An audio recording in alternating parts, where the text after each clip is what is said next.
We bid you a good Thursday morning. Hope all is well out there in Radioland. We are the Junks, coming live on 106.7 The Fan. Team 980, 910 The Fan. If you're listening in Richmond, thank you for that. And you can also watch us on the Monumental Sports Network. We're brought to you by Crop Metcalf, the official heating and cooling company of the Junks. If you're looking to be the next 5-star HVAC technician or plumber, it's very simple. You go to cropmetcalf.com, join their team. Today, you got a 4-man junk show this open line Thursday. I'm Cakes, at Money Metal Cakes on your Twitter, at Cakes Flops on the Instagram. Jason Bishop is sitting right there. Good morning. What's up? Happy Thursday. John Paul Flame is there. What's up, Cakesy? Diagonal to me. Good Hello. morning. Good Hello. morning. And Eric Bickle over to my right, sitting to my right. Good morning. He just wants to know why the leg lamp in A Christmas Story. Explain it. I'll explain it. All right. So we talked about the dumb leg lamp, I guess, which everyone in the world except for me knew that's from Christmas Story. I didn't watch Christmas Story. I was raised in a family where we just didn't. My Never parents watched didn't, Christmas movies. They didn't like to promote, honestly, things that didn't talk like if Christmas. it needed to be about Jesus. So if it was just about opening presents and Christmas trees, Right. my family wasn't. My mom. If there was wasn't any into it. comedy, they were not interested. I mean, we were allowed to watch like Charlie Brown Christmas or something. You know, it's Yeah, pretty right. benign. Yeah. But for the most part, my mom, Christmas is about the birth of Jesus, and she was not going to sit there and glorify just movies. I don't even know what Christmas Story's about. I honestly don't even know the plot. It's a long story. Right. Kid wants a gun. I'm not even going to Kid get wants a it. gun? He Not wants a real gun. It's not a BB real gun. gun. But He wants a anyway, BB gun? The Yeah, official BB gun. Red Ryder BB gun. yeah. He sees it in the window of a store, and he wants it, and I'm going to text my mother He later. asks Santa for it, and he doesn't think he's going to get it. In the very end, he You'll finally shoot your gets it. eye out. Yeah. Okay, I'm going to text Spoiler my alert, mom he did. later and ask her if she's. First of all, I'm going to ask her if she's ever heard of A Christmas Story. Impossible. No, I'm sure she's heard of it. And Well, then she's I'm going to say ask yes. her- It's all about the birth of Jesus in the manger. Right, but I'm saying the movie. It's a movie, right? It is a movie, The yes. movie Christmas Story. And then Yeah. do you know what it's about? Impossible. She knows that. I have no idea. Anyway, Jason. So we talked about it. And I guess everyone in the world is stunned.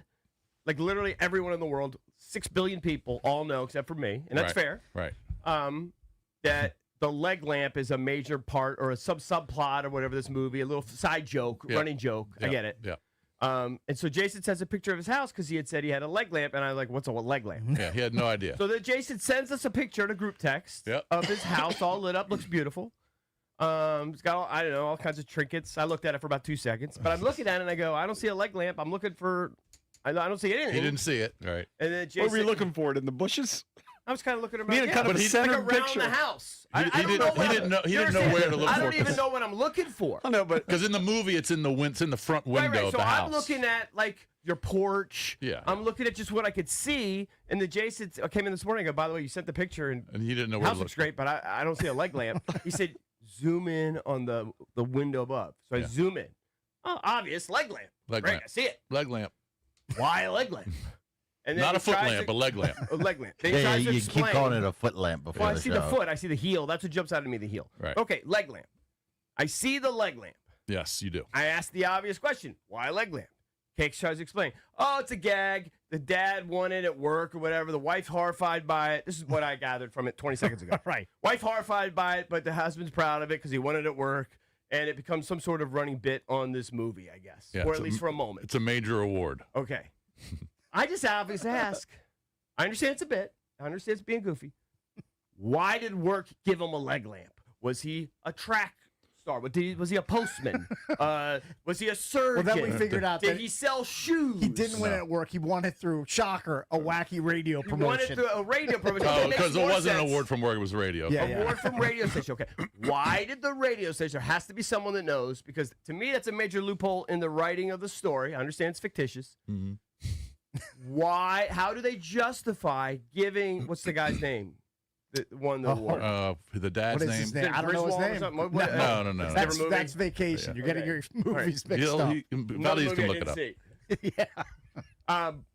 Why did they give the main character or the dad, who's a sub? I have no idea who he is, a leg lamp from the radio station? What was the rationale? It has to be a rationale. Because sometimes radio stations They give away wacky prizes. Sure, but there's always a rationale. It might be tied into some goofy. Promotion or something. It's a goofy promotion, but at least you rationalize The it. dad's name's never spoken in the. It's not. Yeah. Oh, So I we didn't don't even realize know. that. Okay. All right. So the dad whose name is never spoken in a Christmas Story, a movie I've never seen. We'll just call him Mr. Parker because the he- last name's Parker. Yeah, All he's right, known as Mr. the Parker. old man. His old first man is name is never yes. And spoken. he's no longer with us. I feel No, like he's I'm just definitely not. asking like a fundamental question because it would trip me up watching a movie. I would go, Maybe the lamp was significant. I'm reading here on Yeah. Google. The lamp's design reflects feminine allure while sparking discussions of gender roles and societal norms regarding objectification and its historical and cultural This is roots. just way too No, much. no, no. That has nothing to We're do with digging it. way Yeah, too yeah. deep That here. has nothing to do Yeah, with the you're legend. like, look, I think You're it's like digging way too symbolism, deep. like the Scarlet Bastardized. Letter. I get Right, it. right. That's been bastardized. Okay, No. I get it. I reject that. It's just a goofy side story of a goofy, funny movie. That's all it is. There has There's to me, I would have. It's a loose end. It's a radio prize No. that he wanted to win, and he won the grand prize. That's what it is. Why He would loves anybody it, his want to wife win a hates leg it. lamp? There has to be a reason. Because if we gave away Cakes' undershirt, people would call in. Yeah, but you would say, you know why we're giving away? Because that's funny, and we know people will just take anything. We would say there's If a we- reason why we're giving you this dirty underwear. You Because want an we know people just exposition. like free S. You want an exposition in the movie about something I want an that explanation about something that's become apparently iconic over decades. Why? The derivation. I think I'm the only person in D.C. in the DMV who's got a leg lamp in their window.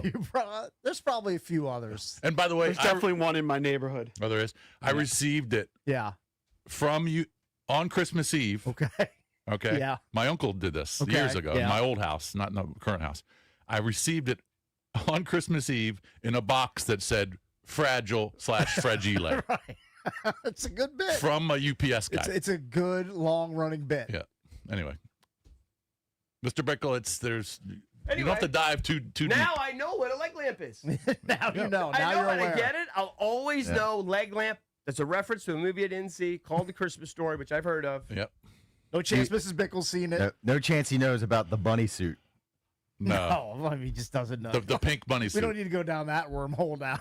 No. Then that's two more segments, and we're going to be I'm doing just this. surprised that you guys don't have a natural curiosity that when you're watching that movie and go, okay, that's strange I don't. that a radio station gave him a leg, but I wonder what their rationale for it is. There's a lot written about it. You didn't like what I said. It is inspired by a historical short story where he fictionalized his father's obsession with the bizarre lamp. So then they put a bizarre lamp in the movie, and You his mean dad the had an writer obsession. had an obsession with the bizarre lamp? There was a short story, and then in the movie, it's kind of an homage to the short story.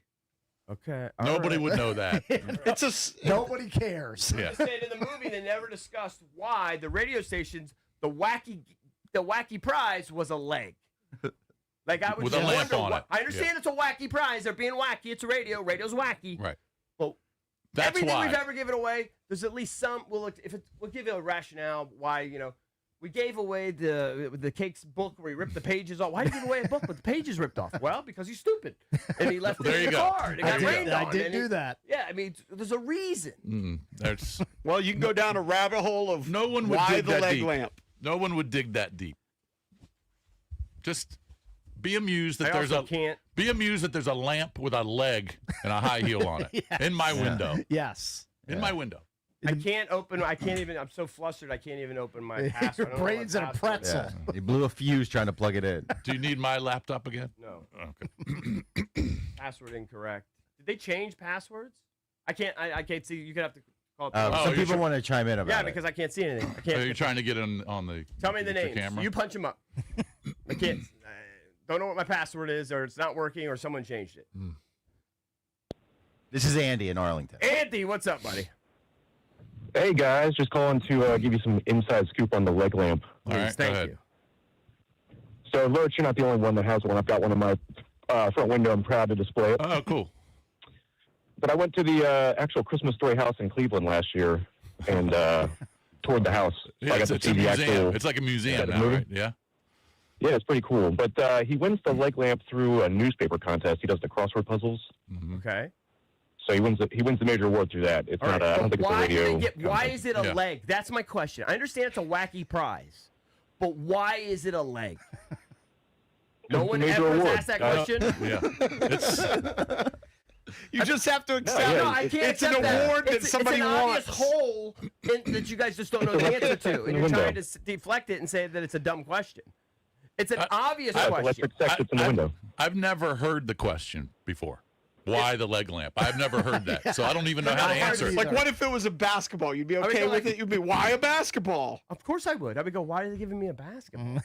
I go, I don't understand. And you just go, it was left over in the prize closet. It's Oh, okay. It's a radio contest, or he says it was a newspaper contest. I read that it was radio, but fine, it's a newspaper contest. Yeah. How about this? Just accept that some people wanted it.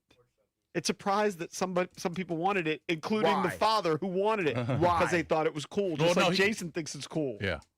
Well, he thinks it's cool now because it's Yeah, no, famous but in the a movie. father he in the was more- movie, the father doesn't know what the award is. Yeah, I think he's more happy that Yeah, he just that he won an won award. something. Yeah. He didn't Right, know what I was get in the it. box. The fact Yes. that it's a leg So they're lamp. goofing on the idea that people want to win awards at work and you get dumb. He didn't know what he didn't know it was a leg Okay, lamp. okay, I understand that. He was But surprised. still, how does work justify giving you a Wasn't work. I'm just begging you to watch the movie. Just carve out an hour and a half. I have Watch no the interest in movie. it. Maybe I do now. I Watch don't the know. movie. Come back with a He'll ED hate it. movie. Yeah, he In other wouldn't words, like it. we've gotten lots of stuff.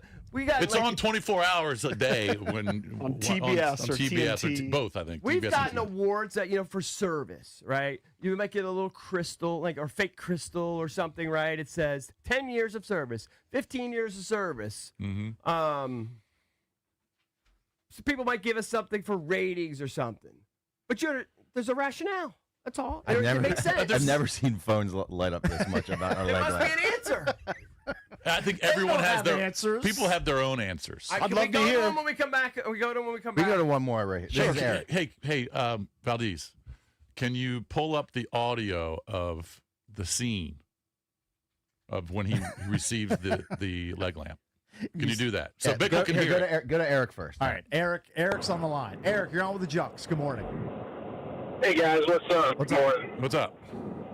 Hey, so I just wanted I was calling the same thing to say that he had no idea what he won. He was all excited. He thought he won something way better than a leg lamp. Right.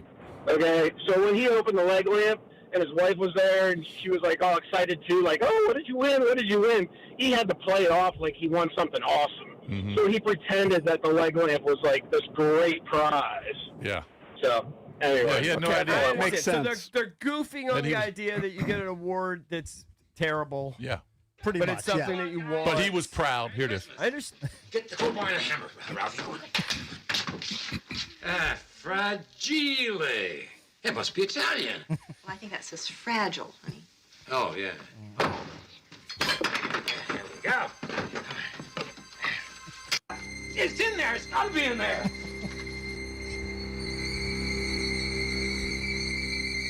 Oh, boy. Oh, boy. Oh, boy. Would you look at that? Would you look at that? But what is it? Well, it's a leg. But what is it? Yeah, well, it's a leg, you know, like in a statue. Statue? Yeah, statue. Yeah, statue. Ralphie? And I had Ralphie's no touching idea. the leg. I had no idea Christmas Story was that over the top. I had no idea. It's a Christmas staple. It's a classic. It's that over the top. Bickle And wants to do a full investigation on the writing. Just watch the movie. I know you don't want to watch But it. that, I know you're gonna hate That's it. a little bit intriguing. I had no idea it was that over the top. Watch Stupid. the movie. It is. It's very stupid. It's It funny. I had stars. no idea. It stars Messy Marvin. I don't know who that is. We Wow, talked the about it the other commercial. day. You remember the Hershey's syrup? Messy Marvin. Peter Billingsley is the actor. He doesn't know who that is. No, I remember looking him up and seeing Peter Billingsley. Yeah, but he's not as iconic as the guy that Mikey that won't eat it. Life. Yeah, but what is that? It's a major award. A major award? Shucks, I wouldn't have known, Dad. It looks like a lamp. Well, it's a lamp, you nincompoop, but it's a major award. Is it filmed in I won it. Pasadena? Damn hell, you say you won it? Yeah. Mind power. Mind power, sweet mind power. Man, I can't believe that's the iconic movie. An iconic. I can't movie. I believe. know it is. I can't Legendary. believe. I can't believe I sent the picture of the leg lamp. Actually, I'm glad I did. It was It's a Yeah. good opening Killed the segment. Yeah. Killed the segment. Good opening Absolutely. segment. Yeah. All right, coming up on the show, Brian Baldinger will join us as he does every week during the NFL season. That's at 7:20. And Dave Richard, he will be on at 8. He will help you answer all of your lineup questions for Week 15 because, hello, we're in the fantasy football playoffs. When we come back, the Junkie Sports page, there's a lot on it, including Jaden Daniels' status for this upcoming weekend and a massive story coming out of Ann Arbor. We'll get into that next here on The Fan.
Welcome back to an Open Line Thursday brought to you by Window Nation. Searching for new windows and doors, search windownation.com. Their windows are measured to fit the first time and installed by experts to last. Window Nation for your home because it's where you live. Mm-hmm. You can call us throughout the show at 800-636-1067. Yeah, let's take some calls this morning. We can do that. There's a lot to talk about, both sports and non-sports. There is a lot to talk about. JP did get an email that you guys are saying it's just fictitious because it was never explained in the movie, but this would make sense to me. Explain it again. Why it's a leg lamp. I'd have to punch You don't it have up to read the whole exactly, thing, but just give the gist. The gist was, now this was an AI generated response, Yeah. but the guy says that the leg was a logo for a soda company. Love soda. Knee high. Yes. Makes sense. Now I get it. But they don't But explain I don't that. even know if that's the legit knee high. Like, Yeah. we grew up with knee high, right? Oh, definitely did. I'm Grape, sure. I don't know if grape that's was the one legit seed. or it's different knee You'd have high. to look that up. But that But makes sense to me. That logo was The for that sponsor soda company, was right? Knee high. And Knee high was the leg was their logo. Yeah. So they give away a dumb leg. Okay. That makes sense. Sure. Problem solved for me. All right, we'll go with that. Good. But Makes again, they sense. don't explain that in the movie. Are we all in agreement that they don't explain that? And that They don't explain knee high and that Definitely in agreement. and that And they're that's not what it's logo. really about. It's about something that creates marital strife. I understand that. I understand completely. But sometimes little loose ends bother me. I mean, if the That's a little loose end. I if understand the creator completely. of the movie, was ever asked about it and he gave that answer, then we'll go with it. Sure. Maybe that's what happened. But I've never seen that. Maybe that's what happened. All right, let's go real quick. Real quick. Oh, okay. Let's go to Peter in Burke. I know we have a packed show. We got a lot to talk about. Peter, what's Now, up? Peter's So been much on Jeopardy chaos. before, right? So maybe he knows. Random meaning Yeah, of you the know, leg dumb lamp. S. he's got tons of it in his brain. I will channel my inner Money Metal Cakes and with a one-sided bet offer to Venmo 10 American dollars to Eric-Bickle-3 Thank you. if Evie can name the secret message from the Little Orphan Annie Dakota ring. No, he hasn't seen it. I haven't seen the hasn't movie. seen the what, movie. What do you think? I'm going to get like divine intervention? He doesn't know Like, that how would I know that? He doesn't know that it's a commercial. It says drink Ovaltine. How would I Right. know Okay, that? it's a crappy ad. He doesn't know that. He's never seen the Don't movie. you understand? I didn't see that movie. I used to watch like for me, the big Christmas movie was whatever they did for Peanuts. They did Peanuts. It's the Charlie Brown Christmas. Yeah, is that the one where they pulled the football back, or they just do that in every? I think that's the Thanksgiving, That's the Thanksgiving one. Okay, sorry. iteration, I but don't know sure. them all. Yeah, but that's in the comic strip over and over again. Yeah. The Peanuts. I looked forward to that when I was a little kid. That was big. Okay, I know- And I know- Herbie I know loved Shirley- Buffett. Did he ever do I know anything for Shirley Bickle was- Christmas? He's trying to get his bits in. Go ahead, Peter. No, I know Shirley Bickle will get this one, but what book of the Bible is Linus's monologue in the Charlie Brown there a story? character in the Bible? There's definitely a religious reference. I don't remember. Genesis. There's a religious. Hold on. There's a religious character in the Bible, person, whatever, named Linus. No. No, he's Linus saying from Charlie Brown. in the Christmas special, Linus, who carries around a whoopee, Yes, aka a right. blanket all the Right, like time. Drabby. Yeah. He quotes. I guess he quotes the Bible at some point, like a Bible passage. Okay. And Peter's He trying. does. All right. You're wedging in references to a movie I didn't see. What's the answer, Peter? It's Luke chapter 2. It's the Christmas All right. story. Thank you. All right. Thank you. Valdez's brain is about to. I mean, You know, I mean, I think I've talked about this before. So my Christmas obviously is bizarre compared to the rest of our culture. We would read a Bible. We would read the Bible before we'd open gifts, and it was Right. always Luke 2. Right. I wonder if that's why he brought that up. Probably. Yeah. It's in Peanuts. Let's go to Sam in Fredericksburg. Hey, Sam. Sam, you speak to us. That's the way this works. Sammy. All No, couldn't do it. By the way, to give you the exact explanation that you seem to be happy with is Mm-hmm. Ralphie's dad solved a newspaper crossword puzzle Boring. sponsored by Knee High Soda, a company whose logo was a woman's leg, making the lamp a major award. Right. There you have it. To me, that makes all the sense of the world. It's a shame they didn't explain Now that. you're off in the hook. You don't need to see the movie. Yeah. I'm sure you were going to anyway. Yeah. Makes all the sense in the world to me. All right. And somebody hit us up on social media and said, he also hasn't watched A Christmas Story and did wonder why he always saw those leg lamps. Right. He's seen them everywhere. Right. Yeah, I haven't seen him everywhere. You'd see him on my street. Like you go to Macy's or something. Like You're where the do you- only one on your street. I've seen one in our neighborhood. Where do people? Where do like Spencer's? Like where do they? Probably Spencer. That would be Yeah. a perfect spot for Yeah, it. okay. If those even I still don't know. exist. I I'm don't sure know if where I he went would- to Amazon, I'll find 100 Yeah. million. Okay, Amazon. Right. But I mean, like if you went to a store, I a would have no mall, idea. They would have them somewhere. I don't know. Target, Super Target, would there be one there? I don't know. Okay, all right. All right, can we get into something more interesting than the leg lamp, Hey, the derivation? you guys are the ones that brought it up. You sure You guys are can. the one making a big deal about it. No, you brought it up here. You can get a leg lamp at Walmart, Target, Kohl's, There you go. Amazon. Yeah, I don't need It's, one. it's part of pop culture. All right, it's time for the sports page brought to you by our great friends at Open Road Distillery over in Reston. I was there last night. Oh, very good. Wife and I had a Christmas party in Reston Town Center at another restaurant, and so we decided to go to Open Road for a little pregame for a meal. Had an IPA over there. Place was packed Wednesday afternoon. Christmas parties, company Christmas Fantastic. parties everywhere. 'Tis the season, In all the Jason. side rooms, it was just packed. My mom said this for years. Mhm. Nobody cooks anymore. Well, I Everybody mean, goes No out. one was course. cooking last night. They were Nope. all at Open Road. Nope. No fun to cook. But check it out. They've got, of course, they got the distillery, and go get your vodka and your gin, your bourbon, your whiskey. It's awesome. And make sure you tell them the junk sent you over. All right. All right. So you got the big local story, then you got a huge national story. We'll start with the local story. All right. And we talked about it yesterday for 4 hours. I thought Jaden Daniels was going to play. I thought he would too. Me too. And I think we all I thought that because it didn't look like a very serious re-injury. Right. Well, also because they and- said he could have come back in the game. They Right. could have come back in the game. He looked good in practice. He was out hanging out with JP Finley Right. at that bike thing. Christmas bike He's giving away charity 100 event. bikes. Yeah. Didn't have like a brace on, and Nope. if it was that bad, he wouldn't have gone. But he was there. It was cool.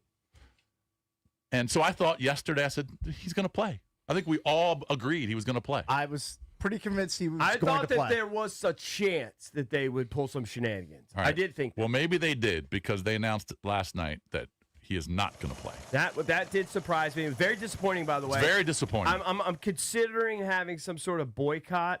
Like, I actually thought maybe I'll do like a live stream of me like picking my boogers or like something instead of watching a game. Because like, why would you want to watch Marcus Mariota play No. again? Now there's a 100% chance you watch Phillip Rivers and the Colts. But didn't Actually, you that's say a that's at 4 o'clock? That's a 4 o'clock game. Oh, Right. that's way All right, more well, you watch you watch another 1 o'clock game. Maybe I'll have like a bowling appearance or something. Yeah, Anybody do want to go something. bowling at 1? There's like, no why reason to would you watch watch it. the game now? That game's meaningless. Yeah. Mariota blows.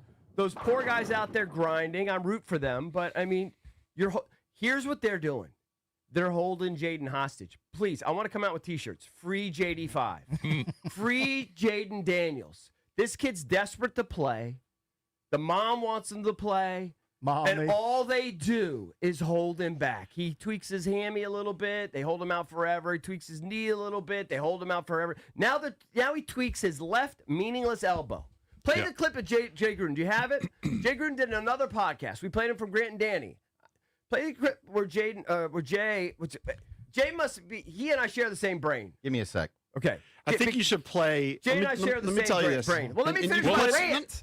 My rant is. Other people can talk. Well, let me finish my rant. All right, go with your rant. My rant is they're holding him hostage for a meaningless, trivial injury. Yeah. Shoot him up, pat him up, give him 100 Advil.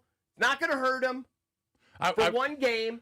I wonder if this is There's no reason not to play. I wonder if this is. I think you brought this up yesterday. I wonder if this is all of Dan Quinn's decision, or if it is coming don't from think so. Adam Peters, or even higher up. I hadn't Even- thought about even it to Mr. that Harris. extent, but you're probably right. I think Quinn and Peters are in lockstep in most things. So it probably is Because collaborative. it just doesn't make any. I mean, I know you've been eliminated, so the games don't mean anything. Yeah. But you still have to play a young quarterback. He's Just got to play. A week ago, he just talked about how he needs these reps, how important they are in the development of a young He just quarterback. said that, right? And he said he could have come back Yeah. in the game. That's That's, the most the da- thing. that's He most said he damning. could have come back in Yeah. the game.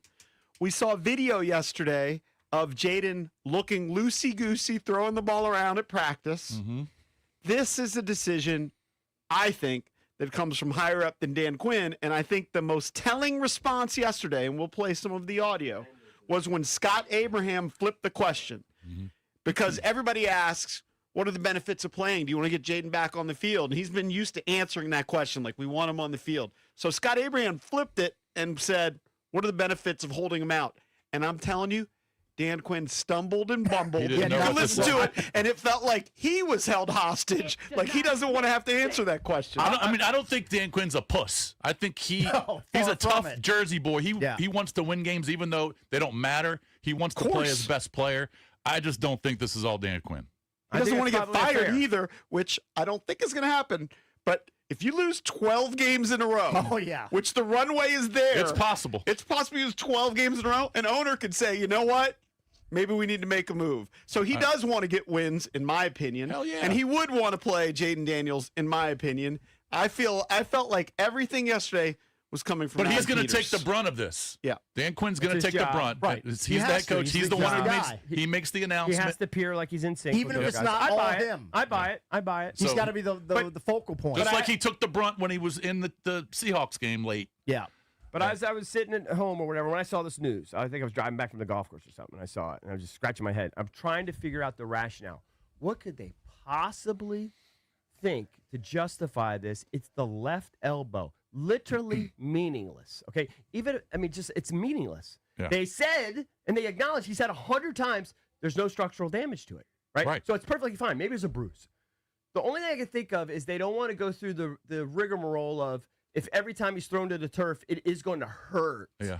And it's going to be painful. Yeah. And do you bring him then out? they don't want to just have that scene every time he gets thrown to the ground. So Right. I'm trying to avoid that. That's the only thing I can think of. But even that's dumb because you just shoot him up with a painkiller or give him 100 That's a Advil. painkiller. I know you don't want to before. hear this, CB. Yeah.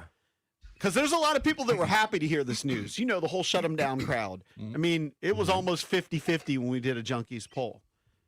Oh, yeah. Adam Peters might be one of those guys who wants the better pick. Could be.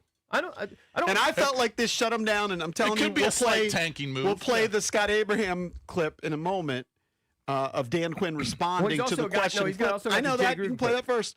I'm just saying, when you listen to the answer, you can interpret it. That was my interpretation, and I could be 100% wrong. My interpretation was Adam Peters said, hey, we're shutting him down. And Dan Quinn, you're just going to have to deal with it. It's a lost season. Let's get the highest pick. I can see that. All right, Valdez, They would do you never have admit Jay? it, but I could see that. Do you have Jay? All right, so this is Jay, and I don't even know what it was. It was some sort of show, podcast, I something. think it's a Broncos podcast. or Broncos show. podcast. Yeah. Okay. My issue is I think the Washington football team, Commanders or Redskins, whoever they are, I think they treat him like a China doll. I think he should play this week. I think he should have played the week before with his third arm. I agree. Justin Herbert's playing with a left arm cast. He's running around stiff arming people. His arm's not going to fall off his body for God's sake. If I'm a player, if I'm Terry McLaurin, if I'm Bobby Wagner, if I'm Deron Payne, they're treating this guy, he's fine to play and he's not playing. It's a Wednesday practice. I'm like, man. Yeah, he goes on and on. Goes, See, what am I doing? that's where he goes Quinn, on and on. That's where Quinn, if he's getting pressure from Peters, he has to go to Peters and say, well, I'm going to lose the locker room if I don't play my best guy when he's playable. You know what I mean? Like that's He's where in a tough spot, though. That's his boss. It's a tough spot, but He's in a tough spot. He's got to be like, you know what? I'm going out of my shield here. I'm playing But Jaden it could Daniels, be- even if you don't want me to play him. But it could be coming from Josh. It could be higher up. Because Adam Peters played football too. He's a Right. tough guy. Could be And higher Josh up. is a tough guy, but let's be honest, wrestler. I mean, tiny wrestler, like a 100-pound wrestler. That's different than a real wrestler, as far as I'm concerned. I might say tougher. A 100-pound wrestler, they just wrestle another guy that's 100 pounds. Yeah, but the whole process of cutting weight That's true. and going I'm taking a shot at wrestlers. My kid wrestled. I have respect for man to wrestlers. man. Did you guys see Grant Paulson's tweet? Yeah, The it's fun. visual of Grant Paulson's tweet, if you didn't see it, we retweeted it at Chunks Radio. Jason, just look at this, and this is game by game what has I happened to did see Jaden it. Daniels. Yeah. Yep. All right, Game number 1, healthy. You can go through the Yeah, rest. all right, game will stay healthy. Green Bay knee injury. Obviously, we saw that. Raiders didn't play. That's when Mariota had that great game. Atlanta didn't play because of the knee. Chargers played. He was healthy. Looked decent. I know you pointed out the numbers yesterday. Chicago, healthy. Fumbled. Dallas left with the arm injury. I'm sorry, left with the hammy injury. Kansas City didn't play. Seattle left with the horrible injury to the elbow. Didn't play. Minnesota started, left with the injury. Giants not going to play. Well, the- Eagles probably not going to play. Dallas probably not going to play. Eagles again probably not going Well, to the play. headline was it's the crazy. title of the tweet is what was most impactful. It was that in the 11 of 14 games, Jaden has either been pulled or missed. or missed. Yeah. Unavailable or injured. Yeah. All right, can we play DQ8? It's one of the worst seasons ever for a young quarterback. So It's pretty brutal. I mean, the only thing would be worse is if he missed the entire year. I'm pretty sure this was Dan Quinn's response to Scott Abraham. Maybe you'll hear Scott Abraham. I haven't previewed this clip, but DQ8, I believe, is that. We haven't really gone down that road yet to decide. He's out this week, and he's working hard to get back. But as far as what decisions are ahead, like we just haven't gone down that road. He's working incredibly hard to get back with the guys. So, we're really bummed they got, re-aggravated on this specific injury. Going into it, thought he had a good week. There were things to improve upon into the game to get started. But, we haven't gone down all the way yet. We just, kind of went through the first evaluations this week to get ready to play. So I'll have a better update as we're moving forward. It's just, it belies logic that the doctors wouldn't clear him for a left elbow boo-boo. Well, I don't get it. Well, Because so they're saying the doctors didn't clear him. That's what they're saying. I don't know if I believe that. Yeah. Well, you can make a doctor say anything. Yeah, But I just don't know if I believe it. but I just, I mean, we got guys playing with broken limbs. The biggest that's what I'm thing saying. is, Yeah, it's the biggest thing is, the They're coach using it as an himself, excuse. in the moment, said he could have gone back in the game. Didn't want him back in the game because we were off. But he Made could have sense. been wrong. I agree with him. I think you're right. But I'm just trying to look at it from all angles. They could have said, oh, he could have come back in the game, but then they reevaluated him and saw something major wrong. They were just wrong. But no, they're saying Because he said no structural damage. structural damage. No, dude. He wouldn't commit. He's got a left he boo-boo, wouldn't. and it's left elbow, meaningless. What'd you make of that answer? He wouldn't commit to Jaden's coming back later this season. No, No, I think he's it's coming kicking from the the can owner. down the I road. actually think Could now be it's owner. I coming think from it's the Peters. owner. If Josh Harris is making the decision, all right, then we can't criticize Quinn ever or Peters. If they were one game back of the division, he's playing. Of course. Right. He'd have played the second half. Had a I mean, meaningful Jackson game. Dart has had multiple concussion issues this year, right? And they're eliminated. Right. He's going to play. Sure. They're not holding him out. And he's, And he's a young quarterback. he's not sliding either. That dude just plays reckless balls out so football it all makes the time. more sense that it's not Dan Quinn's decision. It comes from higher up. All right, And if your big boss says don't play the young stud, what are you going to do? All right, what's your reaction to the fact that Jaden Daniels is out this Sunday against the New York Giants? Marcus Mariota gets the start instead. 800-636-1067 is the number. We're the Junks. We'll be right back.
Brian Baldinger joins us at 7:20. Dave Richard from CBSSports.com. He'll help you set your Week 15 fantasy lineups. Week 15 starts tonight.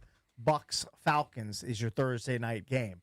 800-636-1067 is the number. What's your reaction to Jaden Daniels sidelined again against the New York Giants this weekend? He will not start. Marcus Mariota gets the start instead. EB's take is he is being held hostage. He's basically a prisoner on the sideline at this point. He's in jail. They have him in jail on sideline. Sideline He's desperate. jail. He's desperate to get out there, desperate to play, desperate to be with his boys, and they're letting this minor little injury because the season's falling apart. They're somebody somewhere. JP thinks it's Adam Peters mostly. I think Harris could be involved potentially. Could be Harris too. But there's somebody, and I do agree, somebody above or collection of somebodies is telling them, hold the kid out. It's not worth it. Yeah. You never hear from Harris. I mean, you never hear from Peters. Right. Yeah. I mean, you probably see Josh Harris more on TV than Peters. I don't know if I buy the Peters With the is Red doing Solo Cup. Don't forget that. I don't know if I'm buying the fact that Peters is doing it to improve his draft position. His draft position is going to be pretty good no matter what at this point. Just protecting his asset. And he's probably going to trade out of that anyway, but maybe he's skittish like you are skittish. Yeah. Every time Jaden's on the field, you don't even know if he's going to make it through a game. So Well, maybe I he's didn't- skittish and he's I didn't think protecting that his last asset. year. I didn't think It's that. not a I maybe. think that That's this year. That is That's 100% what they're doing. There's no question about it. There's 100% they're doing it because they're skittish and they just want to protect them and just do a do-over next year. They'll let him throw the ball in practice. Yeah. Wear the red jersey. Don't get hit. They're Here's what afraid they're of putting him risking. on the field. They're risking alienating this kid big time. And look, he's a great kid. And the but- fans. For sure. But you could see a scenario where if they keep doing this kind of thing, where he's just going to go to his agent and go, get me out of here. Get me out of here. Potentially.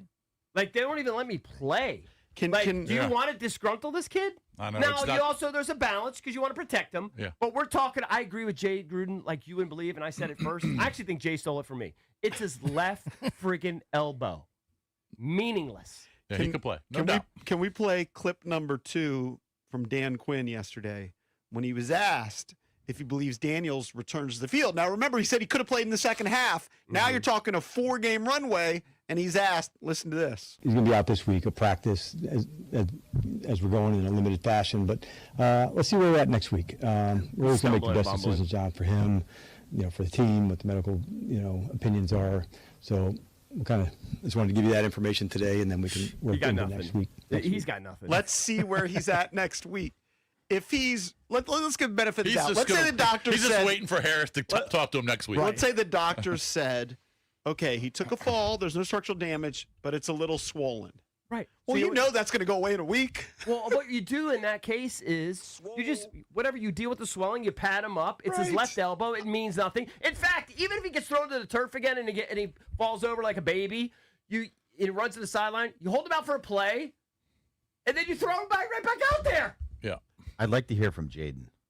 Oh, I'd love to. You can't because he can't. He knows he can't say anything. He'll do coach. He's probably seething. I'd like to hear from underneath. his mom. Now, Might he'll talk. tell you on the side when you're playing video games with him or whatever, hanging out at his house. Like, these people are unbelievable. They're holding me back. I mean, he could. killing Like, me. RG3 would have done that, right? RG3 would have said, RG3 is a questionable character. right, I know that. But he would have made it public and say, the coaches are holding me back. Like, Oh, he yeah. wore, you remember he wore the He'd be Operation divisive. Patient He'd be shirt. divisive. He wore the T-shirt and got fined. Jaden's a great person.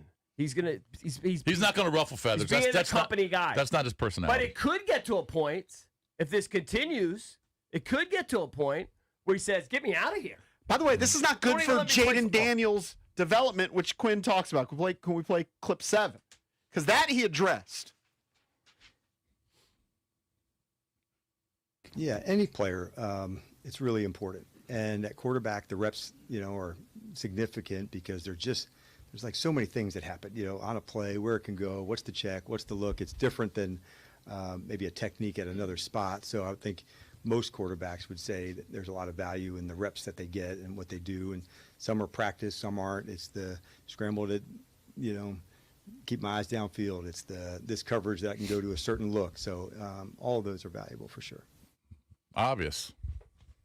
It's so obvious. We did put it up as the Junkies poll of the day, brought to you by Surfside. You know that we love our Surfside. Going to have tons of it at our drinking show, our holiday show next Friday. Use the code JUNKS at store.statesidevodka.com. You get 25% off select merch, tees, hats, hoodies, and more. Use that code JUNKS at store.statesidevodka.com. The poll is, who do you think made the call to sit Jaden Daniels this week? Is it the doctors, which they're kind of claiming? So 4 choices. 4 choices. Coach Quinn, No. Adam Peters, Maybe. Possibly. Josh Harris. That would be my vote. Josh Harris is getting Now, I know involved. But he doesn't. I know he's known for not being a meddler, and that's like a Dan Snyder Yeah, thing. but we just don't know. If he's the guy that's behind it, that's a huge red flag. Yeah. Because we thought that he is the guy I that know just it's not Dan hires Quinn. people to run everything, stays out of things. Dan Quinn should get 0 votes.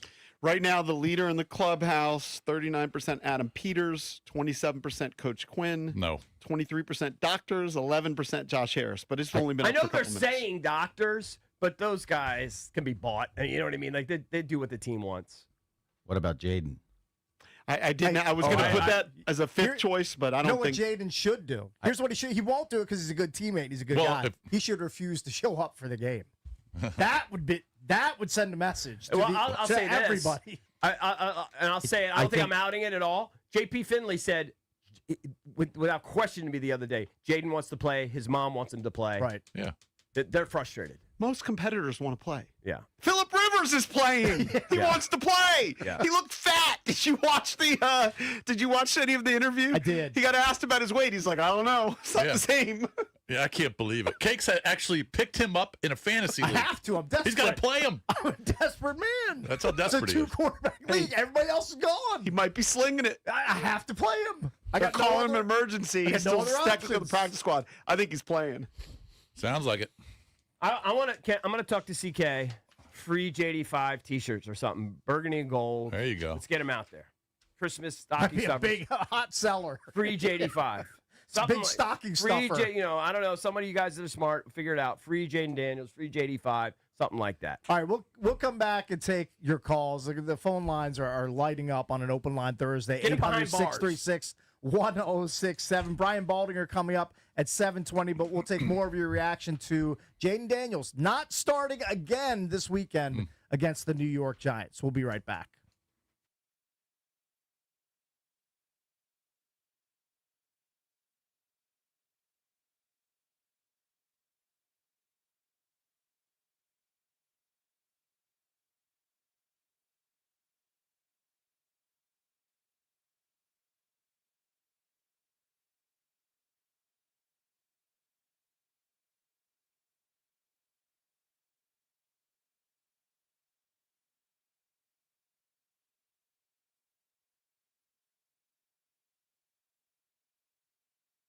Tease the season at Golfdom by Worldwide Golf, featuring the new Bushnell Wingman HD speaker. We were talking about this the other day. This revolutionary speaker has a built-in 3.5-inch touchscreen with front, center, and back distances. Now $199. Don't forget, they've got gift cards in any amount for the special golfer in your life for the holidays. You can shop them in store or online at worldwidegolf.com. Golfdom by Worldwide Golf, proudly serving golfers since 1982. Home to the legendary 90-day satisfaction guarantee. Golfdom. Get there.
This update brought to you by Reynolds Empower Home Team, Keller Williams Realty. Commanders head coach Dan Quinn confirms Jaden Daniels is out against the Giants with the elbow, no structural damage, and Marcus Mariota will start. Most players, you talk to them on a Sunday, and then again, what Monday feels like, and not quite the same of, swelling or strength and those things to go into it. It was confirmed no structural in the evaluation at the game and then again this week. In college football, Sharon Moore was in custody at the Washtenaw, Michigan County Jail last night as a suspect in an alleged assault just hours after he was fired as Michigan's football coach. The Thunder beat the Suns 138-89, now 24-1. Spurs over the Lakers 132-119. Wizards return to the floor tomorrow night against the Cavaliers. Capitals on the ice tonight against the Hurricanes at 7. Live play-by-play on the Fan. Men's college basketball, Delaware beat GW 70-58. New Mexico over VCU 81-78. From the Crop Metcalf 5-Star Sports Desk, Byron Kerr on the Fan.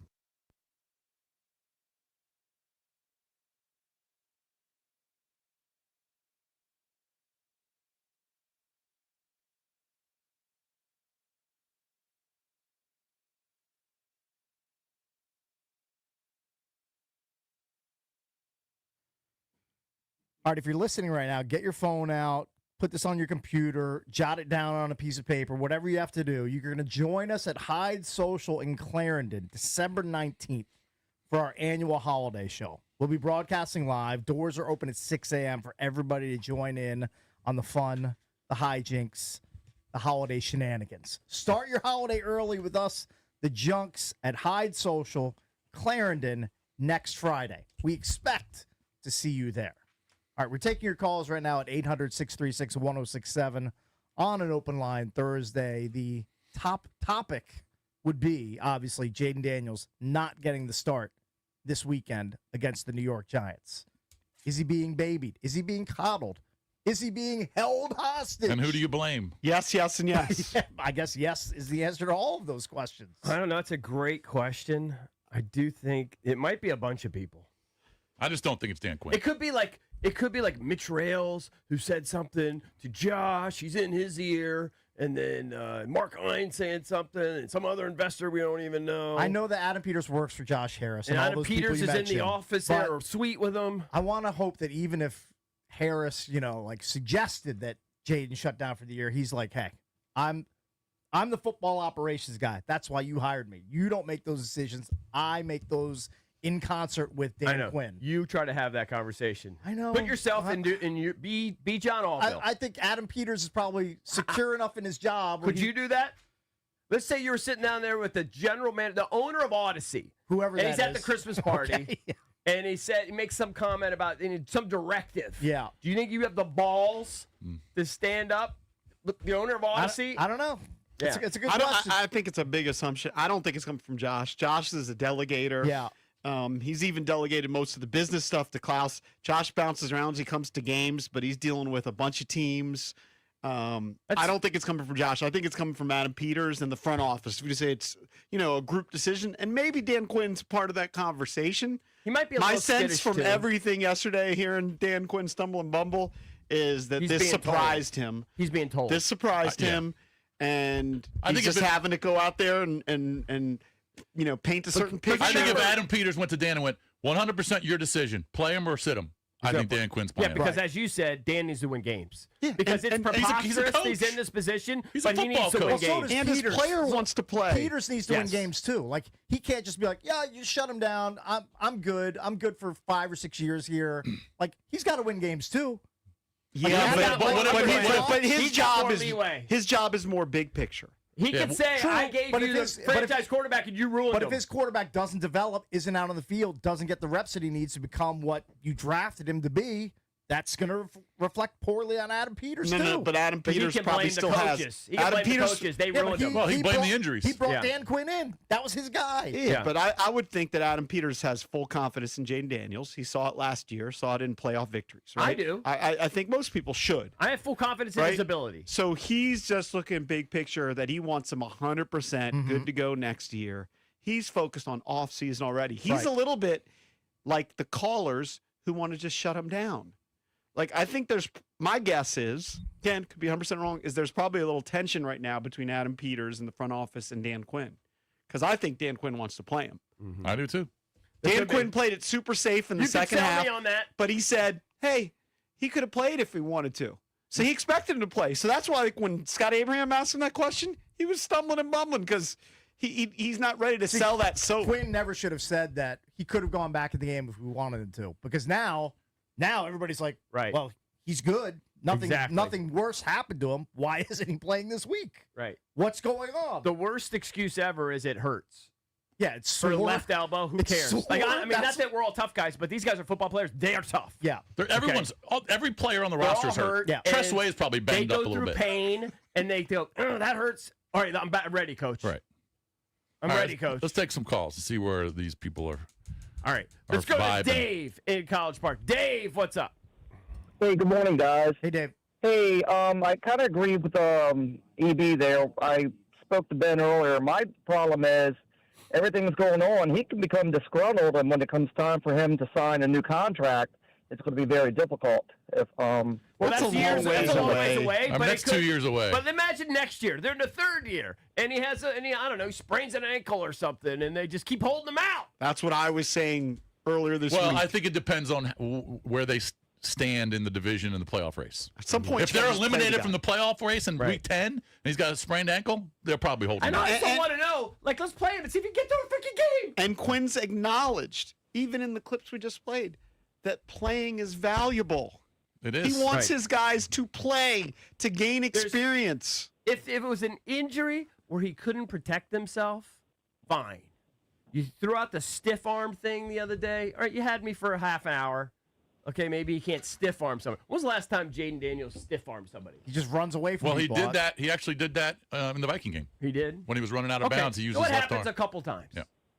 Okay. But it shouldn't hold you out of a game. I don't think so. And that actually didn't cause pain, or at least he didn't seem No, grimace he there. just ran out of bounds. Just normal. What was your guys' initial reaction? My mouth was agape when I heard that he wasn't going to Agape. play. My mouth was wide All open. I could think of was, I what else like, can I do? what? I literally, it's the first time in history that I want to have a protest of some sort. Like, I'm not kidding. This is a cause to protest. Like, you're I mean, I'm as diehard as anybody Yeah, is. yeah. And I've never done it before. Schedule something else. Like, right. Maybe I'll go to, like, I don't know, like a You'll go to concert the or zoo. something. Or You'll like, go to the yeah, I'll zoo. go to the zoo. I'll do Maybe you something. can I'll watch do A what the Christmas nerds Story. do. Maybe what I'll do what the nerds do. What do nerds do on football Sundays? They might go to a museum. I don't know. I'm betting you won't go to the Air and Space Museum instead. Maybe I'll have an appearance I know he in, won't a, do in a that. museum, and people all go together and protest. There you go. When was Cakes? When Tour was your prison. mouth? Tour prison. When was your mouth agape? During the game, No, or no. when you as heard? soon as when I you heard it? yesterday Okay. that he was not going to be started, my mouth did this. What? I wasn't stunned. I was and kinda my immediate stunned. thought was that they're kind of shutting him down. Now he might end up coming back because I My feel thought like was there being peas. my guess is there's a little tension between Quinn and the coaching staff. And look, he's a player's coach. His player wants to play. Dan Quinn wants to win. He wants to compete. He knows that they're better off with Jaden Daniels, and he says he wants him to develop by playing and gaining experience. So everything from Dan Quinn points to he wants Jaden on the field, and he's not putting him on the field. I think there's some tension there. Some infighting. I buy it. And then the hypocrisy, because doesn't he need to be cleared to go back in the game, right? He needs to be evaluated Yeah, he and went to cleared. blue They tent. did say that he went in the tent, and they said he could Right. go back. He was questionable. He And wasn't out. It's the same staff that does that is the same staff that said, hey, we should hold him out. Doesn't make weird. sense. Yeah. Yeah, I mean, just to be devil's advocate, you can get worse. So a condition can get Well, worse. it's possible he could have but done he some didn't imaging. explain it. It could have done some imaging Right, and but said, oh, you know what? There actually is a fracture Right, there. but- and And why didn't Quinn say that? because it's not because the it case. wasn't true. Because that's not the Right, case. Right, they got nothing. Nothing got They got worse. Because if nothing. he They had said- something like if he said, They you got know nothing. what, I said he could have gone back in the game, but as it turns out, he has a slight fracture. No. Well, he said it's not structure. There's nothing structural. I know, Yeah, I I agree. know. It makes zero sense. Yeah. Zero. Someone's What telling do him you- from Well, it above. makes sense. Someone's telling him from above. It makes That sense. That's what I'm saying. It makes sense if someone else is saying Whoever that is. we don't want to play him. Let's just shelve him. Is Peters a And piece? maybe our first round pick goes from the 6th pick to the 3rd pick. 2 + 2 is equaling 5 right now. It makes no sense. But what would your vote be in our poll? Who made the call to shut him down this week? I would say Harris, but You could convince me on You could Peters. convince I me know on it's not Peters. Quinn. No, That it's should zero. definitely If not you're Quinn. voting for Dan Quinn, you're stupid. And it's definitely not have one Jaden. vote. It's Does not Dan like Quinn have one Jaden. vote? Yes, it has a lot of votes. It's a Really? Yeah, well, they're all 0%. dumb. It's a 0% is Jaden. Zero. It's at 21% believe Coach Quinn. And I don't believe it's the 23% say doctors. 41%. That's- are You know, doctors. you know, How many doctor- doctors? We got guys playing with fractures, broken arms, Right. torn ACLs. Got a guy coming off a farm. The Rivers legs. is playing fat. Yeah, I mean, we have You know, people. I'd vote doctors. I'd vote doctors. No, it's not the doctors. Remember, we have people that call into the Unless show. Adam Peters is telling the doctor, hey, we're going to blame you. Right. You're the reason we're going to hold We you. You're have the fall guy. EB, we have people that the reason why all these are getting some votes is we have people that call into the show and call him Robert Griffith and Dan Schneider. like these are the, I know, you people are dumb. Yes. Yeah. Jason's always said 85%. That seems high, but No, maybe I he's like- right. I don't know if it's that high. I think it's pretty dead on. Let's go to Gary, Upper Marlboro. Gary. What's up, Gary? Good morning, Junks. I think the only one that makes rational sense is Harris, okay? Because I think that Adam Peters and Coach Quinn, they have to win games. Right now, they're at 15-15 during their tenure, at least during Quinn's tenure. And I think they need to get wins. And I think the other thing that I want to say is Jaden is not a finished product. He needs to be on the floor, on the Everyone field. agrees. I mean, Everyone agrees with had that. a Hall of Fame quarterback say that this guy has taken a step back. He needs to be on the floor, on the field, and I don't get shutting him down. What more can you do in the off season to other than change the scheme to protect him? You put all this investment in this offensive line, the whole scenario. We want to protect Jaden. Let's go out and get Laramie Tunsil, give up 4 draft picks. Let's use another first-round pick on the tackle, on the line. They have all this investment in this offensive line. And so what are you protecting him from? I mean, you have the full – this is the healthiest they've been in weeks. At the wide receiver position, they have all their running backs. They have all of their linemen. What are you protecting them from? This is probably what the redo is going to be next year. What are you protecting them from? I think The they're kid needs to be out there worried playing. that he's going to suffer some sort of catastrophic injury, and that's always possible. But this boo-boo on his elbow will not contribute to that. I agree with you, and that's the problem that I have. So what are you protecting him from? Okay, I I mean, think that's warped next year, thinking. yeah, if next year they start off 1-7, okay, and there's no Super Bowl, you're going to shut them down? Or maybe No, it's you this. gotta How about play. this? Let me be really cynical. Maybe it's just that they don't want to lose the season tickets they could sell if they know they have a healthy Jaden. Let's say he tears his ACL or he gets some catastrophic He's injury. out for all of next year. Then now, yeah. So maybe they think we need to sell season tickets. I think those season We're gonna tickets are build- locked in already, aren't Well, what they? if? Okay, but they're about to build a new stadium. Right. It's going to cost billions.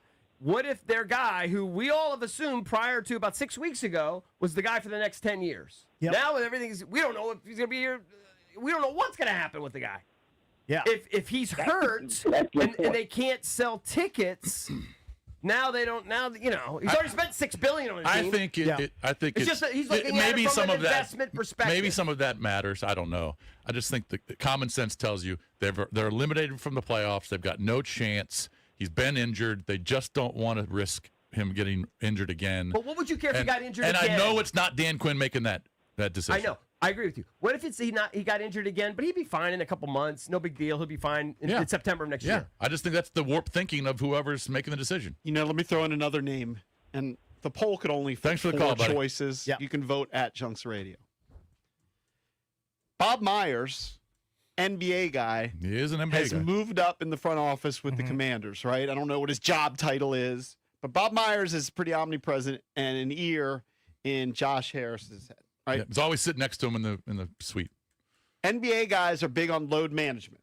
Could be. Josh Harris owns an NBA team. I think it could be that. Josh Harris owned an NBA team famous NBA for influence. trust the process. NBA influence. One of their best players, no longer the best player because Tyrese Maxey is so good, but one of their best players is Joel Embiid. Constantly shut down.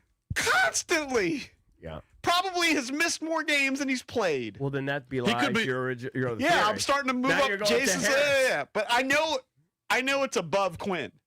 Yeah. Oh, yeah. Oh, it's I think we definitely all above agree. Quinn. I think we all agree.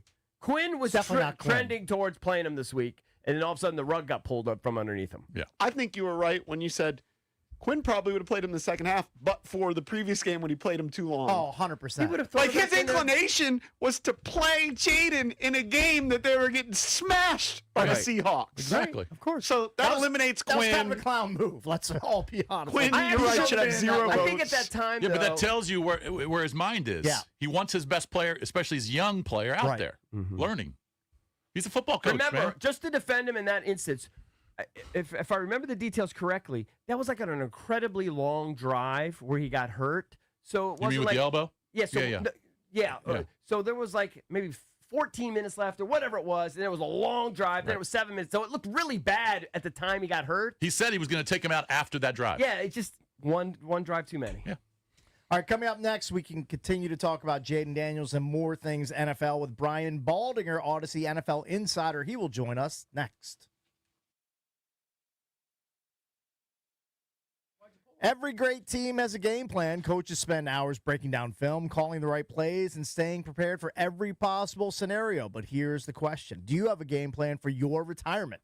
At Trajan Wealth, that's TRAJAN Wealth.com. Their fiduciary advisors act like your personal coaching staff. CEO Jeff Jr., a Marine Corps veteran who knows the value of independence, founded Trajan Wealth as an independent firm. That means their advisors can customize a financial strategy designed specifically for you, your goals, your risk tolerance, your timeline. Maybe you've got an old 401k sitting with a previous employer, or maybe you're not sure how rising interest rates and changing tax laws could affect your retirement savings. That's where Trajan Wealth comes in. They'll help you call the right plays to reach your goals on your timeline. Call Trajan Wealth today, 202-929-6600. That's 202-929-6600, or visit TRAJANWealth.com. Advisory services through Trajan Wealth LLC, SEC registered investment advisor, client, paid advertisement, additional disclosures at TrajanWealth.com.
Let's head out to the Rude Guest Hotline, where we're joined by Odyssey NFL insider Brian Baldinger, host of the Best Football Show podcast.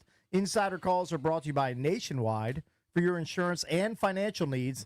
Nationwide is on your side. What's up, Baldy? Happy Week 15 to you. Happy Week 15 right back at you. So we've been Looks like talking. We're going crazy here. Yeah, we've been talking all morning about Jaden Daniels being sidelined, not getting the start against the New York Giants. And look, it's a lost season. We all know this, but he's a young quarterback that needs to start games and develop in year 2. And it's been a horrible year for him as far as missing games, coming out of games early.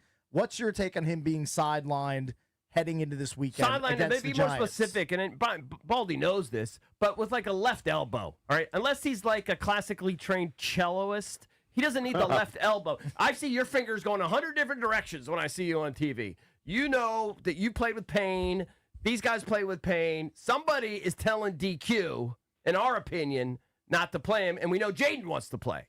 What is your take? Well, I mean, we just watched Justin Herbert just got out a performance on Monday night after surgery on his hand, and I just watched Aaron Rodgers in Baltimore Sunday play with the cast on his left hand. I mean, if you're healthy enough to play, you got to play. Left I don't elbow. care what position it is.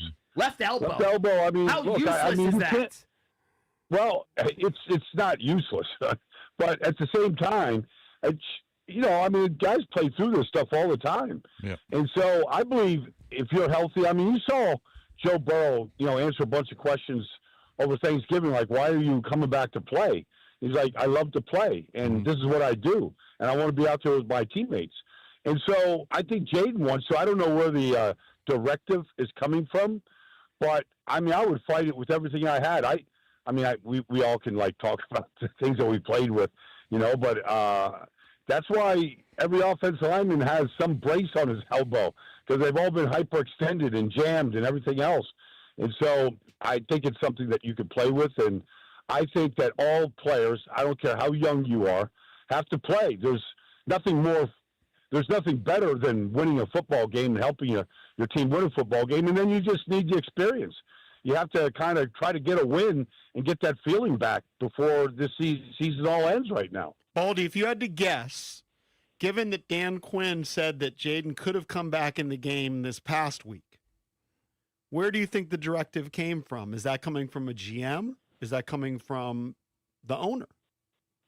It could be both. It could be, the head of the orthopedics and doctor. It could be, that wouldn't necessarily, I mean, usually doctors just tell you what's wrong and you make the decision. But it sounds like it might have come from up above, but I don't really know how the communication works with, with Josh Harris and, with the GM. So, I don't know. Like Here's I the conspiracy, Brian. But also, I don't know. What was the score when he went out? I know they had 14-0. Shut out 31-0. 14-0. Right, so it's it was third quarter. So I mean, it was an awful second half.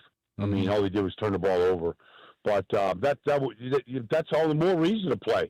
Put the guy out there to come back and win a game against a team that was also struggling at that time. Yeah, I don't believe it's Dan Quinn's decision at all. We're doing like an online poll, and 21% of our listeners think it's Dan Quinn. They're dumb. It's not Dan Quinn. He's a football coach. He said that he could have put him back in. He had Jaden Daniels out there in the Seattle game with that last drive when they were down 28-0. Okay, so it's not Dan Quinn. Some people think, a small percentage, that it's Jaden Daniels. I don't think it's Jaden Daniels. No, he wants to play. Yeah, I think he wants to play. Here's the conspiracy. But here's the other thing, real quick, Baldy. I mean, the Giants have a worse record than Washington. They're eliminated. But Jackson Dart, who's a young quarterback, he's going to go out there and play. And he's been hurt a lot, too. He's been hurt. He's had concussions. Yeah. They could have pulled him out, but they're not. Here's the conspiracy, Brian. Yeah. Okay. Here's that there's an NBA influence here, right? Like with Myers, Bob Myers, with Harris, load management. This is what we do in the NBA, right? And so this season's shot, fella, like, you know what I mean? There's an angle. Trust the process. Trust the process. I hope that's not the case, because that's a bunch of, just ask Mike, pick up any soundbite of Michael Jordan about load management. He'll shoot that right down. Yeah. After he played like every single game, for so many years. MJ's old school. Right. Yeah, I know, but that is a problem though, because first of all, you can't bubble wrap a player. You can't legislate against injuries. You just can't. Injuries are going to happen. I mean, they happen in practice. They happen at the home. They happen in the game. They happen. Daniel Jones was dropping back to pass, ready to throw, and his Achilles went. You can't legislate against this stuff. Yep. You have to play when you have an opportunity to play.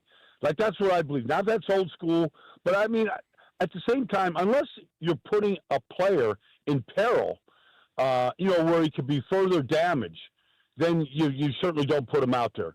But, we're watching Justin Herbert look at that wrist every single second of the game and watching him take 10 hits as he's falling to the ground trying to protect the wrist. And he came out with a victory. Like, he didn't want to answer any questions after the end of the game. I don't blame him because, how you feel, how'd you do it? Like, he just wants to go in there and celebrate with his teammates a really much-needed victory. I think Jaden Daniels, I would think, wants to do the same thing, just knowing a little bit about the kid. I don't pretend to know him well, but I've talked to him a number of times. Like this thing about the football in the NFL is totally different than the NBA. There's only 17 chances at this a year, and then you have, the next 35 weeks off. So, I mean, I think you got to take advantage of every opportunity you get out there to try to win a game. All right, Baldy, I'm going to ask you, this might be a tall task, but I want to kind of flip things. You watch film as much as anybody. When you watch the Commanders, what are things to be encouraged by for next season? This is a team that won 12 games in the regular season last year, 2 playoff games. They're a game away from the Super Bowl. This season, off the rails. But when you watch the film, like, we've got a lot of fans that think, well, this team's got nothing going for them. What do they have Hold going on a second, for them? guys. Hold on. I just got pulled over by a police. Oh, Lord. You have your phone up to your ear? Oh, geez. Can we hear it? Let's hear the confrontation. Hang on, guys. Yeah, Be nice. Be nice. Yeah, we're going to keep you on, though. If you're just really apologetic, it might help you. This has happened twice now. Did he put us on mute? I believe. But not from Baldy, right? Not from Baldy, but was Did it he have a Cooley or something? Matt Williams? Oh, Matt Williams. Yeah, He saw former an Nats accident. manager? He saw an accident. Remember, he got hit by a car. Is that what it was? Okay, so a little bit different. Did he mute us? I don't know. Probably. He might have hung up on us. I mean, it's probably not your best bet to say. I think he muted I'm on us. the radio right now. I'm doing a radio hit. By the way, insiders getting pulled over the police are brought to you by Nationwide. For your insurance and financial needs, Nationwide is on your side. No, don't call him back. He's dealing with the cops. If you had to answer that question, because I want to kind of flip it. Like, it's easy to point to all the things that they don't have, right? It's easy to go, oh, Bobby Wagner stinks, secondary stinks, this stinks. What do they have going for them? Who? The Commanders. What are the positives heading into next year? I can't think of many. The healthy Jaden Daniels is a game changer. Okay. Good offensive line. Yeah.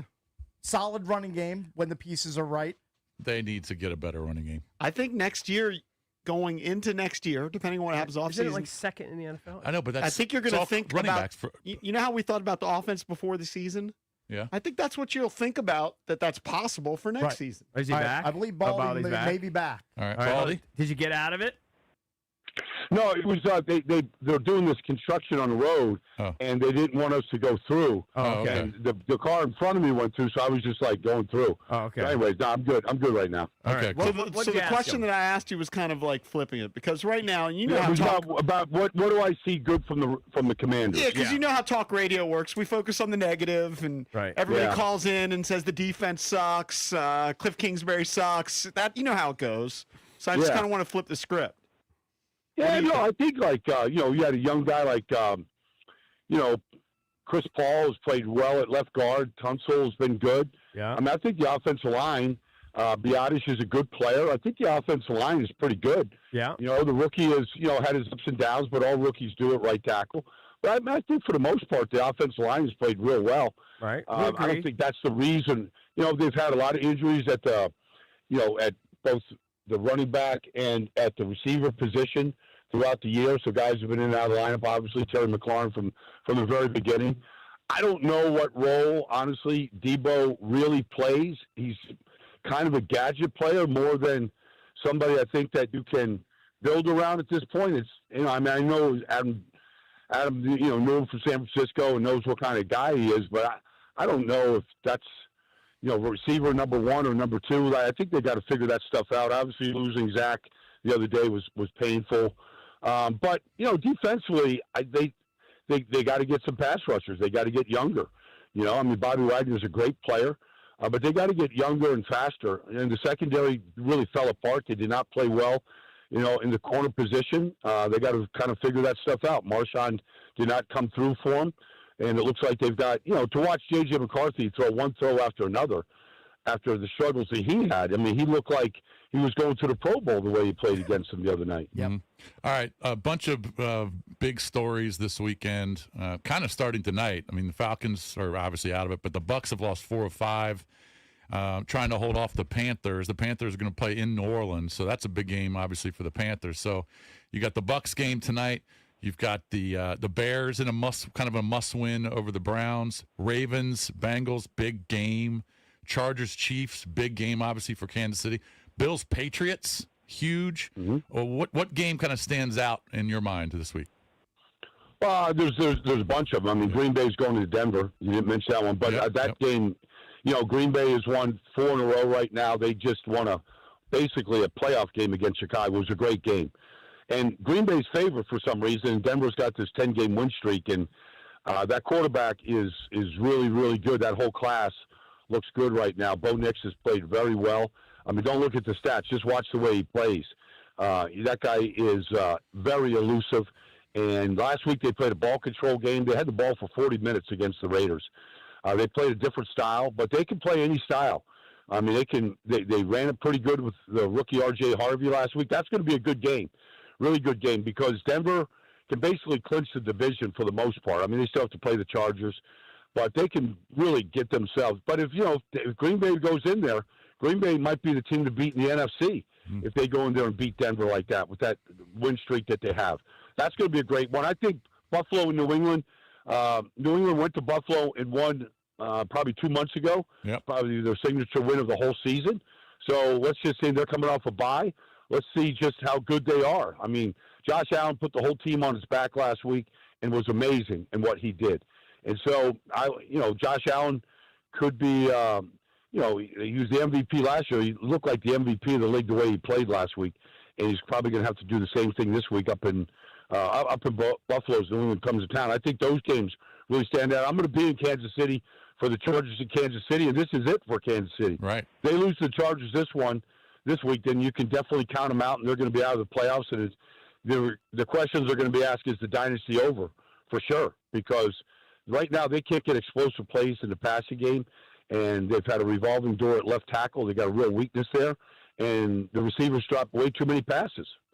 Baldy, let's talk about the Eagles for a second. Jalen Hurts seems broken as a passer right now. Last 5 games, 4 passing touchdowns, 5 picks, including that disaster against the Chargers on Monday night. Can they get that fixed and or turned around before the playoffs? Because they're going to win the division, but I just don't see them doing much in the playoffs if that passing game doesn't improve.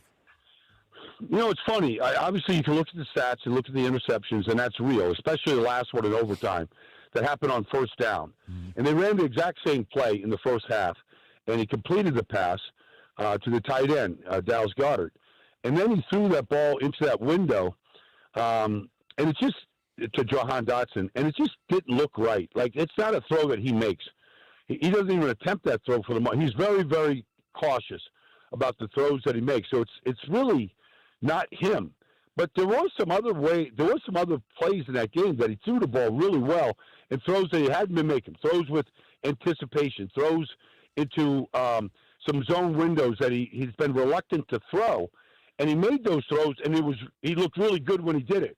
And then he made, one ball. I thought A.J. Brown could have caught the touchdown pass that got ripped out of his hands. It was an excellent throw. But, they play the Raiders this week. They play the Commanders twice. I mean, they have a chance to win 11 or 12 games this year. Mm-hmm. And so I feel like some of these teams, and no offense to Washington, but they should win those games. And, if Lane Johnson is going to come back either this week or next week, they do play Buffalo, which will be a real test to see what they might be like in the playoffs. And if they win outright here, I think they're still going to be a formidable foe. Baldy, what's your reaction to Phillip Rivers' return, and how do you think he'd fare against Seattle this weekend if he were to step on the field? I think he's going to have a hard time. I mean, I saw the press conference like all of us, and everybody likes Phillip Rivers. I'm not sure. I heard what he said about coming back. I think he's crazy. And the fact that because what happens to any athlete, and it doesn't matter if you're a quarterback or a boxer or a hockey player, like what happens at his age after being out is your reflexes just go away. I mean, you might go in the backyard and throw the ball through the tire, have a catch for the kids and your high school guys that you're coaching, but this is the NFL, and Seattle's defense is excellent. Watching Devin Witherspoon and Emenwari play and how they blitz and how they get after quarterbacks. I mean, they've been destroying teams up there in Seattle. I don't think this is going to go well if he gets on the field. Just because you know the offense, you talk to the coach. I mean, that's not playing football. And he's like, well, we'll see how it goes. If the door's open, let's go. Well, I don't know if you want to find out against that team. And if he stays around for a month, they play Houston at the end of the year in Houston, and I don't think any team wants to see that defense. How old were you when you retired from the Eagles? I was 35. 35. So add 10 more years. And I lied to myself. I used to say all the time as a joke, you play as long as you can and then 2 more years. And I literally was playing 2 more years. Like, I mean, I could get through a game, but I wasn't I didn't recover. I didn't practice. It was a struggle, and everybody's different. But at 35, I was done. All right, Baldy, safe travels. Have fun in Kansas City this weekend, and we'll Stay talk to you warm. next week, my friend. Okay, you got it, guys. Take care. Thank you, buddy. That was Odyssey NFL insider Brian Baldinger, host of the Best Football Show podcast. Insider calls are brought to you by Nationwide. For your insurance and financial needs, Nationwide is on your side. Don't forget, coming up at 8 o'clock, Dave Richard from CBSSports.com, the fantasy football expert. He'll help you get your fantasy lineup set for the fantasy playoffs.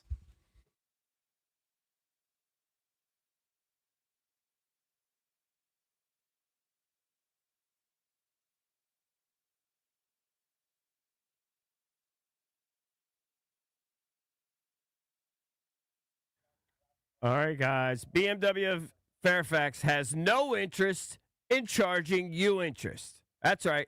Now, during their BMW Road Home sales event, you can grab 0% interest, people, on a new BMW X1, X3, X5, or X7. There's nothing better than 0% interest. That's free money. Zero. That X-Series lineup's got all the size, power, and comfort you want. Trust me, there's nothing like driving a BMW. Nothing.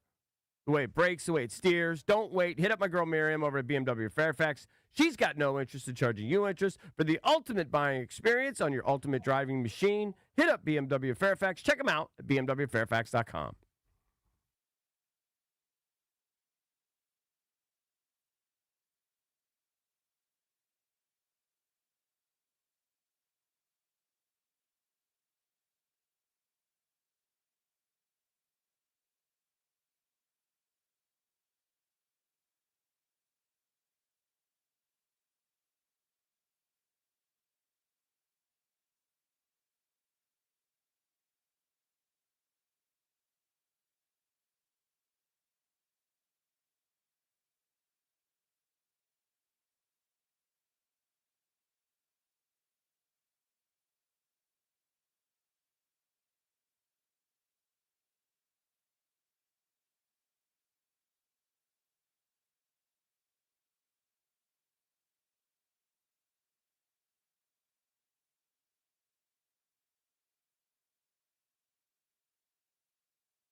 Just a reminder, we need you to join us at Hyde Social in Clarendon, December 19th for our annual holiday show. We're broadcasting live.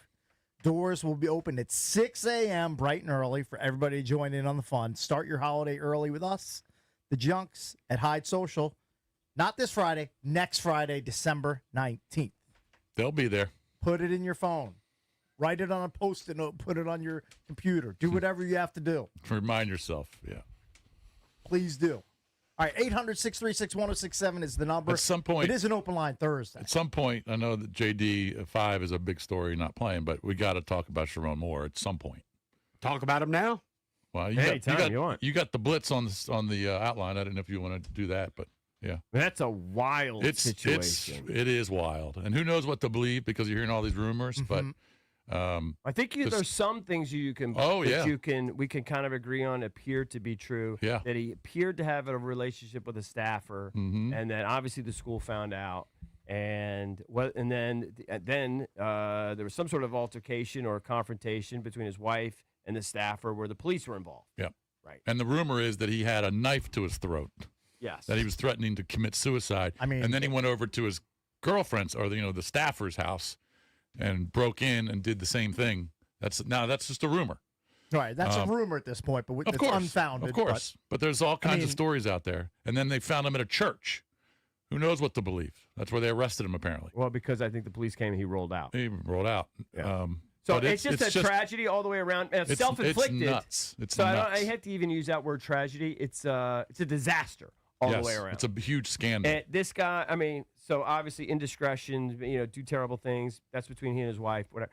But now when you get to this point where, you're unhireable now. Now He's you're threatening toxic, to murder someone and murder yourself. Who can hire him?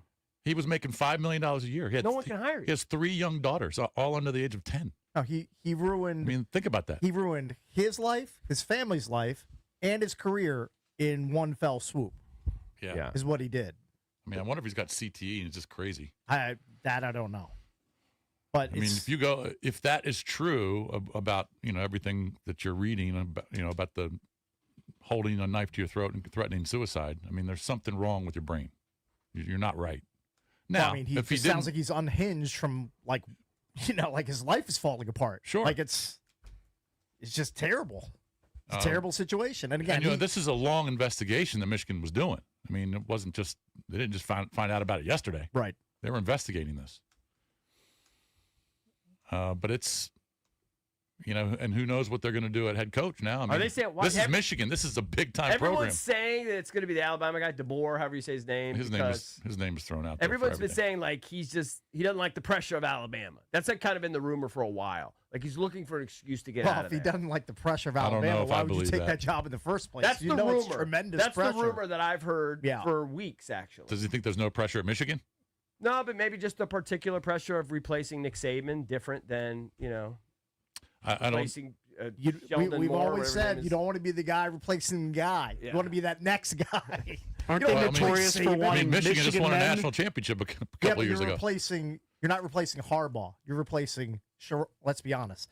Sharon Moore. Right. Like, forgettable. He's a much lesser. Yeah. He's a much lesser. Well, coach. DeBoer's name was brought up for the Penn State job too. Right. Right. That's because. Yeah. And why? Penn State's a lesser job. Why? Because the word is that it's a little bit too much for him, maybe.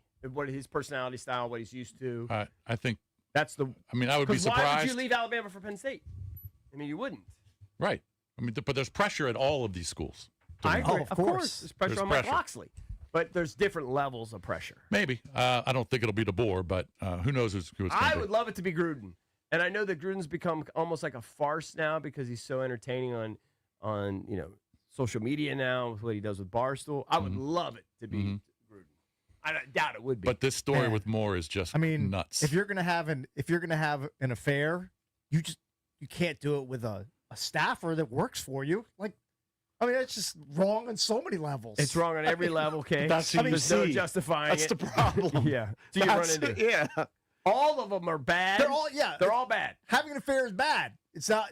It's frowned upon. But to do it with somebody that is in your But employment. that's where they all happen. In your office. The Yeah, problem is he doubled her salary. Oh, I She saw went that. from 50K to I did notice 95K. she got a nice bump in the salary. And she- Yeah, you think that's not a red flag? Oh, yeah, obviously, it was convenient for both of them to hook up. Sure. Of course. I mean, people have affairs at work or whatever. I mean, that's like as classic as anything. I know it happens all the time, but man, that was a just horrible life decision. But horrible life decision. But I have to say, worst decision to threaten to kill with a knife Oh, and make a whole scene. Of course, that's worse. But because I mean, just now you're literally unemployable. well, I mean, you may have go to jail. to work at like Dairy Queen or something. Like maybe a high school. I don't even know. Can you be around kids? I don't know, man. I don't know. Well, you have to separate it. His record was mediocre to begin with. For sure. Taking over for Harbaugh. And then, yes, when you have murder-suicide in the mix, that is Well, he went not cra- an employable person. Yeah, I mean, if that's true, I mean, he's nuts. He's crazy. Well, the there's threat something of it. wrong. I mean, he obviously didn't kill himself or somebody Okay, else. but there's an assault. What if he was- There's an assault what if he was investigation. So he drinking? assaulted somebody. What if he dealt with the stress by drinking and people do dumb things via drinking? Not to excuse it, but I'm saying that's Don't what I know. was thinking in my head. Maybe he was drunk. Maybe. It was allegedly an assault. I'm going to probably do some Alleged dumb assault. things, drinking and hide social. I should probably be held accountable for it if I do something stupid. All right, But but I'm they not, arrested because him. I'm going to have a ride. I know home. we're I'm saying gonna be alleged on responsible. everything. He did some. He broke the law doing something. That's why he was arrested. Right. And they fired so him he- with the Well, quickness. he's alleged to have broken the law because sometimes you get arrested and you get Right, acquitted. that's what I'm saying. But he was arrested for something. For a reason, So he was yeah. charged with something. Yes. So I don't know how much of it is alleged. I mean, he was arrested. Well, he's supposed to be convicted. He's not convicted. Yeah. So that's You- all I'm you- saying. you understand what He I'm was saying? arrested for an Yeah. alleged assault. They didn't just drive him back to his house and say, "All right, chill out." Yeah. I mean, he did No, something wrong. happened. Yeah. Or at least was alleged to have happened.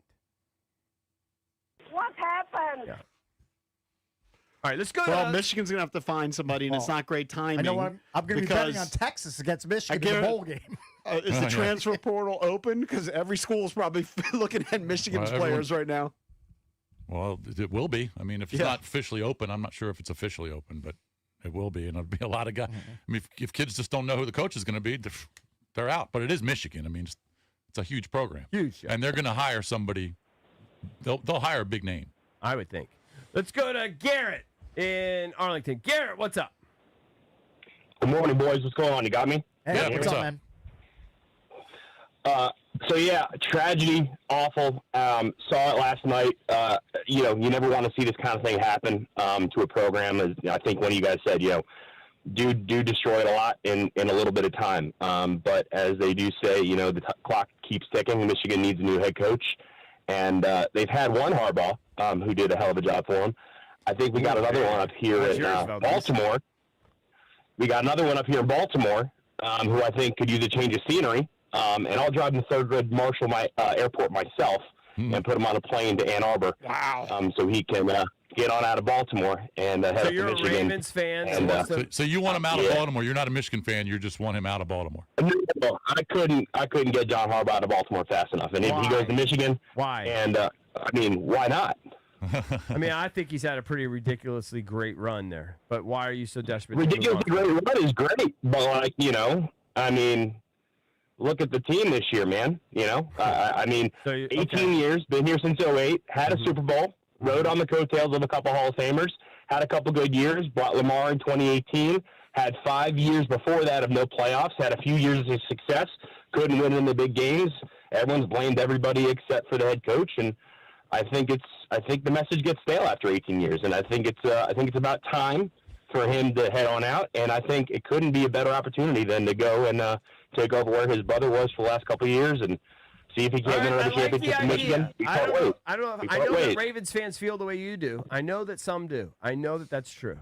From the outside looking in, he seems pretty darn good. I mean, you have to remember his brother was kind of left Michigan on bad terms. He was being investigated by the NCAA for illegal recruiting or having people on campus Connor during COVID. Stallions. Yeah, and then the Connor Stallion stuff. Yeah, so it's not like he's got the greatest name. He did win a national championship there. He doesn't have the greatest name connected to Ann Arbor. All right, you can call us at 800-636-1067. Get in line to ask Dave Richard from CBSSports.com a fantasy football question. The fantasy playoffs are upon us. He Mhm. will join us next to give you the advice that you need here on the Junks.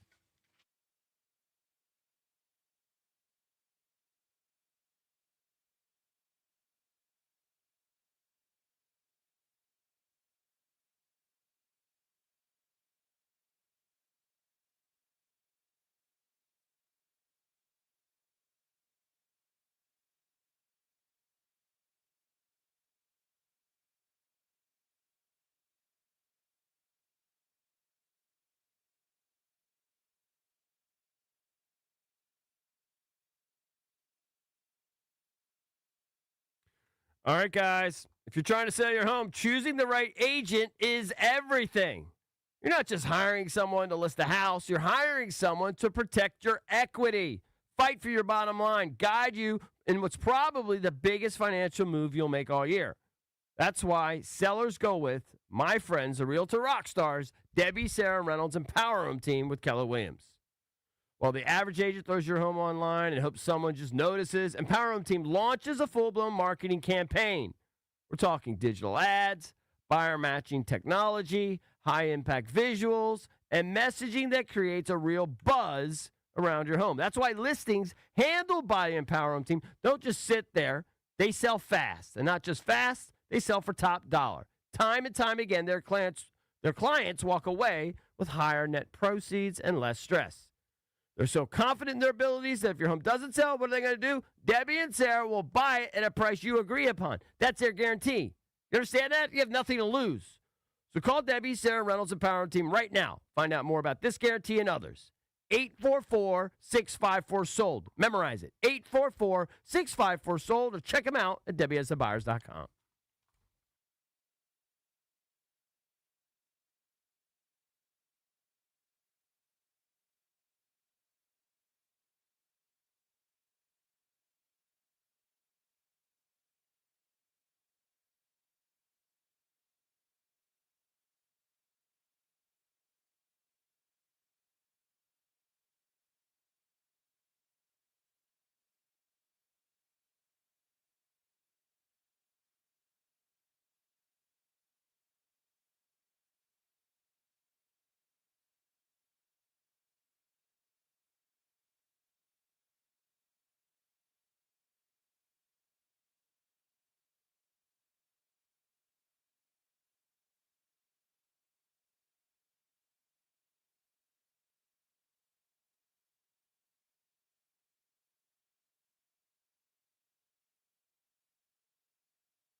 The Commanders have decided that Jaden Daniels will be out against the Giants, but no structural damage to that elbow. Head coach Dan Quinn if Jaden will return this season. He's going to be out this week of practice as we're going in a limited fashion, but let's see where we're at next week. We're always going to make the best decisions for him, for the team, what the medical, opinions are. Just wanted to give you that information today, and then we can work into next week.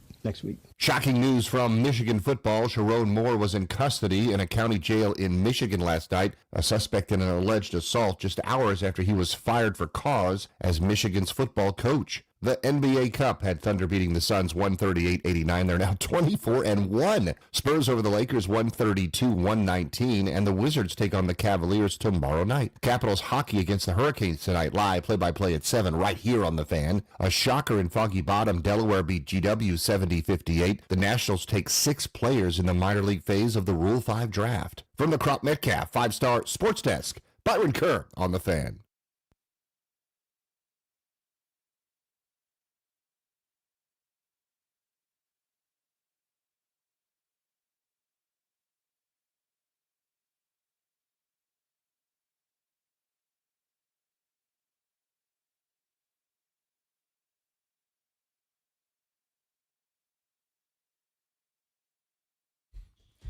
Let's head out to the Rude Guest Hotline. Rude, the most reliable heating and air conditioning products in the DMV. Say good morning to Dave Richards.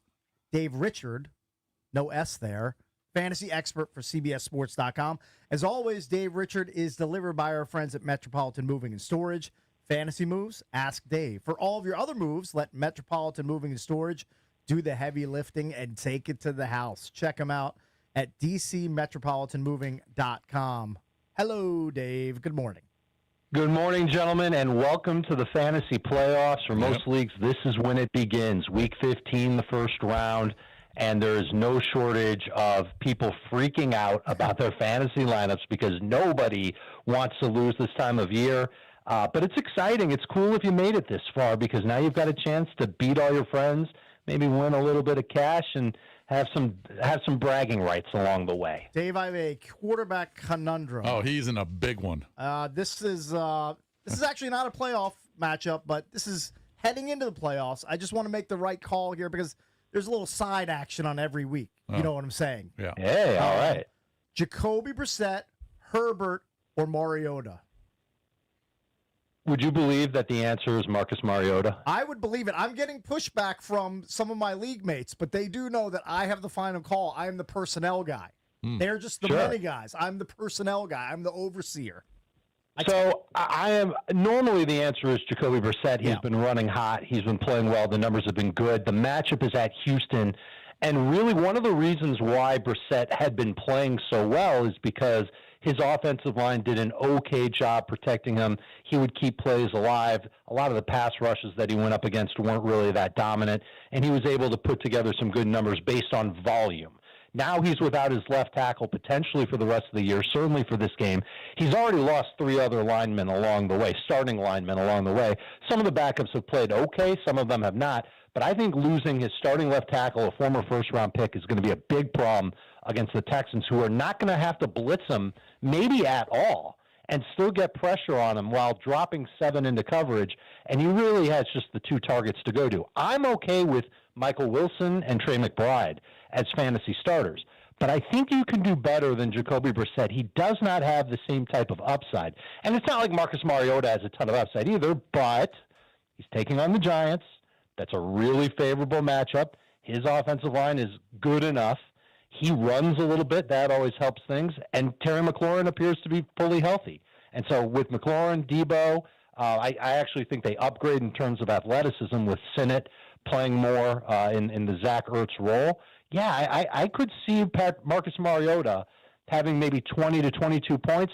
That feels kind of closer to the ceiling for Brissett for me in his matchup this week against Houston. Dave, would you play at wide receiver Ibuka tonight or Christian Watson from the Packers? I would go, it's a tough call. They're really close to my rankings. I'm going to take Ibuka tonight. Watson's been on fire too, but he's taking on Denver. And the one thing that I have always leaned on with Jordan Love is when he's pressured, he's nowhere near as good. You could literally go back and watch his last 2 games. All of his big-time throws have come when he's had time. And the Denver Broncos might set the NFL record for sacks. Their pass rush is relentless. Now, the Packers' offensive line has done a good job, too. But this is a big test for that offensive line, especially on the road. And that secondary for Denver, for the most part, has been playing really well. As long as Watson doesn't line up against Riley Moss, the whole game, I think he's going to struggle a little bit, whereas Ibuka probably not going to see the same type of coverage as he had been seeing now that Mike Evans is expected back. Ibuka really it feels like there's been some miscommunication with Baker Mayfield. This is the type of matchup where I think they get it right. At home, short week, Falcons playing for nothing. I think Ibuka can have a bounce-back game. All right, Dave, I'm in a pickle. All right, you mentioned Drake London. He's a pretty big pickle. It is. It's a big one. So Drake London obviously is out. So I've got DK and I've got Ted McMillan as my two of my other receivers. But at wide receiver 3, I picked up Mike Evans and I picked up Luther Burden. I got to play one of them. You're playing Evans. There's just okay. I think Evans will be the stabilizing force in this Tampa offense. And they've really been missing one of those in the last couple of weeks. I thought maybe Godwin could be that guy. It hasn't been good enough. But the thing that I like best about Evans coming back is he's not coming back from a hamstring strain or something wrong with his knee or his foot. It's a collarbone. And while it's a painful injury, and I'm sure he's going to be playing through some pain along the way, his legs are fresh. And for a dude this age, that's a good thing, especially this time of year. He'll be able to take advantage of even like tight coverage in this game. So as I think he's going to get a decent snap share. I think he's going to end up getting a decent amount of targets. I don't love him as like a top 24 guy. For example, I'd rather start Ibuka. I'd rather start Christian Watson. But I think Mike Evans can end up being a good fantasy receiver and one you'll be happy to start in week 15. What week is it? It's week 15. 15, yeah, yep. 15. You Okay. got it. All right, Cool. I put him in. All right, let's go to the phones. 800-636-1067. You can ask Dave all of your lineup questions. We know you have a ton of them. All right, let's go to Pastor Jacques. Hey, Jacques. Hey, how's it going, fellas? What's Hey, up? buddy. Hey, man, I'm in the same boat with you, Abesh. I've got this Drake London injury just at the wrong time of the year, man. So I've got these 3 guys. I need to play 2 of them, Dave, in a half-point PPR. Brook is one of them, Tedrow McMillan is the other, and Jamison Williams. And so who's staying on my bench out of those 3 wide receivers? Yeah, JMO is the must, and in half PPR, I think I would lean toward sitting McMillan over Ibuka. There just isn't this. McMillan, when he has his big games, man, they are huge games, and I know he's scored in 2 straight. And I do kind of feel like the game between the Panthers and the Saints could be high scoring. I'm not afraid of the matchup. I'm afraid of the volume for Tedrow McMillan and just how much throwing Bryce Young will actually do and how much of it will actually be caught by Tedrow McMillan.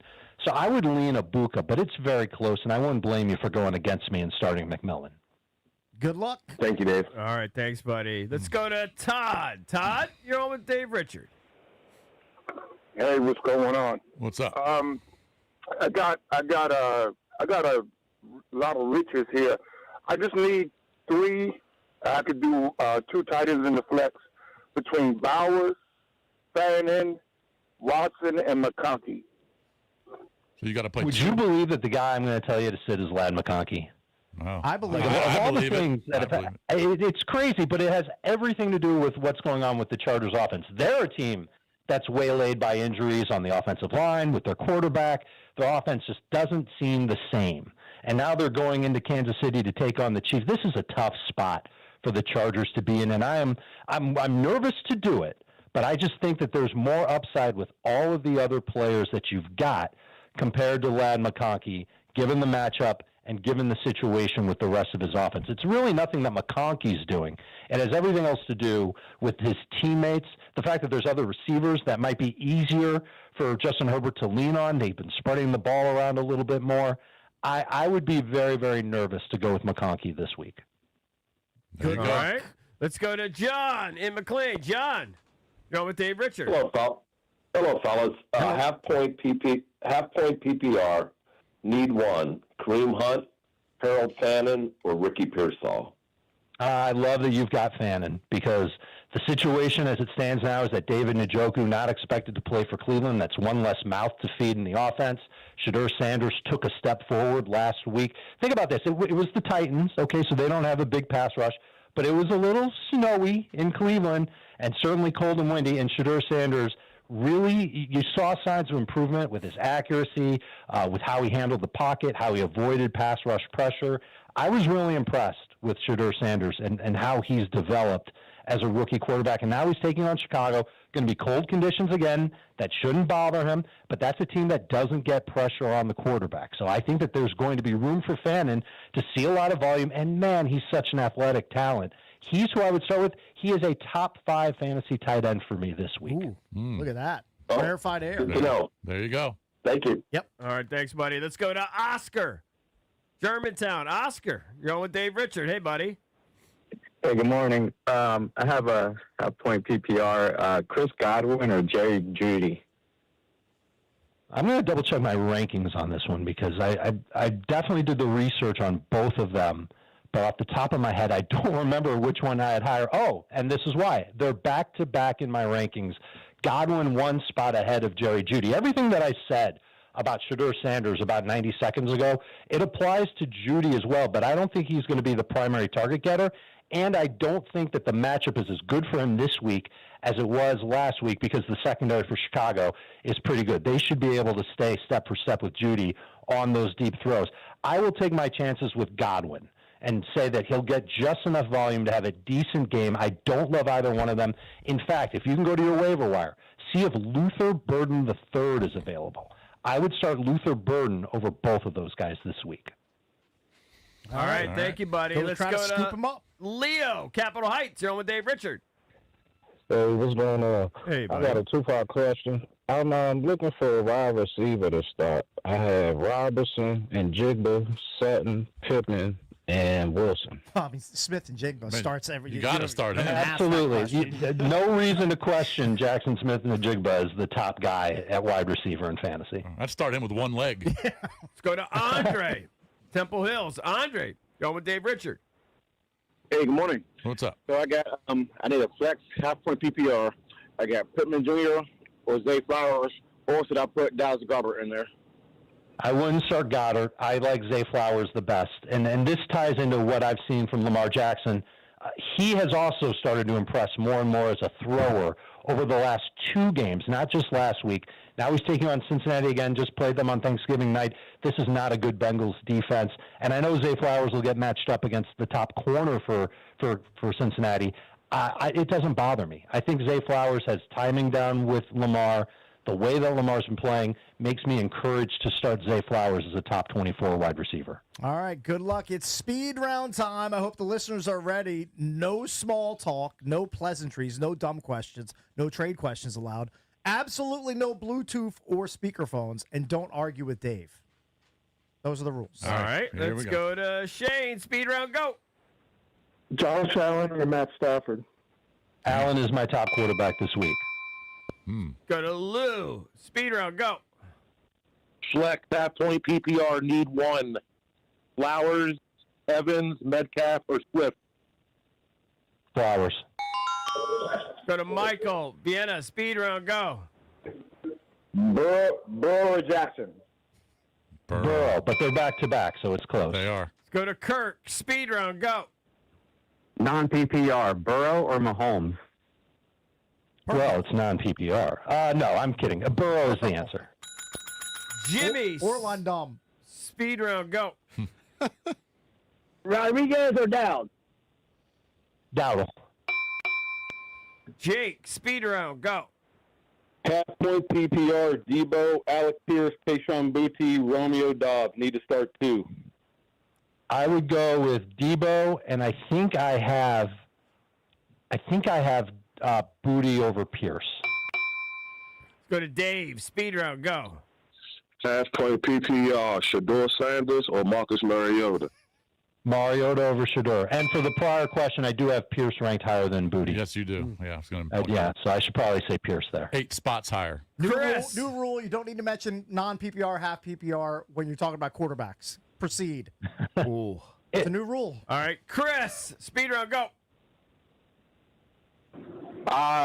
He said the almost had a You're on clean streak sheet. there on a heater. Renee. Speed round, go. Full PPR, Hampton, Harvey, Dowdle, Neal. Me too. That's how it's done. Harvey and Dowdle. All right, we went for like 7 for 8. That's Yeah. pretty good. All right, Dave, best I of don't know luck. how Dave memorizes his rankings when people throw out 4 players. I don't know. He's probably has them he's in a front of mad him. genius. I'm sure he does, but he has to switch. I don't know how you can think about all the positions. guys. He just knows. He does. He's genius. Yeah. Yeah, but my new favorite thing is having Bish double check my work. 'Cause now I'm answering the questions, and then he's going, "Yes, that's right. That's how it is in his ranking." Well, hey, I'm just No, wait a minute, Dave. You've got Pierce ahead of Keyshawn Booty this week. It's good to have an editor, Dave. You Yeah, know that. Exactly. Just clarifying. He's my fact checker. He is. Excellent. We'll talk to you again next See week, you Dave. next Best week, of luck bro. in the playoffs, man. You got it, guys. Good luck in your fantasy playoff matchup. Thank you. Same to you, my friend. All right, we're going to get back to the phones and back to the topic du jour. That is Jaden Daniels being shut down this weekend. Are you worried that the Commanders are just going to shut him down for the rest of the season with him seemingly just suffering from a sore elbow and being held out of the Giants game? I'm not surprised by anything now. Are you concerned that the Commanders are going to shut down Jaden for the rest of the regular season? 800-636-1067. We'll take your calls on that next here on The Fan.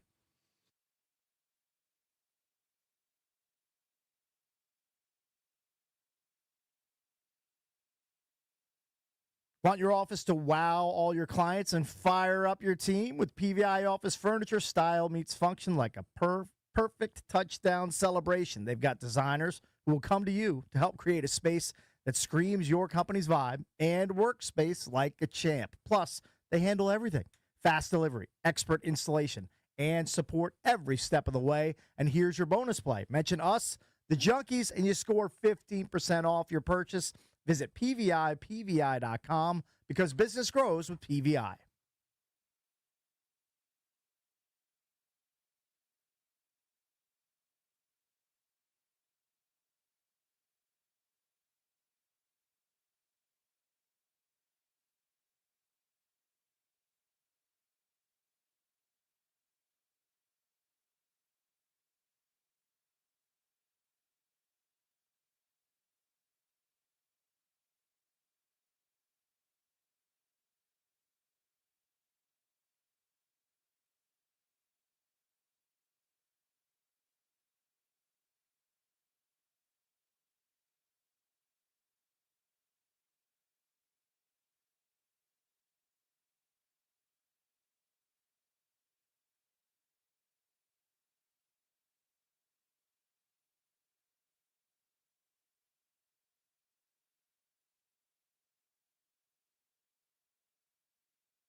He's going to be out this week of practice as we're going in a limited fashion. But let's see where we're at next week. We're always going to make the best decisions, John, for him, for the team, what the medical, opinions are.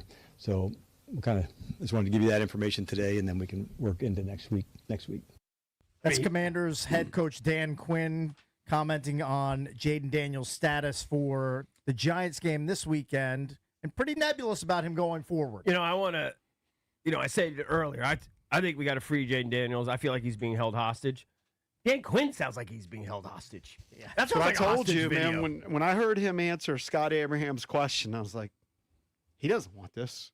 He wants to play Jaden. Jaden wants to play. Yeah. Somebody's telling him that they have to sideline him, and my guess is for the rest of the season, it may change because pressure can change and you can change your responses. I'm looking at our poll of the day. You can always vote at Junks Radio. We gave 4 choices on who made the call to shut him down.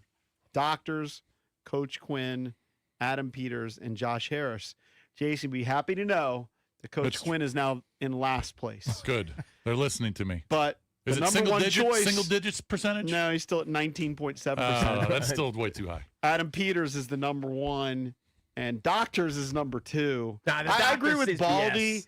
that the Doctors are going to say, they're going to say what is the deal, right? They're going to say no structural damage, whatever the actual diagnosis is.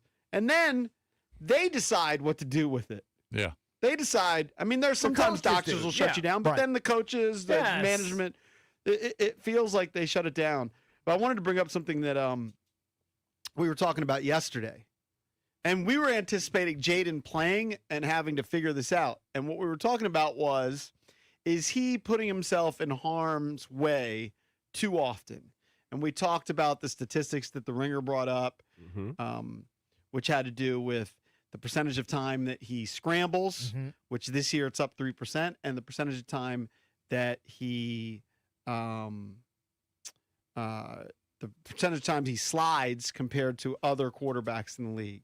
Our pal Zach Kruger, who does a great job with stats, he just sent me something. I guess he was listening, and he looked deeper into it. And this is pretty interesting because when we were talking about it, we're wondering, well, how much is on Jaden? How much is he forced to scramble? According to PFF, they had him with 38 scrambles this year. I think one of the other metrics had it at 41. But let's work with 38. 15 of the scrambles came from a clean pocket, meaning they judged him as could have stayed in the pocket and bounced out on the scramble. Zach wrote me, says, another fun fact, Jaden scrambled from a clean pocket at a 9.3% rate in college. Of the 75 quarterbacks that he has data on, that was the second highest career number of any quarterback. Last year, it was down to 5.9%. But this year, much, much higher. It's up like 3%. 6 point. Well, no, but from the 5%. 5.9 to 9%. Yeah. That's 3%. Roughly. He has it at 10 point. He has it at 10.2%. Okay, 4%. So to me, it seems it's a pretty significant increase. I guess. I mean, it's close to doubling. I would argue it's a small sample size, and I would also argue that's his superpower. But fair enough. I might agree with the premise that maybe he should just take the dump off instead of. The problem is his entire life. When all hell breaks loose or there's mediocre choices, him running is usually the better one. Yes. So he might have to adjust because he's at the NFL level. Yeah, and these guys are bigger and stronger, and you could get hurt more. I would stipulate to that. Well, you definitely have to adjust because we saw Jackson Dart interviewed about this, I want to say last week, 10 days ago. And he said, haven't you guys watched me play? This is the way I played in high school and college. But just because you got away with it in high school and college doesn't mean you're always going to get away with it in the pros. And sometimes fair. you have to alter That's your fair, approach. but you can't shut it down completely. No, it's and I would say still it's small sample size, but okay. I mean, small sample size. It's all the games he's played this year. I mean, you just got to work with it. He's played in about half the games. But there is such a thing as not statistically significant. Yeah. Yeah. I think but I think when you look at him probably putting himself in harm's way more often, and there are a lot of factors, we've talked about them ad infinitum, whether it's McLaurin not being there, whether it's McLaurin not even being at training camp, not finding a rhythm with his receivers, Noah Brown going down. All these different factors are part of it. I'm just hoping. But maybe to tie it back into what the larger thing which we're talking about is them deciding to shut him down. Right. and trying to figure out how it happened. Maybe they're looking at it, and it might be Adam Peters looking at it as like, we're not really doing a good job of protecting him.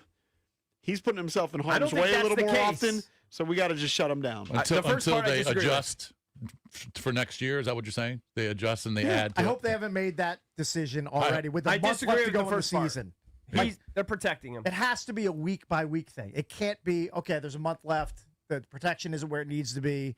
He's exposing himself more than he should be. So we're gonna call it a season. Like, you can't make that decision in mid-December. I agree. I think he should be playing. It should be week by I think week. he should be playing. I'm just saying that maybe they're looking at it overall, saying, "Look, the guy keeps getting hurt.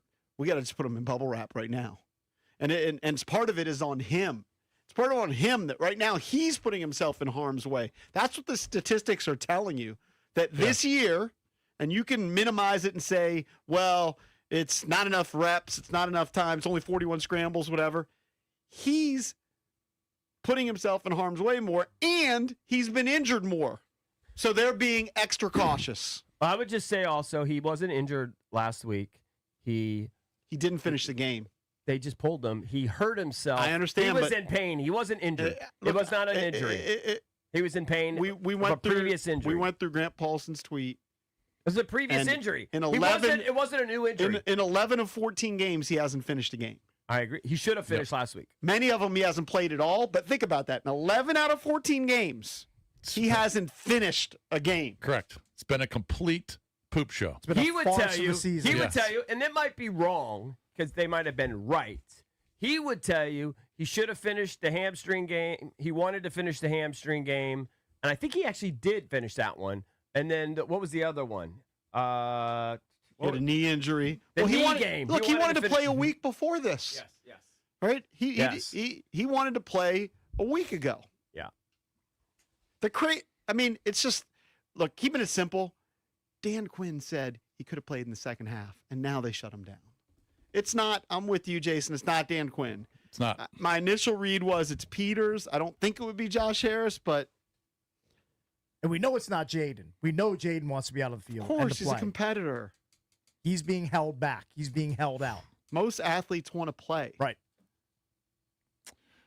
Have you Well, decided what you're going to do yet in protest to watching Marcus Mariota this weekend? I mean, is anyone within earshot have any interest in watching Mariota I'm play kind of again? intrigued by to see if Mariota can beat up on a bad defense. I'm actually kind of intrigued. Well, it's because you picked him up for fantasy.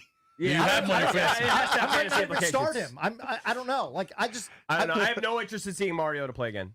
Can he The help Ravens, the team the win? Ravens Bengals game is going to be on opposite the Washington New York game. I'm going to watch the Ravens Bengals. Okay, I might. Maybe I will. There you go. There's your 1 o'clock game. I think you should watch A Christmas Story. Yeah, watch That should be the protest. It has to be something I want to do. All right, let's bang out these calls. That way you can interpret the leg. All right, lamp the and question is, significance. are you concerned that the Commanders have already made the decision to shut down Jaden for the year? And this is just the first of the rest of the games that he will not be appearing in. I'm wondering if that's just been, that edict has been handed down, and Dan Quinn just has to go out every week and say, yeah, he's just not going to be out there this week. That's going to be a weird bit if that's the case. Before we go Well, why wouldn't they just, so they don't have to deal with the media on a daily basis, why wouldn't they just announce that? We're shutting them down for the rest of the year. Because it's humiliating.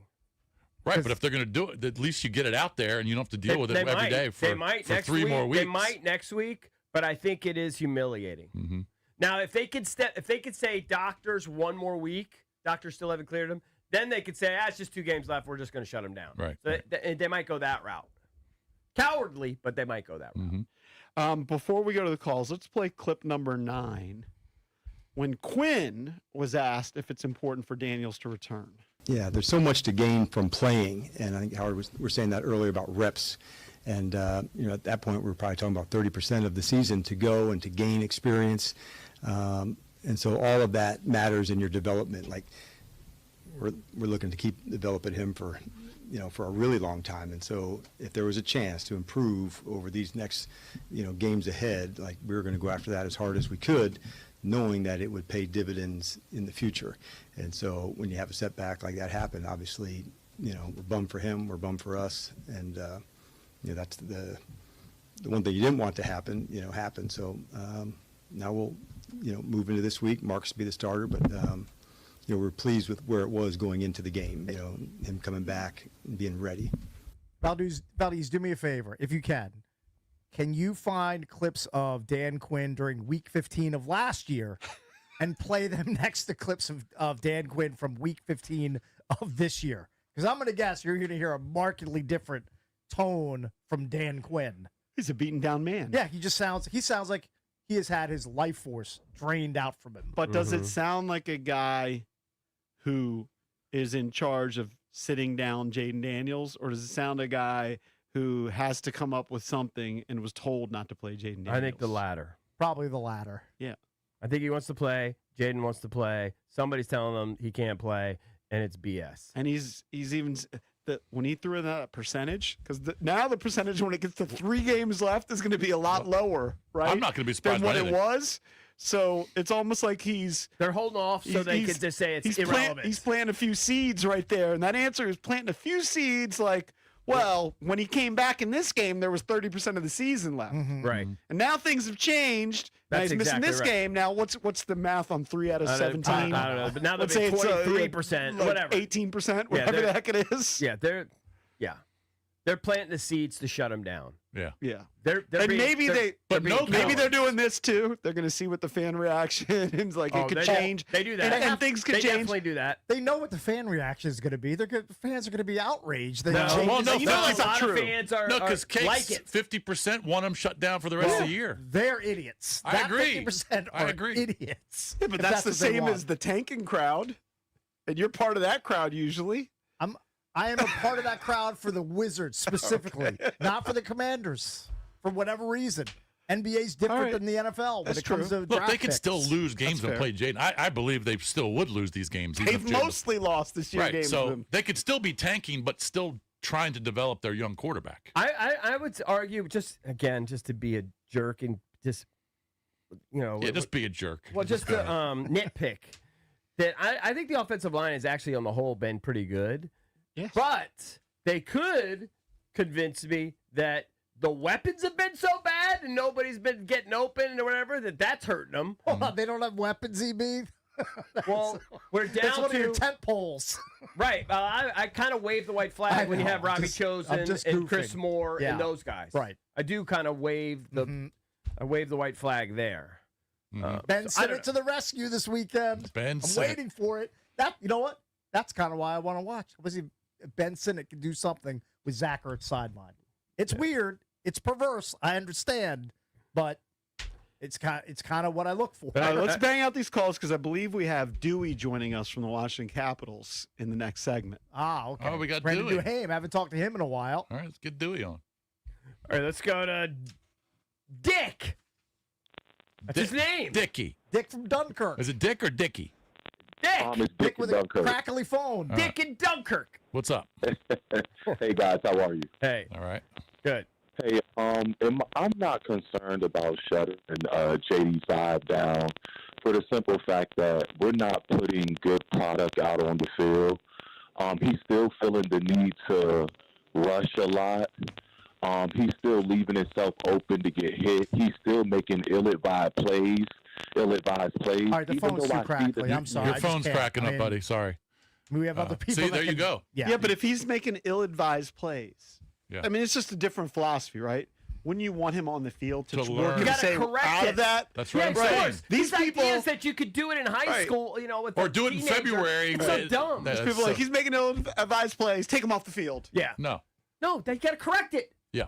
You know me. I'm always I'm a Strasburg rehab in the majors Yeah. guy. You're ready to get those guys right out there. Well, in this case, it's accurate. He's got to be out there against another NFL team trying to go out and get him and tackle him and beat you.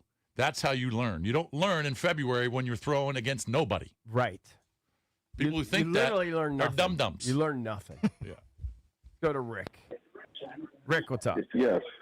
All righty. No, I would not play him. I mean, let him sit for the remainder of the season. Number one is he's not 100%.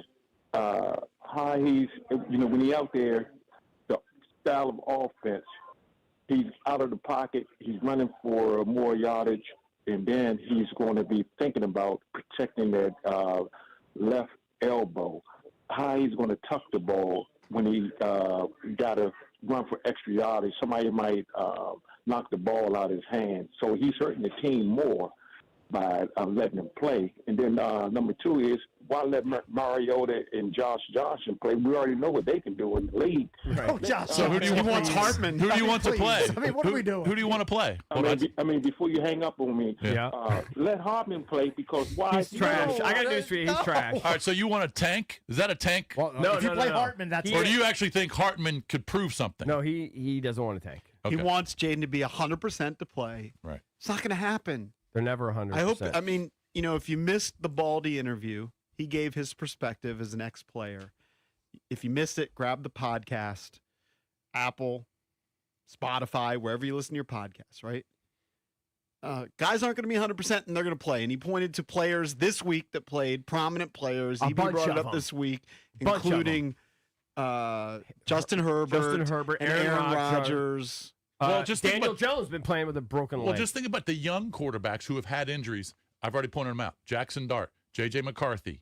Now, Cam Ward, I don't know if he's had any injuries, but he's a young on quarterback. bad teams. On bad team. Still out there playing. Right. J.J. McCarthy, still out there playing. Maybe they want J.J. McCarthy to get hurt. Jackson Dart, out there playing. I mean, Shador Sanders has a bad back. Shador He's Sanders. got like So young quarterbacks tape on his back. Younger quarterbacks who are banged up are out there playing for other teams. Right.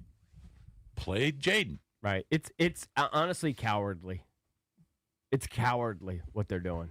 I can't All right, disagree. We'll get back to your calls on Jaden Daniels after we talk to Brandon Duhame from the Washington Capitals. They have a big game tonight against the Carolina Hurricanes at Capital One Arena. He will join us next on The Fan.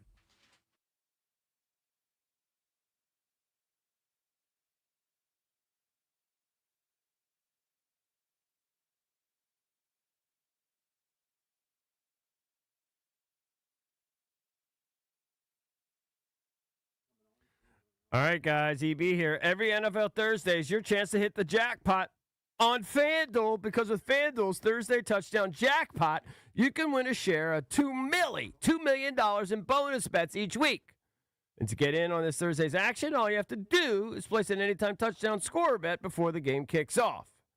And if your player scores the first or the last touchdown of the game, you'll win your bet plus a share of bonus bets.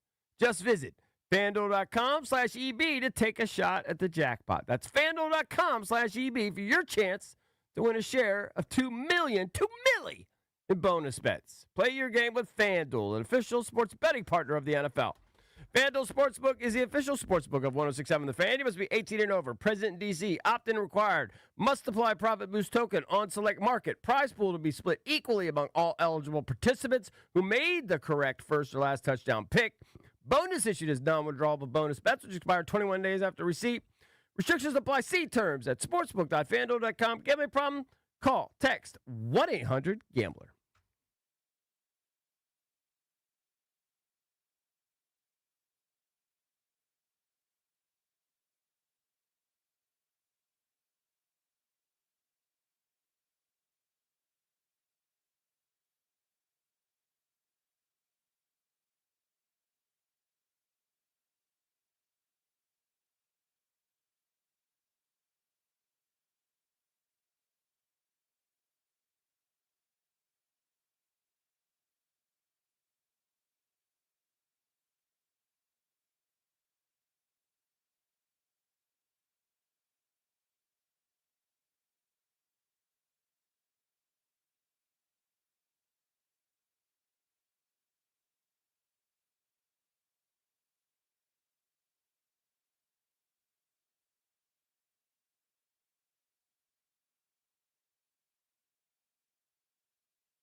hoping to be joined by Dewey. Brandon Duhame, a.k.a. Dewey from the Washington Capitals. They've got a big one tonight at Capital One Arena. The top two teams in the Metro getting together as the Canes are in town to take on the Capitals. I got to believe he's going to join us because Capitals PR staff was tweeting out that he was going to join us. No, he's gonna That's join what us. reminded us that he was coming on. Yes.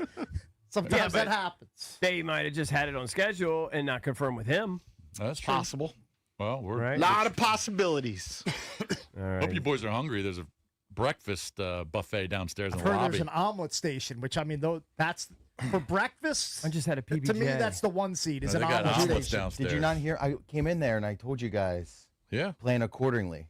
I'm Carlos planning. told me first thing in the I morning. heard you. When you said omelet station, When my did you ears say it? This perked last up. commercial break? No. I there went in was- there like It might have been when I was getting I think it was my 7, PBJ. like around 7. It was early. It's early in the show. Oh, They're doing their Christmas breakfast buffet didn't hear downstairs. it. The if I line's was here, I usually didn't hear you. long.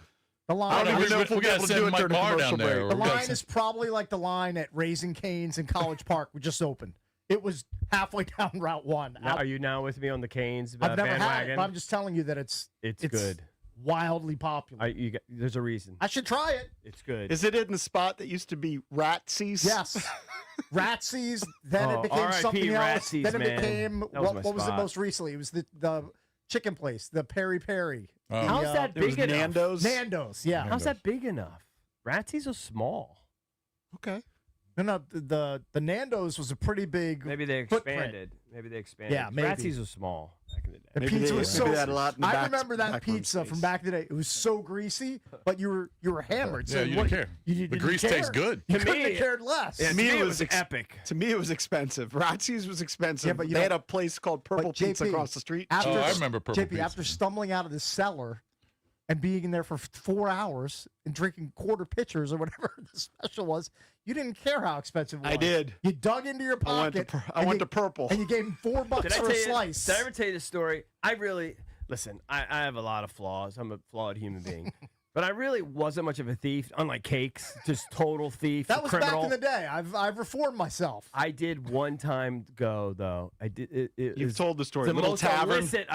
the most illicit thing I ever did is that when it was called Little Tavern at the time. Yes, they had the And small little I sliders. ordered like They were great. a dozen sliders. He They gave were it to great. me, and I just grabbed it and ran out the door. Right. Dined Yeah. and dished. Yeah, you stole them. I But didn't you go back? was as bold as I've ever been, and I wasn't even drunk, but I felt so guilty about it. Yeah. I came back and I paid him for it All Well, right. Like a why, half but why hour did later. but why did you originally run out of the store? because I was a brokey.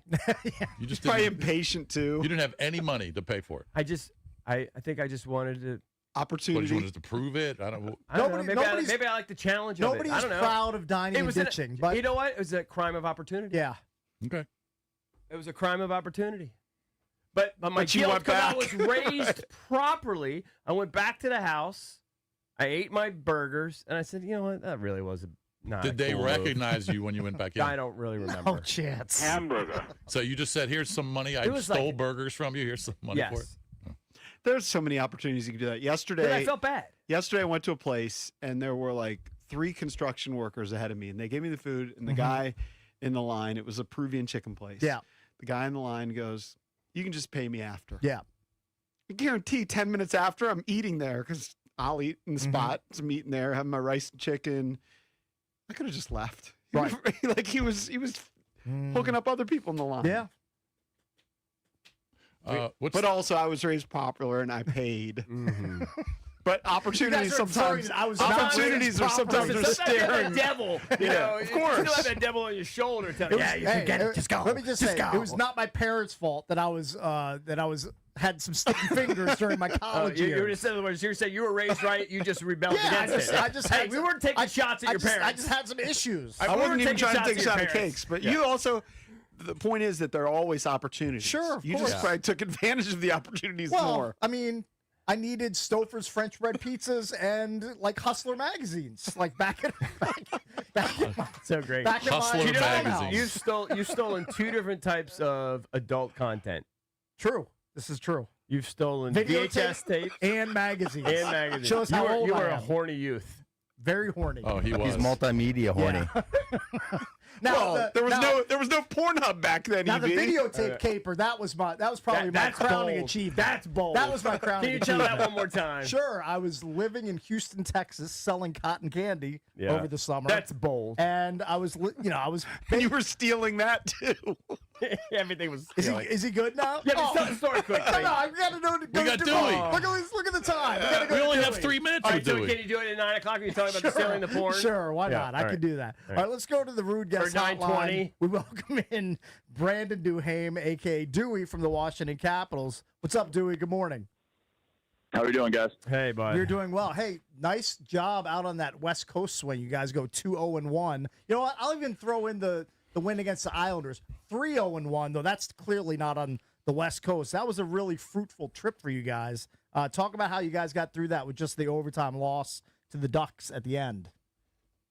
Yeah, gutsy road trip from us. Anytime you go on that West Coast swing, it's not easy. Good teams out there, and they play a bit of a different style. They each kind of, Anaheim being super offensive, LA being super defensive. So us being able to go in those buildings and put on some good efforts was a big step for us. Hey, how pumped were you and the rest of your teammates when Carbs gave you guys the 2 days off following the home win against Columbus? You guys looked overjoyed because look, you guys went on that West Coast swing. You had to come back, fire it up again against Columbus. You guys deserve those 2 days off. You had to be pumped for that. Yeah, pretty well deserved in our opinion. Just a good road trip, and you come back from that West Coast, time change, all that definitely plays a factor. And it was nice to catch up on some good sleep and well deserved time with family and guys with kids and stuff like that. So it was it was pretty good. Do you feel like tonight's game's a bigger game than usual? For sure, yeah. Anytime we don't forget they bumped us out of playoffs, and we have some really good games against them. Hard, heavy team. Territorial battle for us is it's a good challenge, and standings obviously. There's a lot of factors that go into it. We can't make it more than just another game, but definitely a motivated group tonight. Dewey, it's not Pens Caps yet, that level of rivalry, but Caps Canes is becoming It's approaching. It's becoming pretty heated. I mean, these teams clearly don't like each other. Right. There've been some scraps in the last few meetings. Do you envision it being overly physical, maybe, reaching the boiling point in tonight's game too? For sure. Anytime, we've played them, it's, we go in their building. If we're losing by a few, it ends up getting scrappy. If we're winning by a few, it ends up getting scrappy. If it's close, it's scrappy. So it's inevitable. The tempers flare in those type of battles. Anytime it's a big game like this, everyone's fired up, and we're excited for the challenge. Hey, I saw there was a NHL player poll, which had the guys decide who was the most punchable player in the league. It turned out to be Nick Cousins, followed by Brad Marchand. Who's Nick Cousins? And he's on Ottawa. Kirk's cousin? Yeah, he's on Ottawa. Do you have guys that you just hate that are the most punchable guys that you'd love to get in scraps with? Yeah, I mean, there's probably a few throughout the league that you have some rivalries with, and some heated battles, and like I said, tempers flare out there. It's no secret. So yeah, there's probably a few guys you want to get your hands on for sure. All right, Dewey, we appreciate Good luck the tonight, time. buddy. Best of luck tonight against the Canes, and we'll talk to you again soon. I appreciate it, guys. See you. That's Brandon Duhame from your Washington Capitals. Big one. Should be playoff atmosphere at Capital One Arena tonight. Oh, hell yeah. Top All right, two teams in the Metro. It's a big one. So when we come back, the Cake's Caper? We're going to get into that. We're going to give it a prime slot. I think he needs to, yes. It's a great story. It's a great If story. people haven't heard the Cake's Caper. boldness of the story. It was pretty bold. It's shocking. It was kind of spicy. Audacity. Yeah. All right, so we'll get into that next. And it's also an open line Thursday. You're welcome to call in throughout the show at 800-636-1067. It's brought to you by Window Nation. Searching for new windows and doors? Search windownation.com. Their windows are measured to fit the first time and installed by experts to last. Window Nation for your home, because it's where you live.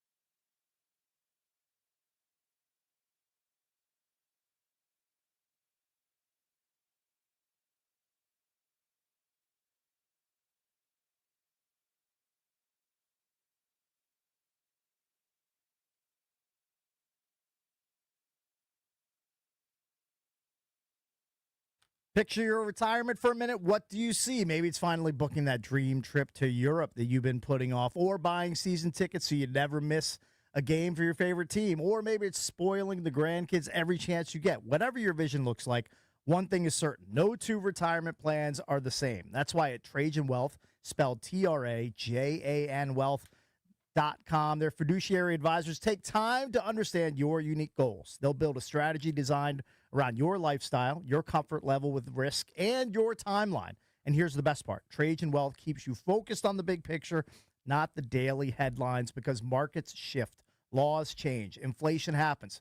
But your dream shouldn't have to. It's never too early or too late to get a plan in place. So call Trajan Wealth today. The number is 202-929-6600. That's 202-929-6600, or visit TRAJANWealth.com. Advisory services through Trajan Wealth, LLC, SEC registered investment advisor, client paid advertisement. Additional disclosures at TrajanWealth.com.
Marcus Mariota will start on Sunday against the Giants. Head coach Dan Quinn says Jaden Daniels is not going to play, but no structural damage to the elbow. Does he have a preference on how Daniels slides? There's two different ways that you can give yourself up. If you're diving, as far as like the play's over, I'm a slide or dive. Those are both effective ways to do it. And sometimes it's to one side this way, to my left that way, and that's pretty common for a lot of the QBs. Sharon Moore is out as coach at Michigan football, and he's a suspect in an alleged assault.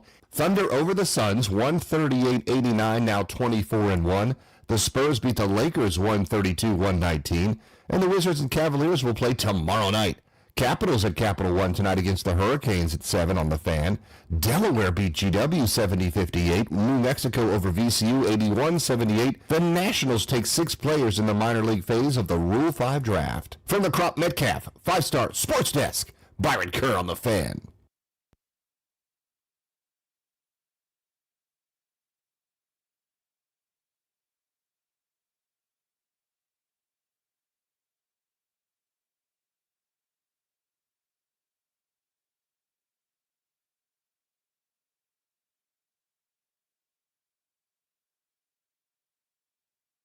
Reminder, you can join us at Hyde Social in Clarendon, not this Friday, next Friday, December 19th, for our annual holiday show. We're broadcasting live.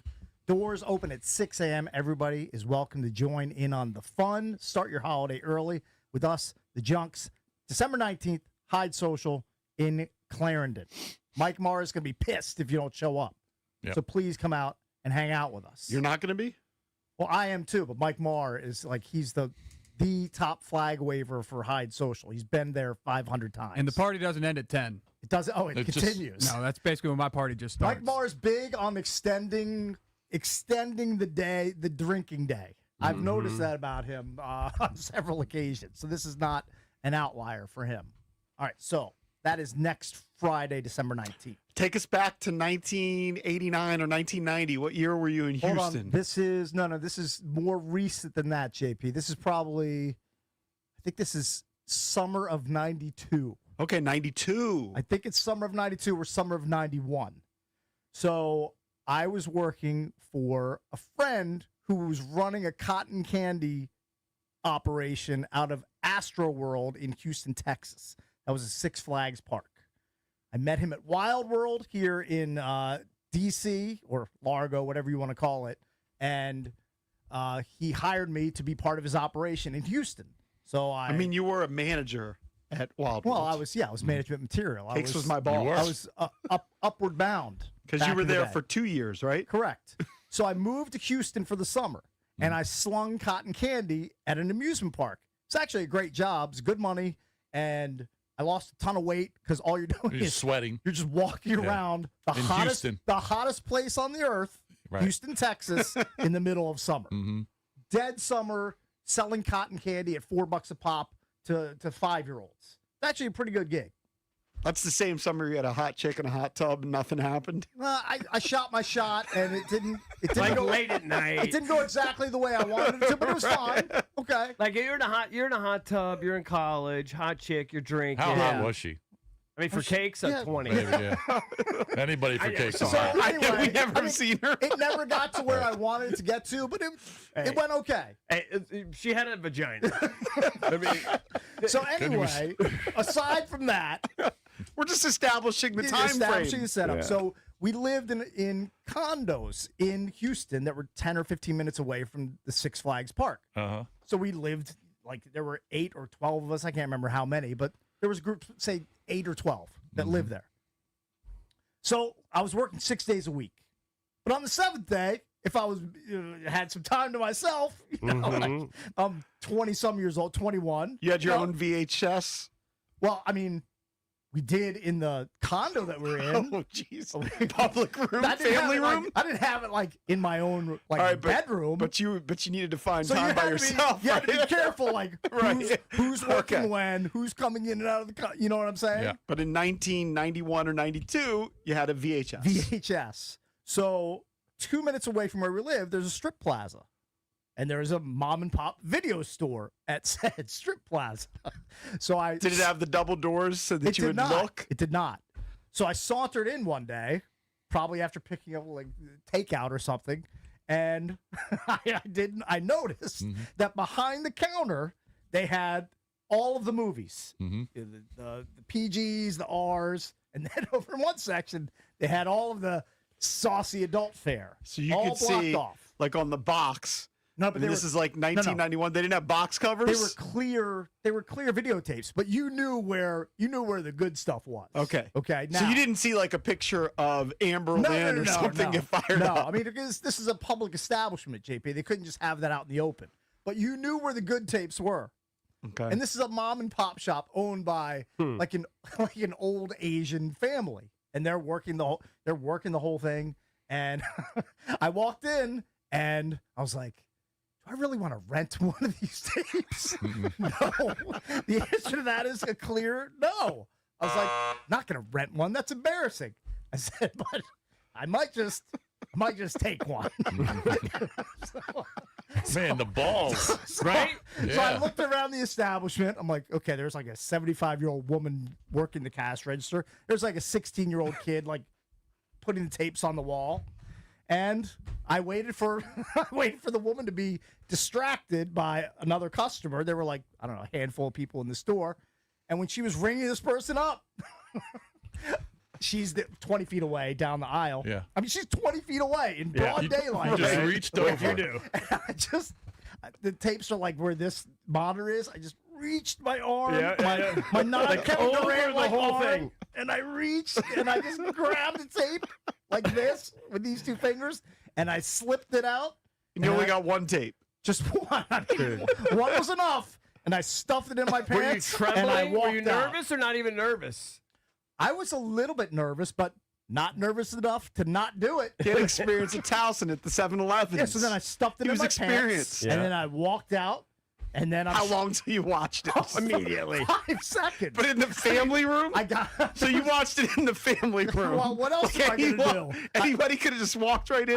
I rolled the dice. I'm sure I popped it in as soon as I got back in. Man. To the, Do you have any to the recollection condo. of who was in it? No, I mean I could embarrass years you ago. regarding that. Have we told that story before? Yeah, but I actually got the tape and took it to my room. Not at first. I didn't have that Not luxury. at first. Oh yeah, press play. I You're right. played porn roulette. Not at first. So yeah, I'm not proud of it. Just the balls and stupidity of the things we I'm did not when we were proud younger. of what I did, but I did it. How many places of business? Like I feel like Toys R Us was the Yeah. one spot where you didn't take from them. That is correct. Because But- they had a real legit loss prevention department. Cotton candy And your place. management. And your management. Yes, correct. Cotton candy place, the place that burned down. Place of Wason's restaurant. Yeah, you used to just pull a scam, I right? did have a scam with the brunch ticket. Yeah, I did all those things. I'm not proud of it. It's part of my past. What about the place that was on 50? On 50? Had like a windmill. he stole from the that name of place. that Oh, yeah, what was that place? I would say never any monetary. Was that in theft, Arnold? Never any monetary thefts, but a few steaks might have disappeared from. What was the name of that place? Is that like Red Hot and Blue or something? I think it turned into Red Hot and Blue. Texas Steaks and Barbecue? It was only around for a year or two before it became Red Hot and Blue. A few food items might have gone missing. Remember yesterday? We can continue this. Remember yesterday we talked about the guy with all the lights in your neighborhood? In Ashburn. Yeah, I think this is the guy that's on hold, right? The guy that owns it? The loser that owns the house with all the lights? This is Mike. The Mike guy's desperate Horn. for attention. This is Mike. He loves names with 4 letters in them. Mike Horn. And we're giving him more ADs. How many of his buddies just call him horny? Probably everybody. Mike Horny. Hey, Mike, thanks for calling in, buddy, actually. Just breaking your balls. How are you? What's up, guys? How are you? Mike, What's fill up, us Mike? under your background. Like, how old are you, your family, your job, that sort of thing first. I'm 42. I'm a government contractor IT guy, like everyone out here in Ashburn. And I've been doing these lights forever. So I started them at my mom's house. I grew up in McLean, so I'm a local guy. Did those for about, I still do her house as well. We've been doing that one for like 20 years, but I moved to Ashburn in 2016, and I've been doing it ever since. This guy loves lights. What's the so much. percentage of complaints you get? Because I'll be honest, I wouldn't want to be your neighbor. So I hear you. Honestly, it's not that bad. Yeah, I mean, there are some days where it gets pretty crowded, but the neighbors all love it too. It means they don't have to do lights. But, we really don't have a ton. I heard you guys talking yesterday. I would have called in. I was on travel. But it's never like that bad. I don't know when you came, Lurch, but I mean, it's never that insane over here. I don't know. I was there. How many years have you been doing this? 3? Is this 3 years?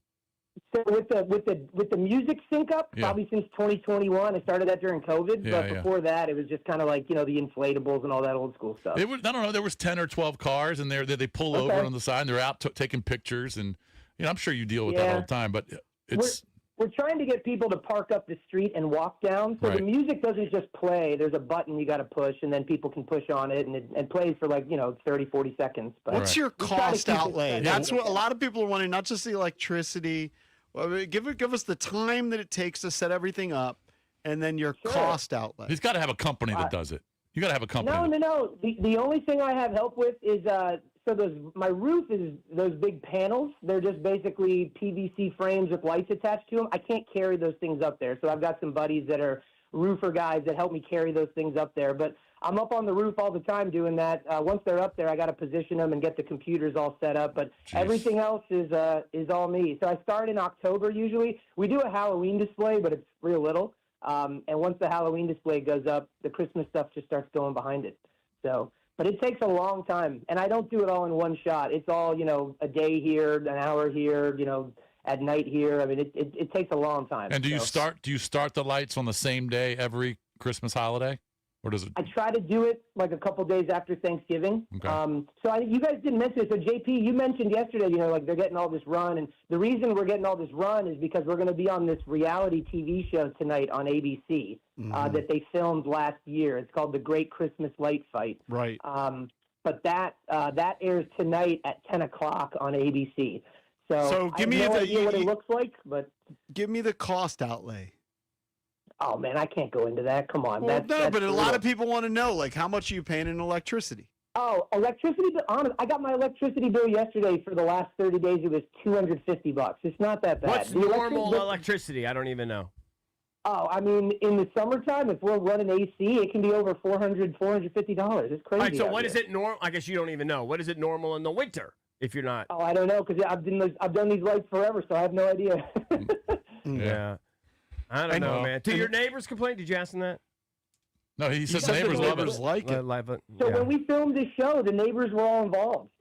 They're all part of the reveal that we did. They're all standing out in the yard with us. I mean, it was a blast. So, Do you have to get approval from HOA? Does HOA ever come in and say you Yep. can't do it? No, they're the first ones I had to talk to because they had to shut off street lamps and stuff for the film crew to be out here. I'm wow. surprised you haven't asked it, EB, but can you throw a spiral? No way. I No, already know I the am answer. I am a huge football fan. When I talked to my wife yesterday, she told me to tell you guys that since the Commanders are bringing nobody joy this season, I had to in some shape or fashion. So, all right. But no, I've been listening to you guys for 20 years. You guys are great. So I'm all into the ribbing. It's all good. I listened yesterday. It was fun. All right, next time I come down Rosetta Place, I'll knock on the door.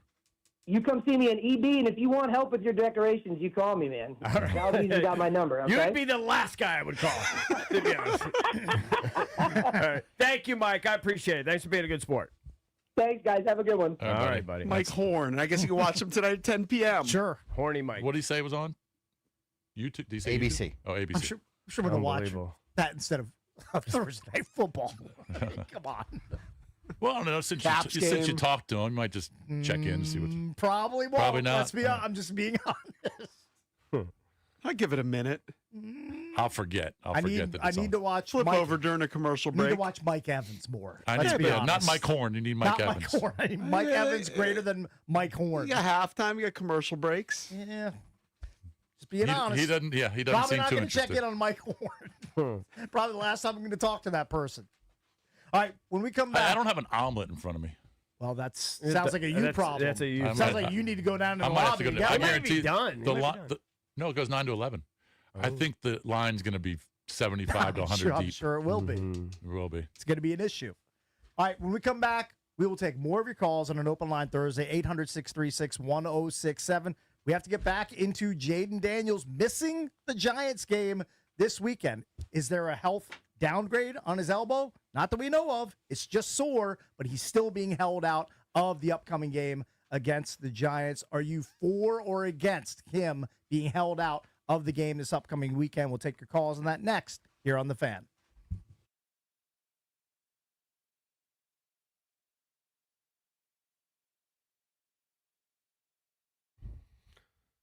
All right, guys. Every NFL Thursday, it's your chance to hit the jackpot on FanDuel, because with FanDuel's Thursday Touchdown Jackpot, you can win a share of $2 million in bonus bets each week.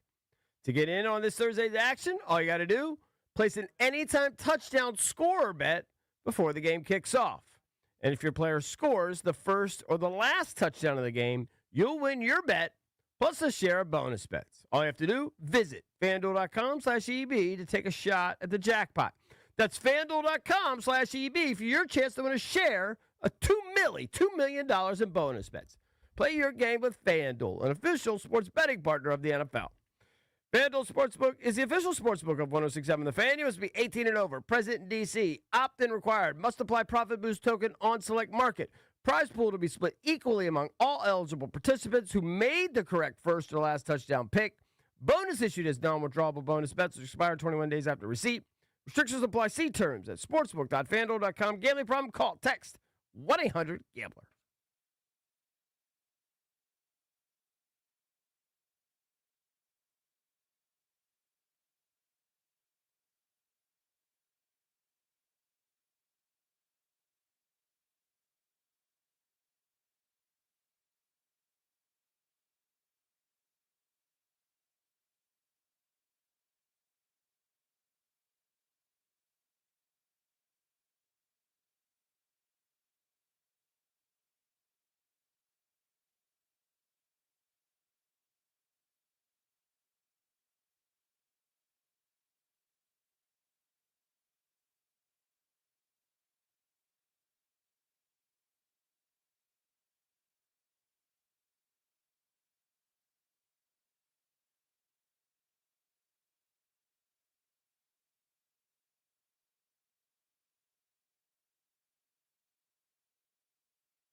Coming up at the end of this segment, we'll give you a chance to win a pair of tickets to go see Motley Crue when their tour comes to town Monday, August 3rd at Jiffy Lube Live, the return of the Carnival of Sins.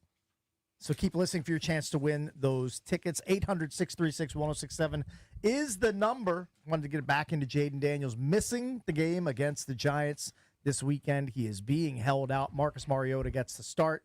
Jaden Daniels sidelined.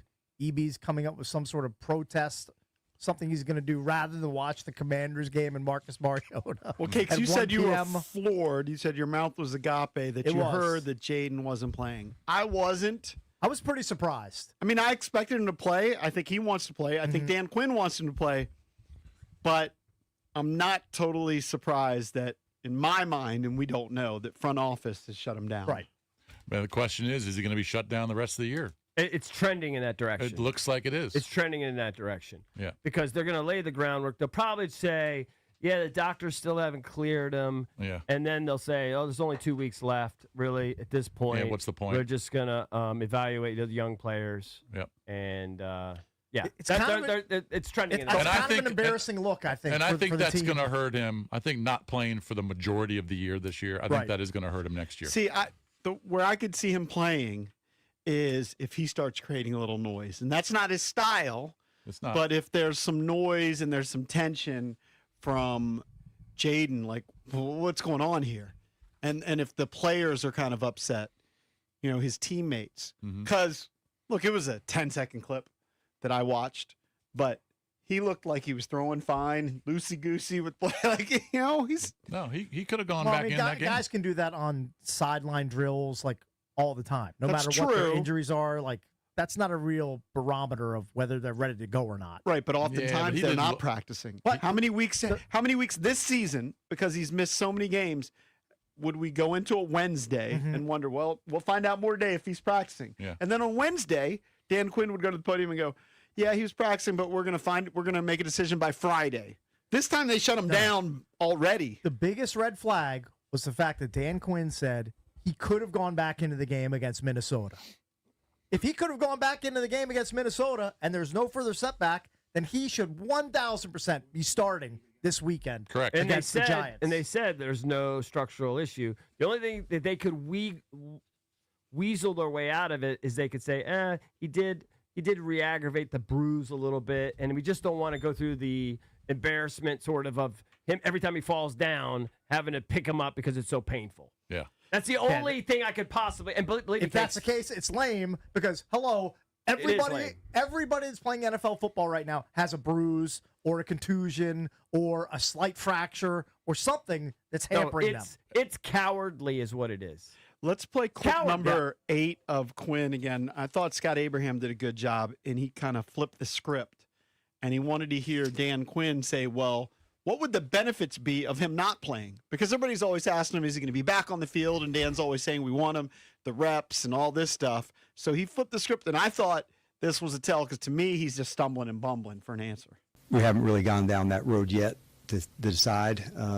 He's out this week, and he's working hard to get back. But as far as what decisions are ahead, like we just haven't gone down that road. He's working incredibly hard to get back with the guys. So, yeah, we're really bummed they got, re-aggravated on this specific injury. Going into it, thought he had a good week. There were things to improve upon into the game to get started. But, we haven't gone down all the way yet. We just, kind of went through the first evaluations this week to get ready to play. So I'll have a better update as we're moving forward. Couldn't he have It's said... just a lot of blah, blah, blah. Right. Couldn't he have said, if he's healthy enough to play, he will play? Right. He's not committing to that. No. We'll see where he is next week. Yeah, they're doing a quiet quitting thing. Yeah. They're Yes. quietly I agree. shutting him down. I agree. And I wish they would just come out and say, he's shut down for the season.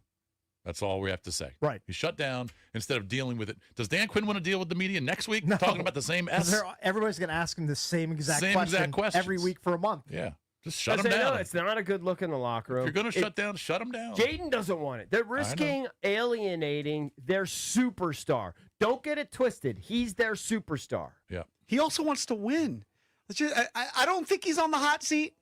He deserves this year as a pass. But if you lose 12 games in a row And they're probably going to lose because Marcus Mariota, you brought it up. What's he got? 1 win this year? He can't win. They never win with The Marcus Raiders Mariota. He blows. Right? You know what? So if they lose their final 12 He games, could beat the Giants. The Giants that are a- that bad. isn't that kind of a hard thing to overcome as an NFL coach when To you lose 12 straight? games in a row? Yeah. Well, Dan Quinn doesn't want to lose 12 in a row. I think it'd be. I mean, I think he gets the shot back because he did so well his first year. But find how many have come back after losing 12 in a row. Not many. I'll tell you what, if he loses 12 in a row, they keep him, and they start off the next year like 0-3. Oh yeah, 1 you're and looking 4. at a mid-season firing. Yeah. You can't lose 19 in a row. By the way, Josh Harris, he hasn't had a problem firing people. If you take a look at what he does with the Devils, what he does with the Sixers, he fires people. Sure. Yeah. He's probably fired hundreds of people in his day. Maybe But this- thousands. I can't remember what triggered this in my brain because my brain's mush and I'm just losing it. I'm close to death. For some reason, I thought this also might show an uneasiness with Cliff.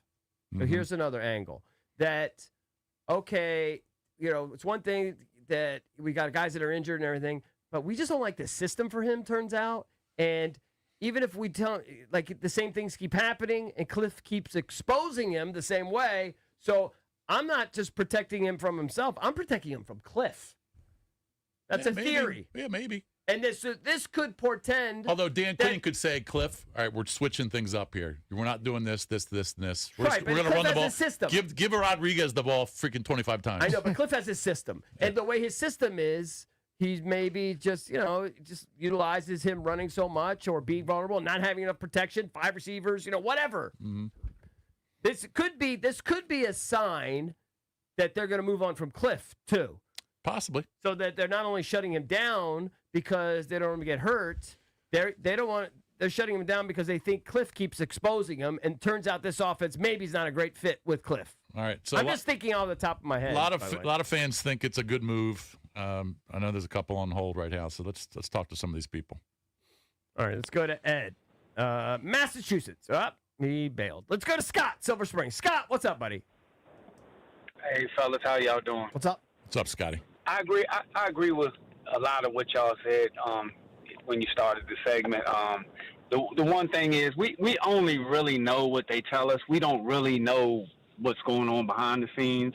But I will say I'm okay with them shutting them down this week. But for the season, I'll be a little upset. But did you guys see how skinny he looked? I mean, he looked as skinny as last year or even skinnier. He is. That's the way he's built, man. I told you, he's actually but he came in a little bulkier this year. That was one compared to picture. what he was. I think that was a doctored photo. Yeah, that was like one picture, like a good angle. I think that was AI. But where'd they get that brace from? Off the shelf? Because they don't have enough money to buy him a custom brace. I mean, he kept pulling it up, I kept know. having to adjust it. Yeah, he didn't like that I mean, brace. come on. Yeah. Yeah, but I mean, if he got hurt on that play, What, you get a $13 job from CVS, like a Futuro Well, did you brace? see it? He kept pulling it up. He didn't like that band. I don't think it was a brace. I'm It gonna was a get the band. big Gronk one. Remember Yeah. Gronk used to always wear one? Make it big and bulky. That'd be hilarious if we wore one with like extra padding. Like really. Can you imagine if they trotted him out in just a Nubs $3 Ace bandage with a little clip? Right. I mean, just the worst bandage you could ever put on. That Snyder would have done that. All right, let's go to Ted in Sterling. Ted. What's up, Jonks? Hey, buddy. I think this is absolute insanity. If this is true that Adam or Josh We're is shutting down speculating, Jaden, by the way. We're purely speculating. I know, but all the signs you're pointing to, it's true. Like, I think it is from above. I think Dan probably does want him to play. We know Jaden wants to play. Everything you guys are saying is true. Quarterbacks play hurt. Every player plays hurt all the time. The one thing I keep saying with Jaden is I wanted to see him have to face adversity. Last year was blessed by God. This year is the complete opposite. How does he handle it? How is he battling it? What message does it send to him and his confidence that we say, we just want to protect you? Like, Dan Quinn keeps talking about the culture, the brotherhood. What signal does that send to Laramie Tunsil, who's probably playing through stuff, saying, we want you to go play, and we're going to be a tough team, and we're going to battle no matter what. That's a joke. It's If a they're mixed doing that, message. that's all a joke. And it's also like whatever that is when you put one player on a pedestal. And listen, I know you treat some players different, but that's not a great look. Quarterbacks are treated differently. I know, but it's not a great look. No, but I agree. You want your quarterback to be one of the boys. Do they bench Drake May after the Patriots were crap last year? Do they bench young quarterbacks play on crappy teams all the time? Yeah, I We're agree doing with that right you. now. Jackson Dart's doing it. J.J. McCarthy's doing it. J.J. McCarthy, those guys have been Everybody banged does up. it. Cam Ward's doing This it. is insanity. Yeah. This Yeah, is and It's cowardly. And the crazy thing is, Quinn acknowledges that the reps and the experience would be valuable for him. He wants him on the field. He says he said it. Dan Quinn, as a football coach, doesn't want to lose 12 games in a row. Now, look, if Jaden plays, they still might lose They those still games. might lose. But he doesn't want to lose 12 in a row. That looks terrible. Right, it's bad for his job security. But I would say his Think he chances doesn't want of to beat winning, Dallas his and chance of winning Philly? with Mariota goes down 50%, I'd say. I would you agree. say 50%? Sure. Yeah, maybe. Yeah. You could have said 75%. I would have said okay. Yeah. like the barometer is all these call like we're all fans.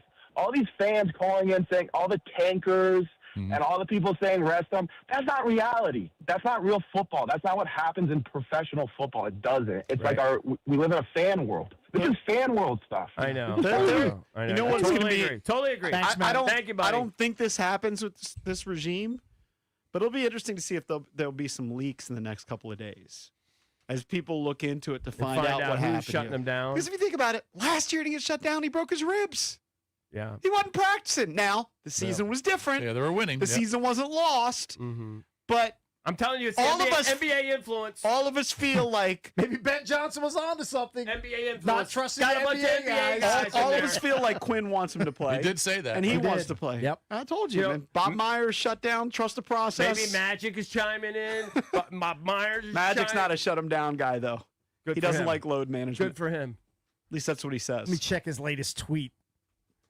It's the most obvious thing you could tweet. It's whatever Magic Johnson previously tweeted. Tough loss for My the Chiefs. understanding is he hasn't tweeted about the Skins in a while. Oh, he hasn't. That's my He's been understanding. shutting All right, down. I'll yeah. double Well, check he lose it. 8 straight. No, you but know. he's just looking for his general. No, I'm looking Genius. I'm looking for Commanders Oh. type tweets. Go to Andrew. Yeah, not a lot here on the Commanders. Andrew, what's up, buddy? Hey, what's going on? How you guys doing? What's up, Hey, man? bud.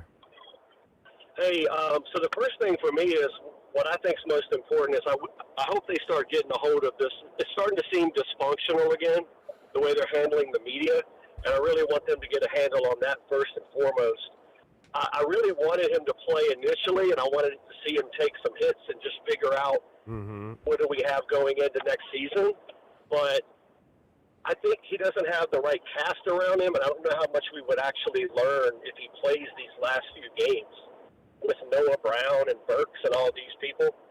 Well, no, he's got most of his guys. I mean, back. he's got McLaurin, We he's would- got Debo, he's got Noah Brown, he's got the same guys he started with. No, we would learn that he can get through a freaking football game again. The only guy you don't have there from the You don't have opening Eckler. is Eckler. Right.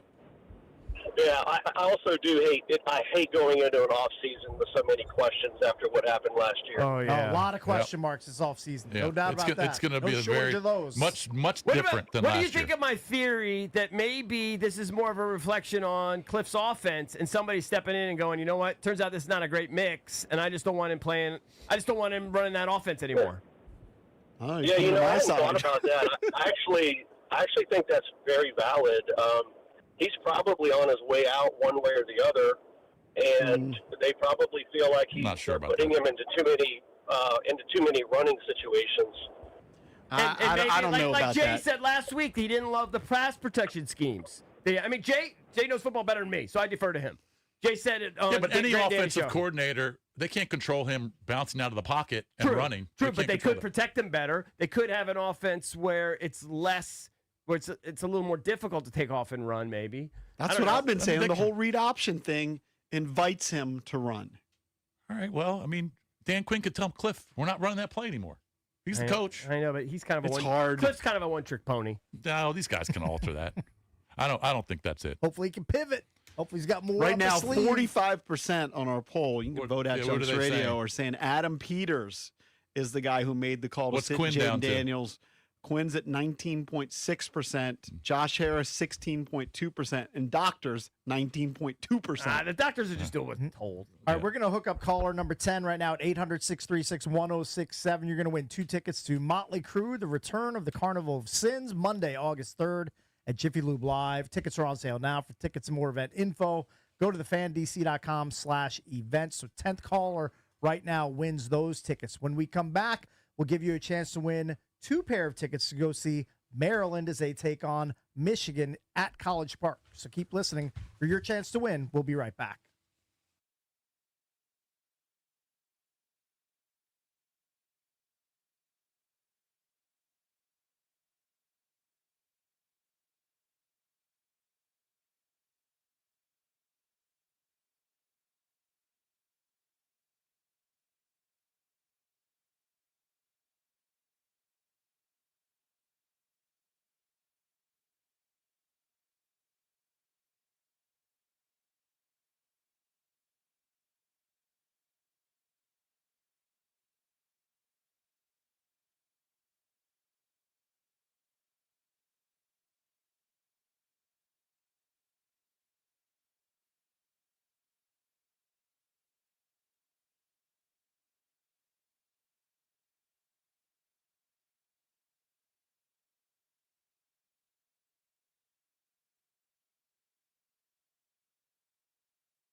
At the end of the segment, we'll give you a chance to win 2 pair of tickets to go see the Terps take on Michigan as they're in town this weekend. So keep listening for your chance to win. It's coming up very soon, Man, shortly. Bad loss for our boys from GW last night at Colonials. At home against Delaware. Delaware came in 2-6. Hold on. Aren't they now the Revolutionaries? Okay. They'll always be the Colonials to me. Isn't that the bit? Yes. Yeah. I believe that's correct. You're correct. It's just a bad loss. They could have been the Revolutionaries, the Colonials. Didn't matter. Name They didn't scored matter. 58 points against Delaware last night, who were 2-6 coming in. I think they shot like 18% for the game. Bad loss for Coach Caputo. Got to bounce back. Well, they did better than the Delaware State women. Didn't Maryland's women beat Delaware State 91-21? I didn't see that score. 91-21. That's pretty On gross. my math, that's 70. Yeah, 70-point win. 70-point dub. Wow. That's kind of embarrassing. You know what else is embarrassing? And I haven't talked about this basically for 3 months. The fact that my book has taken so long to be printed. Largely out of my control. However, I will say my name's on it. I have some good news. It's at the printer. I got to give a shout out to my guy, Bruce from McDonald Udy. I think that's how you pronounce it. They're in Forestville. So yesterday, I spent 8 hours sending emails to all the people who have emailed. And I've emailed them back along the way, but literally hundreds of emails. And I got to say, by and large, probably 99%, everybody's cool and understanding. And it's actually been a good experience. Like all these listeners most of the people that bought the book are listeners of the show. Sure. And they give their story of when they started listening to the show and very complimentary. So I sent out about a couple hundred emails yesterday with some sample chapters, but the books are finally coming. And if you want to buy one, faithrestoredbook.com. There you have it. I was waiting until I had them. Now I don't have them, but I will have them imminently. They're at the printer. I've seen the guys sending me some texts showing me what's being printed. So it's finally going to be there. Because I thought the books were going to be ready in September. Yeah. I finished writing my draft in July. It's unfathomable to me that on December 11th, I still don't have copies of the book, but it's That's a coming. long time. Now, do you have to stuff them in envelopes and send them out to Yes. everybody? But I'm actually going over to Blue Shorts' house today. I'm farming it out, so we're going to. You're going into my hood. I'm going to use Blue Shorts, and I'm You're going to probably help him. subcontracting? I'm subcontracting. Very nice. I'm gonna, I'm gonna pay him to help me get the books out like super, super fast, and Excellent. hopefully they can get to people before Christmas. I cannot guarantee that. Mm-hmm. Clearly, look, I announced the book in August. I thought the book was going to be ready within 2 weeks. Yeah. It's December. It is what it is. I don't Right. want to slander anybody. But you Things definitely happen. have a beef with someone. You do want to Is what's slander going somebody. on. Yeah, you you want- do. I do, know, but I want won't. you to. I'm going to ask you to. But the behind the scenes is there's been a war going on between you and someone else. I've wanted the book out for a long, long time. and someone else has been slow. You used the term held hostage Yeah. So yeah. with Jaden Daniels. You could maybe Let me say the ask you same this, thing and about this- What's I the mean- main reason for the hostage issue? It's not worthy. It's too complicated. Oh, I'm not even sure JP knows. To be I mean, honest. actually, if I had to give you one word, Yeah. don't. ineptitude. Okay. All right, but I'm not, probably sums I'm it not up. even asking you to trash someone. But here, I'm gonna give you an opportunity here to. This is not a net knock. People have given you a hard time though because the team has gone south. Sure. So what is your sale as Christmas gift? Was it Faith Restored when the team's gone south? Why do you think the book is Yeah, still timing relevant? not that good. The timing, and from a simple perspective, you could say it's not. It's terrible because Well, they went bad. Yes, the book isn't about the wins and the losses. Actually, if you go to faithrestoredbook.com, I actually posted my intro, the introduction to the book. It's about a franchise that had Dan Snyder running the organization. It's about us being at the Burgundy and Sold event and people partying just that Dan Snyder's gone. It's about the NFLPA grades being 32nd 2 years in a row. Now they're right near the top 10. It's about the embarrassing Today Show announcement of the name change, and now they do the Darryl Green retirement ceremony or the Art Monk ceremony, and they do it the right way. It's the Sean Taylor installation versus here. So it's the night and day. It's about a stadium deal being done. Mm-hmm. That couldn't have happened before. Right. Now, on the field, it certainly didn't help that this team has lost 8 in a row. No, it's not great. And the truth is, my intention was for the book to be out right when the season started. And it And would have the been season- great. and the I would have been season's- able to and the do season's over. weekly appearances were Right. set up because Grant and Danny have weekly appearances. Linnell and Denton are out and about for their pregame show. I'd have been able to promote the book. couldn't really promote the book. It is what it is. But you missed this part. Honestly, I could read you, and there's no reason to do it. Hundreds of emails from people telling their stories about listening to the Junkies, and all very cool and supportive. So I appreciate that. I spent literally 8 hours yesterday sending kind of an update with some sample chapters, and people just fire back like, no big deal. It's cool. I understand. So Nice. that's been a good thing. Nice. All right. So everybody, if you're a Skins fan, I think it's still worthy. And the other part is, I would like you a know free what? copy. Of course, faithrestoredbook.com. The other sales point is this season's gone to hell. Relive last season when it was fun. I think it's a fun read. I'm biased.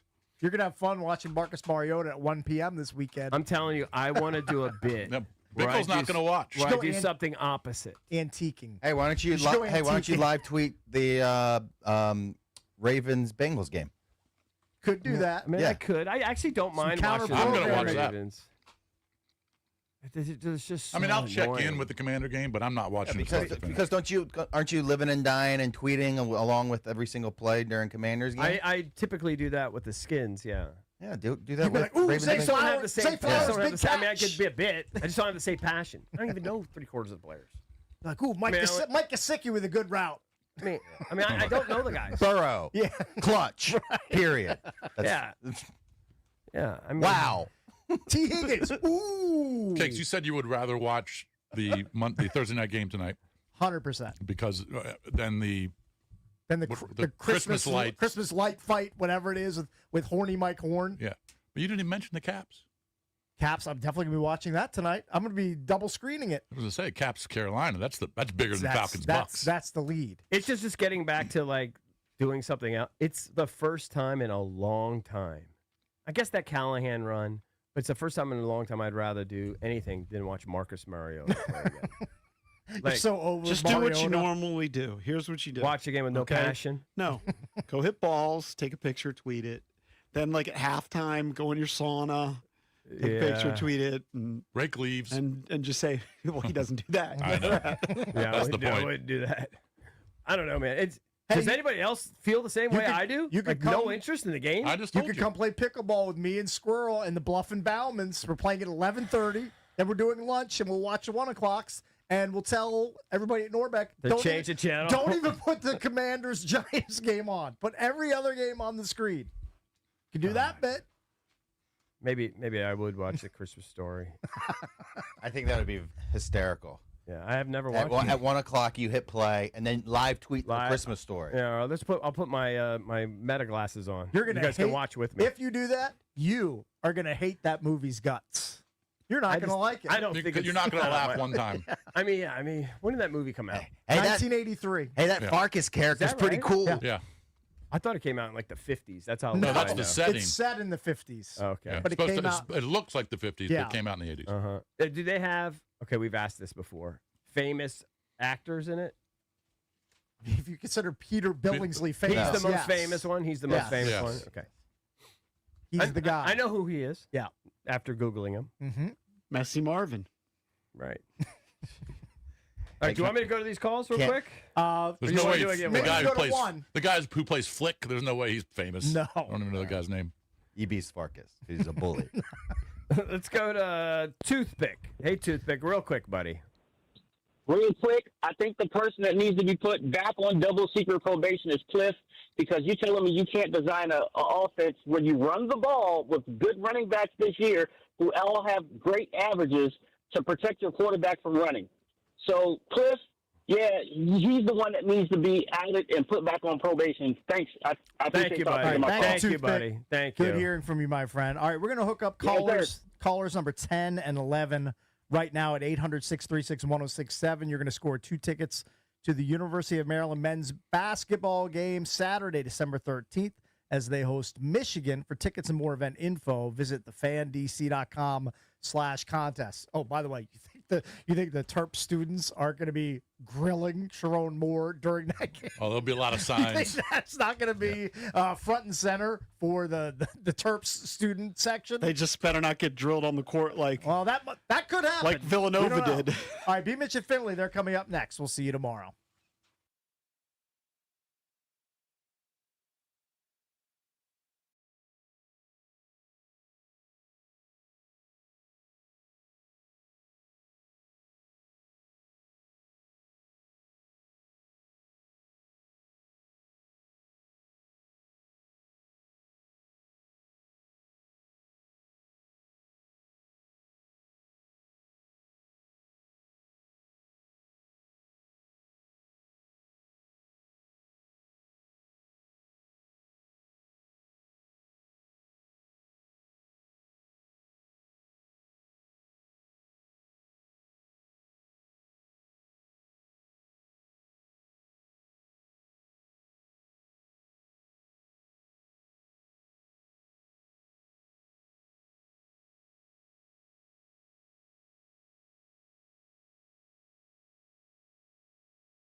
This update brought to you by Reynolds Empower Home Team, Keller Williams Realty. Commanders head coach Dan Quinn confirms Jaden Daniels is out against the Giants with the elbow. No structural damage. And Marcus Mariota will start. Most players, you talk to them on a Sunday, and then again, what Monday feels like, and not quite the same of, swelling or strength and those things to go into it. It was confirmed no structural in the evaluation at the game and then again this week. In college football, Sharon Moore was in custody at the Washtenaw, Michigan County Jail last night as a suspect in an alleged assault just hours after he was fired as Michigan's football coach. The Thunder beat the Suns 138-89, now 24-1. Spurs over the Lakers 132-119. Wizards return to the floor tomorrow night against the Cavaliers. Capitals on the ice tonight against the Hurricanes at 7. Live play-by-play on the Fan. Men's college basketball, Delaware beat GW 70-58. New Mexico over VCU 81-78. From the Crop Metcalf 5-Star Sports Desk, Byron Kerr on the Fan.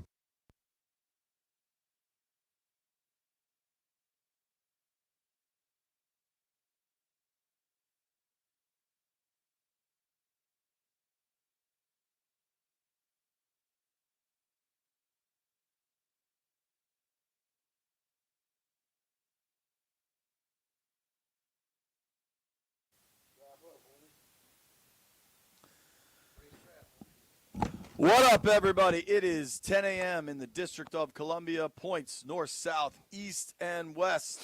Me and B holding it down in Ashburn, VA, live from the BigBear.ai Performance Center.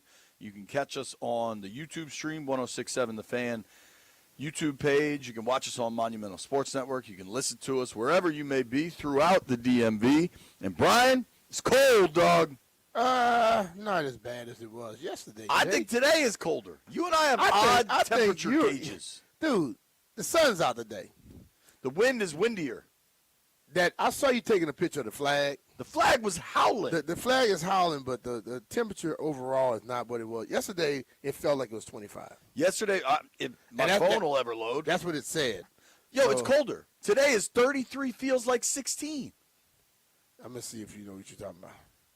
I mean, I didn't feel cold. Hold on. I'm showing the people on the stream. Like, I'm not making it up. Sometimes you do, though. I think your phone is something like you. I mean, I think my phone is my phone. Like, it's a computer. It's AI. Like, it's not debatable. All right, what does your phone say? Problem. What does your phone say? It's not talking to me right now. Yesterday it said 40, feels like 25. I already said. Today is 33, feels like 16. Derek, so Kerwin's off today. Derek's coming out here to help me to shoot Channel 4 stuff. Derek, if you're listening, I'd like to shoot from the bubble today. I'm gonna be honest with you. I'd like to be in the bubble today. Exciting news. Me and Mitch Tischler are going to shoot Beltway football this afternoon, and I think we're going to do it from right here. Those cameras go to Monumental. That makes sense. Yo, and you know what? It's a lot warmer right here than it is outside. Well, hey, I am proud of you. You're starting to use your brain a little bit. It was Mitch's idea. Oh, so if it wasn't for Mitch, you'd be outside. Dog, just complaining. You have to learn how to think and then put your foot down sometimes. Yo, can we talk about something real quick? Usually you say this. Instead, I'm going to say it. Mm-hmm. Landfill is an ass. Oh, man. You just figured that out? Dude. I've known that since when I worked on Saturdays over there. Yo, so the top of the show, Landfill provides a show sheet, and we do have to talk about the Sharon Moore at Michigan stuff because it just seems crazy. It's so Sharon. But I just threw in the show sheet because Landfill's like anything else you guys want to talk about, and I wrote, I need to ask B for fantasy advice. And Landfill wrote on the show sheet, JP wants to hear B's fantasy. Those two things are not the same. By no stretch of the imagination. No, that's what you texted me.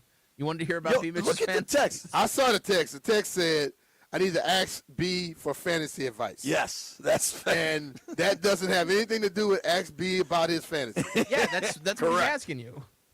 No. We could do me asking for B's fantasy advice a little later.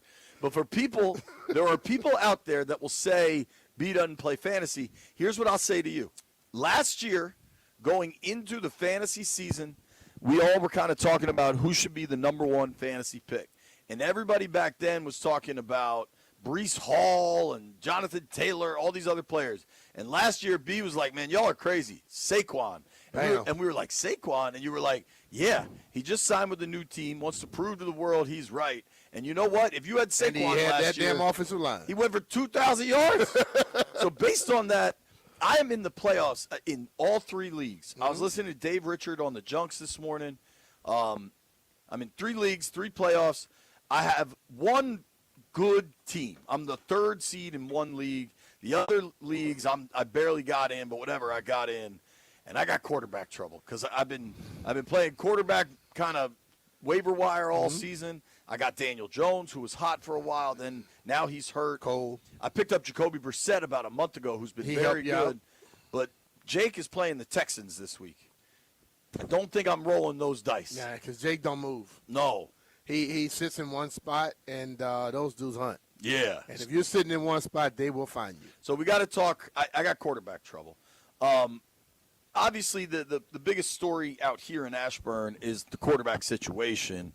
And, you know, so I was at NBC4 for a while last night, and I understand we get in this mode where journalistically you're taught to do this, right? But approaching, like, football coaches like we approach elected officials, even though we know elected officials are full of it, we operate in this world where they are obligated to tell us the truth. They are supposed to present the true information. They don't, but I think there is some legal obligation they're supposed to do that. I don't think it's a legal obligation. Well, they certainly don't do it. They could tell you some semblance of the truth. Well, none of them will tell you 100% truth, and nothing you deal with, even the judges that are sworn to tell you, priests, preachers, doctors, lawyers, they don't tell you the 100% truth. They tell you what you need to know. Well, that is exactly where I was headed, because we're parsing Dan Quinn's words a lot. And it's understandable because you take what the head coach says and you try to put the picture together. So Dan Quinn on Sunday says Jaden was healthy enough to come back in the game. Yeah. We get to Wednesday. Dan Quinn says doctors didn't clear him this week. He's not going to go. It's the advice of our medical experts. Yeah. Then we see Jaden practice on Wednesday, which I found kind of interesting. And he's listed as limited on the injury report, even though he's already out for Sunday's game. And I am just reminded, NFL head coaches, when Dan Quinn gets up to that microphone out here at Big Bear.ai Performance Center, he is not under oath. He has not sworn on a Bible. No. There is no possible perjury charges. They can present whatever information they want. So if we want to, like, parse DQ's words and say, well, you said this and now you're saying this, they don't care. Yeah, but that's like there are inconsistencies in what we've been told, but I don't think we should act like that's a federal crime. That happens all the time. I don't see. But the thing of it is, who says there's inconsistencies? The fact that he said he could have gone back in the game, and then when the doctors come in and they look further, they decide not to let him play. That could be just the doctor saw a little bit more, and then they decided not to let him play. Or more happened over 24 hours. You made the comment yesterday. I think you said, "Oh Lord, I had it on my tongue, and then I let it go." You're talking about something that, like, when the coach says something, and then something else can happen. It'll pop back in my head. Somebody could. No, it's like, but like the whole thing is this. Oh yeah, you said Jaden practiced yesterday. He ain't getting hit in that practice. Right. So him practicing in a practice and playing in the game are 7,000% different things. In practice, if somebody touched him, they probably cut him. In the game, people are going to try to touch him. When he doesn't supposed to be touched, they're going to bump into him. They're going to do something to irritate and agitate the hell out of him. So, but the thing of it is this. What we have become as a society, we don't believe nothing nobody says. Sure. We always listen. We do a little bit of what Jeff mentioned this to me one day about himself. Jeff don't listen to answer. He listens to respond. Okay? Which means I'm not listening. I just can't wait till you stop talking so I can respond. Okay? Which means you don't hear even what the person is saying completely. if we ever just do what we want people to do with us, listen to the whole question or the whole answer, and then go from there. But while a person is talking, we are already on to our next question, because we don't listen to the whole. We listen to keywords, okay? And once he says one little keyword, he could talk for the next 15 minutes. We don't hear nothing that he's saying.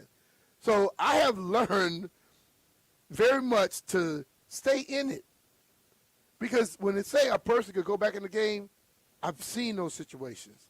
Guy go back in the game. We don't think he should. He goes back. He's good the next day.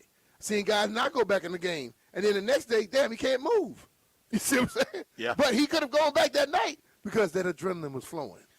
I also think, and this is where I think we get too caught up in like the official statements and not allow for context. Like in all manner of life, you're talking with your wife, you're talking with your coworkers, you're talking with your children. Like context matters so greatly. That's why like electronic communication, emails, text messages, a lot of times they lack context. So somebody can mean one thing and the message comes through. The emotion. Right. The emotion in a 4-word answer emotionally could mean 5 different things. So I've landed at a spot with Jaden where you played 14 years in the NFL. By the time you got to week 15, how many guys on that field are at 100%? The coaches. Right. Because they're not playing. And they might have a cold. Who knows? Like I always had the coaches tell me, hey, not that cold out here today, baby. I'm like, you got on a damn overcoat, right? Long johns, plus stuff on top of that, and you got a damn scarf wrapped around your head. I can't put all that on in practice. Right. So you're damn straight it's not cold to you. It's cold to me. I think it's entirely possible, if we allow for all the context involved of what's going on, that on some level Jaden re-injured that elbow. The elbow was hurt. I think it's really important to point out that throughout this season, as Jaden has dealt with injuries, none of them have been a re-injury. He hurt the knee, got better, hurt the hammy, got better, hurt the elbow. This is the first time it's a re-injury. That's a different concern, because if you can re-injure it once, what does that open the door to significant if you get hit? I think you got to change that word, because the re-injured could just be an agitation. Sure, agitate, So whatever you want to call it. When you say re-injured, we know people will run with that. Okay, So that's fair. In essence, but it's a different paradigm when it is agitating. It's the same injury. Yes. Yeah. So I think last week Jaden's fighting like hell to get back on the field. That's what we know about this young man. To a man, they tell you how impressed they are by his work ethic, his toughness, all these things. And last week, the trainers, the docs, Jaden, everybody says, all right, he's good to go. He can play.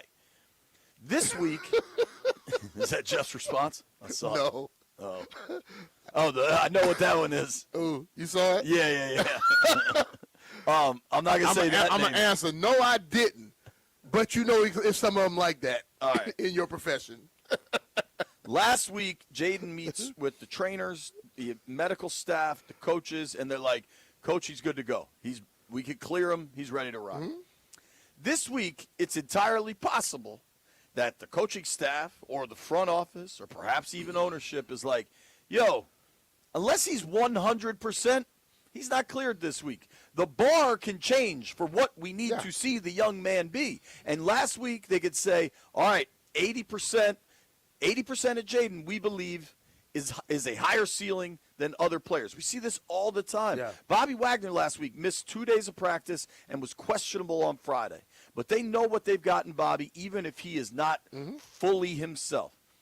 But this week they could say, all right, Jaden, we've seen this thing happen and get agitated and it's sore.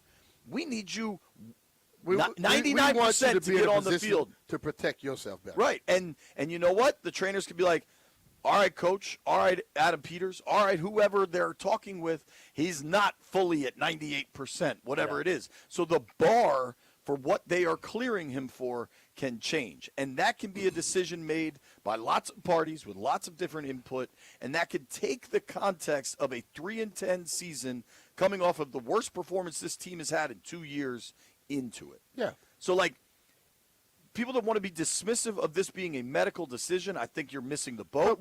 But the medical opinions the can question also I would evolve. ask is this.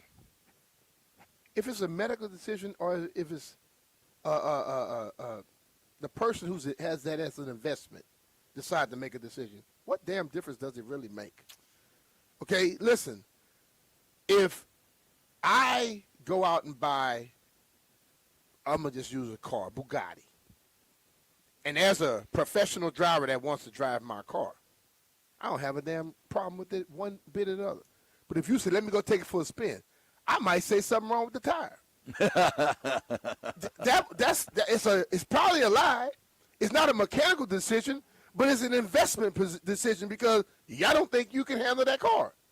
And I think people have to get to the point. Listen, man, media today, I would ask this question. How many people are really trying to carry the story, and how many people are trying to really get a rise off of something? There are a lot of people out there doing that. Tons of people take care of the story. A lot of other people want to get an angle so they can have something different than the other person. Angles have made people stop caring about the truth. Because people can tell you the truth today, guess what you're going to do? Most people are going to question it anyway, because that's what we're trained to do at this point. We got to find something that somebody else didn't find. So we dig so damn much that the truth is never presented, and when it is, we can't even see it. So I think at times there's a difference between information gathering and seeking, and I think there's a difference between information gathering and getting to the truth. And I think the path to the truth is often filled with information gathering, but I think a lot of times information presented is not fully truthful. So you can line up all the statements that are made and present them, but that's not always going to be the full story.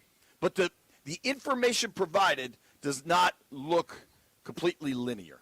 It does not look like, oh, okay, this all makes sense. There are, when you tell us he could have gone back in Sunday and then on Wednesday he's not cleared, without any other information, it is inconsistent.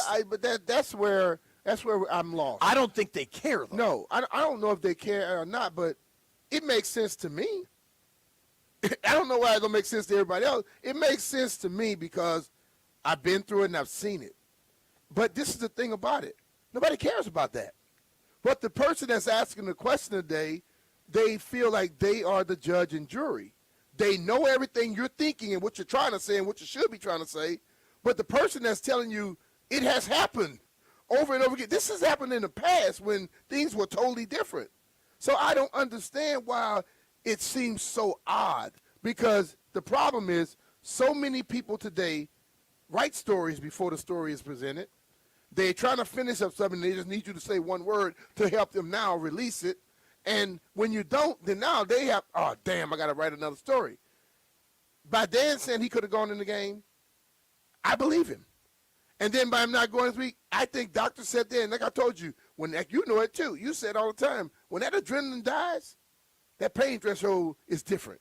Sure. So in the game, when you twisted my arm and I already got adrenaline, oh, yeah, I'm cool. So you have nothing to be conscious of. But when I come back the next day when now everything has subsided, and I'm like, oh, they're like, hey, we better hold him out. I see that, and then but clearly, it's not your throwing arm, so you can throw the ball. We always say you got to get the experience. So him out there practicing doesn't mean one damn bit of thing because he's not gonna get hit in practice. So I just don't understand how it's like, oh, because he said he could have gone back in and now he's not gonna play this week. They're being cautious. They're taking precautions, and which everybody does. They should be but cautious. That is what they are doing. Basically, what everybody said they should do, and when they do it now, oh no, it got to be a conspiracy. Not no damn conspiracy. And we say it all the time. The quarterback is the most important person on the field. They are treated differently than everybody else. This is happening now. I don't know why it pisses off everybody just because they're doing what we automatically expect them to do anyway. You are listening to B. Mitch and Finley. We have a packed show today, all right? John Keim's going to join us at 11. We're hoping to hear from Cliff Kingsbury a little later this afternoon. And the Caps have a monster game tonight. Caps, Canes, Battle of the Metro. Everybody knows what happened last year in the playoffs. I imagine the Washington Capitals, who are red hot, are looking to exact a bit of revenge for last year. And a regular season game does not equal revenge for a playoff loss, but still, big game tonight at Capital One Arena with the boys from Raleigh coming north. The Caps are in first place in the Metro, first place in the East. The Caps have 39 points. The Canes are in second place in the Metro, second place in the East, right behind them with 38 points. I'm going to be at the game tonight, at least for the beginning of it. Tariq El-Bashir, Monumental Sports Network, will join us at 1 o'clock to preview a big-time game, Caps-Canes. Kind of a reminder for the rest of the NHL tonight for the Caps. Yo, we're ready to kick your ass. And I think it's a I love it. I mean, doesn't it feel that way? Because they've now won, I think, 7 out of their last 8. They're 8-1-1 in their last 10 games. They've gotten red hot. Tom Wilson's playing like one of the best in the world. Ovi, they're getting tremendous goaltending. Tark's going to join us. Get ready for that. Peter Rosenberg then at 1:30. So we're moving a lot of things around. To do so, we're going to open the phone lines up early. It's going to be Bleep You Thursday next on B. Mitch and Finley. Whoever you're mad at, whatever you're upset by, in the text thread, there's a whole bunch of people mad at B. Mitch between a couple different text threads. So maybe those people will call in. You know what? B. Mitch, one finger salute to all y'all. I can give a damn. I think one finger salute to Jeff, obviously. Yeah. I think to the other text thread, that's a different salute. I'm not one finger saluting him, but he knows like I know. There's some strange folks in that business too. It's not all. We are watching. I watch TV every day, and I see judges doing stuff that I know is not constitutional. 800-636-1067. 800-636-1067. Bleep You Thursday next. John Keim at 11.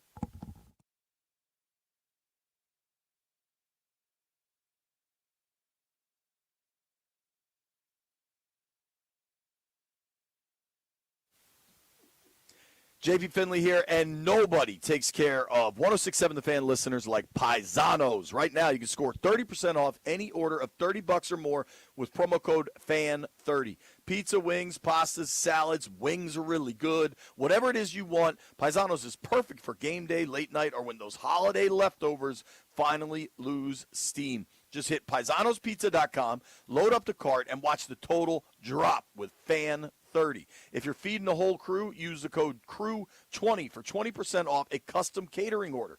Great for a game day spread, an office lunch, a holiday party, big family dinner, or even if you're all getting together to watch the football as the fantasy playoffs get going.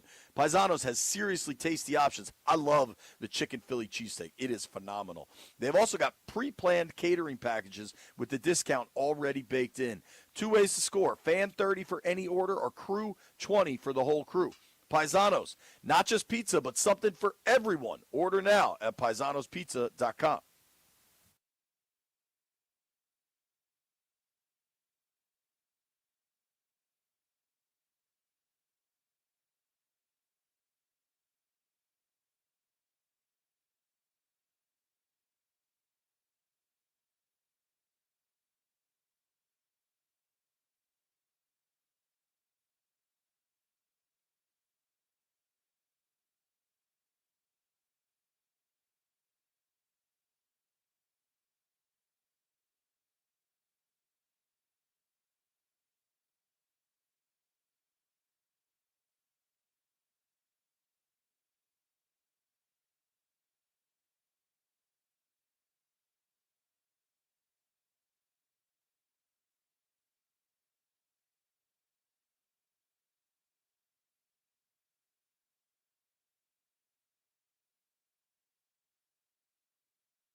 The Commanders have decided that Jaden Daniels will be out against the Giants, but no structural damage to that elbow. Head coach Dan Quinn, if Jaden will return this season. He's going to be out this week. He'll practice as we're going in a limited fashion, but let's see where we're at next week. We're always going to make the best decisions for him, for the team, what the medical, opinions are. Just wanted to give you that information today, and then we can work into next week. Shocking news from Michigan football. Sharon Moore was in custody in a county jail in Michigan last night, a suspect in an alleged assault just hours after he was fired for cause as Michigan's football coach. The NBA Cup had Thunder beating the Suns 138-89. They're now 24-1. Spurs over the Lakers 132-119, and the Wizards take on the Cavaliers tomorrow night. Capitals hockey against the Hurricanes tonight, live play-by-play at 7 right here on The Fan. A shocker in Foggy Bottom. Delaware beat GW 70-58. The Nationals take 6 players in the minor league phase of the Rule 5 draft. From the Crop Metcalf 5-star Sports Desk, Byron Kerr on The Fan.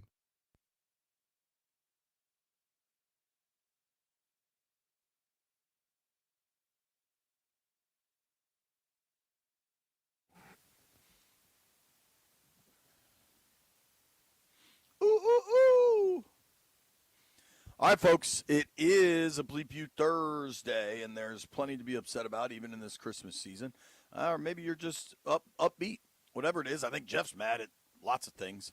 I want to get it started, though. The MGM National Harbor listener lines are open. Talk to our boy Bees. Speaking of MGM National Harbor, spoke with Bees this morning. We were Talked to him yesterday. He's headed to Vegas soon. But let's get on these phones. Andre is in Reston, kicking us off on a Bleep You Thursday. What's up, Dre? Who you mad at? I want to say bleep you to all the people who are criticizing the team for possibly shutting Jaden Daniels down for the rest of the year. That's who I'm mad at. Cool. I think that's fair. I mean, just in general, just everyone. The way I look at it is for all these years after RG3, everyone criticized the staff about how they handled Robert Griffin III and putting him back in the playoff game, and look what happened to him. Jaden Daniels, that was playing for a playoff game. Now you talk about Jaden playing the last 4 games of a season that's been lost. There's nothing for him to gain. The reps are the reps. You want him to get the reps, but I think the risk is not worth the reward for playing him the rest of the season. Sit him down, let him get healthy, come back next year, reloaded and ready to go. Good call, Dre. Thanks, buddy. Well, I think a lot of things could be true, right? I think if he is not medically cleared to play this week, which is what we've been told is the case, then you're talking about 3 games left. What I've said all along is if we get to a situation where there's only 2 games left for Jaden to play, I think you just shut that down. I think we wait and see what happens next week. I think it's possible that this is whatever the term people have come up with, the soft benching or the soft rest, where you say there's an injury, but you really don't want the guy to go. We'll see, man. We'll see. Do people have a right to change their mind? Yes. So if I said last I checked, we were going to try to get him to play 5 weeks ago, 4 weeks ago, you want him to play with 5 weeks. Then as it gets closer, I realize, okay, we're not going to accomplish something right now. Then I change my mind. Is that a problem? And I think that is the whole thing is when a coach changed their mind, we want to bombard them with so much. We change our mind every day. We change our mind about the story we want to ask. We change our mind about the story or the questions we want to ask them because we're going to change how our story is going to be written. And we get mad because they change their mind. I think once you get more information, that's how you change your mind. I had to stop at 7-Eleven this morning for a Celsius because my Celsius provider was late up on delivery, and I wanted to get a donut, and then I changed my mind and got this Greek yogurt. Yeah. You check the expiration date? Yeah. I've been noticing on those. You got to not just the yogurt. Anything that got an expiration date on in these damn stores, they don't care. Bleep you to I got to start checking them. It's Gucci, December 19th. All right, cool. But bleep you to the folks selling expired stuff. Oh, they do it. Toothpick is on the line. Pick, who you mad at, dude? Hey, I'm sorry. I got to slide an extra one in there because I just got a text about something. First, I want to bleep all the bots because there is a sneaker being released on Saturday for all of you, and you got to put in for a raffle. And you can never win because of the bots. So now I got to act like I'm D. Mitch to get the pair of shoes that I want. The second bleep you goes to Cliff Kingsbury for not designing an offense where you run the ball and protect your quarterback from all of these hits. So there we go. There go my bleep yous, and I appreciate y'all, man. Thank you. Appreciate it, Pick. I want to know why you got to be me to get the damn tennis shoes. I'm not a tennis shoe guy like that. Well, I think just you know how I say it's good to be B. Mitch. Maybe he's calling some favors in or something. I don't know. I don't know what they gonna say. B. Mitch don't buy shoes. Or maybe he just has a lot of money like you, and that's his plan. Is just to spend a whole. Well, he bunch should of buy cash. me a pair when he buy his. Brief bleep you to White Brian, who just dropped in the text thread. Yogurt lasts forever. I think White Brian, you are a fool if you think that. I think you've confused yogurt and diamonds. I don't think yogurt lasts forever, dude. That's try that yogurt that you think lasts forever and see where you be sitting. You want to You'd be like explain Jeff that? was yesterday. Yeah. Yeah, all the probiotics and stuff in there. It lasts forever. Okay. Listen. Try it. White Brian, I think you know that I'm not the most concerned dude about expired things, but I think when you mess with dairy, dog, you got to kind of stick to the date. Like this yogurt thing I got is December 19th. If it was December 20th, okay. But January, you got to throw it out, man. You get 2 weeks of a grace period, at least. 2 weeks? Do you feel that way about milk, too? I don't take that chance when it comes down to stuff like that, bro. They have you doing things you don't think you can do. You take that about milk, too? No, yogurt's different. Okay. White Brian has now voiced his opinion on yogurt. Who knew? Yeah, just like he thought he could swim in a hurricane. That's a good point. Los is in Severna Park. Los, who you mad at, dude? Well, number one, bleep the flu. I just got diagnosed with the flu, so there's that. But there's a big weekend coming up. All right? Navy. So bleep the Army football team. Bleep Army. Go Navy. Beat Army. Thanks for taking my call, guys. Right, Appreciate it, man. Damn. Los, you better be listening tomorrow. Brian and I will be live at the Army-Navy Radio Row up in Baltimore.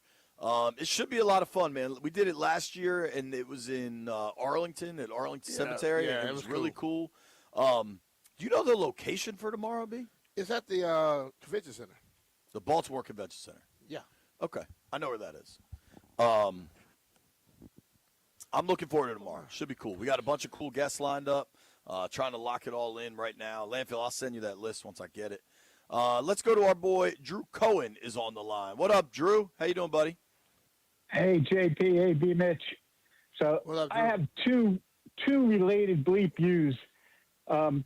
One is to Vince because it's Giants week, and I always bleep Vince on Bleep Giants Vince. week.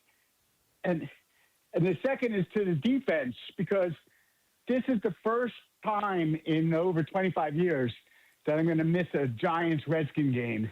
And but mostly because Vince said he didn't want to sit out in the cold, but also because our defense is just so bad.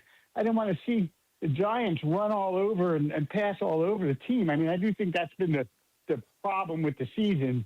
As much as we talk about Jaden all the time, we can't catch a cold on defense. And it's just. Are you sick, Drew? historically Is that why bad. you're not going? What's that? Are you sick? Is that why you're not going? I'm not sick. Look, I hate the Meadowlands as a stadium. Yeah, it sucks. It's going to be cold outside, and just the quality of that game, it's one of those. I don't blame you. It's like eating fast food. It seems like a good thing beforehand, but after you do it, you go, why did I do that? Yeah. That's like eating that expired yogurt. Thank you, Drew. Appreciate you, bud. Good to hear from you. It's funny. I was thinking about this morning. When I was new to the beat, I remember we'd go to New York and I would always go into the city. Maybe I'd stay in the city, all these things. I booked a hotel for Saturday night in Rutherford, New Jersey. I was like, man, just get me as close to the stadium. I'm going to get to the hotel, maybe find some spaghetti and go to sleep. It's just, this game has zero buzz to it. I did have a bleep you. I was not aware of this. You know the kid Scooble, the Tigers pitcher that's just phenomenal, Cy Young winner. I mean, just really an excellent pitcher. Yep. You know the Dodgers are trying to trade for him? Bro, the Dodgers Bleep you to the Dodgers. Why you gonna be mad at the Dodgers? If you got money, bleep them. If you got money and it's about winning, you get the best players. Bleep them. Okay, you bash the team for not spending, and then the team that spend, you want to bash them too. You gotta make your mind up, dog. No, you are allowed to bleep your own team for not spending. I'm allowed to bleep other teams for spending too much. If the Nats start spending like the Dodgers, they'll have my full support. It is only too much when you can't afford it. It's only an addiction if you can't afford it. That's what I'm saying. Jeff, sir, I'd like to confirm the name for line 5 before I say it, please. So, Jeff, can you bring up our listener on line 5? All right, I'm going to do this. Fat Mama, are you there? Hello, Fat Mama. Yes, sir. Yes, sir. Victor, How are you? I'm fine. Good morning. Good morning. That's the name you go by? Yes, sir. Okay, cool. It's spelled with a PH, according to Jeff. Oh, yeah, he got it right. There we go. Take me Pretty through hot there. Tipton. There you go. I'm bleeping the mailman because he ain't sending them checks out, and JK5. If he KD5. You're mad at Kevin Durant? No. JD5. JD5. Why are you mad at JD? JD? Tell him come holler at Fat Mommy. I got him. Oh, boy. Thank you for the call, Fat Mama. I hope you have a great Christmas. Oh, boy. Thank you. Happy holidays. All right, you too. That was a call. Yes, indeed. All right, folks are on the phones. Stay there. We're going to take a quick break, and we'll round out Bleep You before 11 a.m., where John Keim will join us. You're listening to B. Mitchell Finley. If you're on hold, stay there. If you want to call and bleep somebody, including the mailman, evidently, fire away.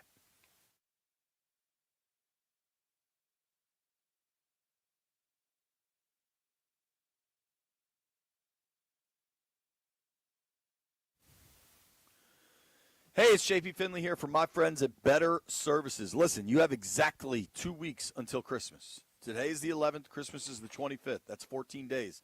If you need some work done around the house, say you need to just clean things up before family comes to town, you better call Better Services. If you need handyman work done around the house, you better call Better Services. Say your dishwasher's acting up, the water's not draining, you better call Better Services. Or maybe you just want to quickly try to put a fresh coat of paint and a new sink into your bathroom, make it look good. You better call Better Services. Whatever it is you need, from appliances to handyman work to renovations, Better Services can set you up like they set me and my family up. Better was huge for my family, and it's because they're a family-owned company that's been serving the DMV for decades. Go check out their showroom in Kensington. They've got next-day or even same-day delivery for new appliances. Whatever it is you need, check out Better Services, betterservices.com. BETTAR, you better get better.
All right.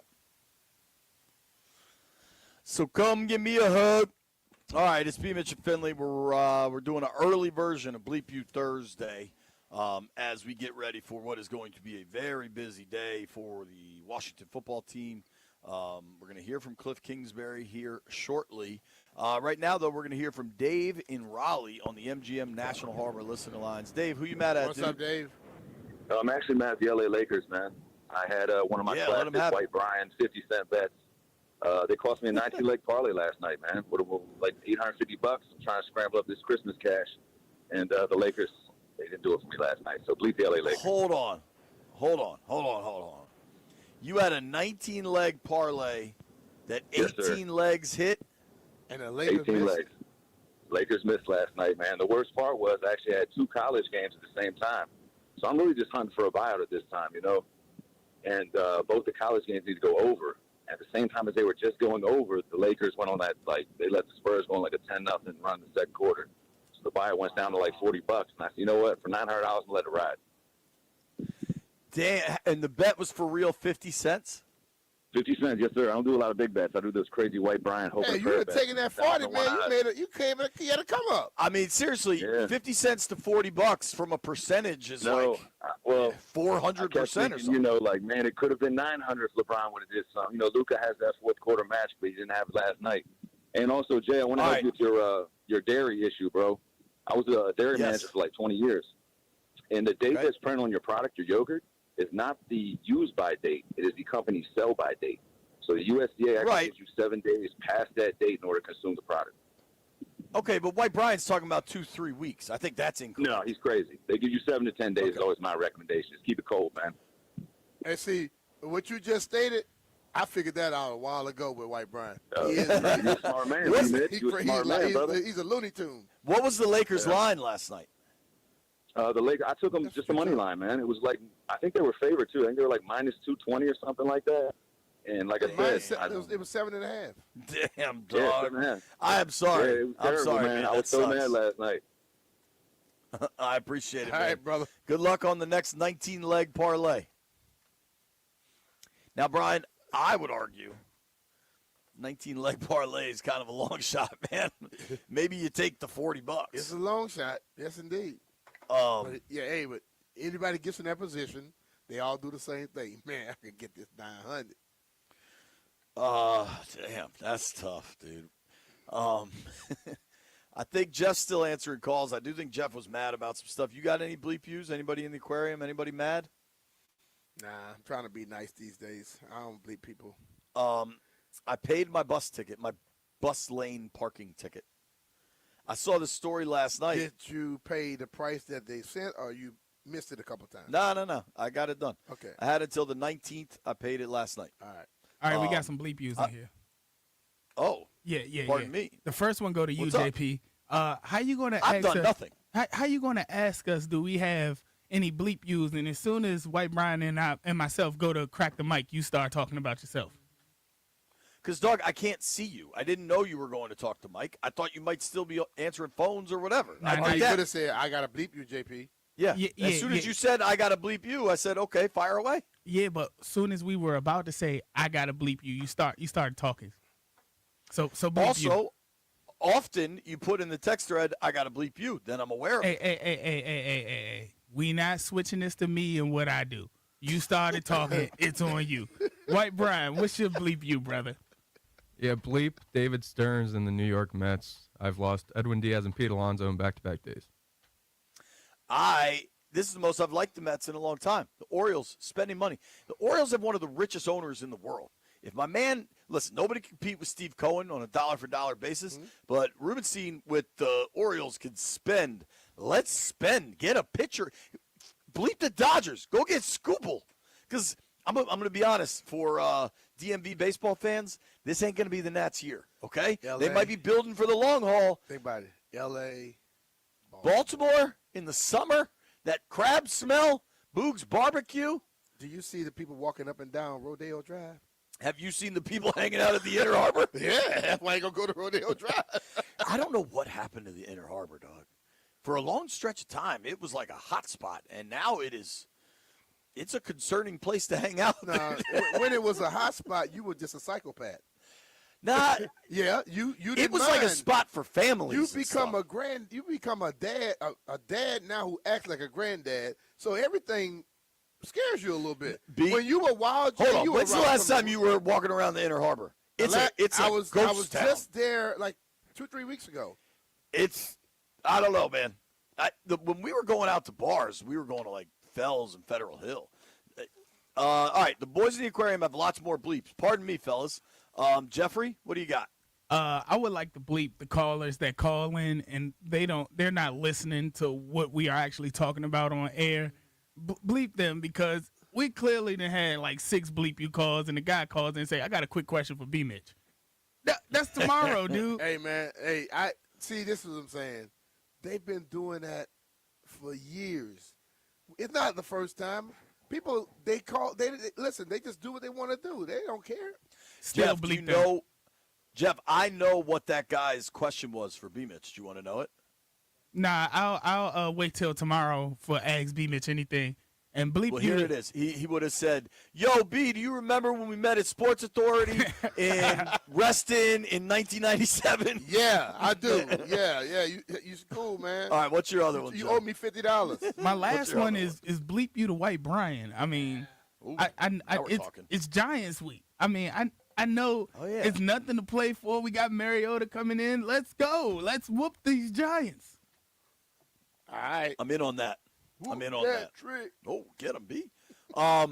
Another rousing edition of Bleep You Thursday in the books. The highlight to me of Bleep You Thursday was when a listener, Fat Mama, called in and said she could take care of Jaden. She get it back on the field. Yeah.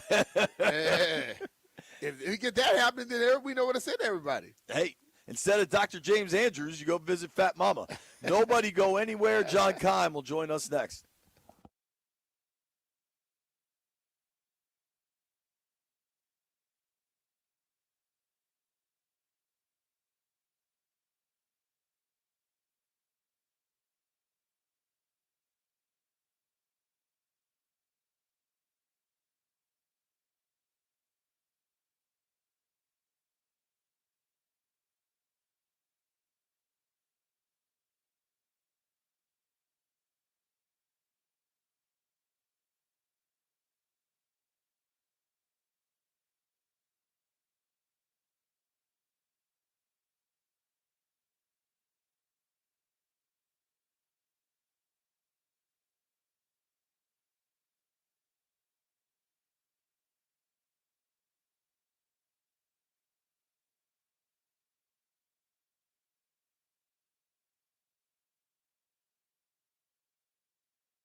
This update brought to you by Foley Mechanical, proudly installing Amana.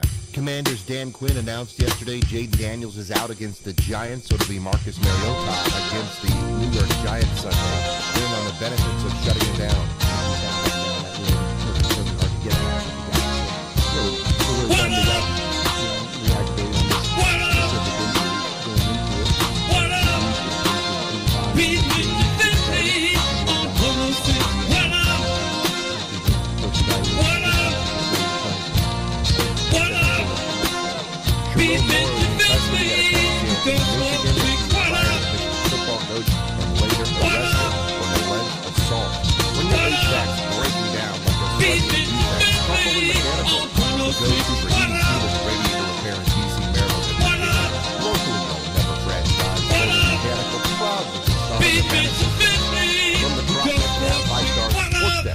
Byron Kerr on the Fan.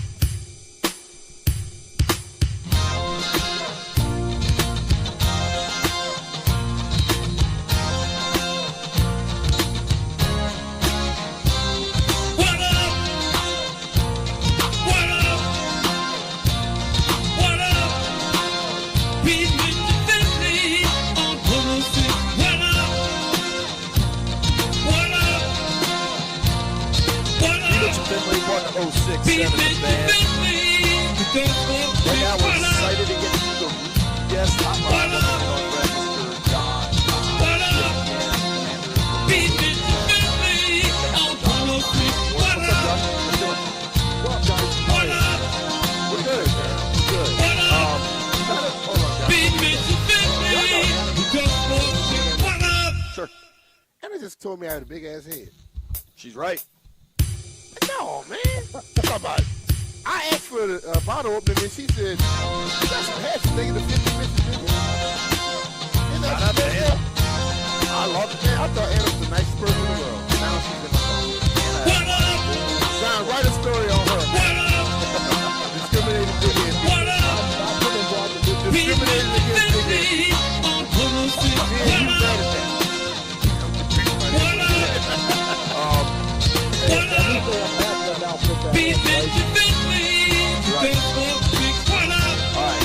Time, let's start. Oh, yeah. You got to make sure your camera's working. He's going big back. Sorry, John. All right, time. A lot of news yesterday. What do you make of the decision and perhaps some inconsistencies from DQ from Sunday to Wednesday? Yeah, because, Monday we knew that, well, could have gone back in. And I do believe, like, if the record was a lot different, that he would have probably gone back in. If the game was different, he would have gone back in. And obviously Monday was all like, well,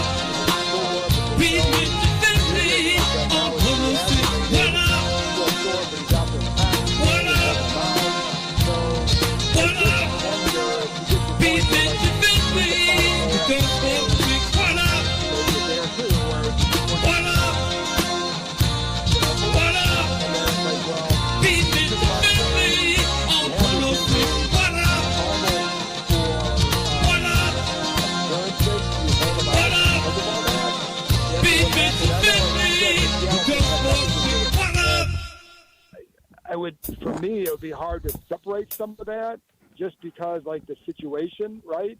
That you wonder if that plays, whether it's subconsciously or not, if that plays into it from an organizational decision. So, I would think this is one that's made with more than just one person giving into it.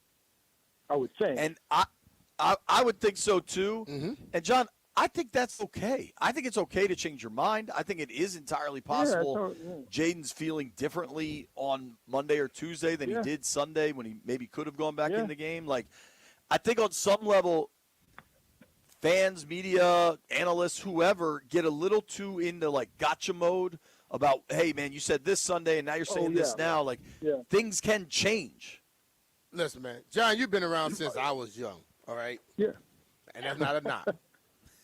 No, I was young too. You know how guys. Age. Yeah, you've been around guys on Sunday. They feel one way. On Monday, it's something totally different.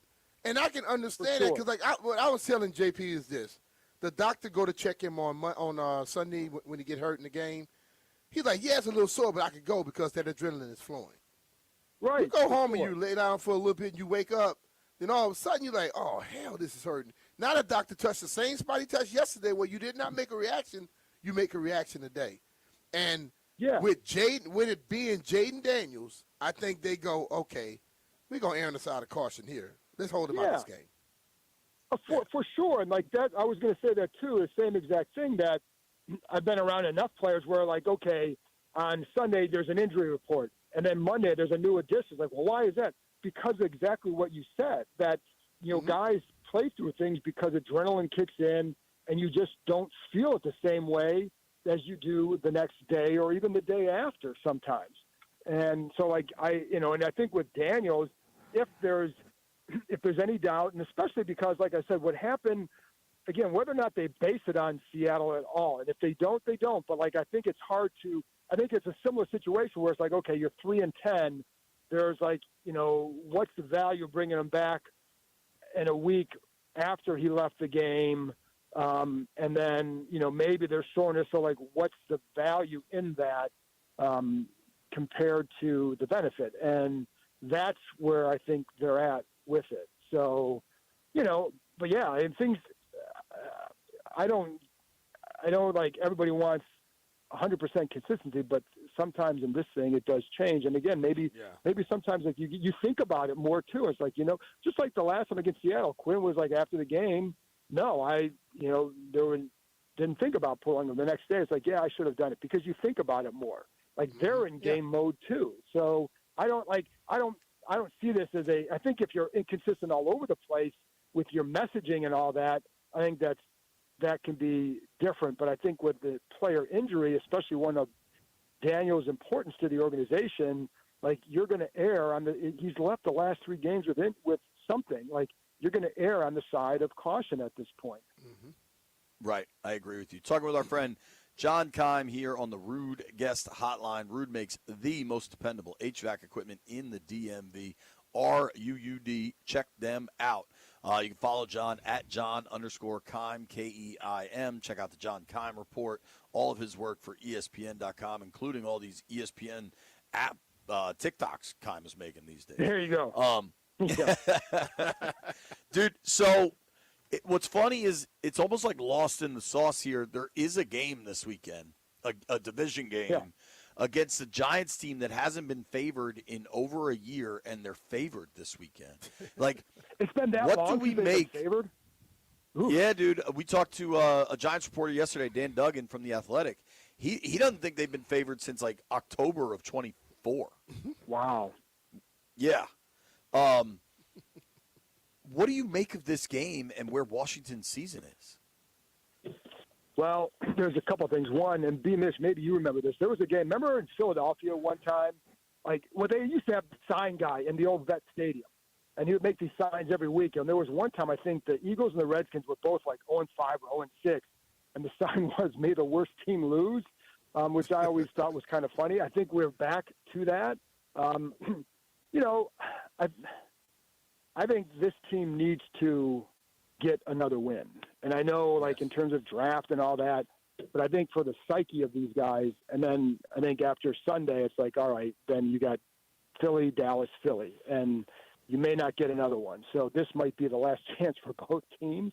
You know, I think with Marcus, I think when he's had to go in and start, he's done a nice job, you know, versus coming in relief. So certainly think they have a chance. The other thing is, like, the Giants' run D has been horrible for like during their losing streak. Like they're allowing, I think it's like 6 yards a carry during their, I think it's 7 games for them. Like during that losing streak, it's that bad. So this is a chance for them to go up there and do something. But Listen, man, weird things always happen in the Meadowlands, and I always go back to. So you remember, like Kirk Cousins' last game, though, it was 2017, and going into that game. Yeah, and going into that game, it was all like, oh, yeah, 8-8 matters. Like, yeah, it really does matter. It really does. And then the Giants ripped off a long run early in the game. It's like, 7-9's not so bad. So I think they're at a little different point right now. I think these guys I think it still matters to them. So we'll see. But, certainly, and I also think, too, after last week, you got to come out looking better, period. Yeah. Yeah. Because I think, although they lost the 2 games, you started to get a good feel because you saw what you saw in Madrid. Right. Then you come back against Denver. Then last week, I'm like, what in the – listen, I remember JP came over and talked to us in the press box. Did you look at my face? I was like what the hell is going on here? I was lost, man. Yeah, that was terrible. I didn't expect that. That was embarrassing. Yes.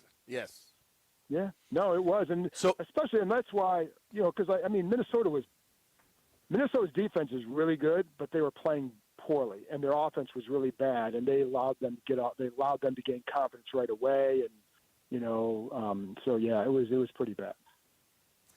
I'm going down memory lane here, John. Do you remember the last game of the Shanahan era when it was like nasty weather the rain in the Meadowlands? Kirk throwing like 50 sometimes, right?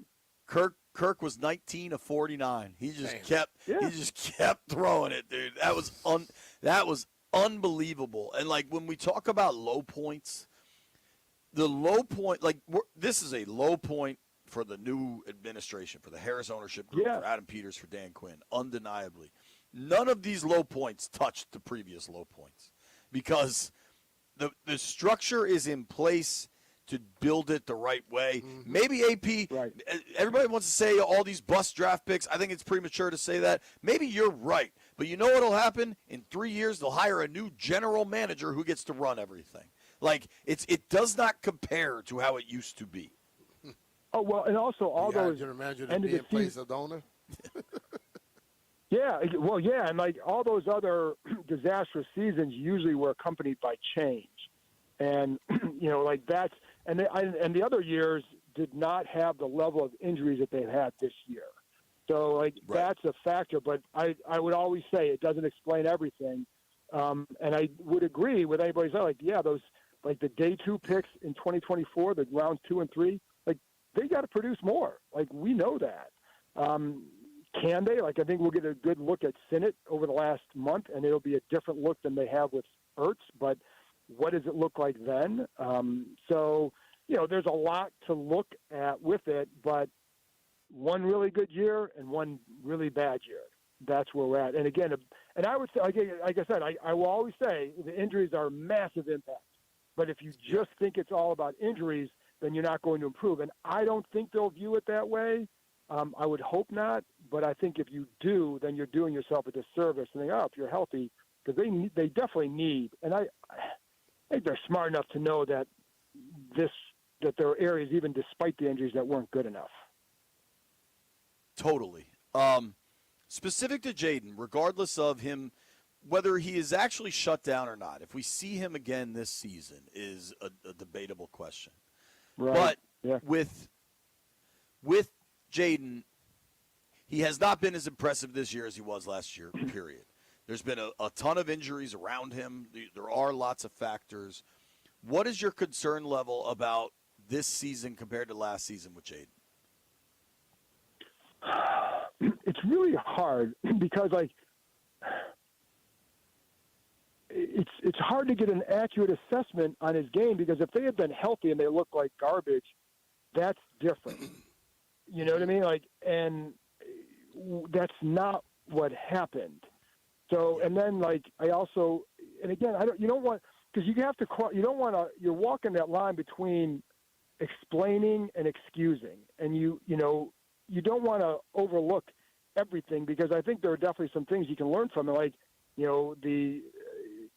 there are times like when you're scrambling, keep your eyes downfield more and look for opportunities to get rid of the ball that way and take some of those, not just fewer hits, but allow others to take the hits, right? And and sometimes it leads to big plays and little things like that. But then you look at it and say, okay, well, in some of these games, first of all, you come back for the Seattle game and you have like one really NFL type weapon out there with Debo outside. And practice squad guys, like that's not a recipe. And you're coming off a few weeks of rest or not playing. I think for a young guy, it becomes more challenging.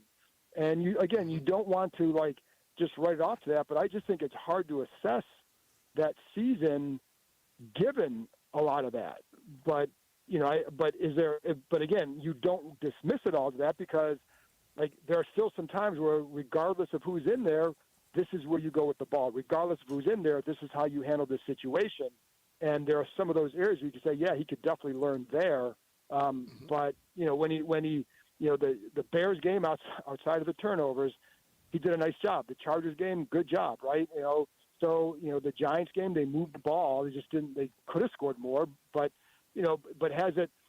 But JP, like going back to the start of training camp, the offense never really looked like it had a good rhythm consistently. Never. Yeah. And some of that was McLaurin being out for sure, but they just never had it. And I think then from the team standpoint is if you're the Cliff Kingsbury, what can you do to build on or to help evolve Daniels in the offense? I think that's the other question in the offseason. See, I think I make this comment a lot about, I say quarterback is the most dependent position in sports. And I think because we put so much emphasis on the quarterback position, people don't necessarily understand what I'm saying. Pat Mahomes is the best quarterback of the last 10, 15 years, okay? Yeah. But you watch Pat Mahomes this year, he started off a year with a bunch of injuries on his team. His tight end was slower and injured, and he had most of his receivers injured. Look at the season they're having. When Jaden is out there with subpar receivers, you were trying to figure out the offensive line, different things going on with those injuries and stuff, you cannot produce the same way you did last year. Last year, you had consistency on top of miracle endings, and they had 6 of them in a row. If you just say, if you look at it in a different manner and say, okay, what if they lost 3 of those games? Okay, instead of 12-5, they're sitting at what 9 and 8. 9 and 8. Yeah, out of the playoffs. And that's basically what this team really was. I think when we look at this year, it's easy to say Jaden doesn't look like he looked last year. Hell, nothing looks like it did last year. No, I think Cliff seemed to call the right place at the right time. Don't seem like that's happening this year. So when you start seeing all those different things, we got to stop thinking that listen, I know people say quarterback make everybody better. The quarterbacks that make people better got a damn good offensive line, and they have consistent people on their field to go help them out. Whether those guys are the starters or not, they're the same people for 10, 12 weeks. Like Tom Brady, when he had his receivers, people claim Tom didn't have receivers. He had the same people consistently, and his slot receivers was better than everybody else's slot receivers.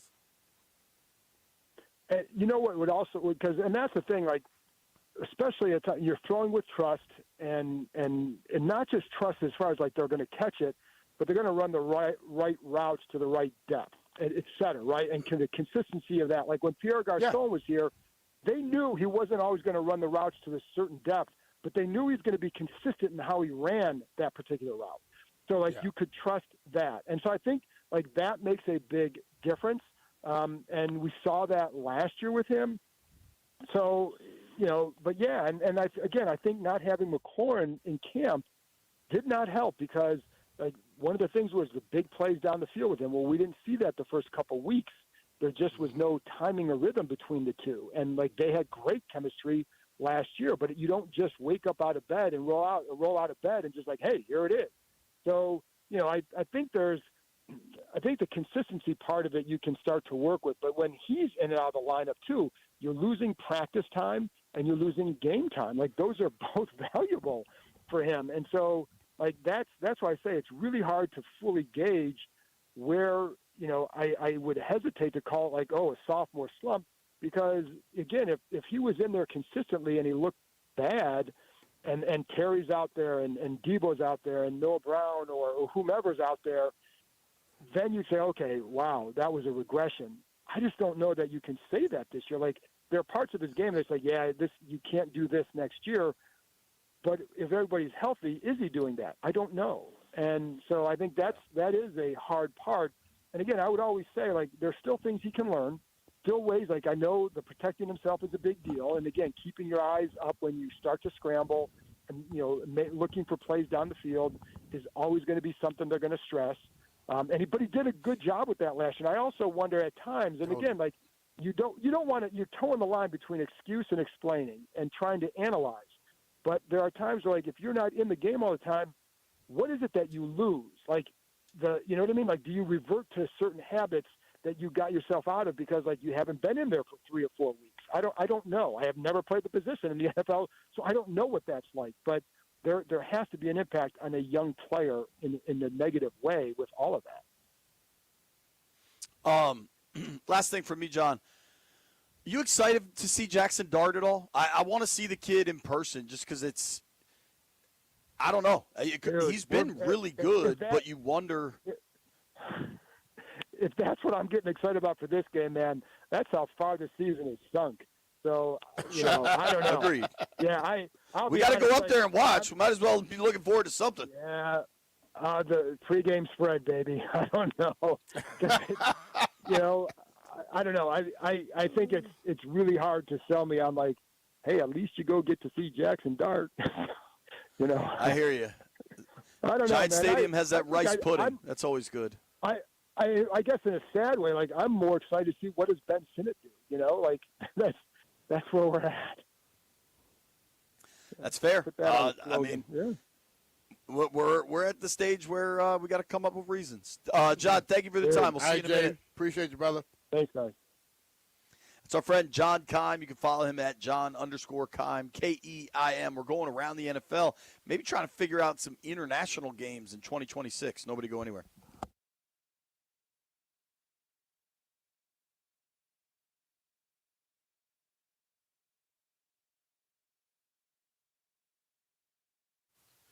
Hey, it's Brian Mitchell here. Every NFL Thursday is your chance to hit the jackpot on FanDuel.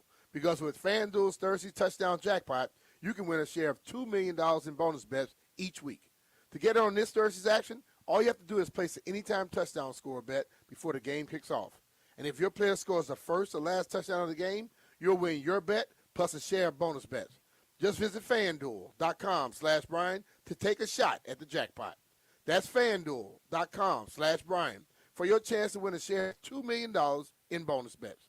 Play your game with FanDuel, an official sports betting partner of the NFL. FanDuel is an official sports book of 106.7 The Fan. You have to be 21 years or older and present in Virginia. Opt-in required. Must apply a profit boost token on select market. Prize pool to be split equally among all eligible participants who made the correct first or last touchdown pick. Bonus issued as a non-withdrawable bonus bet, which expires 21 days after receipt. Restrictions apply. See terms at sportsbook.fanduel.com. Gambling problem? Call 1-800-GAMBLER.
This update brought to you by Reynolds Empower Home Team, Keller Williams Realty. Commanders getting ready for the Giants without Jaden Daniels. Marcus Mariota will get the start. Head coach Dan Quinn on how missing time will affect Daniels' development. Any player, it's really important. And at quarterback, the reps, are significant because there's like so many things that happen, on a play, where it can go, what's the check, what's the look. It's different than maybe a technique at another spot. So I think most quarterbacks would say that there's a lot of value in the reps that they get and what they do. And Capitals back to the ice tonight against the Carolina Hurricanes. That's a 7 p.m. start on the Fan. The LA Bowl will shut down after this year's matchup between Washington and Boise State. Want to hear the fastest way to know what your home would sell for? Reach out to Empower Home Team.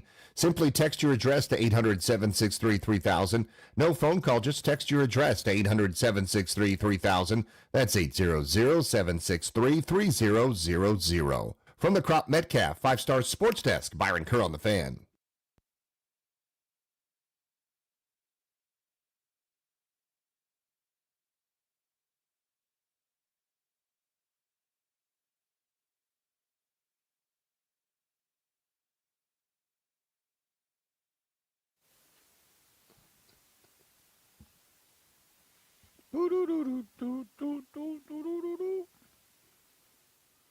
Big man in the room with his best Christmas gear on. You're listening to B. Mitch and Finley, 106.7 The Santa Fan. Mitch. What? Santa Mitch. Santa Mitch. Santa Tish. You are watching on Monumental Sports Network. Appreciate that. You're watching on the YouTube stream. Appreciate that. 106.7 The Fan YouTube page. Let's say what's up to the folks in the chat. What's up, chat? What's up, chat? Oh, that's the studio chat. Oops. And wherever you get your podcasts, you can find us. We're out and about. I saw something yesterday from Ian Rappaport that I wanted to circle back to, B. I'm reading now from Rap Sheet Twitter account. The NFL announced it will return to Munich in 26 and 28 as part of a multi-year partnership with the city of Munich and FC Bayern Munich. I assume they're playing at their stadium. All right. The other confirmed international games for 2026, one game in Australia at the Melbourne Cricket Ground with the Rams as the designated home team, one game in Rio de Janeiro at Maracana Stadium, and two games in London. London. So that is Munich, Australia, Rio, and two in London. So that's 5 by my count. Viva. What we know is the Rams are the home team in Australia. So what we can learn is, does Washington play the Rams? They do. They're the home team in where? The Rams are going to be the home team for a 2026 Australia game. Okay. Washington plays the Rams. However, Washington plays the Rams at home. Okay, so, and the Rams are the home game in Australia, so we won't be playing that one. No. I have to think, and I don't know, but if you're playing a game in damn Australia, you're going to put 2 West Coast teams out there. I would think they will. Right? Like, I don't know, but that would be my guess. And the That's Rams. a lot of damn flying right there. The Rams play a bunch of of West Coast teams. So you could play Rams Niners, Rams Seahawks, whatever, Rams Cardinals even, or I'm sure they play, some AFC West teams as well. You and I have both heard London and Brazil as possibilities. Brazil. I think Germany would be cool too. Where's it in Germany? Munich. Yeah. I would like Berlin. Have you been to Munich? Munich's a cool city. Been to Berlin. Berlin's very cool. Yeah, I've been to both, but Berlin seemed to be more of like a hipstery vibe. Munich is more like traditional, like the Hofbrauhaus and everything. I don't know if it's like you said. It was a little bit more modern, Americanized to me. Yeah, maybe Munich's more traditional, like Bavarian, maybe. Yeah. I think there's probably more games to go. How many international did they play this past year? You had Brazil, Spain. Ireland, Spain, Germany, London. a couple in London. Yeah. I think they may have played 8. Maybe it was 6. It was close. It was 7 or 8 this year. I think they'll get there. How would you feel about the Brazil game? And it's Rio de Janeiro, not Sao Paulo. The first couple games have been in Sao Paulo. I much rather London. Yeah? Yeah. Just because Man, it's a you talk about long getting to damn Spain. Brazil's probably longer, and it's too much to be concerned about. I don't know if Rio has the same concerns as Sao Paulo. I don't know. Maybe it does. I know that we've heard the security concerns. Yeah. And I know the If first. you're going to a game like that, you're going to enjoy yourself, not to be watching over your damn shoulder every 5 seconds. So, DC to London is 6 hours. Yep. DC to Rio, damn. You want to guess? About 9 to 13. Yeah, 9 to 10 hours, but direct flights are not as common. Mm-hmm. So you're stopping in Miami.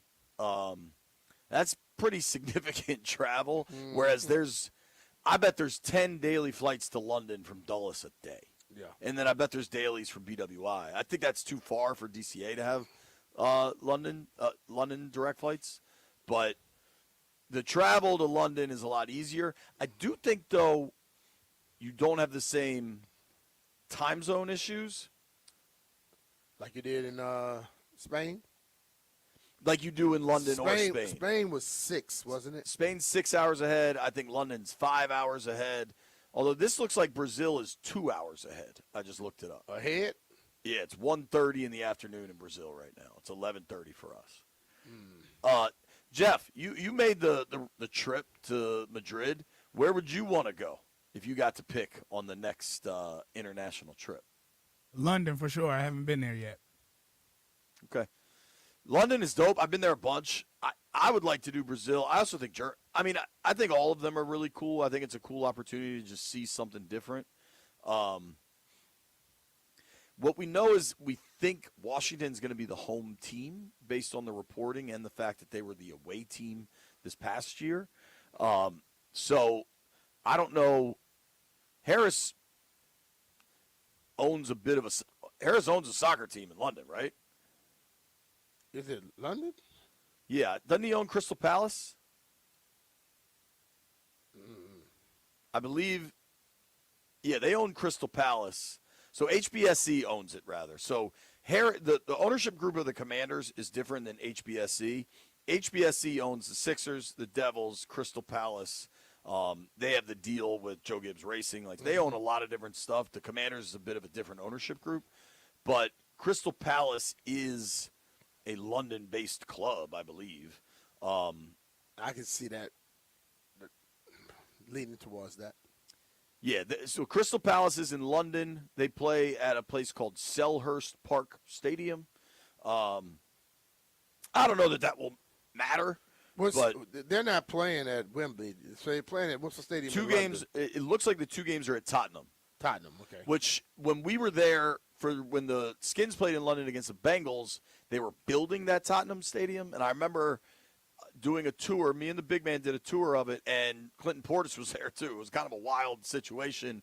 But that Tottenham stadium was built with hosting NFL games in mind. Yeah, because I tell you, Witchcom wasn't ready for it. Wembley. It's a little different. When I worked the game at Wembley, and it was awesome, but it's an Olympic stadium, so it's got the big track around it. Olympic stadium, and the field is like different. You get caught up. You like the stadiums. I don't care about stadiums like that. I look at the grass, and how things are actually playing on it, and I did not like it one bit because when we were planting your foot. But when you played there was what, 90s? Yeah, but it's kind of moist over there. Sure. And the ground was like you a plant, and the ground would dig up like and then you come back later, it's still there. Ain't nobody coming out there smoothing off the field. It was clumpy. Yeah. It was very much like San Francisco Candlestick Park used to be. You know, they had all the issues with the grass. Sure. That's how it was in Wembley. I would think they've made significant improvements to Wembley now that they're hosting games every year. I hope. I didn't realize this. Crystal Palace is good. Crystal Palace is top 4 in the EPL table. Like, they're good. They're ahead of Chelsea and Man U. Now, they play 40 games, I believe, and they're only about 15 into their season, depending on the team. But the Harris Group doing well at Crystal Palace. Who owns Tottenham? Is that the same? Do the Khans own that? No, the ENIC Group. So whoever this ENIC Group, pretty damn smart to build the stadium to host NFL games. Just keep that place busy. I don't know. We also heard Paris as an NFL site. I'll take that. And we had heard that the Saints would be playing in Paris.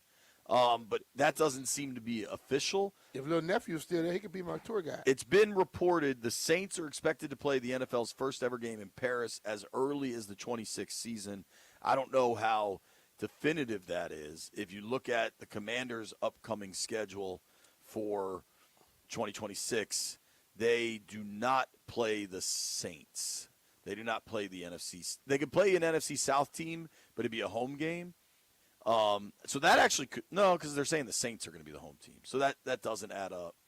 Of the home games Washington has, obviously the 3 division games next year. Then they host the Rams, the Seahawks, the Texans, the Colts, an NFC South team, and an AFC North team. Now those are all based on where you finish. So you're talking 3rd or 4th place NFC South team is probably the Saints or the Falcons. Yeah. 3rd or 4th place AFC North team, so Bengals or Browns, sounds like they'll be coming to town. And then they're on the road at the 3rd or 4th place NFC North team, which right now would be either the Lions or the Vikings. Landfill was laughing because it sounds like we're going back to Minnesota next year. Landfill got a big kick out of that. Oh, man, it may be early, Landfill. Yeah. It's going September. Yeah, maybe in September, son. I would greatly prefer that than another December trip to the state of Minnesota. Coming up at noon, we're going to run through the power rankings. Washington offensive coordinator Cliff Kingsbury, a little bit embattled lately, especially after the goal line situation last week in Minnesota. Cliff expected to speak with the media shortly. We're going to try to turn around some of that audio and react. When we come back, though, I want to run through what people are searching for most on Google, because I find this stuff pretty interesting. Nobody go anywhere. It's B. Mitch and Finley.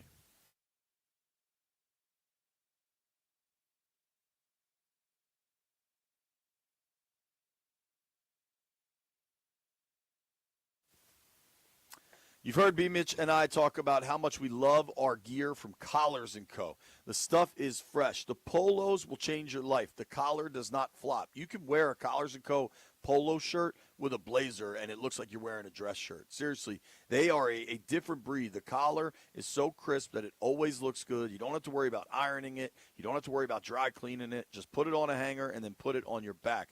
Feels like you're wearing a T-shirt. Whatever it is you're wearing, though, the quarter zips, the nice merino wool that B's wearing today, the blazers are money, the pants are money. All of the gear is super, super dope, super fresh, and just feels so comfortable. They've got a new store on Congressional Plaza in Rockville or North Bethesda, whatever that area is called now. Go check them out or look at the website where they've got a ton of different gear, collarsandco.com. Now, you can get 20% off orders over $99 with the code JPFinley20. That's JPFinley20, Finley spelled with an A. Collars & Co. is a game changer.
All right, man, I got this. Google does this thing every year. Put this video out, like the year in search. I believe it's called the Zeitgeist, which is always a cool term. But this dude, shout out to DeAndre Henderson, emailed me a list of specific Google year in search top trending data for 2025 in the DC area. And I got to be honest, I'm not familiar with a lot of this stuff. Maybe you will be, but I am not. Googling stuff? The stuff people are searching for, yeah. I'm probably not going to know a damn thing you're talking about. You probably know more than I do. We'll find out together. Let's go. The top searched songs in the D.C. area. I think we're going to need Jeff here. The number one searched song in the D.C. area is a song called Golden by Hunter/X. You got anything? I got nothing. Jeffrey? Jeff? Nada. Okay. The number two, Landfill or White Brian, certainly feel free to chime in. The number two search song, Soda Pop by the Saja Boys. Jeffrey? Nah. Okay, I don't know that I've heard this song, but I certainly know the artist. Number three is Taylor Swift. A song is called Wood. Okay. White Brian? Nope. It's about Travis Kelce. Ooh, she calls him Wood? Yeah, it was a song. I heard him. I saw something on TV about that one. Why does she call him Wood, Landfill? Use your imagination. For the record, JP, I do not listen to K-pop. Is the stuff I'm referencing K-pop? Hunter X is Golden by whatever you just said. That's K-pop. All right, Doug, I don't listen to it either. Number four, another artist I'm not familiar with, Alex Warren, singing Ordinary. And then the Saja Boys K-pop also, Jeff? Your idol? All right, this is a dud so far. Yeah. Now we have the slang terms most searched for. You can guess the top one.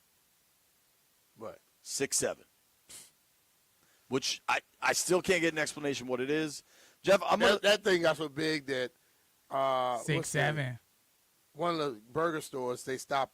They don't like our order numbers 6'6", 6'8". They skip it because like whenever they say 6'7", the kids lose their mind. Apparently, Shelby's class, the teacher tries to avoid it now because every kid just screams it. Yeah. All right, so guarantee 6'7". you, if you go listen to the song where 6'7" comes from, you would be like, why are these kids listening to this? It's like, is it LaMelo Ball? It's a Ball brother, isn't it? That No. started it? No. Okay. He just said it. He said it. Okay. But it started from, it's a Philadelphia thing. It's a Philly rapper that made that. I couldn't be less interested. Look, when you get a chance, look up the song Doop Doop. Doop Doop? Doop Doop. Gotta say- D-O-O-T. The odds of me You doing say that are D or B? D. dog. All right. The second most searched slang term is PMO. Jeff? Piss me off. Okay. I get Or that. put me on. It could be. Okay. I'm cool with either of those. I kind of like that. PMO. Yo, Jeff, PMO with some Fritos. This, I only know the football term. What? Clock it, which is to spike the ball when you're running 2 minutes. No, I'm guessing clock it is something else, Jeff? that's something for women, JP. And I hate when my sisters do it. I hate when my cousins do it. I hate when my friends do it, the ladies. What does it mean? They take their fingers and they hold them up, and it's their thumb and their pointing finger, and they tap them together, and they say clock it. That means clock that T. I mean, take heed to what's going on, basically. But it's for women. Men should not be clocking nothing. Okay. Men clock it on the football field. Yeah, I'm going to stick with the football explanation. Yeah. Jeff, again, I got nothing. Maybe B does. 41. Yeah. 4-1. The only 41 I know is the neighborhood that they yell out in the go-go. Okay. I'm thinking of Will Blackman, who wore 41 for the Skins. That's what I got. I don't think that's it, Jay. Jeff, This one, I don't know what this is. What does sharking mean? I don't know what that one mean either. Hold on, let's look that one up together. The way you laughed makes me think you do know what it means and don't want to say it. That was some of my concern. All right. While Jeff looks up sharking, these are the most searched jerseys in the Washington, D.C. area. I don't understand this. Well, they say 4-1 is 41 is supposed to be taking over 6-7. Oh, really? Mm-hmm. Good for them. Marlo coming. I don't even know who this person is. The most searched jersey in the D.C. area should be Jaden. I don't know. Maybe Trey Johnson, Alex Ovechkin. Like, that's who it should be to me. So According sharking to the is like Go ahead. pantsing. It's like pantsing, but you don't pants a guy. You pants a woman. I ain't with that. I don't think you're supposed to. We're going to move right along. The most searched jersey in the D.C. area, Lamine Yamal. Who? He's a Spanish soccer player for Barcelona. Dude, so why in D.C.? I guess kids are ordering the jersey. To that point, Lauren Ricketts. So I was on doing football last night, and then we threw to Ricketts, who was at a soccer event, and she was interviewing these kids that won this soccer tournament.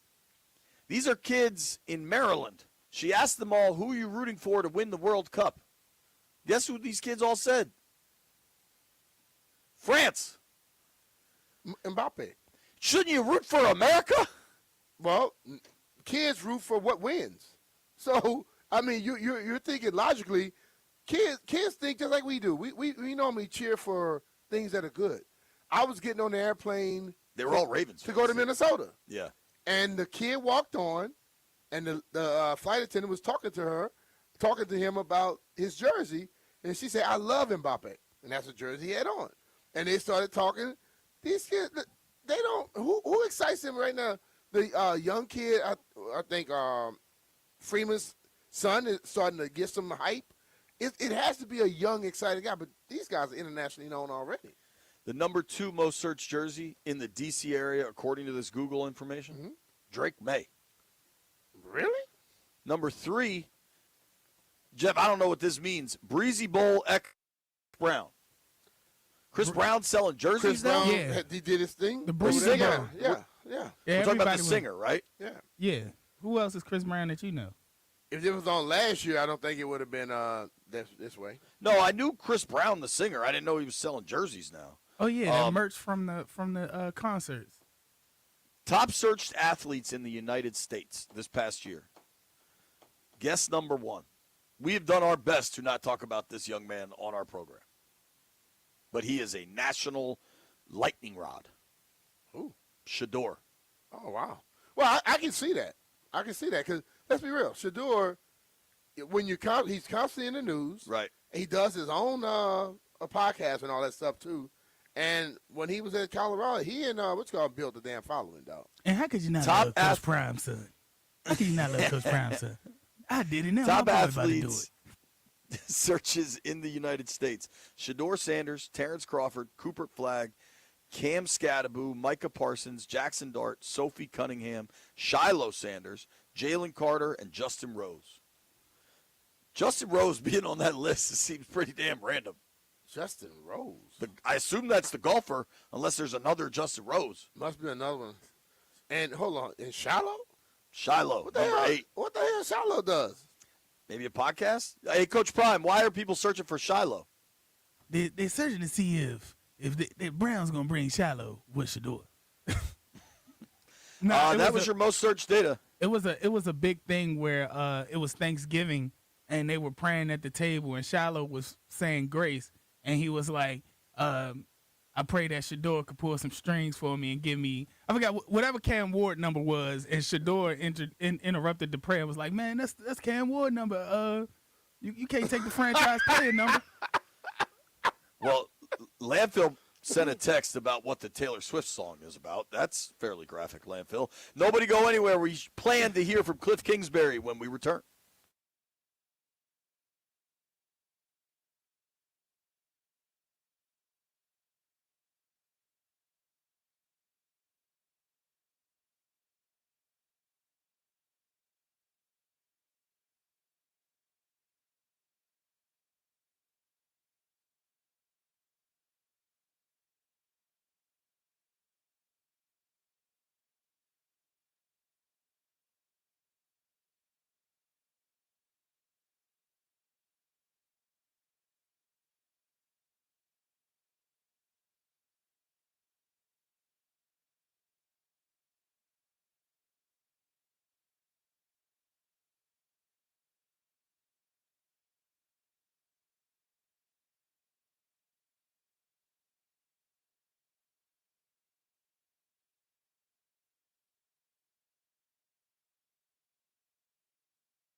This update brought to you by Paul Henry's Window Installation, your clear home improvement choice. Commanders head coach Dan Quinn announcing that Jaden Daniels will not play against the Giants. It'll be Marcus Mariota versus New York on if Jaden will return this season. He's going to be out this week, a practice as we're going in a limited fashion. But let's see where we're at next week. We're always going to make the best decisions, John, for him, for the team, what the medical, opinions are. So we just wanted to give you that information today, and then we can work into next week.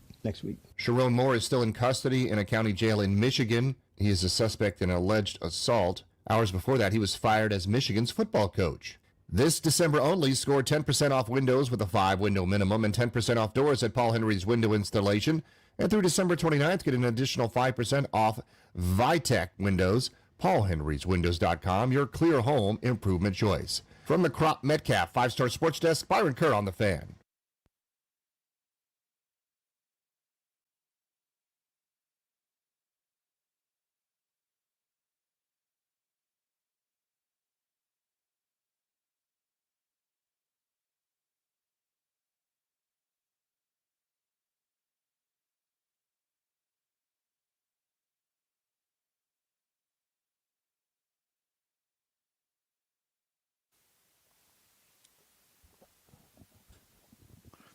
High noon in the District of Columbia. You're listening to B. Mitch and Finley. You're watching us on the YouTube stream, 106.7 The Fan.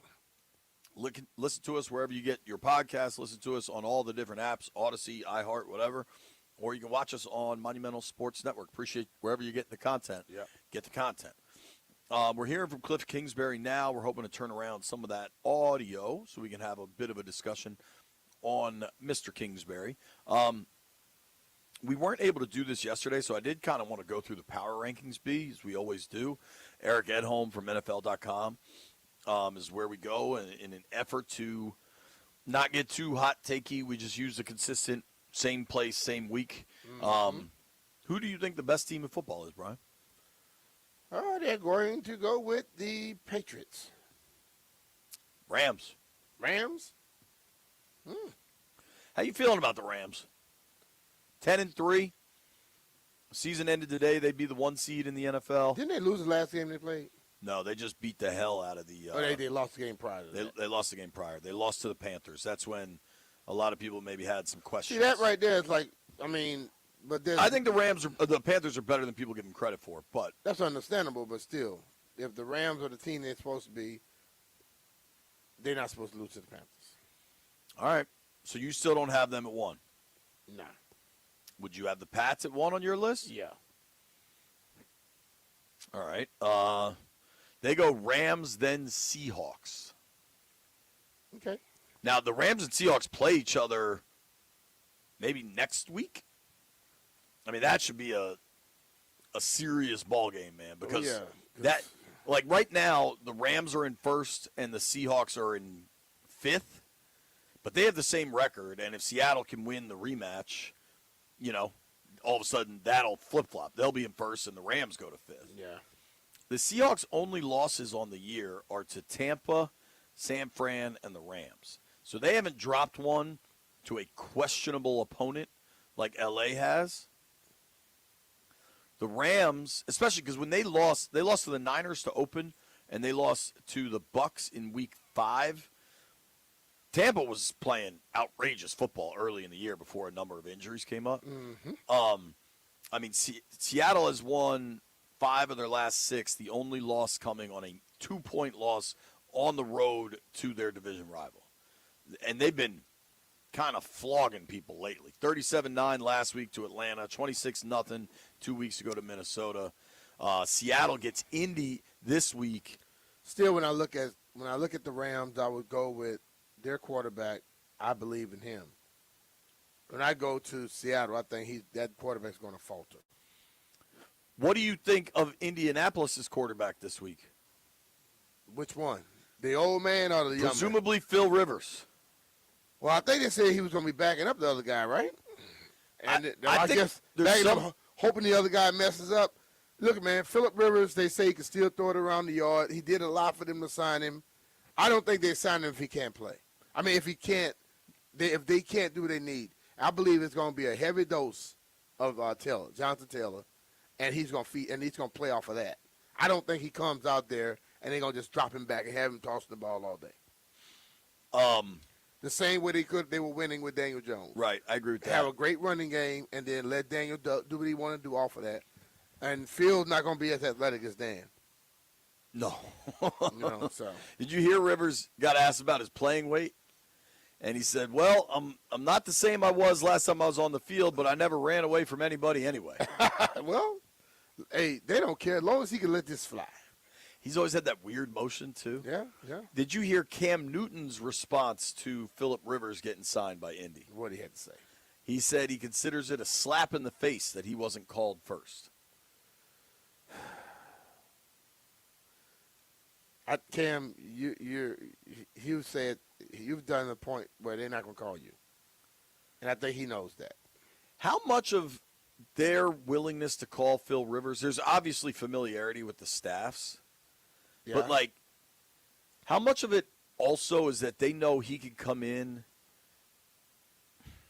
I want the right way to phrase this, and not be a pain in the ass. I think that's a lot of it, but I think also on top of it. The people out there that are trying to get in the league, it says a lot about you. If they are going to go get a 44-year-old man and not give you a chance, that says a hell of a lot, bro. Well, dude, you know, we always talk about there are not a lot of good quarterbacks out there. Doesn't this prove it? It might. But you know what is remarkable? You know who was in Cincinnati and they decided to trade for Flacco? Who? Brett Rippon. You know who was in Indy and they decided to go get Phil Rivers? Brett Rippon. Like, that's a tough run of events. Brett Rippon, they probably telling you that they don't believe in you. So it's not this week. It's just like, but you think about it, dude. Still been out of football 5 years, man. That's there are a lot of quarterbacks who went through training camps and who's on teams now, backups, and they called the dude that's been laying around his house. And for him to go out and put on a show that they felt, okay, we're gonna sign this dude here. And I understand he has a connect with the coach and stuff. But still, that coach is not dumb enough to bring a stiff out there. He has to be able to do something to make the coach say, yeah, I think we have a better chance with him than anybody else. Dude, there are betting odds on Phil Rivers. Of course Vegas don't get in on that. Which I'm just saying means that they believe he's going to play. FanDuel, Phillip Rivers this week, 152.5 passing yards. I mean, that's kind of nuts. Kind of.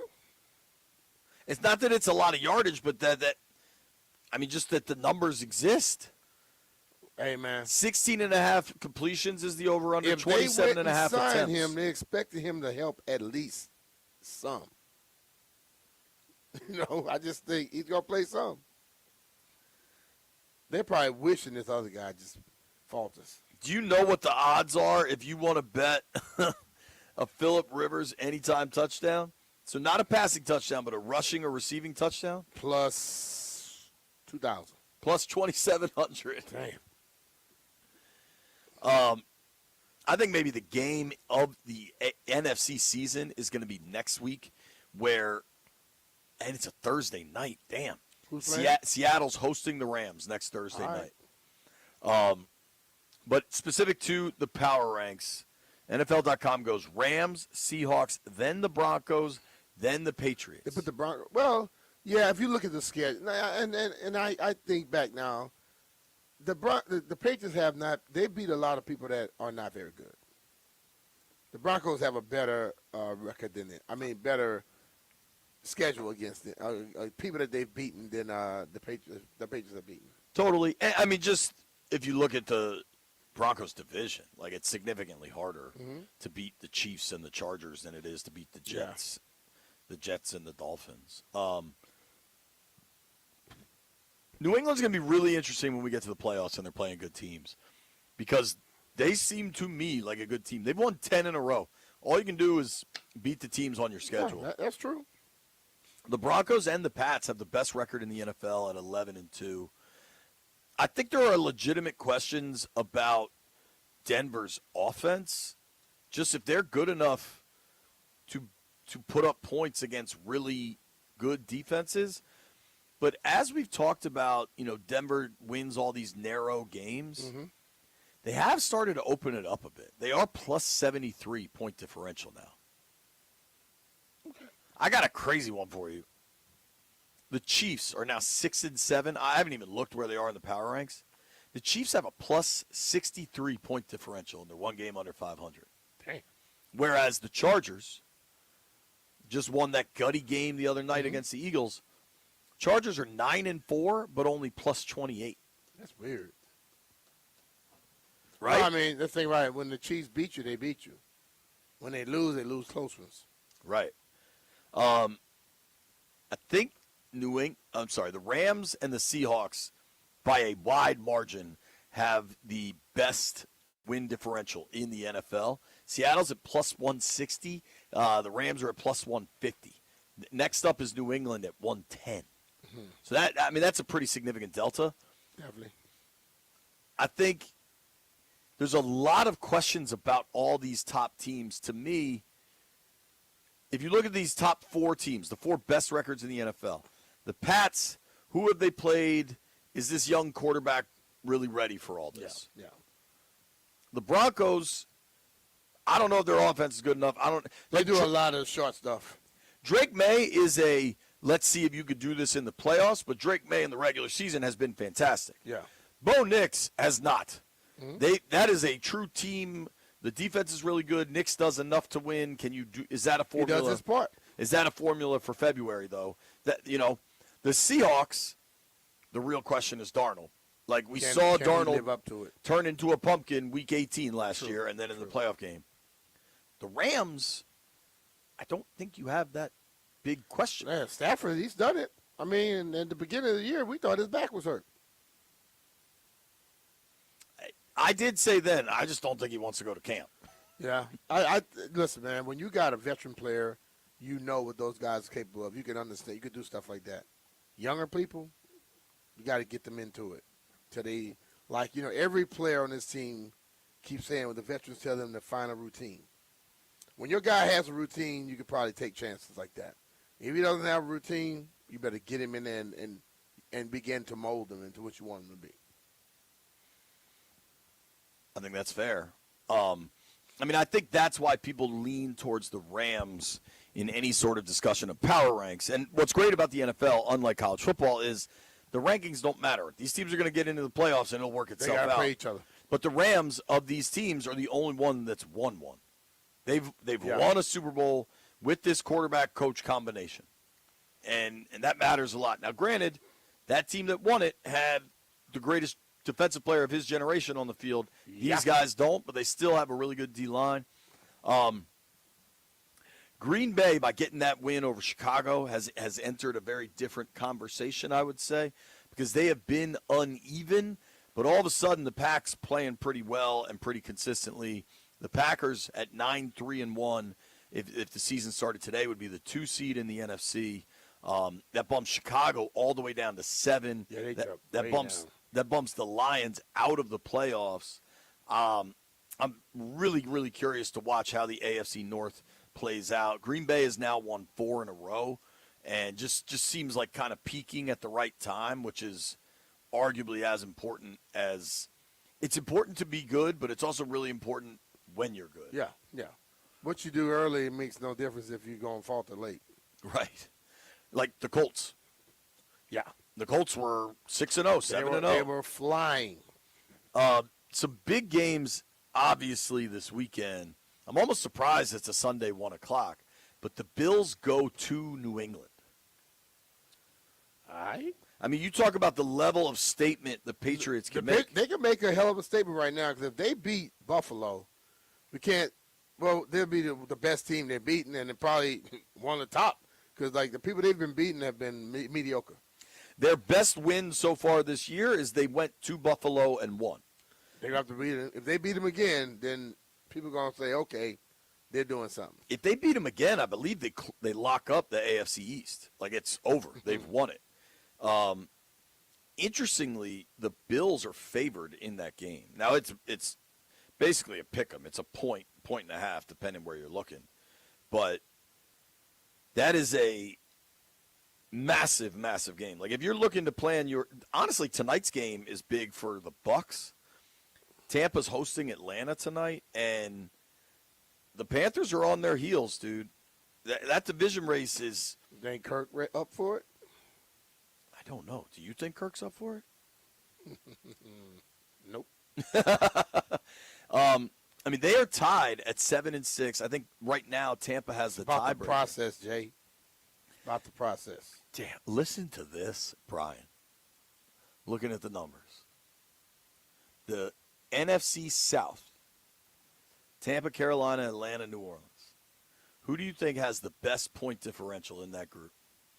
Tampa, Carolina, Tampa, and New Orleans. I'm going to go with. You're asking a question, so it's got to be somebody bad. Atlanta. No. Saints. They all are minus. All of them? Everyone in the division Okay, is a but what's minus. the worst? So, worst is the Saints, minus 109. Then the Falcons, minus 61. The Panthers, minus 50. And the Bucks, who were so good for 5-6 weeks, the Bucks have a minus 26 point differential. Damn. That's crazy. Is any other division everybody minus? It's almost hard to do because you play division games. Yeah. Okay. You play outside the division, too. The AFC North, everybody's a minus, but the Steelers are only minus 3. The Ravens are only minus 9. Okay. So they're a lot closer to 500, and that's pretty remarkable. That means they win close games and they get their butts kicked when they lose. Certainly get Yeah. their butts kicked. All right, we're going to continue through the power rankings. You'll hear from Cliff Kingsbury. Coming up at 1 o'clock, Tarek El-Bashir will give us a preview of tonight's Caps-Canes contest. Nobody go anywhere. You're listening to B. Finley.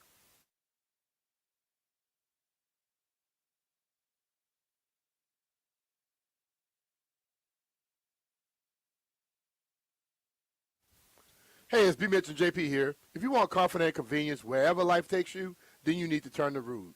With Wi-Fi compatibility, you have full control of your heating and cooling system right from your phone. Forgot to turn down the heat before vacation? You can adjust it in seconds. Plus, you'll get alerts if something's not right. These guys are the best, and they've installed new systems in my house, and I felt the difference instantly. The best part of a Rude system at your house, they are whisper quiet. You get no more of those noisy interruptions, just peace of mind. Rude's variable speed compressor ensures precise temperature and humidity control, operating efficiently even in extreme conditions. You get comfort and performance perfectly balanced. Nice cozy house and lower electric bills. Plus, B, that's not where the savings end. You can qualify for federal tax credits up to $2,000, 2 G's on heat pumps through 2032. Check out rude.com/federal incentives to learn more. Rude, the most reliable heating and air conditioning products in the DMV. And remember, if it ain't Rude, it ain't right.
This update brought to you by Baldino's Lock and Key, your hometown security team. Visit baldinos.com.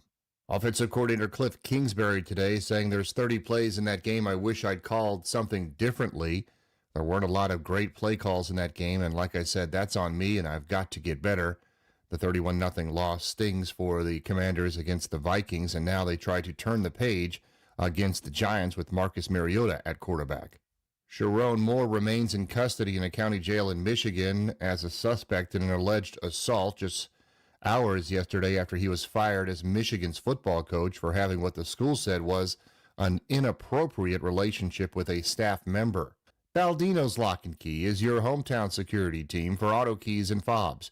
They make car key problems look obsolete with 9 area locations throughout Virginia and Maryland. Stop by one near you today, or for more info, visit baldinos.com. From the Crop Metcalf 5-Star Sports Desk, Byron Kerr on the Fan.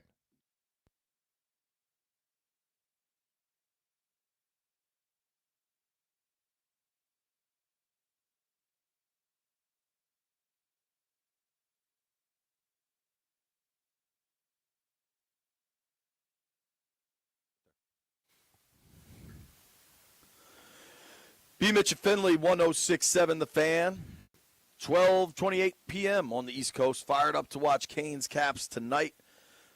Monumental Sports Network. Joe B. and Locker on the call. The way it should be at NHL. Big hockey game tonight, man. And we're getting into that time of the year. I'm not going to lie to you, Brian. As the football season winds down, my bandwidth to take on more hockey grows. Mm-hmm. And we're winding down out here. 4 to play. Hockey's heating up. Caps are heating up. Big chance tonight to shut some haters up. Can't wait. Speaking of some haters, some maybe poor performances, I think it doesn't take Bill Walsh to tell you Washington did not play well in Minnesota last weekend. That was a bad performance in all 3 phases. Totally. And the game, in a lot of ways, swung when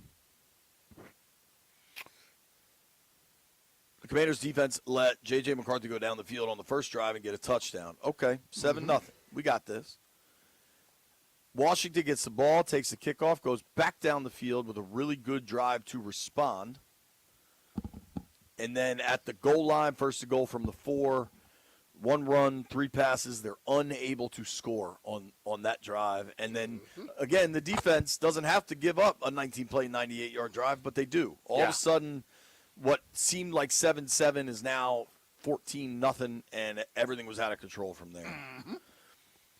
Commanders offensive coordinator Cliff Kingsbury addressed the media today and was asked about the goal line sequence of plays in Minnesota. Yeah, I mean, it always does. You know, there's 30 plays in that game. I wish I'd call something differently, and wish one of those plays would have worked, but they didn't, unfortunately. So that's, I think, the nature of a play caller. But, you know, there weren't a lot of great play calls in that game, and that's, like I said, that's all me, and I got to get better. All you can do is own it. Yeah. And he owned it. Yeah. I think sometimes that's a lot easier. I think you get people trying to talk around it, and that will catch up with you. Own it, move on. Yeah. Well, and one thing I applaud about Cliff throughout his tenure here is he is not a sugarcoat guy. I mean, hell, go back to Terry's holdout. It wasn't until Cliff kind of said on the record, yeah, it's about time for him to get in, that the thing started to really move. Yeah. And maybe he was just stating the obvious. Maybe he knew more than he let on. But Cliff said that, and I if feel I'm like a play call, I want my best players there when I'm calling plays. 100%. Point blank. Number 7, Landfill. This is just kind of, I mean, for Washington's offense to get held out of the end zone, not even a field goal, to get zeroed, hadn't happened in 6 years. Just, Cliff, what went wrong against Minnesota? Yeah, I would say last week just, first off, you know, need a better game plan, call better plays. It starts there. And then just the execution part consistently wasn't there. And you got to give a lot of credit to Minnesota and their defensive staff, just kind of keeping us on our heels, particularly when we got behind. they made it tough. But I think just time on task throughout this week, hopefully with those guys being back, another week of consistent practice with them on the field should alleviate some of that, and hopefully we play a crisper game. Do you think they will be? I don't know. You ask me, I couldn't tell you. I thought they were going to play a better game last week. That's where I'm at now. I don't know. I mean, I felt based off of that game against Denver that, okay, now we're moving in the right direction. And that completely blindsided me. So I don't have a damn clue. Let's go to just the overall offense. It's been – the whole season's been disjointed. Nothing has seemed to go right. Kingsbury was asked about what the hell's going on, number 3.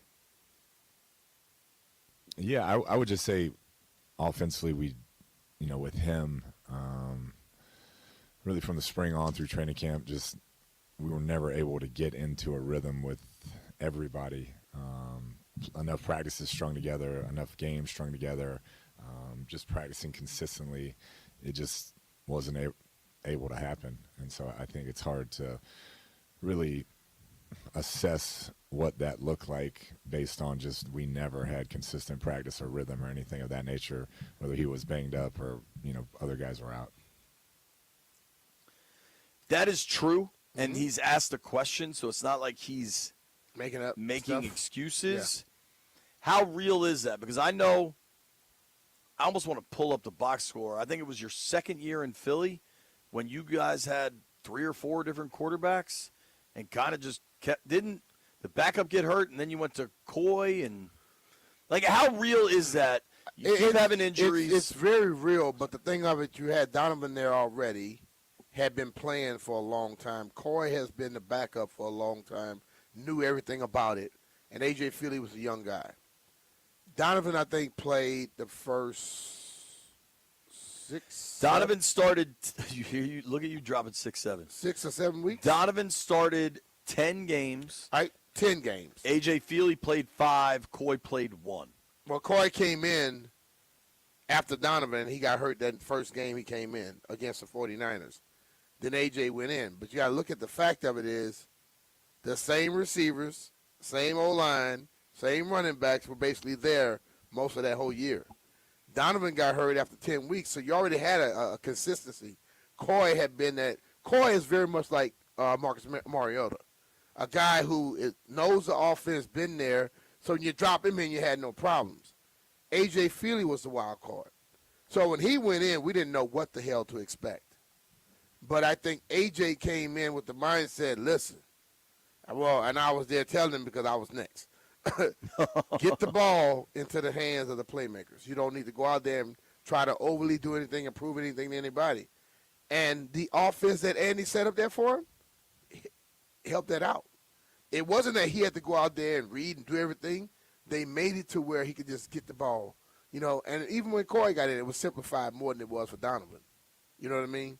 So the fact that what this season has shown me. So Donovan got hurt after week 11. So Terry is far more important to this offense and this team than they led on in the beginning.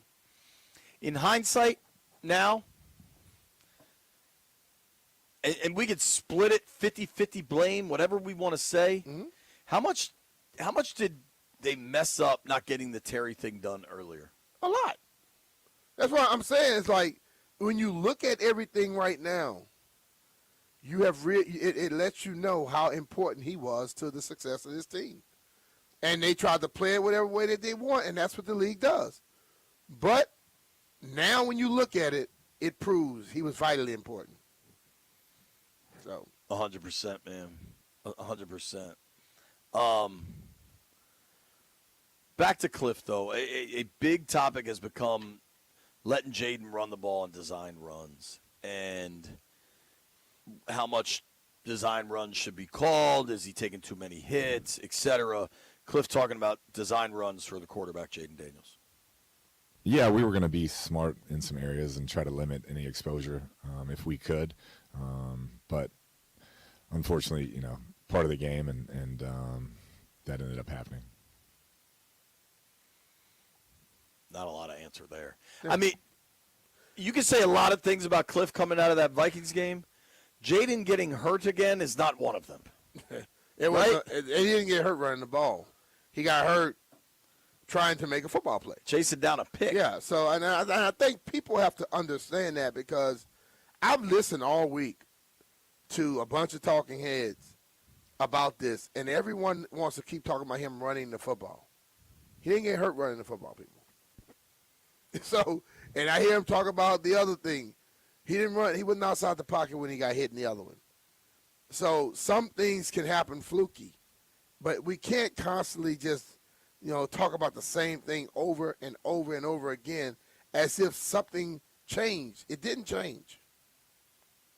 It's the same. Listen, if you get hit enough, I don't care if you're Jaden or you can be Mulata, who's 6'8", 360 pounds. You get hurt in this game. But if you get hurt in this game, the person who's doing it, calling it, has to help you out some, especially if they know your makeup. Like the little thing my coach always say, know your personnel. So that means I had a receiver named Quint McCullum who was about 4'7". Okay? And Short. When I would lead, 4'7", the speed. Oh, okay. That's funny as hell. So if I threw the ball and lead it, he was like, know your personnel. I'm like, what the hell you mean by that, coach? He said, put the ball on him. He's not running down anything. But if you got Troy Toriak, try to overthrow him, and then you'll throw a perfect pass. Troy Toriak would run under anything you throw. So I began to throw the ball right at Quint. And Quint caught every damn thing.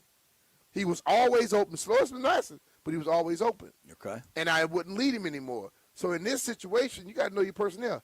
Jaden is going to ball. And if you know that, then you got to pull some of those runs away from him and say, look, or just throw the ball.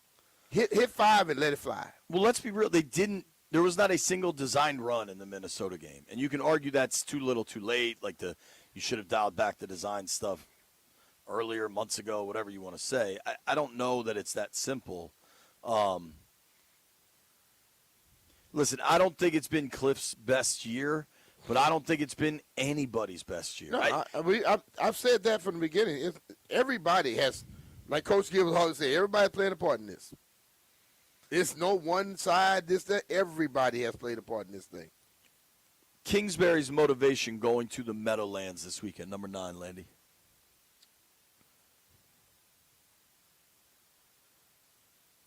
I think if you're a competitor, you should be more motivated than ever after a game like that.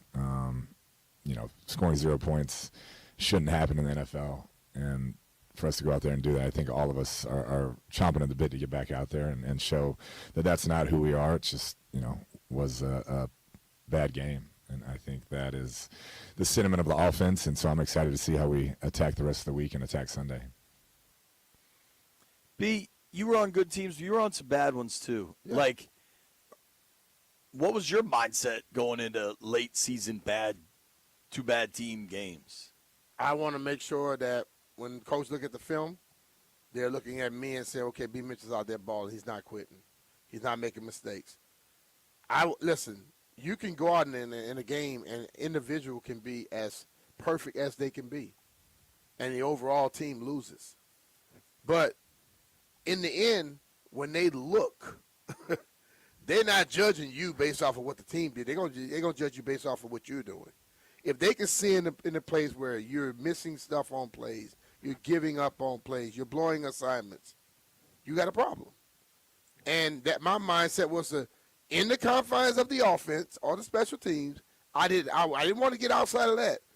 But every play, I'm running full speed, doing what I need to do to show that I'm not quitting.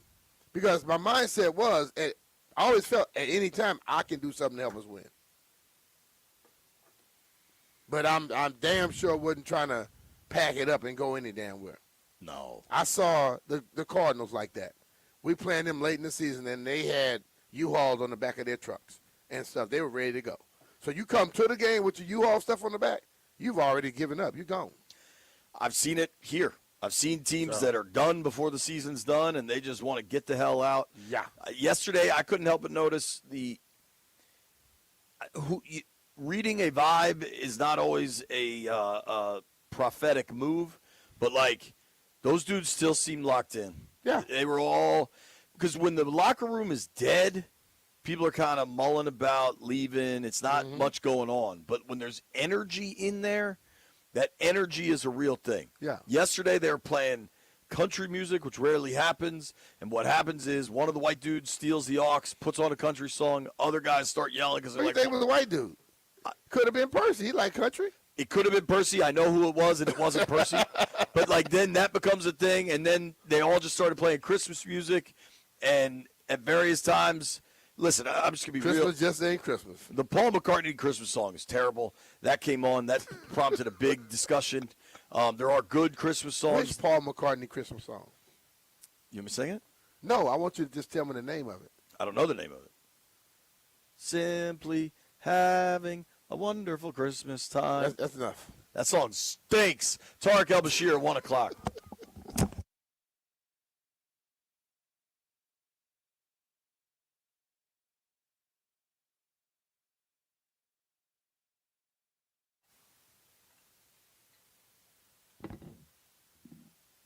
Hey, it's Brian.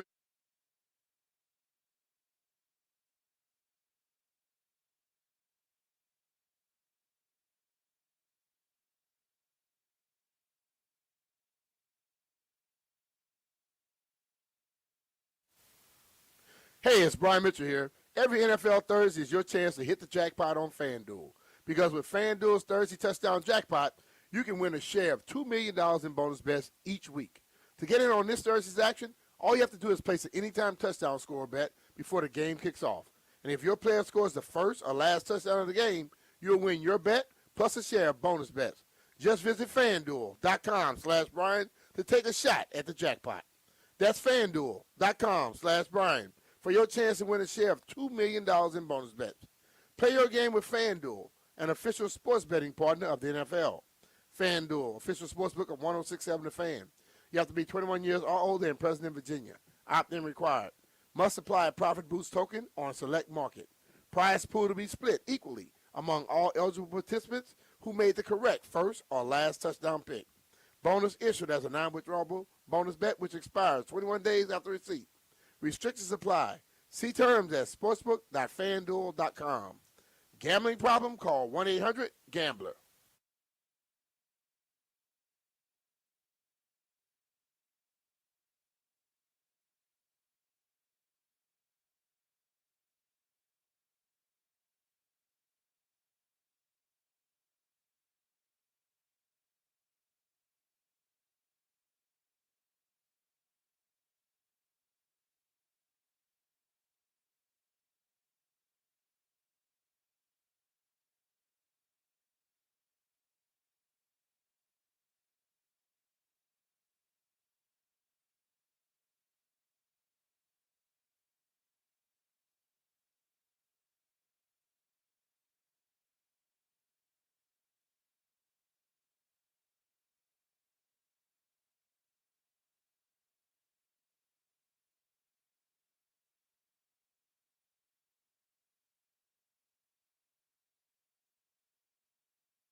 The song sucks. Why you don't like certain songs? You like man? this song? That's just because you hate Christmas, JP. I don't like most of the songs that Landfill play. Oh God, I hate this song. There's so many. Just play Jingle Bells. You should stop saying what you don't like. If you say what you don't like, you know he's gonna play it. You forgot you just said you didn't like it. This song sucks. Nobody likes this song. This and the Mariah Carey one. There's a story. There was a story. I like Mariah Carey. I don't know. There's a story we've been trying to cover for a few days now. It's important. All right. What is that? The prison? Yes. Yeah. Somebody used a drone to drop crab legs, steak, and Old Bay inside of a South Carolina It prison. was something else in there too, JP. The South Carolina Department, this is from Bishopville, South Carolina. The South Carolina Department of Corrections said contraband was dropped by a drone at Lee Correctional Institution in what the agency describes as an apparent attempt to deliver drugs and other items inside the prison. An agency spokesperson said the drone dropped the items off in the early morning hours at the maximum security prison in Bishopville. In a post on social media, SCDC said, seems folks were planning an early holiday Old Bay crab boil and steak dinner along with their marijuana and cigarettes, all dropped by a drone at Lee CI. Hey, man. The drone, damn. Can't be mad at them, though. They were trying, dog. They were trying. The drone dropped 2 large bags of marijuana, a package of loose tobacco, a carton of cigarettes, and other contraband items. Damn. Hey, man. You say people aren't smart. Somebody found a way to get some stuff there. It's a drone. The spokesperson said the South Carolina Department of Corrections fights nightly attacks from drones attempting to bring in items to inmates. Nightly. If it's nightly, this is not just individuals deciding to do something. This is a ring, dog. If it's nightly, means a lot of them are getting through, right? Yeah. If you could get one thing drone dropped off to you in prison, what would it be? I'm not going to prison, Jay. I'm just trying to keep myself up out of it. I don't like being confined and somebody telling me what to do. Well, let's go to our most likely to go to prison. White Brian, if you could get one thing dropped off to you in prison, what would it be? Coffee. PS5. Ooh, you might. Well, if you drop off a PS5, they're going to know that somebody dropped it You might off be to somebody's dog. girlfriend for that. Maybe a PSP or a Nintendo DS, something small. But see, they still have Game Boys. They I had gonna a Game know. Boy They as a gonna kid. know somebody gave you.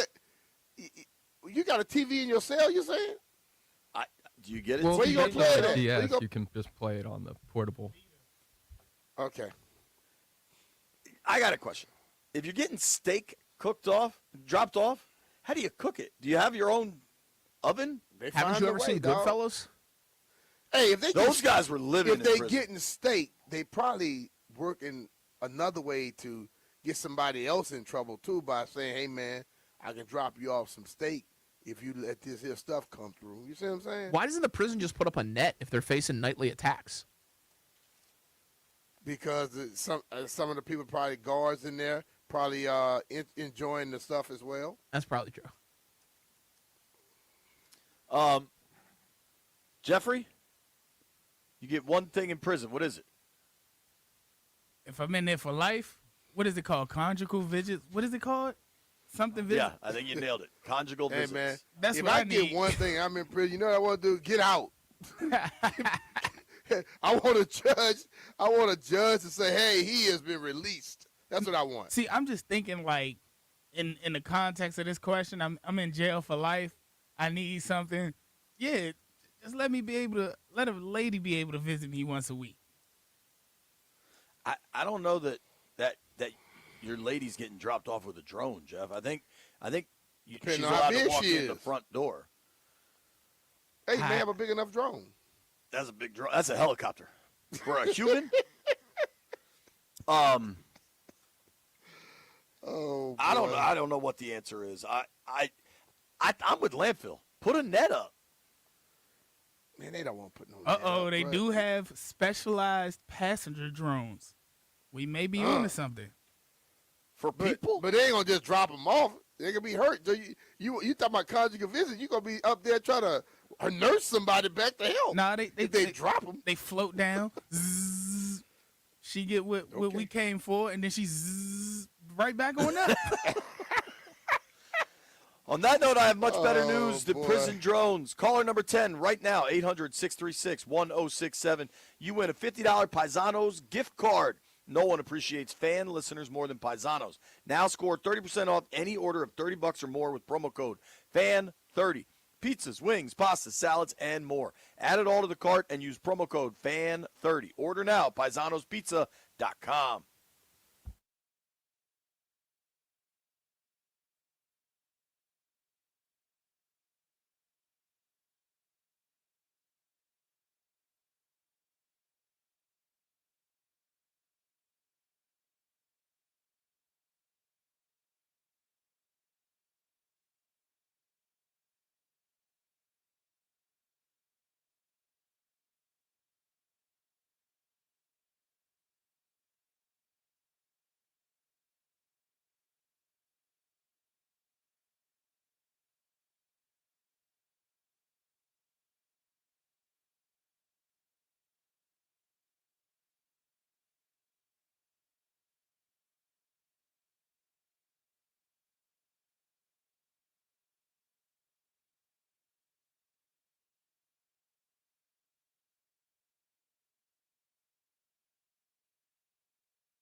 This update brought to you by Melwood. Commanders and the Giants on Sunday at 1 p.m. Offensive coordinator Cliff Kingsbury on not having Jaden Daniels in order to try to build some consistency. Been a tough season on him. There's no doubt. That's football. It's unfortunate that's happened, but offensively we've got to keep building and try to get better. Sunday wasn't acceptable on any level, coaching or playing, and so that's our main focus now this week is making some massive improvements before Sunday.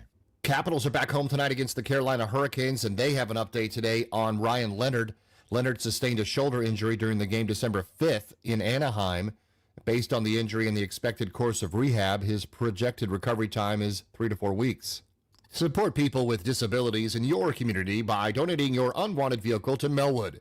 Donating is fast, free, and easy. Visit melwood.org or call 877-MELWOOD for more information. From the Crop Metcalf 5-Star Sports Desk, Byron Kerr on the Fan.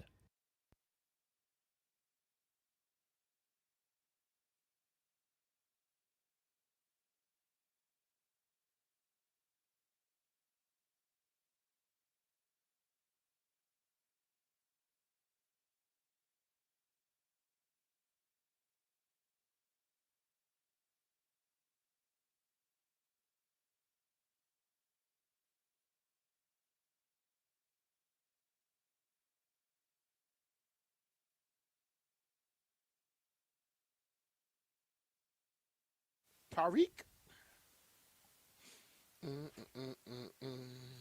B. Mitch and Finley, 106.7 The Fan. Fired up for a big Caps game tonight. Caps Canes helping us break it all down. Tarek El-Bashir from Monumental Sports Network. Tarek, what's up, man? How you been? Hey, JP, doing great, man. You? We are good, dude. Fired up for this game tonight. The Caps have been red hot, obviously playing the team that knocked them out of the playoffs last year. Let's start with I think the atmosphere tonight in Cap One is going to be electric. How excited are you for this one?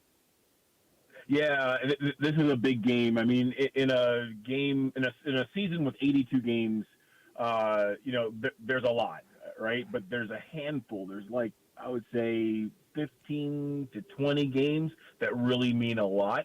And this one does for a number of reasons. Like you said, this is a team that eliminated the Caps from the playoffs last year. This is a team that for a number of years the Caps have known they have to get through to go where they want to go. And, Carolina just is a very frustrating team for the Capitals for a number of reasons. And I think they want to show how well they've been playing over the past several weeks and really take it to them on their home ice tonight. And you're right. I think the building is going to be electric. I know the Caps fans are going to bring it tonight. There is no love lost between these two franchises. And, let's not forget that Nikolai Ehlers, decided to sign with them over the Caps. So, there's a little extra motivation there probably on the Caps part. What this team? What, B-Mitch? They start off the season at first, and we're looking at them, and then all of a sudden, boom, they hit this road. What's different from this team this year compared to last year? I see a lot of similarities. I mean, a lot of the personnel carried over from last year's team. They started off pretty good this year. They hit a bit of a dry spell there. Although, even when they took that downturn and they kind of fell to the bottom of the Eastern Conference, and I know, fans were starting to hit the panic button. The underlying analytics for this team were still very strong. Their 5-on-5 game was good. The goaltending was solid. The defense was playing well. They just weren't scoring goals, and obviously that's a very important part of winning hockey games.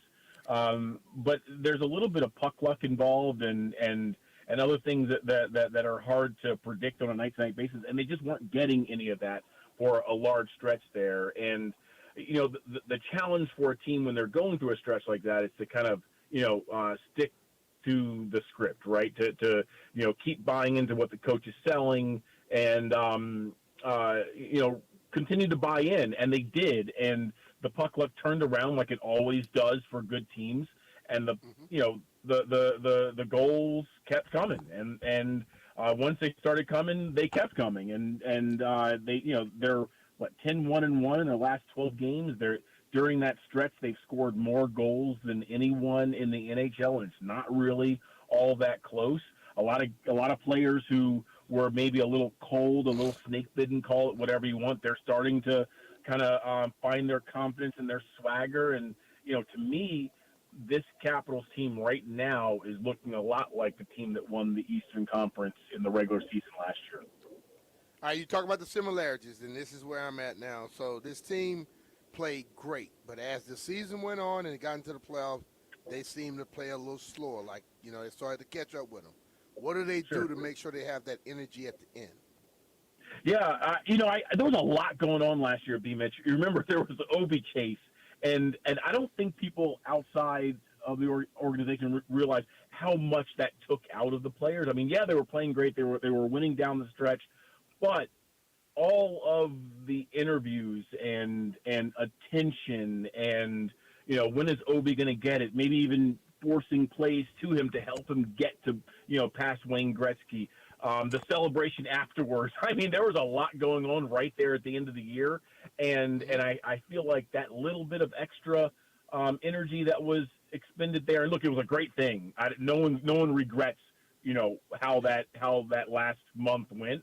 But I feel like it took a lot out of everyone, and then they got to the playoffs. And they were in a dogfight with a young, plucky Montreal team, and then they got to Carolina, a team that they just kind of had their number to a certain extent, and they just kind of ran out of gas. And I think, from a technical standpoint, what you're going to see here, particularly in the second half, guys, is you're going to see them maybe manage minutes a little bit better and make sure workload is distributed as best they can.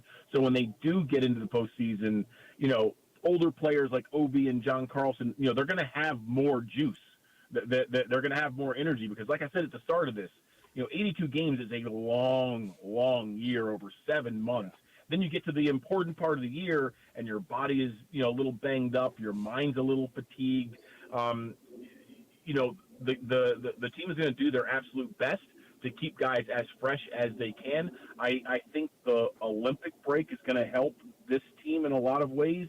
There's going to be almost 3 weeks in February where there's no hockey played. Logan Thompson, Tom Wilson, Marty Faravari, maybe Rasmus St. A few guys are going to go over to Italy, but for the most part, some of the older guys are going to get a break, and hopefully they take advantage of that. And so when they get to the postseason, they've got what it takes to really crank it up. Because, I mean, you guys have been watching this game forever, just like me.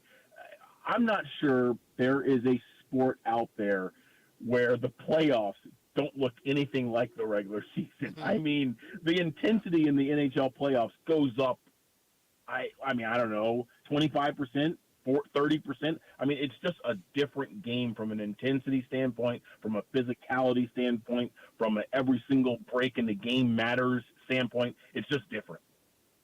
Absolutely. So specific to tonight, I mean, Willie's playing so outrageous. Ovi has gotten just red hot. What are the matchups you'll be watching this evening as the Caps try to really confirm to the world, despite this really hot streak where they went out west and everything, but beating the Canes at home tonight would be a heavy-duty win? Yeah, just from a psychological standpoint, right? It just you want to do the best against the Hurricanes that you can during the regular season because, guys, I mean, look at the standings. They're going to have to go through them again. Like, at some point, they're going to, unless someone, is able to take out Carolina before Washington gets there, they're going to have to go through them again. It kind of starting to feel a lot like the Penguins back in, circa 2013, 14, 15, 16, where you knew if you were going to win the Stanley Cup, if you were going to get out of the Eastern Conference, you had to beat Sidney Crosby and Evgeny Malkin and Chris Letang at some point. I kind of feel like the Canes are that team right now. The Caps just want to leave a lasting impression, that they want the Canes to realize, oh man, this Caps team is better than the one we saw in the playoffs last year. And, fortunately for the Caps, they're catching the Canes tonight at a moment when they're playing their best hockey.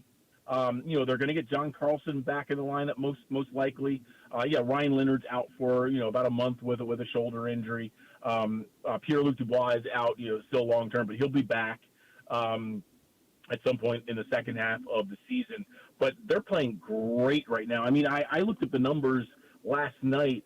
During this 10-1-1 stretch, 15 players have scored at least one goal during that span. So it's not just the big guys carrying teams. Yeah, Tom Wilson's playing great. Jacob Chikrin's playing great. Logan Thompson's playing great. But everyone right now is contributing. Obi, 40 years old, guys. He's during this 12-game span, he's got the most goals. It's really unbelievable what he's doing. So, from a matchup standpoint, look, the Capitals know what they're going to get. They've played this team so many times. Carolina plays the same way every time you see them. It's up to the Capitals to show that they've learned something from last year, in a lot of ways. Playing faster, getting the puck out of their own end cleaner. There are a number. The list is long, but most importantly, the Caps just need to play the way they have over the last couple of weeks. Show that again tonight. I certainly think so. It'll be T tonight, right? No question about it. Sorry, you broke up there. Thompson in net tonight, no question, right? Yeah, no question. LT didn't skate this morning, which is not weird. He's been taking on a heavier workload with Charlie Lindgren nursing his injury. Although Charlie notably did his most work since he got hurt a couple of games ago this morning. I wouldn't say he was full go at the morning skate, but he's definitely progressing towards playing soon, which is good news because, again, just like I said earlier, you want to make sure you're managing minutes and workload so when you get to the playoffs, guys aren't totally out of gas. And right now, Logan's playing a lot because of Charlie's injury. So, it'd be important for Charlie to get back on the ice sooner than later and start taking some of that load off LT. So, again, he's fresh. And, LT probably is going to be a guy representing Canada in the Olympics, which, is a short playoff-like atmosphere, tournament in the middle of a long season. Talking with our friend Tariq El-Bashir here on the Ruud Guest Hotline. Ruud makes the most reliable heating and air conditioning products in the DMV. You can give Tariq a follow at Tariq_El-Bashir. You can read all of his Caps coverage at Monumental Sports Network. Getting a guy like Carlson back, who's just like one of these true warriors in the game, what kind of emotional lift does that bring tonight? Yeah, it's big. He's an alternate captain. He's one of the guys who's, a vocal leader, leads by example, but also, says the right things at the right moment. It's important to get him back if he is able to go. Officially, he's a game-time decision, but based on what I observed at the morning skate today, he looks like he's gearing up and ready to get back in there. Again, 35 years old, but he's still one of the most productive offensive defensemen in the game. He's still playing really, really good and at a high level. So getting him back certainly gives them a big boost tonight against a Carolina team that scores a lot of goals and is dangerous. Yeah, they're definitely dangerous. And you've covered him probably his entire career, but what, if anything, surprises you with Ovi anymore? That's a good question. The one thing that stands out to me about Obi is the fact that, look, at 40 years old, you don't have the same physical tools you did at 25, 26, 27 when you were entering or in the prime of your career. The fact that he has continued to reinvent himself and evolve his game and still is able to score at the rate he is scoring. Yeah, sure, of the goals he has during this hot stretch here, 3 of them were empty netters, but empty netters are important. They end games. That it puts the 2 points in the win column for you. Those are big goals. But the fact that he's still able to score goals without having the wheels in the hands and even maybe the accuracy on the shot that he used to, just tells me that he's a really highly cerebral player. There are a handful of goals that are coming to mind right now where, he just kind of gets for a second, maybe lost in the shuffle, and then he backs out, and all of a sudden, boom, he's in the slot, wide open. The defenseman who was marking him has no idea where he went, pass over, and it's in the net, right? He just still is able to find those soft spots in the D-zone coverage and score those goals. Look, the hardest thing to do in the NHL is score goals. Still, the most important thing to do in the NHL is score goals. And this dude is going to probably finish the season in the upper 30s, maybe even 40 goals this year. And, I was looking at a heat map of his goals just the other day, and they're getting closer and closer to the blue paint. You know, he isn't scoring a ton on that seam pass across the ice where he just blasts it by the goalie before he even gets there. He's working hard for these goals. He's paying the price for these goals. He's going to the net, and he's scoring them right around that area where you're going to catch a cross-check to your back and maybe a slash to your ankle, where it hurts to score goals from there. And he's doing it. And, so to answer your question, I mean, that's the thing that really stands out to me is the fact that even now, 21 years in, he's still highly productive, but has been coachable enough and smart enough to know, hey, I can't dangle, and maybe I'm not scoring from my offense at the same rate. I got to do other things to get the puck in the net. And Tark, the one thing, and listen, man, I'm hardly a hockey expert. I'm just a Caps fan, right? But I was at those games against the Canes, and it was so obvious that the way I think they did that neutral zone trap, basically just like Washington couldn't initiate their offense. They couldn't get anything going in the zone. Yeah. Has anything changed that they should be able to disrupt that shouldn't look the same? And granted, one game in the middle of December is not the same as a 7-game series where they're able, one team really able to implement a system. That's what I was going to say. Yeah. Yeah, please. It's a totally different game once you get into the playoffs because you're preparing for one team for 7 games, and you have spent days as a coaching staff trying to exploit every single vulnerability, every single, hey, that guy's weak on that side of the ice. Let's make sure we push the puck over there. Like, that doesn't happen in the regular season. Both teams are just coming off games. You know what I mean? Like, they're just trying to survive at this point. Like, are there going to be tweaks and little things? Maybe. But getting back to what I was saying earlier about how the playoffs in the NHL are just a different animal from the regular season. So I wouldn't expect for, a layman to watch tonight's game and go, oh, the Caps are doing something totally different against Carolina. That just doesn't happen in the regular season. Now, if they meet in the playoffs, they will absolutely have an answer. I got to imagine Spencer Carberry spent the entire offseason watching those games over and over and over and trying to figure out how do we deal with Carolina's on top view in every zone pressure. I mean, the thing about Carolina, and you'll see it tonight, and you've seen it over the last several years under Brind'Amour, is they essentially want to make you feel like you're drowning, right? They just throw everything at the net. Their shot attempts are incredibly high, and they want to recover those pucks and then do it again, and then do it again, and then do it again. And before you know it, your guys have been out there for a minute 15, a minute 20, a minute 30, and then breakdowns start happening, and then it's a goal. And that's just how they play. And so,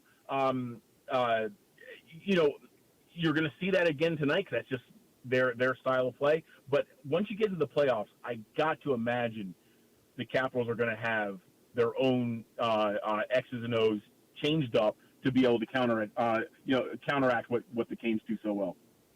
Yeah, you got her. Go ahead. Yeah, sorry. Just want to get to explain Tom Wilson. I know people thought we always knew he was skilled, but this year he's showing a lot more than I think I ever thought he would. Yeah, he's playing great. And he's more measured than he was ever in the years that I've covered him. He's several years removed from his breakout, right? Like, we've known for 3 or 4 years he's one of the best power forwards in the game, if not the preeminent power forward in the game. 30 goals. I mean, you just can't argue with that anymore. But what I'm seeing from him now is a level of maturity. He will still drop the gloves and beat your, if he needs to, but he doesn't have to anymore. And he's just playing a more well-rounded, mature game. I mean, I guess it should be expected as he's been in the league now for a dozen years. But he's just better in every single zone. He hasn't told me this, but if I had to guess, he so desperately wants to play for Team Canada in the Olympics. That's driving some of this major uptick we've seen in his goals and assists. Like, he wants to show Canada, hey, I am one of your best 13 forwards. Take me. I can do things for you that other players can't do. Oh, and I can also score. So, I mean, I think Canada will be making a massive mistake. I know Barry Svrluga wrote a great column in the Washington Post today. of making the case for Tom, and I would like to echo those sentiments. Like, Tom is a power forward. He scores goals. He kills penalties. But more importantly, he does something that no one else on Team Canada does, which is every time number 43 is on the ice, every D-man on the other team is going to have their head on a swivel. They're thinking a little bit extra. All right, where's 43? Is he out here? Uh-oh, he's over there. And that little hesitation, that little double clutch on a pass, that makes a difference, especially in a short tournament. So if Canada is listening, you better put Tom on your team, because if you're not, it's a big mistake. I agree with that. I know Biz was on the Boudreaux podcast and said if Wilson's not on Canada, he's rooting for the U.S. I love that. I saw that. That was a great line. I love that. Real quick, Tarek, Willie has shown that he's much more than just a fighter, but he's still arguably the biggest badass in the NHL. When the Ducks come to town, and that dude that kind of stuck Ryan Leonard and injured his shoulder. Trouba, yeah. I'm guessing Willie will be ready to drop the gloves that night. So, I mean, Tom tried to get Trouba to fight in that game, and Trouba declined, at least according to the quote What I a saw bee. from Tom. Look, Trouba's a tough customer too, man. He's a big player, 6'3", 6'4". He can fight. He's a I'm gonna stop short of calling him a predatory player. He's a big hitter who has a reputation for maybe getting right to the line, maybe even sometimes crossing it. If I had to guess, guys, that's going to be a Dylan McElrath game. He'll be in the lineup. Like that. Because, look, Tom can fight, but I mean, and would scare the you-know-what out of me. But McElrath, even as a reporter, I'm a little nervous around him. He just looks like he has a menacing look to him. He's actually a teddy bear. He's a nice guy, great guy, family guy. But even when I'm around, I'm like, oh my God, he's huge. Oh my God, he looks like he could just ragdoll me right now. So I got to imagine Dylan will be in the lineup, and he'll make several invitations to dance with Trouba. Hell yeah. I'll be watching that night too. Look forward to seeing you tonight, Absolutely. Tarek. All right, Tarek. Thank you for the time, man. Be cool, brother. Hey, give me a call anytime, guys. All right, bro. Thank you, buddy. That's our friend Tarek El-Bashir, Monumental Sports Network. You can give him a follow at Tarek_El-Bashir. B, I just looked up McElrath. 6'5", 250. So imagine that in skates. And you know what his nickname is? The Undertaker. Good luck, Trouba. I like it. You B. When we come back, Peter Rosenberg will join the program.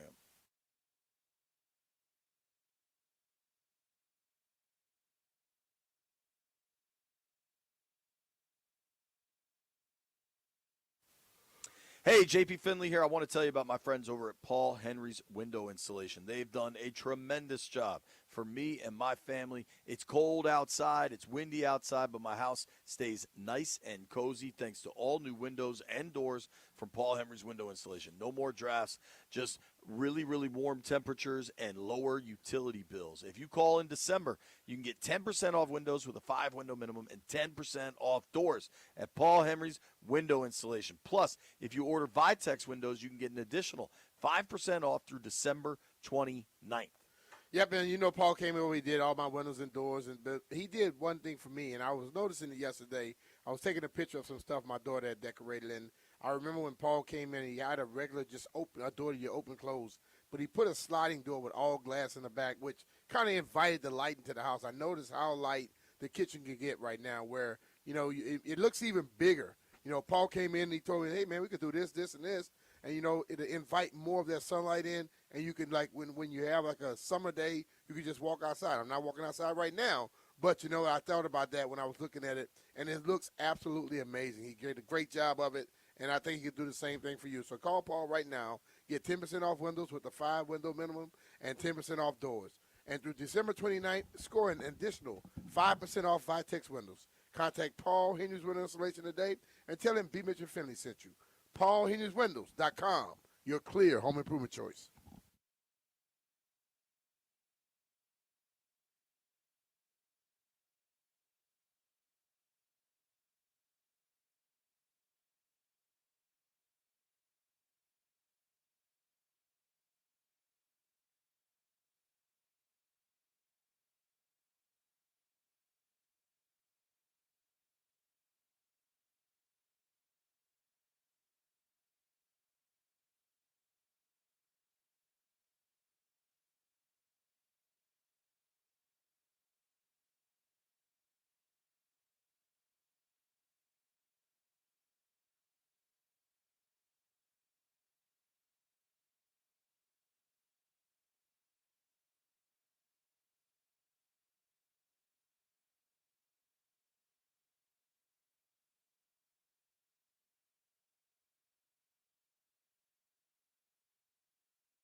This update brought to you by the Downtown DC Holiday Market. Commanders against the Giants on Sunday with Marcus Mariota at quarterback. Offensive coordinator Cliff Kingsbury on Jaden Daniels, never getting into a rhythm this season. Really from the spring on through training camp, we were never able to get into a rhythm with everybody.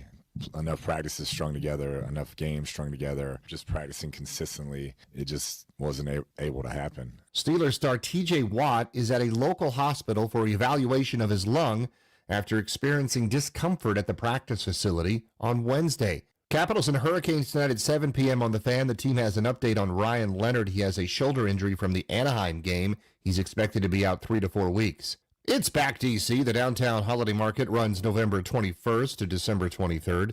Noon to 8 daily. Shop local, grab treats, and feel the holiday magic between 7th and 9th Streets Northwest, DowntownDCHolidayMarket.com. From the Crop Metcalf 5-Star Sports Desk, Byron Kerr on The Fan.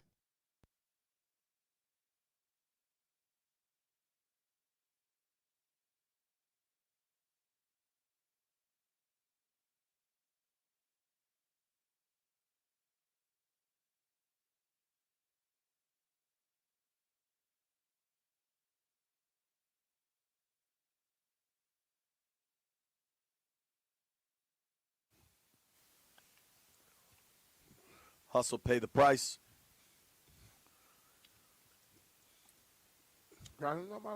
B. Mitch and Finley, 106.7 The Fan, live at BigBear.ai Performance Center, Ashburn, Virginia. We're getting ready for Commanders Giants, and I imagine our friend Mr. Peter Rosenberg, WWE, Hot 97, ESPN, he does it all. I imagine Peter is not too worried about Commanders Giants this weekend. I can't imagine it's going to take up a lot of your weekend, dude.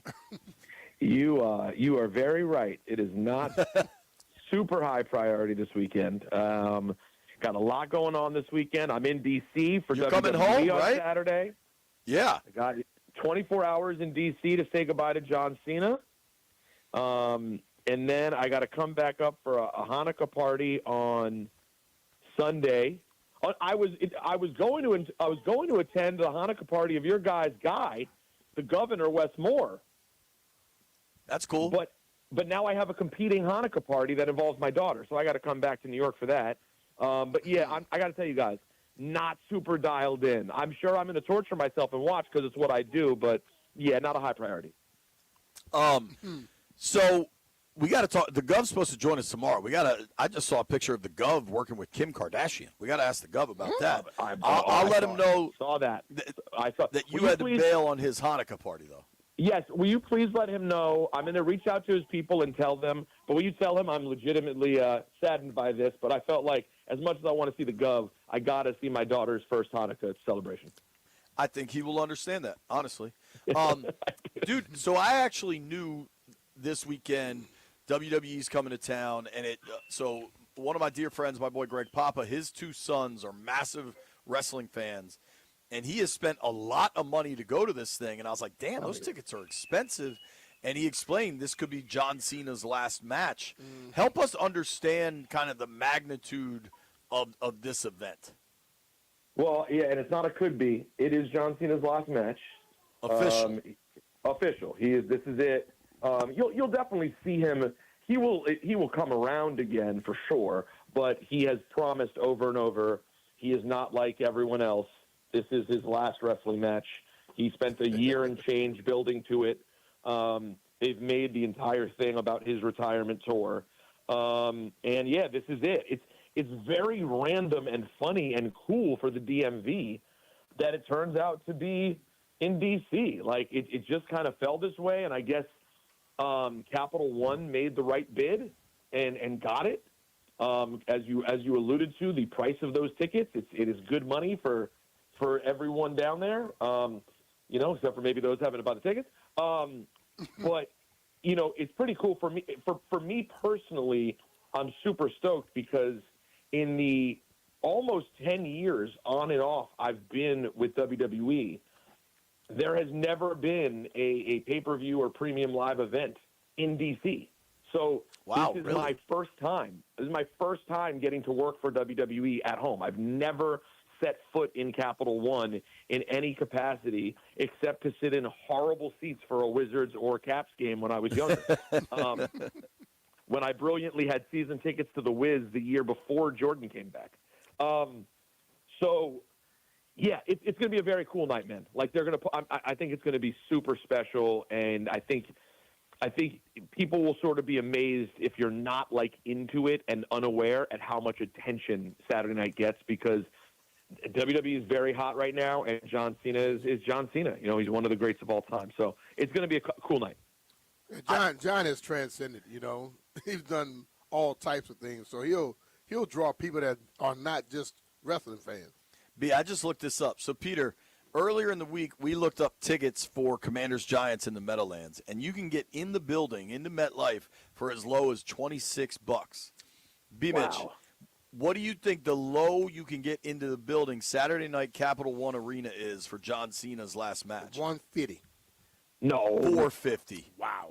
The upper-level tickets are $450. Damn. Yo, that is, I mean, think about how good that means business is for WWE, and think about how bad that means business is for the Commanders and the Giants. Good Lord. Yeah. Seriously, man. By the way, I'm so glad he's not playing. I mean, of all the weeks to not play, I don't need to see Brian Burns or Dexter Lawrence. We don't need any of that. Or the MetLife turf. Or the MetLife turf.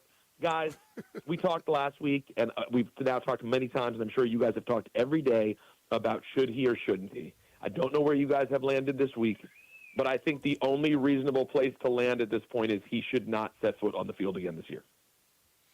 Well, we'll see. Dan Quinn yesterday said he's not willing to go that far and that they're going to take it week to week. I won't be shocked if they never come out and say we're not going to play him the rest of the year, but maybe that's what find a way to say they this end is up why. doing. Right. It has been such a disjointed year. We're kind of looking ahead, right? And you've got Hanukkah starting. Like, if you got the top of your wish list for next year for Washington, for the Commanders, what is it? It's that Jaden is healthy going into the season, and we can kind of move past this nightmare. And like, I don't believe, like, you know, I read there was an op-ed in the Post this weekend. I don't remember by who, about like, you know, hey, P.S. You might not have paid attention, but when Jaden's been playing, he hasn't been very good. And I'm not saying that that's a completely unreasonable claim. I think that was for Luga, yeah. But what I will say is unfair about the claim is that, like, we all knew there was going to be an obligatory, you know, sophomore regression of some sort. But the whole year has been such where, like, he didn't get to have that and play his way through it at all. Mm-hmm. It's just been this disjointed, nothing, injury, regression. Like, guys, I truly still feel in my heart of hearts that he is the dude. Like, I really, really do. I know it's going to get easier and easier for us to just be like, we're doomed. The curse is alive. We're doomed, especially after last weekend, which was just so horrifying on so many levels. But I really do believe he's the dude. So I just want to see him get out of this year healthy, which is why I say, hey, if you guys want to play the game week to week of like, oh, maybe this week, and then you just end up not doing it, I'm fine with that. But, like, think of this season like a football game. It's the fourth quarter, guys. We're down 45-3. There's no reason to play him in the fourth quarter. Like, I know he wants to, and I know as a leader that's who he is, but you saw there's only one way he can play. The only way he plays is chasing down interceptions. And if you're in a place right now where if you get shoved to the ground, you have to leave the game, I don't think you should be playing. I think that's fair, dude.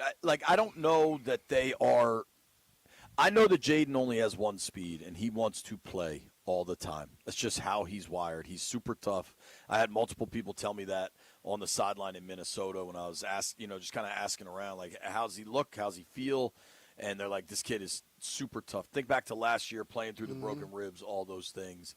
And if the organization is making some sort of decision, hey, let's just get him ready. Let's just get to next year, get to the offseason. I know there are people that will say, oh, he needs to work, that's not necessarily wrong, but when it's 45-3 in the fourth quarter, to your point, I think you got to let maybe I think there's a lot more context and factors now when there were 5 games left and you want to see him play 5 games, cool. When there's left, he re-aggravates that elbow. Then he's at least going to be out for one of the games. I'm not entirely sure it makes a lot of sense to come back for 3, 2, or 1. Yeah. I just think like people that believe he was supposed to play great without every piece he was supposed to have around him, that's not being realistic. Like the people that want to be able to just write the slump story, wasn't playing good, you put any quarterback out there without all their players and their best players, their top players at the skill position, they're not going to play well. We're watching the one that we wanted to crown just 2 years ago. We say if he win another Super Bowl, he was on the Mount Rushmore.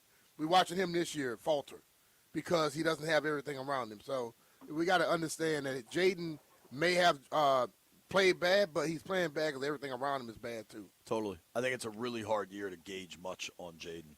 And Peter, I don't want to hope keep you people too. don't bail. Go ahead. No, I just What's hope that? people don't bail on him. I get it. We're tortured. We had a really bad pass. We're traumatized. RG3, all these things. I really do get it. That's not who he is. The fact that this year has happened without an ACL or some sort of horrible thing, let's give him a full off season to really get physically great again. Hopefully they find get a few pieces and do some smarter things. Adam Peters has the biggest off season of anyone. And there won't be the Terry nonsense from last offseason, which, by the way, guys, we now have to look at as a black mark on Adam Peters as well, right? Sorry, that's who's responsible for getting that done. And now when you look at it, that really didn't play out well. It did not age well at all. They should have just given him the money. We didn't have to deal with all the Michigas leading up to the end of training camp where he didn't get to practice. And so next year is a fresh start. Last year was great. We move forward. Don't risk anything here, and don't get too Well, the down. people in that the give dumps up on and think that- Jaden, you know what? I'm gonna bring back the Tony Kornhauser. What was it? Bus The The bandwagon. bandwagon. I'm bringing that back. Bandwagon. I'm bringing it back. Well, Peter, we appreciate you, man. Enjoy John Cena's last match. I look forward to it. I hope to run into B. Mitch and Finley listeners there. Come say hi if you see me. Yeah, that'd be cool. All right, thank you, bud. Take care. Hey, happy Hanukkah Take too. care, brother. Thank you, man. Peace, guys. That's our friend Peter Rosenberg. Give him a follow at Rosenberg Radio. If you're going to the match this weekend, say what's up to him in person at Capital One. We got to wrap some things up, make some bets. Nobody go anywhere. It's B. Mitch and Finley.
dancing. Dash. B. Mitch and Finley, 106.7 The Fan. Grant and Danny coming your way next.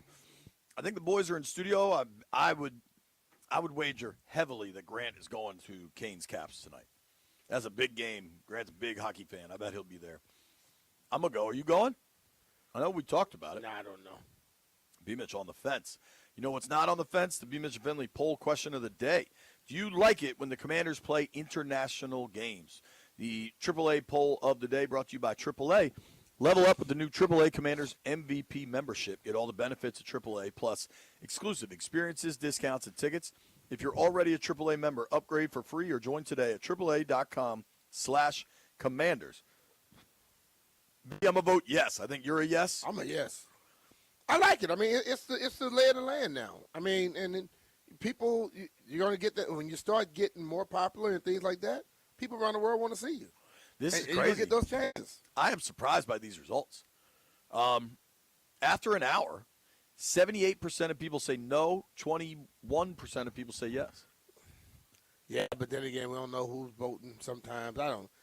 Listen, bro. Our guy Terrence says it shouldn't be a thing at all. Why not? This dude, I think this is kind of funny. Alan Carper says these international games are ridiculous. It's all about the money.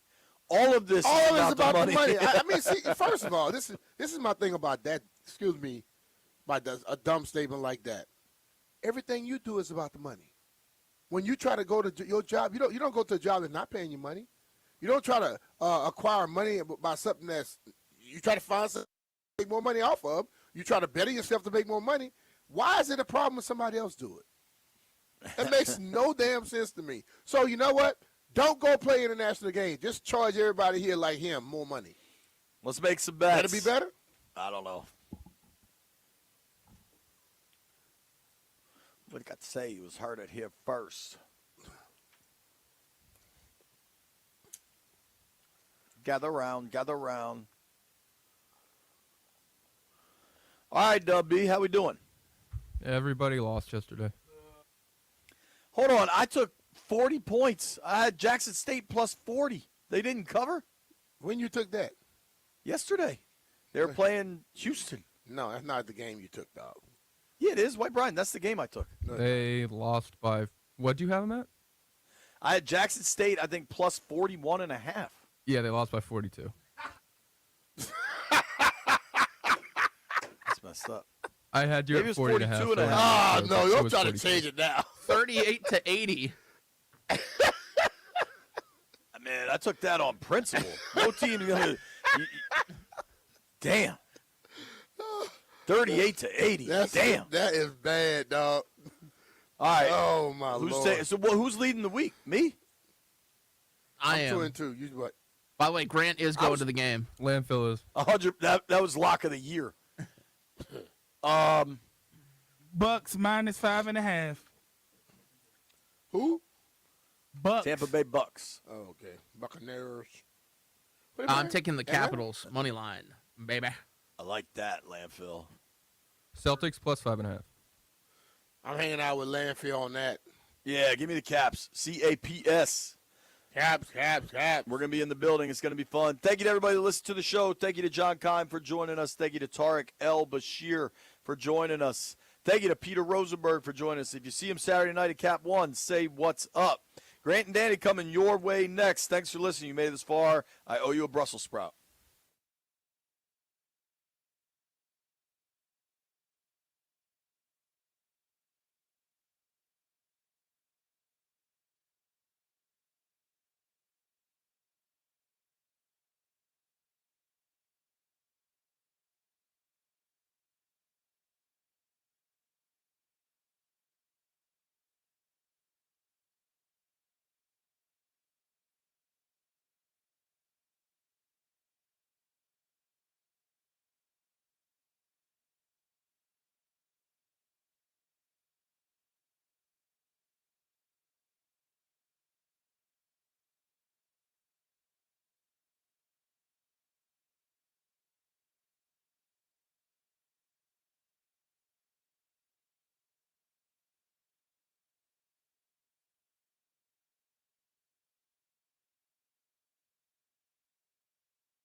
Commanders and Giants countdown to Sunday at 1 p.m. with Marcus Mariota at quarterback for Jaden Daniels. Offensive coordinator Cliff Kingsbury. His team is psyched to get back on the field after the Vikings game. Yeah, I think if you're a competitor, you should be more motivated than ever after a game like that. Scoring 0 points shouldn't happen in the NFL. For us to go out there and do that, I think all of us are chomping at the bit to get back out there and show that that's not who we are. It's just, was a bad game. And I think that is the sentiment of the offense, and so I'm excited to see how we attack the rest of the week and attack Sunday. Steelers star T.J. Watt is at a local hospital for evaluation of his lung after experiencing discomfort at the practice facility this on Wednesday. Former Michigan football coach Sharon Moore remains in custody as a suspect in alleged assault. He's expected to appear in court on Friday. Capitals against the Hurricanes tonight, 7 p.m. on the Fan. The team updating Ryan Leonard with a shoulder injury. He's expected to be out 3 to 4 weeks. From the Crop Metcalf 5-star Sports Desk, Byron Kerr on the Fan.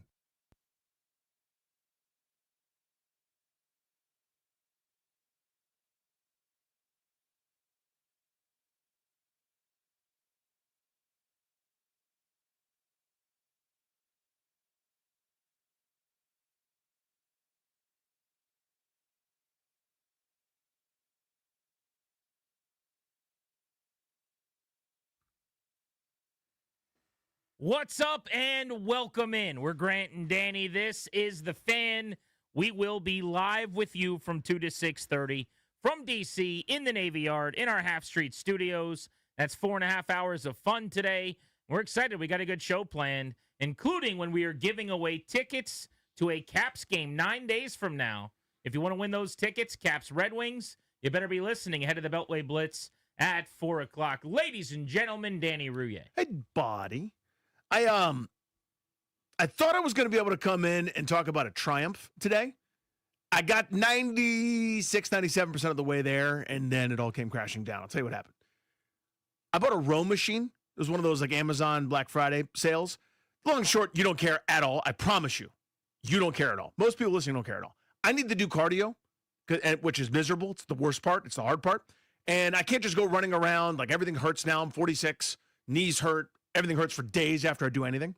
So I'm like, this is a low-impact way to do like a good full-body workout, cardio, whatever, right? So I buy this row machine. My wife's mad about the fact that we have a row machine now. It's like too much space. It's too much. At least it's very small and doesn't take up half of a room. It's bulky and awkward. So am I. Whatever.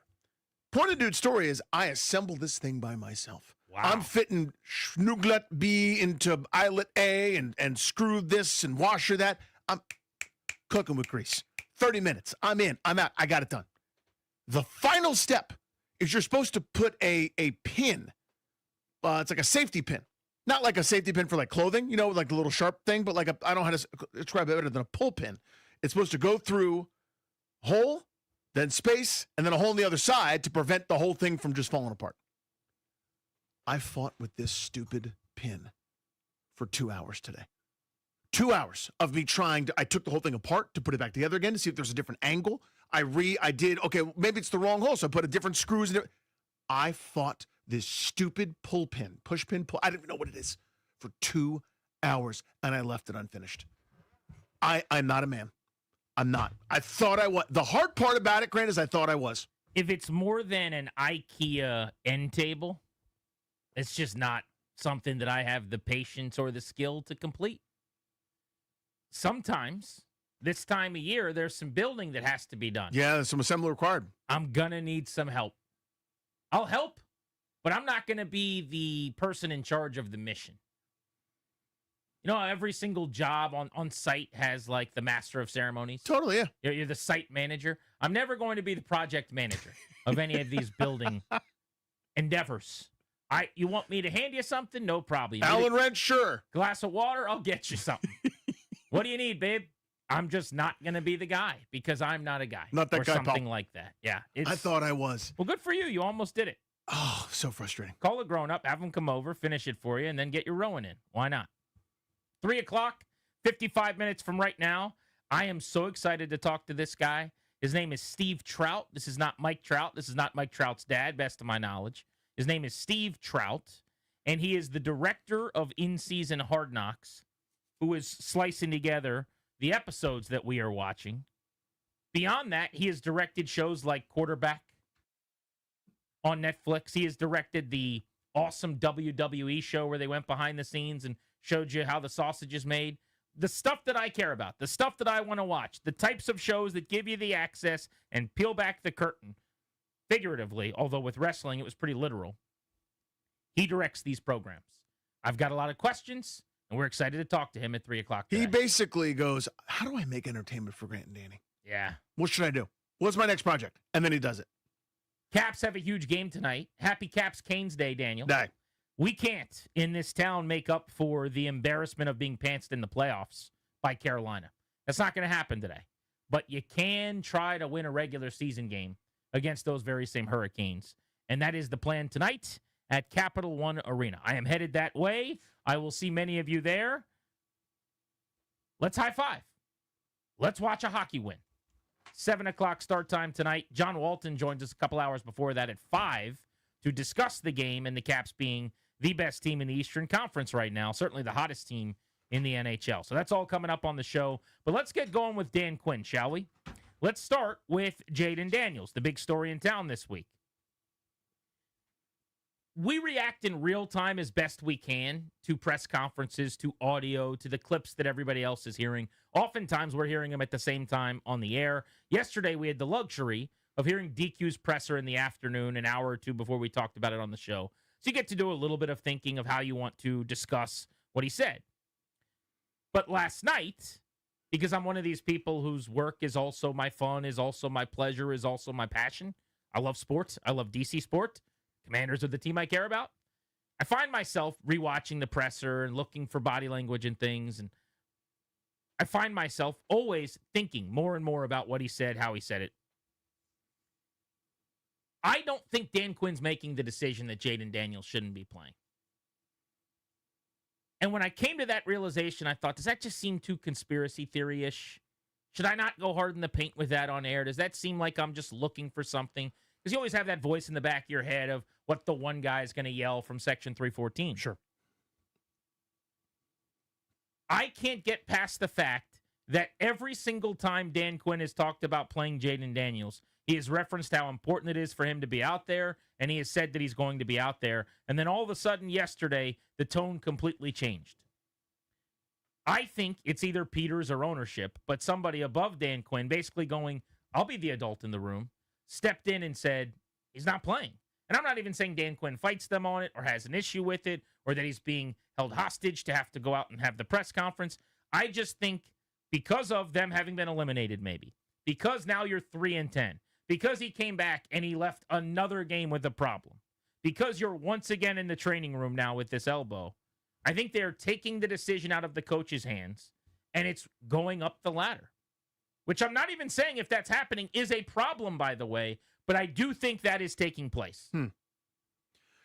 Is it committee or is it edict? In other words, is this dictated? Is this, hey, Dan, stop by my office. This is what's happening. Get along. Or is it, hey, what do you think about it? Collaborative. You know what I mean? Like, I think that matters to me. It may not to some. I think Dan Quinn sees things the way Adam Peters sees things a lot. I think that's part of why he became the head coach. I think it's Adam Peters' show, for better or worse, and most of the time I think that's for better. But I think it's one of those where if it's Peters, he says, hey, man, here's what I'm thinking. Right now we have the 6th pick. I mean, they might even talk about the draft, but this is all part of it. We've lost 8 in a row. We've been eliminated. This thing is over, Johnny. It is time to see what Jordan McGee looks like with the green dot. It is time to see what Ben Sinnott looks like with 7-8 targets. It is time to throw that screen that we were going to throw to Zach Ertz to Colson Yankoff, who's more athletic and has more speed and space. And maybe part of that conversation is, all right, let's get to item number 6 on the list. That's Jayden Daniels' health. Let's talk about Jayden Daniels. And I think in that conversation, DQ goes, sure, yep, no problem. Yeah, okay, that makes sense to me. So if that's a combo decision, sure. I don't know that it's an edict. I don't think he's fighting it. I don't think he's pushing back. Yeah. Maybe it's ownership. I don't know if they call Dan or they call the GM, but I just think somebody goes, I'm throwing in the towel on whatever this is. Now, if a week from now we find out that he was just out against the Giants and he's going to play again, which I'm betting still is very possible, that maybe this is a 1-week thing, then my little tinfoil hat theory here doesn't have a whole lot of credibility, legitimacy, whatever. I'm spitballing, and it didn't land and stick on the wall. But if he's done for the year, I don't think Dan Quinn driving to the facility with the Hard Knocks camera next to him on 267 just went up to the toll booth, threw a quarter in, and said, I think it's time to shut Jaden down. I think somebody above him with more power said, it's time to shut Jaden down. And he said, no problem. Fine with that. I think that's how it went. Yeah, because coaches don't do that. Coaches are this play this week, this afternoon, right? They don't do long-term by their nature, and that's probably right. You're trying to win that role. Which, by the way, we always have said, especially when they had the coach and the GM in the same role in that fiasco of Rivera era, this is how it should work. Correct. The coach should be doing everything he can to beat the Giants on Sunday, and the GM, when you're eliminated, now-ish, should be saying, hey, let's make sure we're positioning ourselves really, really well for 26 and beyond. And the owner probably is in the business of both. If you're Josh Harris, you want butts and seats, which they're not going to have enough of, by the way, in their final couple of home games. Right. What's Christmas Day going to look like against Dallas? How many Cowboys fans as opposed to Commanders fans will be at that stadium? It'll be a lot. What's that Eagles game going to look like with that quick trip down 95 with Philly maybe clinching a division or whatever the circumstance will be that day? But you care a little bit about the product right now because you're trying to get people to come to the stadium and sit in those seats because you're trying to raise these prices or those prices. So it can't look terrible in the moment, but you're also worried about the long-term health. The GM, I think, is multitasking, but more prioritizing 26. Dan Quinn, on his desk, there's 1,400 sheets of paper. They all say New York Giants. That's all he can worry about. Right. And I think that's how the rules should be siloed, I think, to your point. The way I think of this is I'm writing my draft. I'm writing the draft that this is what happened. I'm not going to publish it yet because I still think he's playing next week. I do too. And so then what do we mean? That, you know what I mean? Then was it just the conversation came from on high that he's not playing this week, or then I have a harder time seeing that process. So here's what I'm saying. If they're shutting him down, I think it came from above. That's all I'm saying. I agree with that. And yesterday it sounded to me like for the first time they were shutting him down. Now, I'm 51% sure that he plays next week. What is the difference between that and not being sure? It's the same thing. And if he plays next week, then, okay, no harm, no foul. It was a week where they just were extra precautionary because his elbow was sore. He dislocated it recently. You're playing on the worst turf where there are the most injuries in the league. There's plenty of reasons to just say we'll try again next week. But if he gets shut down, my working theory is somebody stepped in and said, we're good now. We've seen enough. Thanks. Which I think is correct. So again, that's why I say I'm writing the draft of that column at this point where I'm going, if he doesn't play again, ...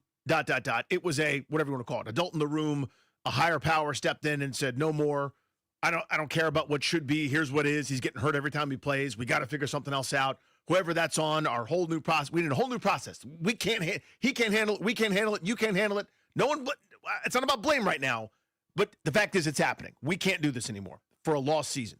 And yes, it's Johnny Newton time. Yes, it's Jordan McGee time. Yes, it's Kane Madrano time. Anybody that you have, not that many young players on this roster, by the way, that are worth anything, but it's time to see what those guys have.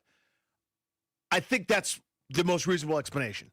But my fear is the wrong word because I'm not like afraid of it. You know what I mean? But my suspicion is, or my working theory is, I actually haven't well, let me get back to it. I don't think I have a good explanation for what happened this week because I do think he's playing next week. This is going to be mysterious to me throughout. Well, now, if he's playing next week, so let's just take that for a second and say that's what happens. That next week, like he practices limited all week. Then next Wednesday, he's full, and he goes against Philadelphia in the first of the two Eagles games.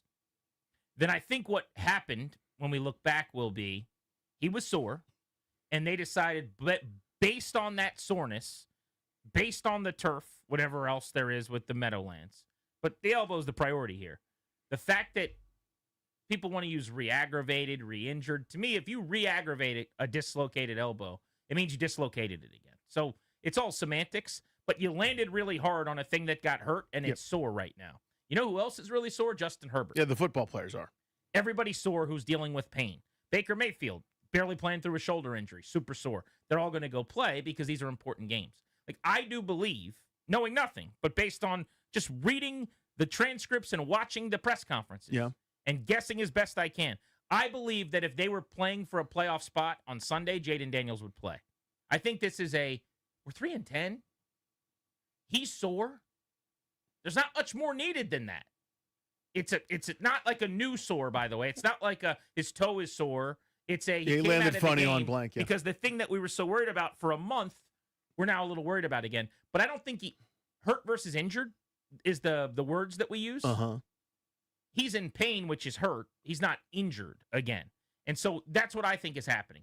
EB went to the extreme with this, I would say, today. I saw one of the clips that 106.7 The Fan posts about this, and he basically said they're babying him. He's got a boo-boo. Like, I'm not saying that, okay? I have no idea what the elbow injury is, but I think what he's getting at in a extreme way is he landed on it, and he's sore, and he's feeling some pain, and they're saying you're not going to play with a thing that, like, Marcus Mariota would probably play with this weekend. Or if Jaden Daniels made the call, Jaden Daniels would just go out and play with this weekend. That's what I think is happening, probably. Unless, my theory here, if they are actually shutting him down and they're just not going to say it till next week, but we saw the first of a few press conferences that lead to that. If that's the path, there's two of them here, then maybe somebody stepped in and said, no more, we're good. One, just a quick side. Oh my God, whatever this is. Again. We're doing it. We're doing decoder rings and interpretations on injuries, and we're distinguishing between. I'm not blaming you. Injured and hurt and sore and aggravated. Like whatever this is needs to end. Time is a flat circle. I'm so sick of it.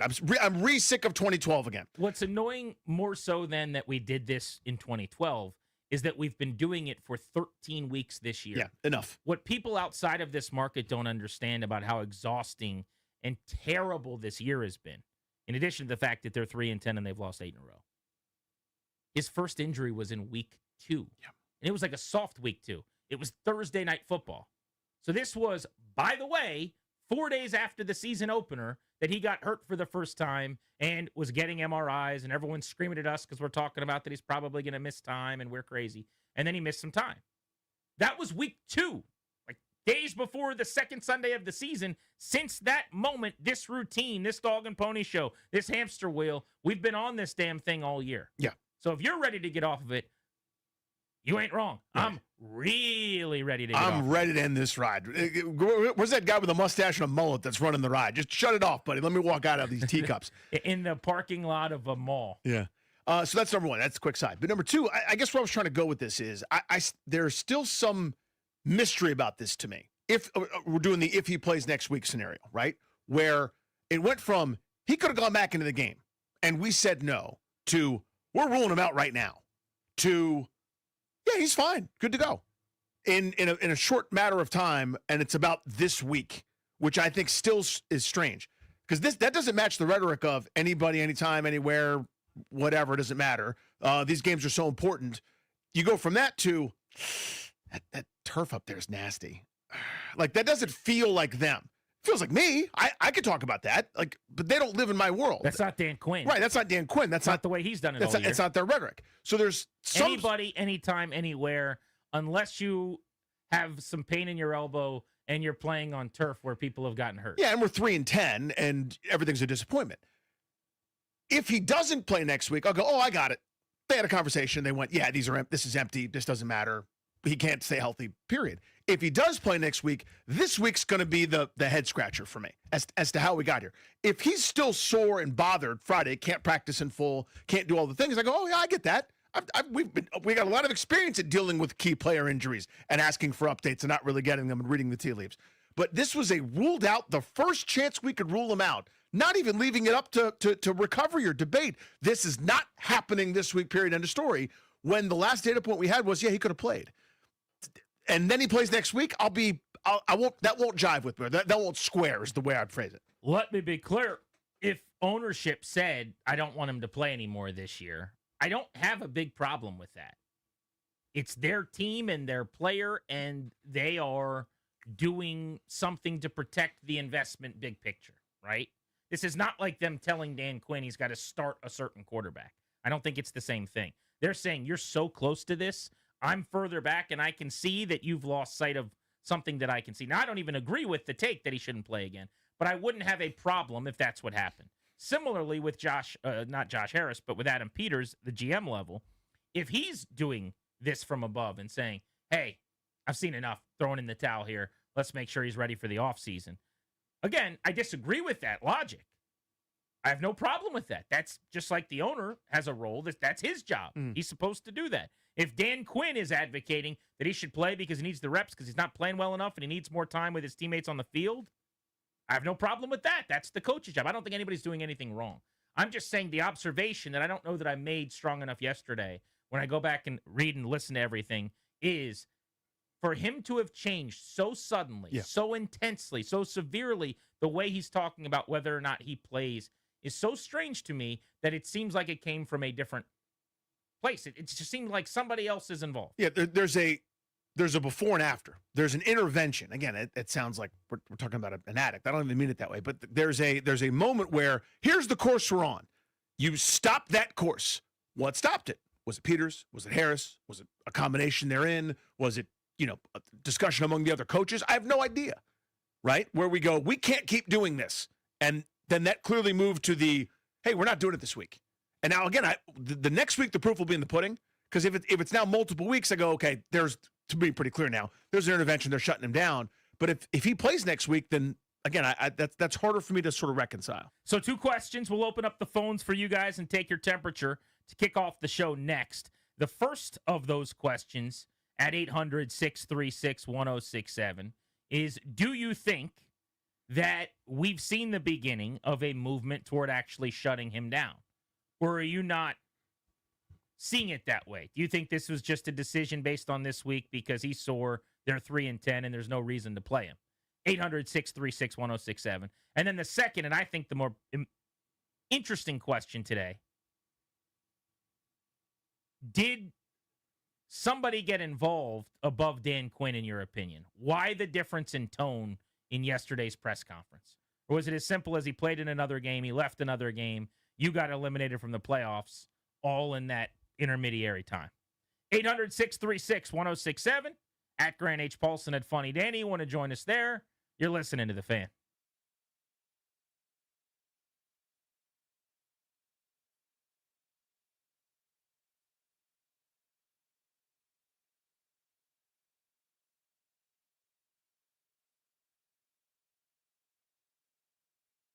Guys, it's GP for the FanDuel Sportsbook. It's a Thursday, which means prime time standalone football. Thursday nighter tonight, Tampa Bay and Atlanta in the NFC South. FanDuel Thursday touchdown jackpot. You got to get in. You can win a share of $2 million in bonus bets every week. Tonight's the night. This Thursday's action, all you have to do is place an anytime touchdown scorer bet before the game kicks off. If your player scores the first or the last touchdown of the game, you win your bet plus a share of bonus bets. Go to FanDuel.com/GP to get in on the action. That's FanDuel.com/GP to take a shot at the jackpot. FanDuel.com/GP. You're going to win a share of $2 million in bonus bets if you hit the first or last touchdown scorer correctly. Got to be 21, present in Virginia. Opt in. Must apply profit boost token. Select market. Prize pool to be split equally among participants who made the correct first or last pick. Bonus issued, non-withdrawable. Bonus bet expires in 3 weeks. Restrictions apply. Terms, sportsbook.fanduel.com. Gambling problem, 1-800-GAMBLER.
The Commanders getting set to take on the Giants on Sunday. We found out yesterday Jaden Daniels is not going to be able to play after he aggravated the elbow injury. Doctors have advised that he sits against the Giants. Other NFL news, Ravens signed defensive tackle Travis Jones to a 3-year extension, 3 years, $40.5 million. Injuries around the league. Steelers edge rusher TJ Watt is at a local hospital for evaluation on his lung after he experienced discomfort at the facility yesterday. The lung injury occurred during treatment at the facility. The Bengals have placed edge rusher Trey Hendrickson on injured reserve, a hip/pelvis injury. He's expected to be sidelined for 6 weeks, so would only be able to return if they were to make the playoffs. Thursday Night Football tonight. Falcons and Buccaneers, 8:15 kickoff. Near that game over on the Team 980 following Hokies basketball.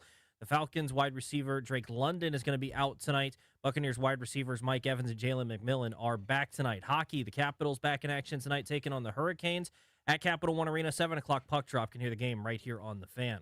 From the Crop Metcalf 5-Star Sports Desk, I'm Toby Altizer on The Fan.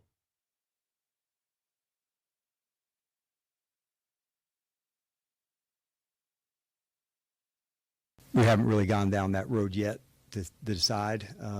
He's out this week, and he's working hard to get back. But as far as what decisions are ahead, like we just haven't gone down that road. He's working incredibly hard to get back with the guys. So, yeah, we're really bummed they got, re-aggravated on this specific injury. Going into it, thought he had a good week. There were things to improve upon into the game to get started. But, yeah, we haven't gone down all the way yet. We just, kind of went through the first evaluations this week to get ready to play. So I'll have a better update as we're moving forward. Prior to yesterday, every time Dan Quinn was asked about Jaden Daniels playing again this season, the answer has emphatically been that he would. That's a different answer, isn't it? Welcome back, G&D on The Fan. Steve Trout, the director of Hard Knocks, joins us in 30 minutes. And in 90 minutes at 4 o'clock, we will have a Beltway Blitz for you, and we are giving away tickets to the Capitals at that time. Danny, the question is, do you think that somebody above Dan Quinn got involved since the Vikings game to shut Jaden Daniels down? It's my working theory right now. I'll be able to be far more conclusive or definitive depending on what happens next week. If we're doing the dance that we've done 77 times this year of we'll see how he feels Wednesday, we're not going to miss a mark, return to play, we got a metric, and he's not going to miss a mark, and we'll find our true north, and we'll do the dance Wednesday, Thursday, Friday, then I'll go, I don't get what this week was, but they didn't have an intervention. If he shut down, there was a committee formed, or Adam Peters walked into his office, or something. By the way, you mentioned missed the mark. Before we get to the phones, I was thinking about this. I wanted to bring this up. You know how, like in school, when you're super young, elementary school or something, a teacher will design the classroom in a way that there's like a theme. And then the theme becomes how you learn, possibly throughout the year. So I'll give you an example. You walk into the classroom, and it looks like you're in a boat, the way that like certain things are on the wall or there's pictures of the ocean or whatever. We're on the reading canoe. Exactly. I get you. It's like, and we're going to row like grab your paddles and, we're going to all row 12 pages today or whatever. And you do that all season long. Dan Quinn's been obsessed all season long with like compasses and how many degrees off chart we are and whatever else. You know what I'm talking about? Yeah. So like he's weaving this still in and out of his speeches. The post-game speech from the other day, he was talking about how far off course they are. And earlier this season, he's like, it's only a couple degrees. We just need to turn, we're 3 degrees off. But if you keep going, you're going to go way in the wrong direction of the ocean. I don't know what his infatuation is with this, but this has been a year-long theme. He saw some documentary on the History Channel or something. You know what I mean? Where like the Edmund Fitzgerald or something like took a deal. I don't know. This was his speech after the game on Hard Knocks when they got shut out by the Vikings. Today was so far off course. That's the same what I'm team. talking about right there. We're off course, but it's always like we're just a couple degrees off. We've got to recalibrate. He's doing this captain of the ship bit that has been going on all year. Has anyone noticed this? Oh, yeah. It's like his theme. Like next year, they'll show up in class and sit down, and they'll open up their little plastic box that they get in their desk, and there'll be glue and scissors and the small scissors, right, that you can run with. The wee scissors. And it's going to be glue sticks and whatever. And Dan Quinn, the theme this year won't be that we're on a boat together. It'll be like the desert or something. And then all season long, he's like, if you look over the horizon, that's not just a mirage. That's a win. That's water. He'll be doing that. Yeah. It's like he is such a theme guy. Yeah, like Davey was a theme guy. He went with finish the fight or stay in the fight or whatever, and then he never updated it. They were just fighting the whole time, and then they never developed young players. But he was finishing the fight for like 6 years. Like you need a new theme. But then they got beat in so many fights after that. Oh, they lost. They tapped out in all the fights. 2019, they won the fight. That fight, great. Still haven't won a fight since. 2020. Anyway, but I think Dan's going to come back next year with another one. It's going to be like take on the challenge, and like there's going to be a picture of the cat like hanging on the wall. Let's go to Andre in Upper Marlboro. Do you think Dan Quinn got overruled? Man, that could have been it, but I don't even know why it's a question. If the young man can't fall on that elbow without getting hurt, he shouldn't be out there. So you need to protect the young man from himself, protect your investment. And like you guys said, me and a coworker had this conversation yesterday. It's time to see what we have in this young talent that we're not seeing enough of. Because it's gonna explain one or two things. Either we need to give them more time, or you guys are sorry and haven't been doing your homework with the people you pick. The only problem with your call, which was I thought awesome, Andre, I take is he didn't get hurt. You know, people are acting like he got hurt again. He could have gone back in the game. I don't think he got hurt. Right. He was already hurt. I think it's one of them things, like I'm just going to use something we all experience as kids. You get a bruise, it hurts. When somebody touches it or you land on it, it hurts again. Exactly. And that's what I'm saying is wrong with them. Right, exactly. And every player has that right now on the team, and that's what you play through. If he could have gotten hurt by falling on the elbow, and when I say hurt, I mean redislocated it, or it's displaced again, or something serious multi-week could have happened, they wouldn't have allowed him to play, and the proof's in the pudding. You can't land on the elbow harder than he did, short of being dropped from the top of the stadium. If they took him up on the catwalk and they dropped him from there, They did that Lady Gaga halftime plunge. Right, and they said you have to land on your elbow, no other part of your body. That would have been worse on his elbow. Short of that, being knocked 4 yards in the air and then sliding 5 more yards because of the contact he took on, that was as tough a test on the elbow as possible. And he came out clean. Wanted to go back in the game, supposedly could have gone back into the game. Now, someone might say, well, why isn't he playing this week? And I would say, exactly. Right. Precisely. So the reason there's a theory here is the two data points don't jive. They don't make sense. Sunday, fine. Wednesday, we're ruling him out. And he could be sore, more so than he was. Sure. He could be more swollen than he was or what have you. Like, that is possible, absolutely. But that's not what he said. Let's go to Greg, who's in Reston. Greg, how are you? Hey, what's going on, guys? Hey, dude. I do think he's being shut down. I do think it's coming from ownership. And I think if you thought he should have been pulled when it was 38-7 with 7 minutes left in Seattle, this season is at the macro equivalent of 38-7 with 7 minutes left in the season. The reps producing anything with legitimate growth, it's hypothetical. And Dan Quinn and his team can't guarantee that in the last few games, they're not going to be down 28-0 at the beginning of the second quarter of any of these games. Sure, if they're down 28-0, pull them again. But getting better with those reps or benefiting from them, maybe is the better way to put it, is not hypothetical. That's reality. Getting on the field and experiencing the blitzes that he did from Brian Flores in a year where he's got the lowest completion percentage in the league against the blitz is invaluable and helpful. Whether it went well or it didn't, whether you completed the passes or you didn't, whether you got shut out or you didn't, you can't replicate that on a practice field in May. You can't replicate that in training camp. You can't replicate that in the preseason. There's one way to live that, and it was Sunday against the Vikings on the field. That's what he needs to do, is be out there. That's not hypothetical. I think it's an interesting take to say this is the season version of 38-7, because I don't think that's completely wrong in that you're eliminated, like you've lost the fight. But what you're not taking into account to me is the 4 weeks of practice and the 4 games, the percentage of physical snaps that you would just be punting on at a time when you need them the most.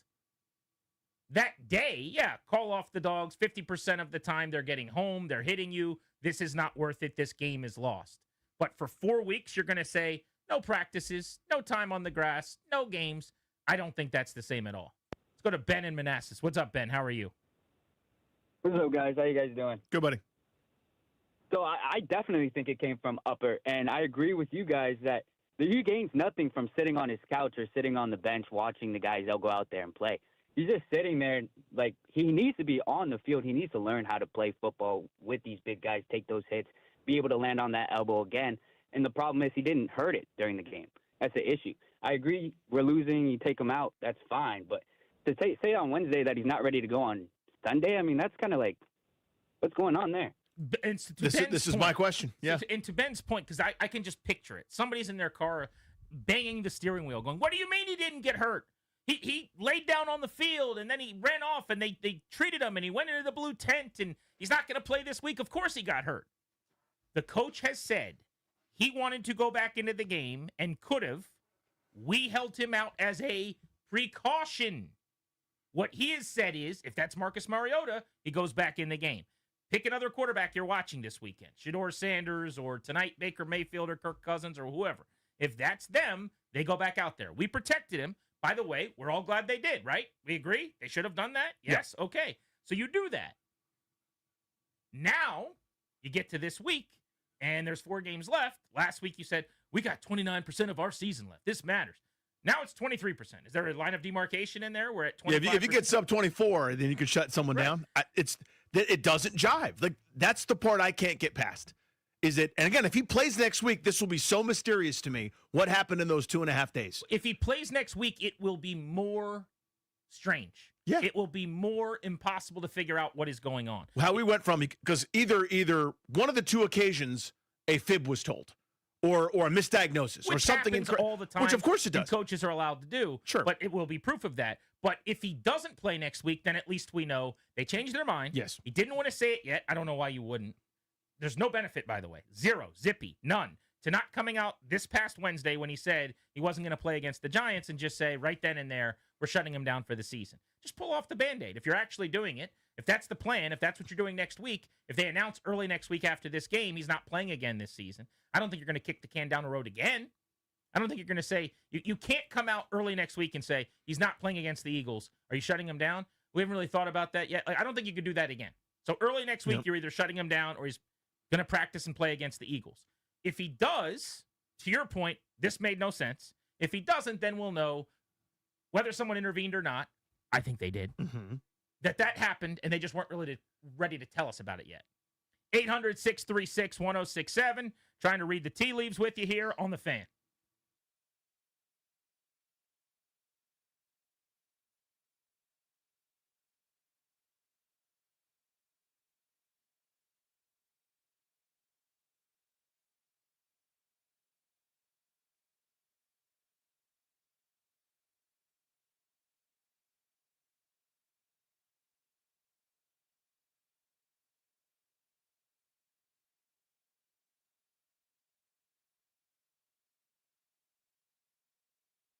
What's up, guys? Danny Rouillet here. If you're trying to sell your home, choosing the right agent, quite simply, it's everything. You're not just hiring someone to list a house. You're hiring someone to protect your equity, fight for your bottom line, and guide what's probably the biggest financial move you'll make all year long. That's why sellers go with Debbie, Sarah, and Reynolds, a Power Home team with Keller Williams, just like we did. While the average agent just throws your home online and hopes somebody notices, and Power Home team launches a full-blown marketing campaign. We're talking digital ads, buyer matching technology, high-impact visuals, and messaging that creates a real buzz around your home. That's why listings handled by Empower Home Team don't sit, they sell fast. And not just fast, they sell for more. Time and time again, their clients walk away with higher net proceeds and a lot less stress.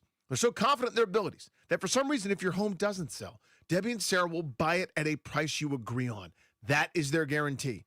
So call Debbie and Sarah and Reynolds Power Home Team now to find out more about that guarantee. 844-654-SOLD. That's 844-654-SOLD, or go to DebbieHasTheBuyers.com.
ELD will not be playing tonight, but the Caps will be against the Canes, one of their bigger games of the month of December. Welcome back, Grant and Danny on The Fan. Thank you for making the show part of your day. Means a lot. Steve Trout, Director Hard Knocks at 3. We're giving away Caps tickets at 4 o'clock right here on The Fan. Right now we're talking Jaden Daniels and the fact that yesterday was the first time it seemed like the team could be headed toward shutting him down. I guess we won't know more until after Sunday's game with the Giants in the Meadowlands. Did somebody intervene is what we've been stewing on. I just got a tweet. I'm at Grant H. Paulson on Twitter if you want to hit me up. Same on Instagram as well. And Tailgate Ted sent this, which I thought was pretty funny. This had me laughing out loud. So we've gone with, rather than anybody, anytime, anywhere, the one off and on we've been saying, and Toby, I think, just succinctly mastered this one. Nobody, never. No place? Nowhere? Nowhere. Yeah. In that order, right? Tailgate Ted's got next year's slogan. Somebody, not on turf, occasionally. Some teams, not on turf, occasionally. Yeah, I think it should end like Can we our paint slogan. that one on the walls in the meeting rooms? Not as catchy, but our slogan should end up, if that's okay with you. Like, just a very passive Right. thing. We don't want to dictate anything to anybody. Like, if you guys are available. But if we're going to do the T-shirts, now's the time. Because Christmas is a-coming on the 106.7 The Fan shop. Nobody, anybody, anytime. Never, anywhere. Nowhere. Nowhere. Nobody, never, nowhere. Let's go to Paul in Centerville. What's up, Paul? Hey, guys, how's it going? The organization looks like it's playing on tilt right now, doesn't it? But I personally do not think that this is a pure overrule. I think that there's nothing about this operation that tells me it works like Dan Snyder did. But I think there's a lot that maybe they just learned new information this week that they didn't have last week, okay? They didn't know when they cleared him how he would respond to football contact. Now they know, and maybe it wasn't good, right? They didn't know how he would look on the field. Now they know that. So maybe if last week it was 60-40, yes, he plays. Now they just know a little bit more about how he actually lands and takes a hit, how he actually looks, and now it's maybe 60-40. No, he doesn't play, but we'll see. But I don't know what's going on there, but this doesn't feel like a Snyder operation. I don't think anyone big-footed anyone. I just think they're on tilt and they don't really know what they're doing, and it shows. So that's It's a good call. It's a Appreciate good call. you. The idea that it's Snyder-like, the pushback on that, Yeah. which I get, would mean, though, that I'm saying it's dysfunctional. Snyder involved himself on who they should draft. Snyder wants a certain quarterback because he went to high school with my kid, or a certain cornerback because when I watched that game he played on that Saturday on my yacht, he had an interception. That's dysfunctional. You take over the draft from your scouts and your player development guys don't get to do their job because you're telling them that you want certain guys on the field. That's not what this is. Owners are always going to be involved. When it comes to GMs, head coaches, and quarterbacks, especially young superstar quarterbacks, face of the league, you're on primetime every other week because everybody wants a piece of this guy, quarterbacks. Owners are going to be involved. That's not dysfunctional. That's the business. That's normal. So if it was an owner, if it was a GM, I don't view it as dysfunctional. This is not Snyder-esque. It's just people that are a little further away than the coach who has to worry about winning. He's now 500 here. He's now sub 500 by like 10 games over the last 4 or 5 years, whatever it is, as a coach. All he cares about is not losing 9 in a row because it's embarrassing. So they're going, I appreciate that you care about that. You also need to care about this. Which is fair. To me, if it's collaborative, if it's a discussion, that's one thing, which is what you should do. You should have reasonable minds in the room and everyone share their perspective. But if the owner dictated, I do think that's dysfunctional. Like if the owner leaves his box and goes down and tells the coach who to play, that's a problem, regardless of circumstances. I understand the quarterback's different, and he's more prized, and he's selling all the tickets and the jerseys, and everyone cares.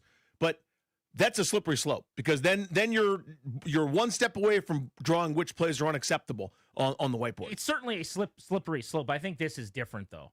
If you're doing that in week 4, if you want Mariota to start over Daniels, or you're picking Daniel Jones over Anthony Richardson or something, absolutely that's dysfunctional. I don't think this is the same, though. But not all situations in terms of involvement are created equal, I guess, for me. Let's go to Jermaine and Bowie, home of the Bay Sox. What's up, Jermaine? Hey, what's up, guys? What's up, bud? Yeah, so, all right, so I guess my answer is to, I think Grant, you said that he's another player. You know, we wouldn't fit any other player. He's just another player. I would say he's not just another player. He's a franchise player. And so I think we just got to treat him a little different. I think you got to sit him for next year. I think this year's loss. I don't even think the snaps this year are going to really translate to next year. I mean, how much is playing those last few games going to benefit him next year? Well, the longer he sits out, I think the harder it gets to play at a high level. Is something that happens in the game against the Giants going to translate? Not necessarily. But is there a compounded development that happens with the more certain types of disguise coverages or blitzes or things you see, something that clicks? I talked about this a lot with Logan Paulson on the new episode of Take Command, where he referenced the end of, I think it was the 2012 season, maybe 2013 season, where Fred Davis, I think it was, got hurt and didn't play at all in the final 4 or 5 games. And he basically said he had to play a lot, and he wasn't necessarily ready to do it, but that's what happened. And he said if not for that experience, he wouldn't have known going into the offseason, okay, these are the areas I need to work on. These are the areas I don't. These are the things that I thought went really well. I can study this. And he said basically every amount of success he had the following year, he could draw directly back to like the time he got during these games that everyone says are insignificant. So maybe it's a different situation for a back of the roster tight end. Right. But I think the point is the point. You benefit from playing in games. You don't get better by not playing in games. The thing that should be universally agreed to as a baseline is the best way to improve at football is to play football. Everyone understands that. The balance sheet, though, for maybe necessarily callers like this, but for me is how the injury fader, right? Where you don't get to play football at all when you're injured, and when you keep getting hurt, you don't get the development either. Right, so there's that balance sheet. Like if all things, if you could guarantee me he's not going to get hurt, I'd go. You play him every snap of these last 4 games. Of course you do. Every practice rep, everything all the time. Of course, there's no guarantee of that. What's realistic is for people like me that are terrified of him getting more injured because he's been hurt 3 straight games, right, to leave because of injury and health, whatever. Then you go, all right, we know what's best, but we can't do that, so let's back off. That's where the disagreement is. Director of Hard Knocks going to join us next on Grant and Danny.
This update is brought to you by Melwood. In the NFL, the Ravens have signed defensive tackle Travis Jones to a 3-year extension worth $40.5 million.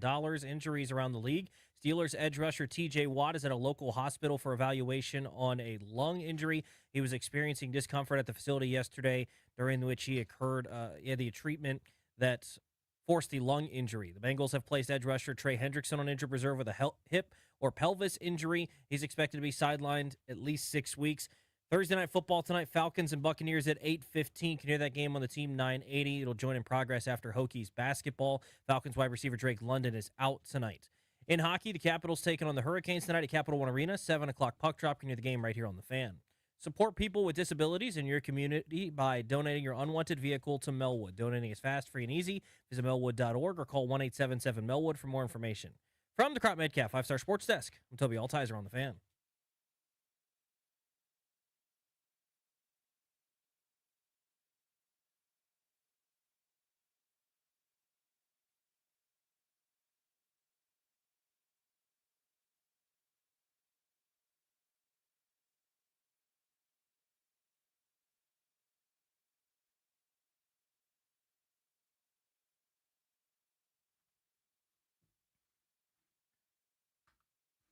In 1 hour on Grant and Danny, we'll give away tickets to the Caps and the Red Wings.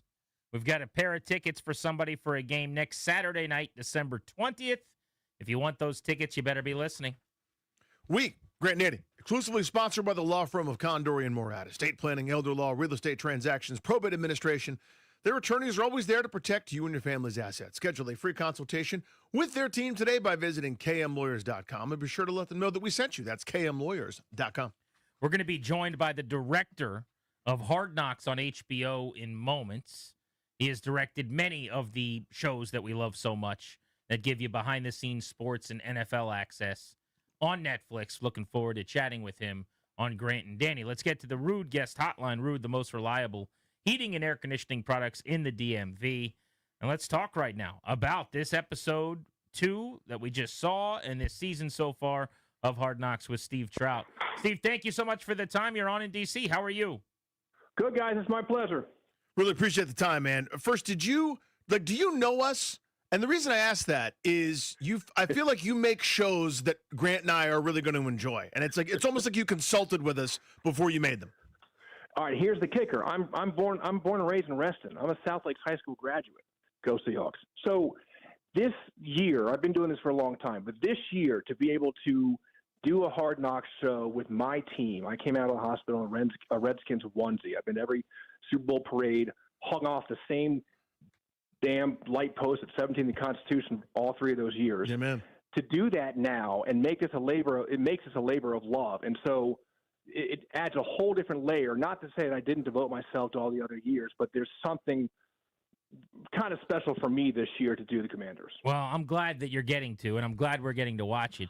It's all I've ever wanted. When I've prayed before bed every single night for the last 30-plus years, I've said, and just once, please. I don't know why. As a little British boy, I said, just want so love to see the Hard Knocks with my team. And here we are. We got to share it with the Cowboys, who stink, and the Eagles and the Giants. But we got it. We got Hard Knocks. We finally did. Unfortunately, it's in this season. Here's my question. How much say does the team in the league have in what makes the air? Not much. The biggest thing we don't want to do is not tilt the competitive edge. There are things like stuff on the whiteboard behind a conversation or cadences or, blitz calls or whatever that we don't want to put out there, especially in this new division model. So we actually have we have a staff of blurrers back at Films that go through the show and they make sure that everything's blurred in the background. Because, again, we're not here to do that. But, no, that's part of what this has been for, Films goes back almost 60 years. Hard Knocks goes back 24. There's been a trust there ever since the start of this that we don't have to worry about. We don't need the team's input, and they just trust us to tell a genuine story. It's why it's the best show on television, and for football fans, it's a drug that we need injected into our veins as often as possible, I should say. But Steve, okay, so here's why I ask. I was waiting with bated breath for Jaden going over to the sideline to hear something, to see something. I'm sure you have to be careful with injuries, but it was like the track skipped. Like, I'm like, what's going on? And he was just into the blue 10, and now he's on the sideline. So can you send me all that extra video that you have of all those conversations on the Just side? the B-roll. Yeah, sure. No, it's not that we have stuff that we, one of the problems with the 4-team model is we can't show everything from every team. Now, if we were doing a whole thing on just Commanders, yes, of course you need to fill 50, 55 minutes of this. With the 4-team model, you can't do it. And obviously there's stuff with injuries that we can't touch legally. So that we stop rolling when they go in the blue 10 because that's not, A, it's not usable, and B, it's not our right to hear that. And Jaden's not a super talkative guy, so there's nothing else there that didn't make air. And maybe we would have treated that differently had the heartbreaking Zach incident not occur. Gut-wrenching. That's the whole thing. It's so cool about this that you never know at what minute the whole storyline changes for that episode. Steve Trout with us here on Grant and Danny, one of the key people behind Hard Knocks in season. His resume is unbelievable, by the way. If you've watched a documentary about something you care about, he probably did it in sports. Steve, I wanted to ask you about that Zach Ertz thing. Like, so do you guys decide, have like a narrative storyboard or something like that? Like, hey, this is one of the people we want to focus on. Like in the training camp edition, it's, the roster hopeful, the guy at the back end, the maybe gets cut, et cetera. Like it's human nature. It's unbelievable. But for a team that's already in progress, is that you have kind of a few guys in mind that you want to highlight, and then of course makes it that much more gut wrenching when he goes down with that injury there in Minnesota. So how does that process work? And as you said, the storyline probably shifted there in within a matter of seconds. What was crazy is a lot of times when something like this happens, and if they weren't already a character in that episode, we would scramble Sunday night, Monday night, and go back and try and make them a character. The heartbreaking thing was Zach was a main character for this week no matter what. Wow. We shot that amazing moment Friday morning with him and Coach Rye, which they do every Friday. Again, that's not done for us. They do that. He sat for our interview on Friday. He was going to be our through line for episode 2. And so he's wearing a mic for us and during the game. And I was 20 feet away from that happening. And I've known Zach now. He was with the Eagles for All or Nothing. He was with the Cardinals for Hard Knocks in season, the 1-team model. And he is one of, you guys know him, I hope I'm not speaking out of school here, one of the classiest human beings I've ever met. And I've known him, and I did a shoot with him and Julie at an Eagles grocery store 7 years ago, before they had children. And so to see a guy like that who's, 35 years old, we all know what this could mean, and to see the emotion, I'm a human being. And so that was heartbreaking. But I think what our show does, what we try to do, guys, is humanize these football players, that they're not helmeted robots you see for 3 hours, 1 day a week. I think you did that. Yeah, you do that. That was kind of the takeaway I think that a lot of us had, was how gut-wrenching and terrible it is and what these guys go through, because here he is and you've got, Liv narrating, and he's talking about the injury and what it means not only for this season, but maybe his career. How does that part work in terms of the storytelling itself? Obviously, you're directing. So, are you on the ground at all? Or do you just say, here's what we're looking at, go shoot this, you're back at headquarters, and then who's writing for Liv to tell the story? How does that work? No, great question, because it allows, because I just told someone else, the amount of people that work on the show would blow your mind. So as the director, I'm out in the field the whole time. So each I'm the senior director of this year's show, but there's a director or 2 directors at each team. And so we're there every day, and we're figuring out Are you with one team, or do you go to all 4? No, I last year I bounced a couple times. I'm staying here. Again, I can go to my mom's house in Reston, Virginia, and have home cooked dinner whenever I want. There you go. So we're the directors. We figure out kind of what to shoot and how to cover it and the creative direction of that week. But then we've got counterparts back at NFL Films that are the producers who are assigned to that episode, and we talk 8-10 times a day, figuring out what is the best puzzle pieces to make this work. And then beyond that, you've got 15 loggers who work overnight to log all the footage. You've got music editors. You've got audio editors. You've got the people who do color correction. You've got the blurrers. So we're looking at anywhere from 8 to 15 people at each team, kind of every day. And a lot of those are just kind of stay in our production trailer. And then you're looking at about 80 to 100 back at Films. So it's a massive undertaking to get this show out, because this week's such a good example. Eagles game started at 8:20 Monday night, and a 9-minute cut of that game dropped on HBO 24 hours and 40 minutes later. It's insane. What's the biggest argument you've ever gotten in content-wise doing a Hard Knocks? What do you mean, with a team or with anybody, anywhere? Like internal content-wise, like I want this or I don't want this. I want this in, I don't want it in. With the team, give me one. It's rarely. I can't even think of an argument with a team that we've gotten into.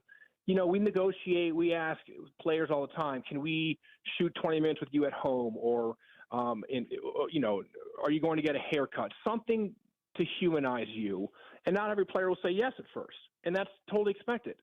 So it's a lot of negotiating and proving to them that we're not here to do anything else but tell your story in the most authentic way possible.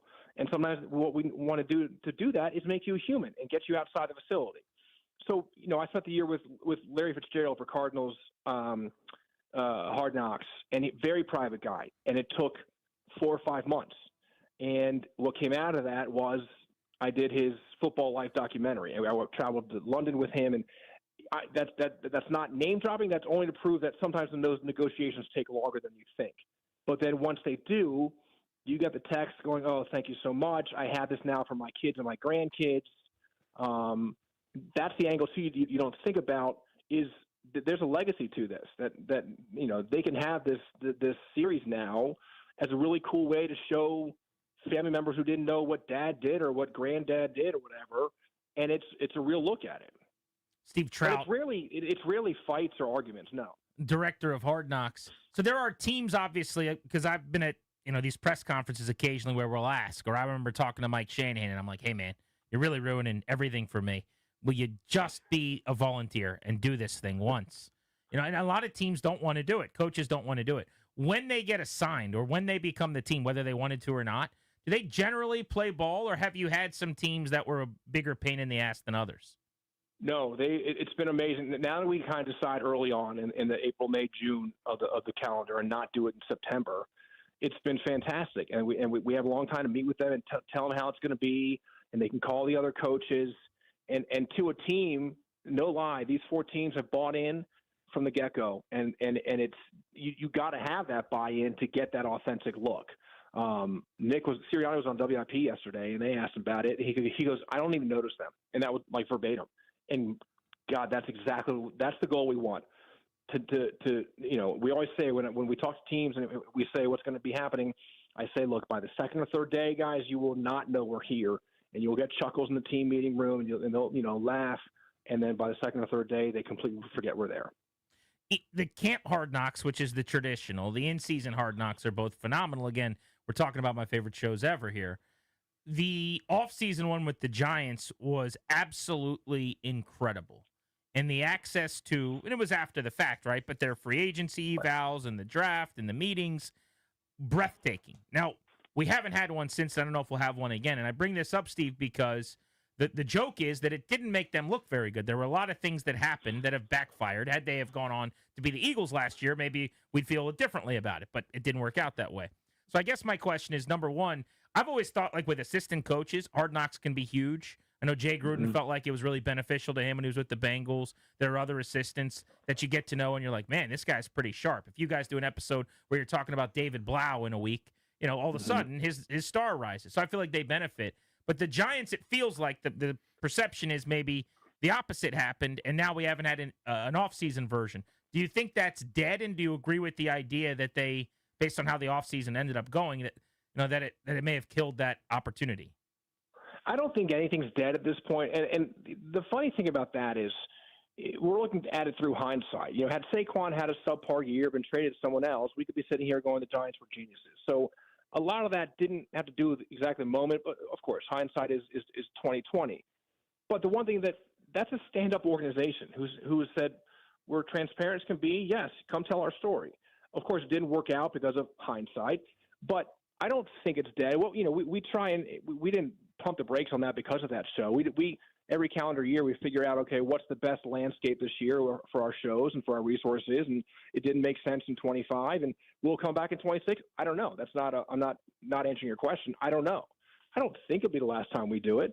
But I think what we're trying to do, in a way, Hard Knocks set the standard, or has set the standard for 25 years. But if we don't constantly evolve ourselves and get new iterations and turn August into in-season divisional model, and what's the next model, we don't know. It may be something like off-season again, or maybe something totally different. That's what we're trying to always do every March, once the calendar, the league year resets itself, is, okay, what's this year look like and what makes the most sense? Steve, I think we're all more cynical now as consumers, and I bring that up to say that years ago, when you and I were kids, there was like John Facenda, NFL Film. They'd make like a 7-9 team feel like they were on the cusp of a Super Bowl if they got like one break. Now we'd kind of roll our eyes at that. So it leads me to this: how much more difficult is it? How hard is it to come up with those sorts of storylines or angles for two teams that are at the bottom of the division, that are terrible, that are going to pick in the top 5 or 6, talking about Washington and the Giants, in stark contrast to what's going on at the top of the division? Is it a greater challenge there to tell that story that's still entertaining? Yeah, in a way, because, the field stakes aren't there. The stakes for this game aren't what we thought they'd be 2 months ago. But the thing we like doing is there's personal stakes, which we're going to hopefully dive into. There's the humanity side of this that we're going to dive into. And then there is still something very fascinating from the football point of view, which we hit last year, is when you're embedded with both teams playing each other and you see the chess match between, DQ and Kafka and what's going to happen there. That's fascinating from the football side, and that's a large bucket of this. Now, the other bucket is the human side. So how do you tell the story? Who's going to be that human voice this week? Which I think we have an idea right now, but we'll wait till you guys tune in on Tuesday. And look, could the Commanders still finish 5-1 in the NFC East? They actually could, which is mind-blowing. So that's a pretty cool goal, to have 7 wins and 5 of which come in the division. They've got to win out, but it's been a weird year. You don't know what would happen. Steve Trout, director of Hard Knocks.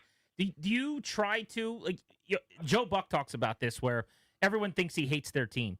Do you have to try to say, okay, it's 55 minutes divided by 4, or you just tell them the best story possible? Because right now the Eagles are great and they're trying to win the division. The Cowboys are really interesting because their offense is awesome and they've got a shot.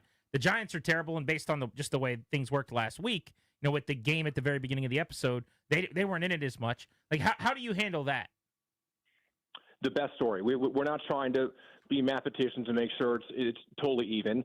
It a lot of time balances out that way. Giants were on a bye, so those an easy thing. And that Monday night game, we decided not to put in show 1, so it was a way to keep them in the show. But you'll see now, each team I think has an intriguing storyline for Week 15 for Episode 3, and so we're going to tell the best story. Now the good part too, if you think about minutes, there's only 3 games. Same with Episode 2. Oh, nice, 4 games is always tough. 4 games is really hard. You still are limited by a TV hour. It's not 44 minutes like commercials, but it's still a finite period of time. With 3 games, it allows you to dive deeper in each game and dive deeper into other things leading up to it. In fact, we don't have another episode with 4 games, so that always helps us with our storytelling. I'm sure that's a game changer. Our guest didn't just direct these Hard Knocks episodes, but quarterback as well. What a show that was. So good. And then WWE Unreal. I'm a very casual wrestling guy. I like everybody else in the Attitude Era as a kid. Like every Monday night was a holiday for me. And now I get the Royal Rumble and watch that with buddies to bet on or whatever. But my God, was that show amazing. Must-see television. I know this is going to sound like the old Chris Farley bit on. Do you remember? On SNL, but God, you're good. You're just so good at your job, and you got to just do more of this all the time.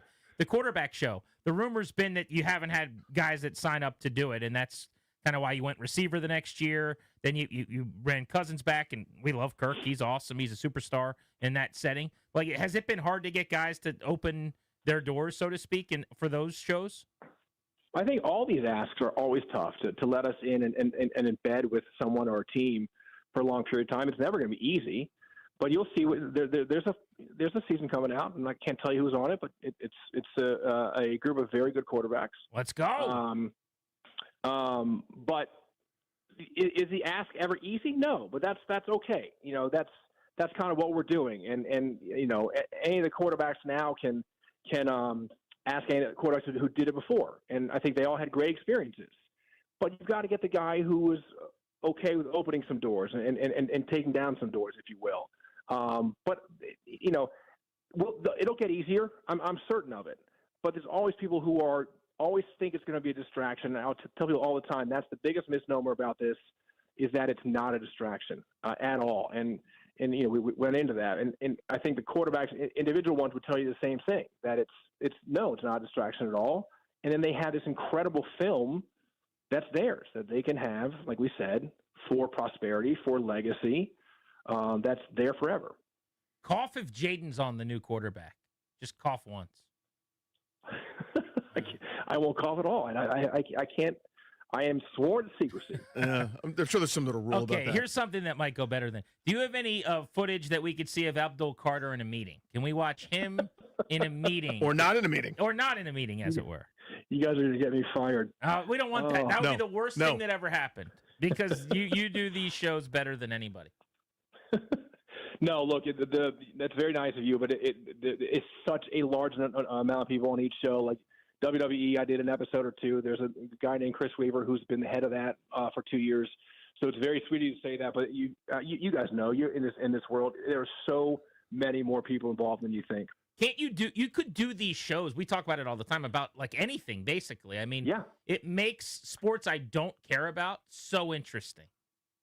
Yeah, we get pictures all the time, and they actually use Hard Knocks now as like a verb, like, oh, we're trying to do Hard Knocks of blank. Yeah. They just go ahead, they have no qualm saying it. So it's become like an industry thing, which we can be nothing but proud of that. It's awesome.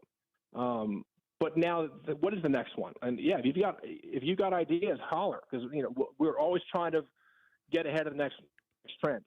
And speaking of that, looking back on your history and in your body of work, is there an episode or even a show that you would go, you know what, like that's the one I would show for my story, right? Like what's the thing you're most proud of? Oh man, there's a scene. I love this scene. There's a scene, show 1 of Panthers All or Nothing. Cam Newton has a barber chair in his house, and we go over to his house in Charlotte, this beautiful loft. And he's getting a haircut, smoking a cigar. And he's not faking it because he's doing it by the time we get there. And this is really because of the cinematographer that was there. We turned this one-camera, half-hour talk with Cam in a barber chair into the most beautiful and again, I don't even think it's not my doing. His name was Dave Malik, who shot this. And I love it. We use it for classes in cinematography and scene editing. He didn't, Cam didn't move, but what he was saying was so compelling, and it drew you in, and how he was saying it and teeing up the season. And here's superstar Cam Newton in this accessy behind closed doors thing. So I always go back to that. But then there's moments like, let's go get a GD snack. That was Rex Ryan. Rex Ryan, of course, Jets. And Chad in 2009 with Kiss the Baby and Child Please. He's one of the greatest Hard Knocks stars ever. I would say my Mount Rushmore would be Rex, Ocho Cinco. I think Dan Campbell's got to be on there, honestly. Yep. The cologne the Hard Knocks cologne, I call it, for the Lions becoming America's team. Just like spray the Hard Knocks on you, man. We love you for years. Who am I missing? Who would be the fourth on that? Like Richmond Flowers back in the day, or somebody like that. There you go. What about Vrabel? Yeah, Vrabel was good. Mike Zimmer's been on like 3 or 4 times. Yeah. Okay. He's one of my favorite. Oh man, I'm trying to think of. Brian Cox with the Jets was really good. Brian too. Cox. He was quite a character. Herm Edwards back in the day. You can't make the club if you're in the tub. Yeah. Yeah. Were those All or Nothing shows, by the way? Because I love those. It was like an Amazon Prime thing. Yep. Were you guys not do? I know there was no in-season Hard Knocks, but what was were the same rules, same deal? Like what was why was that on Prime? It was all season. It was weeks 1 through the end of the year. Yeah. But it didn't air until May. Got it. So there was no quick turn. So we were getting there. We were getting close to that holy grail of full season embedment with a quick turn. And we had some great teams. That was Carolina. That was Cam's I think, final year with them. We did the Rams. You can fact check me on this. It was a great show, but everyone kept saying, let's air this right away. And so we needed a team to agree to it to kind of turn that corner. It was awesome. I So remember good. the Panthers and I think the Cardinals maybe. Cardinals but yeah. won, Eagles won. Yeah. Look, I could just keep asking you random questions that you're not, that are like, this is work for you at some point when you just have to answer all of my curiosities. So we'll let you go. But we will be glued to our screens again on Tuesday night at 9 p.m. Anything we need to know moving forward here about the Commanders on Hard Knocks? No, I think there's still some great stories to be told. I think people are surprised at what's left in the tank. So, it's our job to tell it the right way. But shoot, let's talk again next week if you want. I'm all for it. I would be psyched. I'd love that. Steve, you're our Thank you, hero. Steve. Thank you. Talk soon, guys. God bless you. Steve Trout. This is the best. This guy right here. He's guy. the one. That's the the guy. This guy. My 1C. Let's do this. He's super good at being like, yeah, other people, but it's like also you, though, Steve. Darius, see if he's available at 2 o'clock, 3 o'clock, 4 o'clock, 5 o'clock tomorrow. And then on Monday at 2 o'clock, 3 o'clock, 4 o'clock, and 5 o'clock. People sleep on Steve Trout hitting bolts. What about 2:30, 3:30, 4:30, 5:30 also? Let's go get CK. Let's see if he could just be our third member. The problem is he has to leave occasionally to do directing type thing. But I just want to ask him more about Hard Knocks for just like the next few months of Grant and Danny. Grant and Danny and Steve. Grant and Danny and Steve. Sports Flash. Let's talk Nats winter meetings. There are some rumors percolating about C.J. Abrams and Mackenzie Gore. This is the Fan.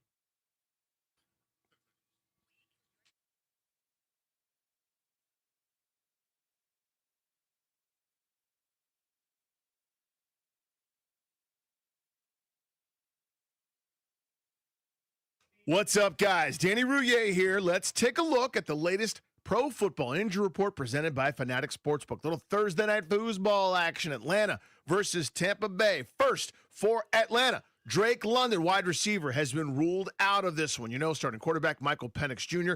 is on injured reserve. Kyle Pitts, tight end, is questionable in this one. Linebacker Jalen Walker is questionable with a quad injury. For Tampa, Cade Otton, tight end, is doubtful for this one. Now, a couple injuries, maybe guys returning for Tampa Bay. Jalen McMillan was limited Wednesday and is questionable. And Mike Evans, yes, that Mike Evans could make his debut. He was limited on Wednesday as well, but coming back from that collarbone injury, hopefully tonight for Tampa Bay, making his season debut. And safety, Rashard Wisdom, has been placed on injured reserve for Tampa. That's today's injury report. Listen all season long for weekly injury updates presented by Fanatic Sportsbook, the home of fair play. Download the app today. I mentioned it, man. Football's in full swing.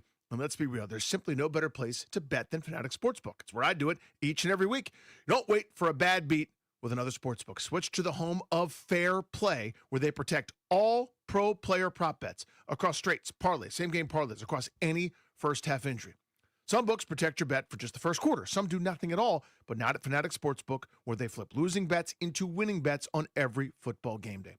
QBs, running backs, receivers, any eligible player prop, Fanatic Sportsbook's fair play policy gives you the edge when it comes to cooking up that parlay. So here's what it means. If your player gets injured in the first half, your bet will play on with all the remaining legs. How cool is that? Meaning a loss can be turned into a win. You can also track your player performance right there in the Fanatic Sportsbook app, and the payout speed is lightning quick too. So bet with the book that always has your back. Fanatic Sportsbook. People, I'm telling you, winning hits different here. Must be 21 plus. Gambling problem? Call 1-800-GAMBLER. MD visit mdgamblinghelp.org.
Commander's going to be without Jaden Daniels on Sunday after he aggravated his elbow injury. No structural setbacks, but doctors have advised that he sits against the Giants.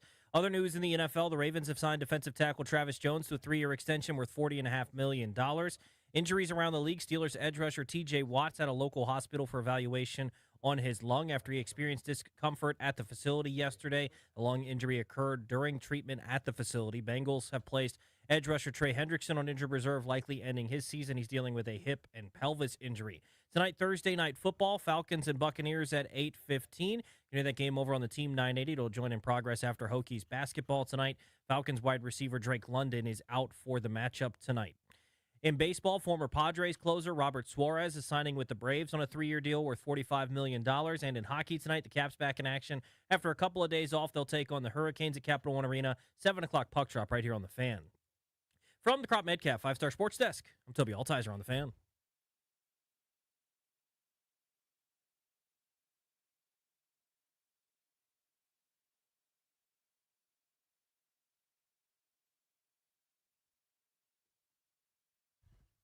In 25 minutes at 4 o'clock, we'll give away Caps tickets.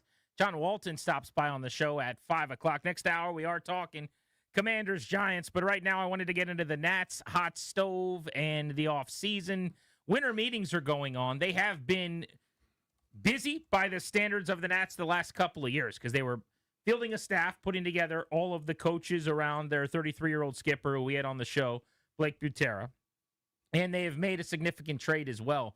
One interesting development, though, there's no team better at the draft lottery than the Nationals. It just so happens more often than not that they're not actually allowed to get the picks that they win because there's these stupid, convoluted rules in Major League Baseball where if you are of a market and you rake in enough money, essentially, you aren't able to pick at the top of the board year in and year out. And this prohibits teams from rebuilding and tanking the way that they have for years, the way the Astros did to get good and the Cubs did to win a World Series and so many others. You're not allowed to anymore. So you can pick number 1. Then the following year, you've got to pick outside of the top 10. Then you pick, if you win the pick, as high as number 1 again. Then the next year, you're in the 9 through 12 range again. And so that's where the Nats are. That every other year, they can undulate between top of the board and not. So they picked 1, then 10, then 2, or vice versa. They picked 2, then 10, then 1, and now they're back to 11. But they have every year either won the lottery or gotten the second pick. Yeah. Even in these years where they're not allowed to have it. Like, all the other teams in D.C. need their lottery luck. Seriously, the Wizards should start rubbing up against Nationals. But it's the way that it's hard to explain, but they draw the numbers as if everyone's eligible. And then if you're not eligible, they just pull it and do it again. So it keeps coming up where it's like, the Nats win it. The Nats won it again. The Nats got second again. And they just keep doing it until they get the right combination. It's so irritating. The big trade that they made was to send Jose Ferrer, their power lefty, back of the bullpen reliever, touches 101, 100 miles an hour routinely, throws 98, 99, to Seattle in a deal for 2 players, including Harry Ford, who's a former number 12 overall pick and one of the best prospects in the Mariners organization, a top 5 prospect for them. You'll hear people say he's one of the best catching prospects in baseball. That's probably true. I would say he's one of the 10 best catching prospects in the sport.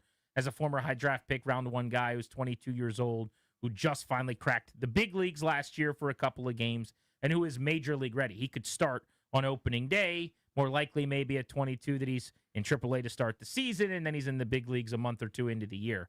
But he is a major league ready, fairly finished product that'll have to develop now in the big leagues. I've never been a huge Harry Ford guy as a prospect, to be honest with you. It's not to say I dislike him. I think he's going to be a fine big leaguer. He's like a 50, 55 guy for me. I don't really see a ton of ceiling above that. A lot of people look at him for years and say, this is one of the next stars in baseball. Just never really been the way that I viewed him as a prospect dating back to covering him before the draft in 2021. But he is a career 265 hitter in the minors. He's a super athletic catcher. So this is the calling card. This is what's fun. He can hit for some power, 16 home runs last year. I don't think it's going to be huge power, but it'll be requisite average at the position. But he can run. 3 times he's stolen 20 or more bases. Once he stole 35 bases as a catcher. He's uber athletic. This is a guy that, like, he's one of these almost like a Craig Biggio. I was going to say, is he Biggio before the position switch? He could catch and play second and play center field, like that kind of guy. Mm-hmm. Now, they view him as a catcher. I've talked to people over there. He is going to be a catcher. I think they view him as a future catcher. So I love the trade. If it sounds like I'm down on the player a little bit, I just don't think he's a star prospect, a blue chipper, so to speak. I think he's a good prospect, but it's also exactly what they should be doing. This is the type of swing, Danny, they should be trying to take. They traded a reliever in Ferrer, who I love, who I think could ultimately close. Even if he's a setup man left on left, he's a son of a He's gun. helpful, yeah. So good move for Seattle to do this. They have big dumper, Cal Raleigh. So what do you do with little dumper? I don't know if that's his name, but Harry Ford. What do you do with the catcher in the minor leagues? You trade him. And so they're looking to move him. They get a nasty reliever. In Washington's case, I might have just gotten a guy back who's going to catch for me for the next 6-7 years. Keibert Ruiz is not the answer. No. This staff knows that. You know that. I know that. Everybody knows that. And to their credit, as an organization, before this group, they took a shot at trying to lock up one of their young guys. It just so happened it blew up in their face. I mean, the Braves do it every other day for a fraction of market value, where they got some superstar for $11, whereas everyone else has to pay through the nose. So they took a shot at it. It didn't work. It blew up in their face to a degree. And this new group, appropriately is saying, we're not just going to do that just because. We're going to have Keibert Ruiz earning $9 million to be our catcher in 2030. We're going to go in a different direction, I think rightfully so. Yeah, and how much did it really blow up in their face? Keibert Ruiz is going to make $5 million for the next 2 years, then $7 million for a year, and then $9 million for 2, and you're out of it after 2030. $9 million for a guy that's either not on your roster will sting, or for who's a backup is not a great deal. But it's $8 for $50 million. It's not like they paid him $127 million. You know what I mean? So I'm not overly even concerned about keeping him around as a backup catcher type or whatever. But regardless, Ruiz's days as the unquestioned backstop for this team are probably now over, and Harry Ford becomes their catcher of the future. So I dug that. The big question with the Nats is, what are they going to do today and over the next few days on the trade market with Mackenzie Gore? There's been a lot of smoke. They're talking to the Orioles, who they've never made a trade with, among other teams, reportedly, about Gore. C.J. Abrams' name has come up on the trade market a lot. Do you think one or both gets dealt? I don't think the asking price gets met this offseason. It feels like, as everybody's kind of shuffling around, again, this is based on nothing. I'm reading the reports like everybody else, but I think there's a few free agents. I think during the season this year is when Gore gets traded. That's how it feels to me. I think the offseason asking price for 2 full years of Mackenzie Gore might be too high. I think in season, as teams start to have things go poorly, go well, etc., the picture becomes a little clearer, and you'll have a few teams in, and then you get a year and a half, or roughly a year and a half of Gore. The starting pitching market's not very good at this point. I mean, you've already missed on a couple of the big names that have already landed. So if you are a team that is looking to add a high-end starting pitcher, Mackenzie Gore is as good just about as anybody that's available. Oh, yeah. And is way, way, way, way cheaper. Also, if you're a mid-market team or a small market team, anywhere from like Milwaukee, Baltimore, these contending clubs that want to go win. That's got a window for a couple of years. If you're trying to win a championship, if you're Baltimore and you think you can go make a run, but you know you can't afford the top pitchers on the market, Mackenzie Gore makes great sense because he's on his rookie deal. He's not making huge money. You inherit that contract. You deal with arbitration. But it is a bargain to bring in a number 2 starting pitcher on a first division team, on a playoff caliber team. So I think somebody will meet the asking price. It's just a matter of, are they willing to do it right now, or do they want to wait? I hated that they didn't do it already, because I think 3 postseasons of Gore is more valuable than 2, is more valuable than 1. Yep. So I would have done it at the deadline before. They obviously didn't get what they wanted. Fine. I think it's a no-brainer to do it now. 2 full years of him is just a lot more value than 1.5 at the deadline. I also think there's probably more teams right now willing to battle over him, because at the deadline, a few of those teams may have not gotten off to fast starts. They're not giving up prospect pieces for this year, especially the mid-market, small-market teams. Maybe if they're not in it anymore, they're not as inclined to try to trade. So I think that's a good thought. There's just more suitors at this moment than there will be halfway through this season. And at a time where, if you're missing out on these free agents, teams are starting to go, uh-oh, where are we getting our impact starting pitcher from? So I'd like to see them trade him. I think it would be a mistake if Taboni doesn't trade him. I'm going to say they do trade Gore this offseason. Abrams, his name keeps coming up. I don't think they'll trade C.J. Abrams. I don't either. I would like to. By the way, that's where I would start, to be frank, but I don't think it's gonna balance out and work. Abrams, I would move to second base and offer an extension at the top of the second base market, I think. Just because an 800 OPS, a guy that could post that at that position doesn't grow on trees. It's really, really hard to find that. And I think you can re-sign him. You can't re-sign Gore, who's advised by Boris, who's going to be a free agent in 2 years. Abrams is not advised by Boris, might take an extension right now, and you could probably get something done. It'd be the first guy of your young stars who have made all-star games that you've ever actually locked up for the future. So I would try to do that. But I bet you he's also got a pretty sizable market if they wanted to dangle him. This middle infielder who's a great athlete who could steal 30 bases and hit 25 to 27 home runs in a big year. I definitely think there's teams that would want him.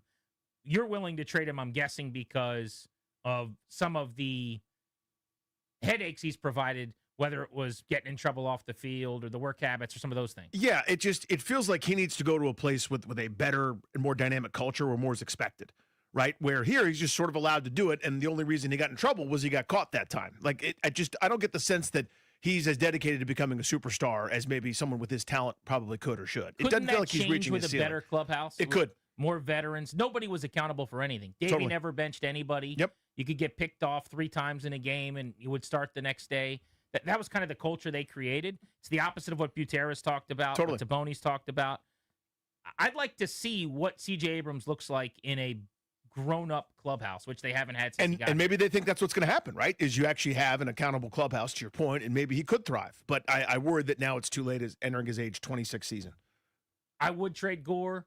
I wouldn't trade Abrams, but I have no problem if they do because the rebuild is going to be restarting. So you might as well get as much back as possible. But my predictions are they trade Gore, they don't trade Abrams. Mine too. I would trade both, but I think it's Gore, yes, Abrams, no. Our double play is next. What's going on in our lives? Nothing to do with sports. At 4 o'clock ahead of the Blitz, we are going to give away Caps tickets on the Fan.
Time for our double play, driven by your local Washington area Honda dealers. Now's the time for a great deal on a new Honda. Visit your local Washington area Honda dealer today. Tomorrow, Friday field trip. We're at Craft House in Fairfax. We'll be there from 2 to 6:30. If you're in the Fairfax Corner area at any point tomorrow, you want to come on out, see the show.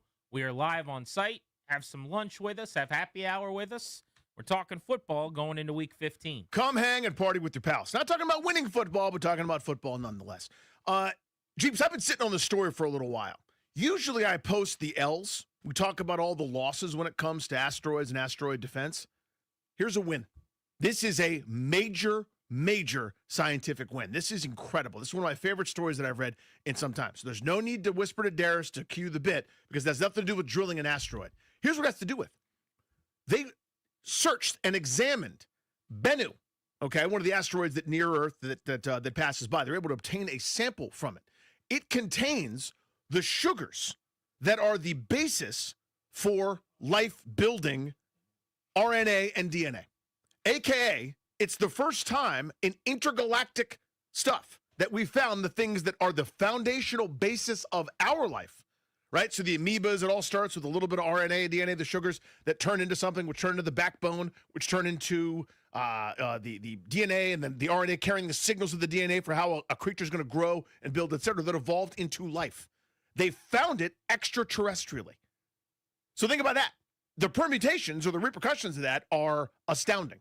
It tells you potentially we're all aliens. That's where we might have come from. One of these rocks that's floating through space hits this planet and begins this little cycle where millions of years later, you got dudes. It also tells you there's probably some more out there somewhere else, an inhabitable planet, an M-class planet from, if you're using Star Trek lore, where a couple of sugars turned into something which turned into, I don't know if it's dudes. I don't know if they have the NFL. I don't know if they have a guy that does documentaries for full season Hard Knocks. I don't know what they got. But it tells you that these little bits of life basic building blocks are out there. There's definitely something else. I don't understand people that don't think there's something else. There's just too much space. It's so infinite. There's just too much. There's too many rocks. There's too much air and matter and universes. Like, you ever hear the descriptions of how small we are compared to... You remember the end of Men in Black where, like, the marbles, and then it's the bag of marbles and the giant alien? It's like, that doesn't even do it right. Yes. Cosmically, we are a fraction of a fraction. We are an atom that you need a microscope to see. We're from Annandale? We're an Annandale atom that you would need to put under a microphone glass in a high school gymnasium. And you expect me to think, as this speck of dust in a high school gymnasium, that nowhere else in this gymnasium there's anything else? There's nothing else living? I just don't believe that. So I'm asking you, as a friend, yes, don't do the thing where you make this about Armageddon. This has nothing to do with it. I'm legitimately asking you, because this isn't about that. It's not, and I was even considering doing it, but I didn't know what your story was yet. You mentioned asteroids, and I had immediately go to it. I'd readied my army. So don't do it. This is not the same thing as when I would do it. Why do you think I'm going to do it? Because normally you do a bit where you like to tell me, we're about to get hit by an asteroid. It could happen any second. It's a lie. It's not true. It's incorrect. Correct. We have people working on this at NASA. I've got a team that works on it. You don't. This is a different story. You're basically saying that it's possible that there's life out there, which we all know and agree with, because they have now found some evidence that you could possibly have life out there. There are a number of other substances on this rock that they've been able to deduce, which are above my pay grade to be able to translate to myself, and let alone to an audience. I'm not qualified to do that. They refer to it as a space gum, which I find awkward and ridiculous. That doesn't make any sense to me. But again, at the subatomic level, they basically found life building blocks on a floating asteroid in space, which I just think is the most remarkable, cool, awesome thing ever. So how big is that asteroid? Bennu is a big bastard. Big? Yeah, that's one of the big ones. If you need it at any point. See, I knew you were doing it. To break that asteroid in half. I know. To make sure that it didn't hit Earth. You were doing it. And I know that you're not worried about that this time. You're doing it the whole time. But in a hypothetical situation where this asteroid was on a trajectory where it was going to crash into Earth. There's supposed to be a trust and level. A life could be lost. Fear not. And Darius, I'm looking at you, eating your Subway, all content over there. I've got a plan. You went along with it. I would go to West Texas. I blame Toby. I would find a team of oil drillers. A little bit of Ryan. I would send them up on a rocket ship to outer space, and I would land on the asteroid. The oil drillers would then get out in their armadillo vehicles. Ugh. They would drive on this asteroid until they prepared to inject a nuclear warhead into this asteroid. You should be embarrassed. They would drill to 750 feet. No. And they would detonate a nuclear warhead. And as long as we hit our mark, and I always hit my mark, Harry Stamper, that's me. So now you're Harry Stamper? I'm Harry Stamper. Just appointed yourself Harry Stamper over there? I always hit my mark. As long as I hit my mark by detonation moment, that's what we call it in my team. My detonation moment. Detonation moment. Then both sides of the asteroid will blow them into two, will go past Earth in either direction. Don't worry. Grant and Danny on the Fan, we're giving away Caps tickets next.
The Commanders getting set to take on the Giants on Sunday, looking to snap an 8-game losing streak. We found out yesterday Jaden Daniels is going to be out for the game on Sunday after he aggravated his elbow injury.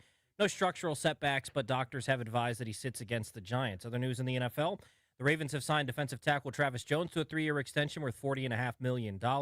Injuries around the league. Steelers edge rusher T.J. Watts at a local hospital for evaluation on his lung after he experienced discomfort at the facility while he was getting treatment there yesterday.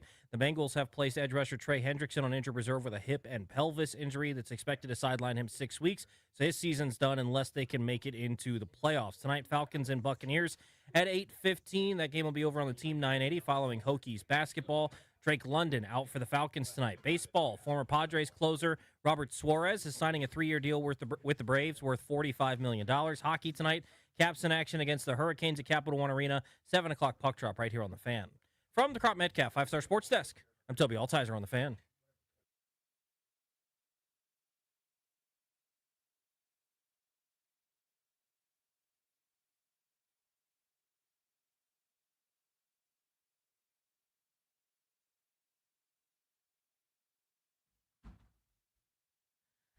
Caller 10 at 800-636-1067. You're winning 2 tickets to see the Capitals and the Red Wings Saturday, December 20th at Capital One Arena. It's the holiday season. Spread holiday cheer when the Capitals face Detroit at their annual Caps holiday party. Details at thefandc.com/contests. Show's brought to you by the law firm Condori and Murad. Estate planning, elder law, real estate transactions, probate administration. Their attorneys are there to protect you and your family's assets. Schedule a free consultation with their team today at kmlawyers.com. Be sure to mention us. Tell them that we sent you. That's kmlawyers.com. Beltway Blitz every day at 4 o'clock. We cover the teams in town you care the most about. Let's get after it. We start you off on the ice. Big one for the Caps tonight. They are on the Fan at 7 p.m. They're taking on the Carolina Hurricanes, and Katie Florio of the Caps Radio Network joins us now. Katie, a little chance for revenge against our friends in the Metro, huh? Yeah, certainly going to be a fun one tonight. Always fun when the top 2 teams can go at it. And we know these 2 teams, even going back to last year and playoffs and even regular season last year, don't like each other. There's a lot of chippiness with these games. Capitals already, though, the upper hand. They hold the series 1-0 this time already. So trying to make that 2 wins against Carolina tonight. What makes Carolina so tough?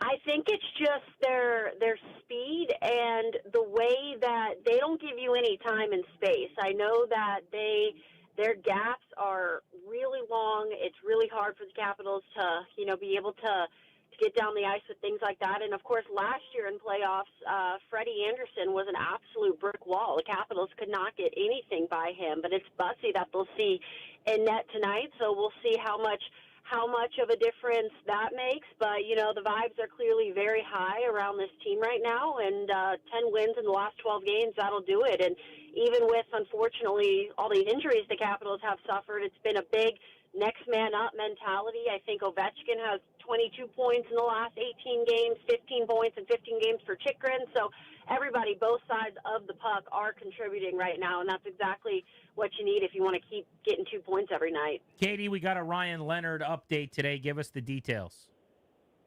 Yeah, I honestly know as much as you guys as far as shoulder injury. I don't know anything more than that. Carberry also told the media, though, right after it was announced on Twitter, he had some facial injuries as well. I don't know the extent of those. I just know, as you guys saw, too, there was obviously blood when he was coming off the ice that game in Anaheim. But we've seen him around. He was, behind me in the press box last game where the scratches sit, looking fine, watching the game.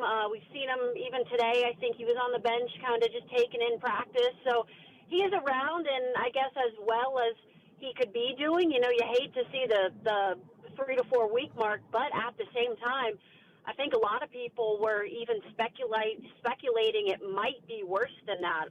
Another good news, Carberry did say there was no head injury. I know some people were worried about concussion, but he also said today no head injury, just simply the shoulder injury is what's going to keep him out for 3 to 4 weeks as he heals that, and then obviously some facial damage as well. But he's a hockey player, wouldn't be the first time. So You hate to see it happen, but I honestly think that in the grand scheme, this is probably the best news they could have received on him as far as timetable. And John Carlson, good to go tonight? He should be, yes. As of yesterday, he was said that they expect him to be available. He's been back practicing with the team. Caps in action. You can hear him right here on the Fan just after 7 o'clock against the Canes. Capitals Radio Network. Katie, thank you. Thank you, guys. Yeah, be well. Appreciate a couple of minutes. Let's keep the Blitz moving.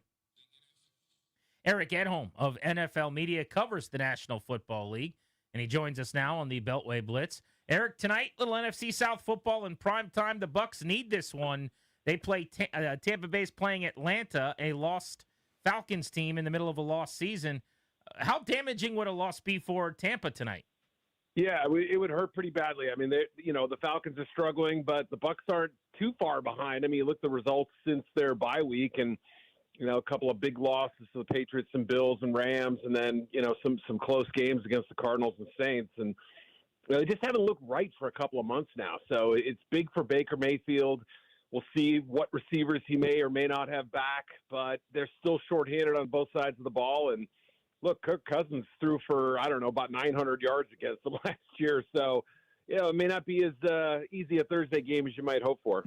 A whole bunch of the teams that were used to being royalty that are sort of immune to the parity this league thrives on, thinking Detroit, Philadelphia, the Ravens, the Chiefs, are having way worse seasons, and a lot of them might miss the playoffs altogether. What's happened here to some of our dynasties? Yeah, great question. I mean, it's hard to, tie it all in one factor or something like that. But, obviously Lamar Jackson missing a chunk of the season, the Ravens defense taking a while to kind of get ready and, get up to the level we're expecting out of them.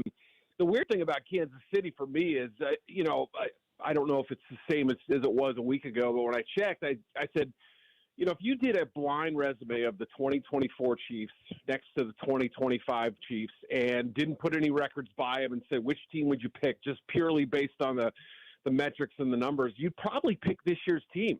The numbers suggest they're slightly better than last year, a team that got to the Super Bowl. We know what happened there. But, I mean, that's the amazing thing is that, Mahomes hasn't played great. There have been these drop passes. The offensive line's not the same. Run game, all these questions we have. Defensively, they're maybe not elite anymore. But, they're still really good in a lot of respects. But the close wins that they had last year just have escaped them. So, when I look big picture with that factor, I think, Josh Allen and the Bills have to be thinking, hey, we may have played around with our food a little bit this season, but the guys like Burrow and Mahomes and Lamar, who have been in our past before, aren't there all of a sudden, or may not be there in the case of the Ravens. So, it's a great opportunity for a team like that, even with, tough customers like the Bills and, like the Broncos and Patriots.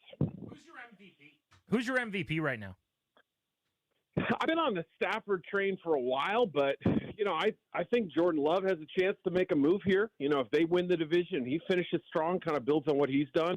Obviously, Drake May, if he were to sweep the Bills and have another big performance against Buffalo Sunday and kind of build on that, and the Patriots are, in the running for a number one seed, he's certainly got a chance. So, look, I don't know if it's – I would say that, Myles Garrett probably deserves some mention, isn't going to get it. We know how those things go, but, it's a quarterback award, and those three guys seem to be the ones that have the most momentum. But kind of back to the previous question, a lot of our traditional candidates aren't there. I guess Josh Allen probably has the same chance because he's a known quantity, and if he, finishes off the Patriots Sunday and they finish strong, maybe he's back in the running too.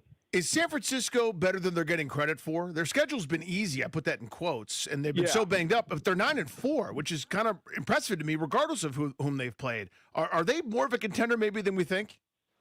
Well, it's interesting. With Christian McCaffrey, obviously, having a late bye week and getting some rest, that's a great thing. They've obviously ridden him, as hard as they can recently, and I think they'll continue to do so. It obviously depends on whether Brock Purdy can play at the level he did a few years ago, and if he's close to that, they have a chance. But defensively, no Warner, no Bosa, no Michael Williams. That's going to be the hardest thing. They've had some really good games defensively since those guys left the lineup, but at the same time, when they face the likes of the Rams and the kind of the elite offenses out there, it's been a totally different story. So they might need a little help. But, yeah, I do think they are underrated, and I think Kyle Shanahan's done as good a coaching job as he's done in almost any season. If either Chicago or Detroit gets into the playoffs, they still play head-to-head in Soldier Field Week 18. Who would you pick? Great question. I mean, like the kind of the caged animal Lions, obviously we know how dangerous they can be, and, don't let them get in. I think that's what people are kind of hoping, because we know how scrappy they can be. But, Brian Branch, defensive limitations, other guys kind of playing banged up. Middle of the interior offensive line has been a little bit of a problem. This Chicago team does fascinate me, though. I mean, if they can come close to hitting their peak in the next 4 weeks with the pass game, they're going to be very, very dangerous. They still have a lot more potential that they haven't reached yet in that facet.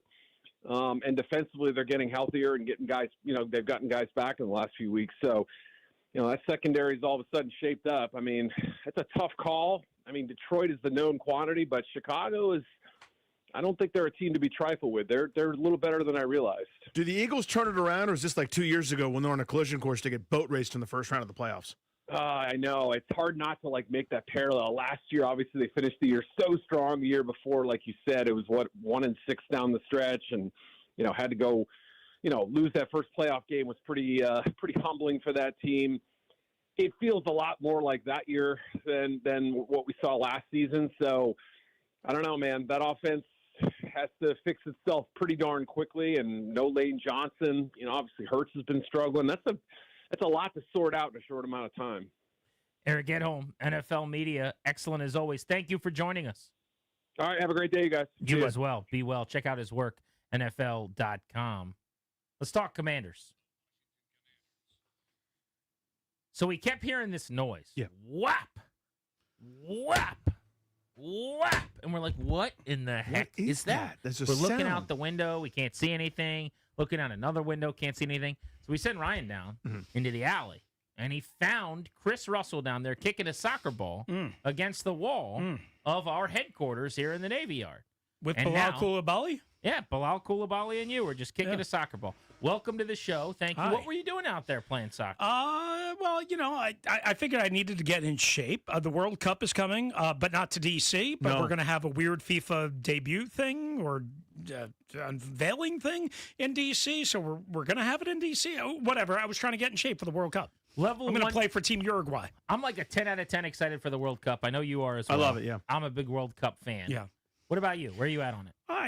I'm a big soccer guy, of course. Soccer rooster. I'm going to watch it eagerly. I'm going to watch all Eric the Team USA. eagerly. Yes, I'm going to watch all the U.S. Men's national team games until they get eliminated. I'm going to watch a bunch of big games, and yeah, it'd be great. I just wish some of them were here, but that's you need a stadium that a they can bridge play too in. far. Yeah. they do have a stadium. FIFA's got some exquisite rules and guidelines.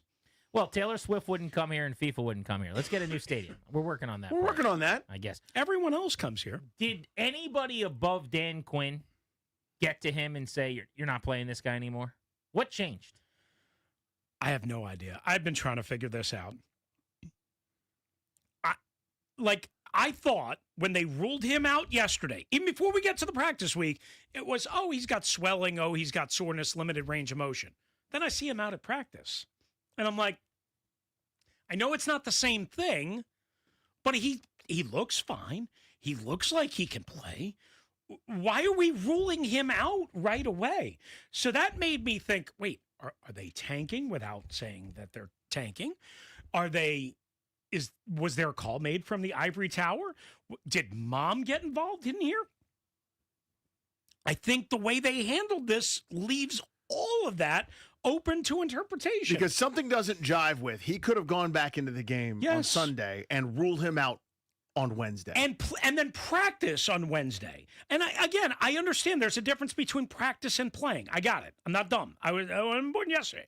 He can't get touched in practice. But why rule him if for nothing else competitive what do you call it? Advantage, which yeah. they seem to love to try to pretend Yeah. that they've got as the season is crashing Right. into the mountain. But the idea when you rule someone out early in the week, you're basically saying, yeah, there's no chance. Yeah. There's no way. Right. And if it's not that bad and he could have gone into the game, there's absolutely a way he could have, worked out later in the week and gone through everything, and then maybe you can still rule him out. It tells you there's some data point, there's some inflection point, there's some before and after, there's an intervention, whatever you want to call it, that somebody said, no mas. I'll take you guys back to Kansas City week, right? You guys were at Arrowhead that week, right? Yep. On a barbecue that week. Well, yeah, but they ruled him out on the Wednesday of Chiefs week. Yeah. And I said on Twitter, I said, oh, he must be hurt more. And immediately I was told by somebody inside the building, no, that's not true. He should be back next week. This is just trying to get ahead of it, trying to get Marcus Mariota all the first-team reps. Guess what? Marcus Mariota doesn't need all the first-team reps. This is not an important game. This is not anything that should matter. That game mattered. This game doesn't. He should be playing if he could. And I just don't understand the absolute dire, urgency to rule him out on Wednesday morning unless he got injured more or unless somebody else made that decision. Or you just don't want the dog and pony show all week. But they've been pro dog and pony show the rest of the season. Well, that's what they tried to eliminate that Kansas City week is the dog and pony show. And they did it. Okay. You want to do it that way? Fine. There's not a whole lot of dog and pony show here. This game is insignificant. Well, the game's irrelevant, but you get grilled Thursday, Friday. It keeps coming up. Stop worrying about that stuff. Worry about winning a football game. Stop worrying about that. If Jaden Daniels is healthy and plays every week next year, are you still 100% sold he gets back to last season? Are you worried at all about what you're seeing in terms of quality of play? Yeah. Very much. And I've been worried about it since training camp. You and I were out there a bunch. He did not look good during training camp at all, period. There was no day that I walked away going, man, Jade looks just unbelievable, which you did walk away with several times last August, meaning his rookie season, right? I was unsure of whether it be the wide receiver mix, whether it be Jaden, whether it be the offensive, and I understood they didn't have Terry. They didn't have Noah. It's just practice. They see them every day. I got it. I understand it all. But I never felt great about what I saw in August. Then you fast forward to week 1. He was behind guys. They didn't play well against the Giants. Week 2, we were all at your house Thursday night. Did he play well in that game? No, not at all. Right. Even before he got injured. I'm sorry. Yes, I'm worried about regression. There's only been parts of the Bears game and 3/4 of the Chargers game where I thought Jaden Daniels played anything close to what he was last year. And for whatever reason, and again, I'm willing to acknowledge that injuries are a huge, huge, huge part of that reason, but he's got to get back. He's got to stay healthy, and he's got to stop thinking that he can make everything out of something. For me, it's the timing and the anticipation and the rhythm that I'm not seeing him throw with this year. Do you think he plays again this season? Yes. Next week? I think Dan Quinn made an emphasis yesterday while ruling him out, perhaps unnecessarily, that this was a this-week decision. I do think he plays next week against the Eagles. How much adjustment do you think Cliff Kingsbury needs? Maybe not necessarily this year because it's lost and who cares, but going forward. Adjustment in terms of adjusting anything. It feels like people are onto us. Yeah, I mean, so I think he needs to do a lot of things differently. I know you guys always talk about being under center. I agree. They need to be under center more. Traditional drop back, play action boot, all that stuff. Got it. Needs to be more patient with the run. Needs to stop being so predictable on all the wide receiver screens. Or you need to sell it or design it differently. They need to take more advantage of Laramie Tunsil and Josh Connerly and their athleticism on the edges. They need to find a guy in the red zone on 3rd down, on 2nd and 12, whatever it is, that they can count on over the middle of the field, especially now that Zach Ertz is probably done for the year. I mean, yes, if Cliff Kingsbury is here. He tore his ACL. Well, no, I'm saying now that he's done for the year, I mean, you don't know about next year. I mean, I guess he could come back. Right. But yes, the answer is, I do think in some ways Cliff and the offense deserve kind of a mulligan because a lot of things went wrong. It wasn't one thing. It was like 8 or 9 things. That's what I did while I was wandering around the Navy Yard. I did a radio show yelling out at people about how the offense perhaps needed a mulligan for this year and just kind of reset and not, blow things up. But also, if you don't blow things up and you kind of keep status quo organizationally and offensively, are you really doing yourself justice. Injury report today, Bobby Wagner, DNP knee for the second straight day. Yeah. Maybe this is their way to get Jordan McGee, the green dot, for a week. We'll that would see. make sense. Chris Rodriguez didn't practice yesterday, limited today with a groin. Whoever is your running back this week is a interesting fantasy prospect. The Giants are dead last or so against the run. Yeah. They should have a 100-yard back in this game if they stick to the script here and pound the football. If. But that's game script. I And mean, you know who's if going to they're have a down- big game? Like I would put a prop bet or two on Theo Johnson of the Giants. Well, yeah, him and every other tight end Yes. that they play. Yes. Rini, thank you, buddy. It's Thank good you, boys. seeing you. Good to see you guys. See you, man. If you're kicking the soccer ball, pick another wall. It was a little loud. That's all we're It's saying. distracting. Sorry. 4. Rini, Grant and Danny saying we will be back in a flash. Here's what we got coming up on Grant and Danny. John Walton at 5 o'clock. We'll preview Caps Canes tonight. Next, though, you can touch a button. The Commanders win or the Commanders lose on Sunday. You only get to touch one button. You touch the win button or the lose button. It's your choice. Which are you hitting? Not what do you think. What do you want to happen on Sunday as a fan of this team? We'll get to that next.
Taking a look at the practice report for the Commanders as they get set to take on the Giants on Sunday. Jaden Daniels was limited, but he is not going to play. He was ruled out yesterday.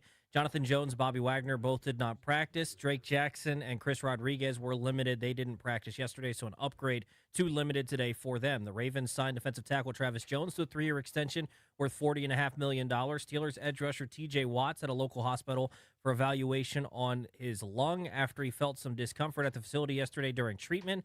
The Eagles have placed Trey Hendrickson on injured reserve with a hip and pelvis injury. Tonight, Thursday Night Football, Falcons and Buccaneers, 8:15 kickoff. Falcons going to be without wide receiver Drake London. Buccaneers wide receiver Mike Evans makes his return tonight. Baseball, former Padres closer Robert Suarez is signing with the Braves, 3 years, $45 million. Tonight, the Caps back in action after a couple of days off, taking on the Hurricanes at home. 7 o'clock puck drop. Can hear the game right here on The Fan. From the Crop Metcalf 5-Star Sports Desk, I'm Toby Altizer on The Fan.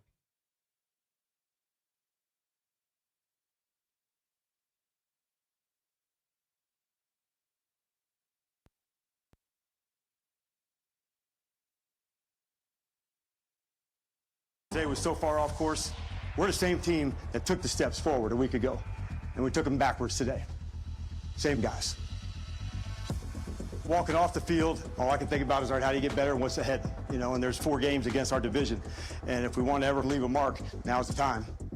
We have to get our football right. If we do that, we'll win all of them. If we don't, we'll look like we did today. All right, that's our choice. We got to make it. Whatever you got to throw in for your crew, it's time to throw all your chips in. We have to get that done with all of us, all right? Everybody who puts the shirt on, all right? That's how it's got to go down. It has to. If only good speeches could end losing streaks. Oh, man. Wouldn't be looking down the barrel at 9 in a row in town, would we? That was Dan Quinn postgame in the visiting locker room at the Minnesota Vikings' pristine, beautiful new stadium, U.S. Bank Stadium. Welcome back, Grant and Danny on The Fan. John Walton joins us in a half hour. We'll talk Caps Canes with him. Also want to get into Bill Barnwell's piece on who the best players in the NFL have been this year. He ranked the top 15. Want to go through some of those names next hour. But right now, let's get back into the Commanders. So they play the Giants on Sunday. This is their shot. This is the opportunity they've got. You could pull off a sizable upset, obviously, moving forward at some point, playing the Eagles twice, playing the Cowboys. But, Danny, if they're going to get a win right here, right now, as a couple of point underdogs on the road against a 2-11 Giants team, they are multi-point underdogs on the road against a 2-11 Giants team. This is the chance to do it. It's their best opportunity, right? This is the worst team on their schedule. They're eyeball to eyeball with these Giants, by the way. The Giants have played better football recently, more often, I think, than Washington has, but that's a narrow margin in favor of New York. They've got juice. They're exciting. They're still ascending, even though the ascent hasn't taken them very high, but they've got their pieces. They got Scatterbo. They got Jackson Dart. There's reason for optimism, whereas Washington is in their cascade. They're in their falling down the mountain from last year. It's like finding the soul stone there on Vormir. They're just sacrificing themselves so someone else can get well. It's bad right here in Washington. So they're looking for a handhold so everybody gets to feel better about themselves, and the Giants are their best shot. There was a time weeks ago when a caller suggested they were going to lose out, and I said, come on, man. You know how hard it is? I don't know what it would have been at that time, but to lose 11 in a row or whatever to end the season, that does not happen. This team is not that bad. It's bad, but it's not that bad. If you don't beat the Giants, there is a very real chance that they will not have won a game since October 5th when this season ends, that they will have gone 12 consecutive games over 13 weeks, that they will go 3+ months without winning a football game. I jokingly put together a graphic about, who the president was and what the price of milk and gasoline was the last time they won. Lest we forget that Chargers game, the first part of that game was also a debacle. They were down 10-0. On the way to 17? The Chargers were in the red zone driving when they fumbled, or else they lose that game. They lost the Falcons before that. They'd be 2-11 right now, just like the Giants, and they will have lost, if not for that win, 10 straight games instead of the 8 that they're sitting at this point. They would have a chance at 14 consecutive losses, if not for turning it around that afternoon. But it's Giants, Eagles, Cowboys, Eagles the rest of the way. 4 games all in the division. Here is the question I want to pose, because I think you and I are going to be on different sides of this. Mm-hmm. And I'm guessing that the split within the fan base is going to be pretty intense and severe as well. Let's make this our Metropolitan Moving and Storage poll of the day. Metropolitan Moving and Storage, local, long-distance, residential, commercial. 3 decades best-in-class service and experience. You get to touch a button, and whatever button you touch is what happens. The Commanders either win or lose their game this weekend. They either beat the Giants or they lose to the Giants. Now, you would say, why on earth, if you're a fan of the team, would you say lose? Well, you'd say lose because you want them to protect the number 6 pick. You want them to have a chance to move up the board. They have one, that's it, one less win, 1 game back from the number 1 overall pick, which is currently held by the Giants. They would catch them in this game. Now, there are another a lot of bodies to climb over 4 there. teams Yeah. that they have to worry about that they probably won't catch, that are all going to lose likely this weekend. So they would move up from 6 to 5, but it keeps you alive. It keeps you climbing. So that's why you'd say lose, because this win doesn't get you anywhere in the standings. It doesn't mean anything, and the draft pick improves. The other side of this is someone going, well, wait a second. All that matters is next year's draft pick.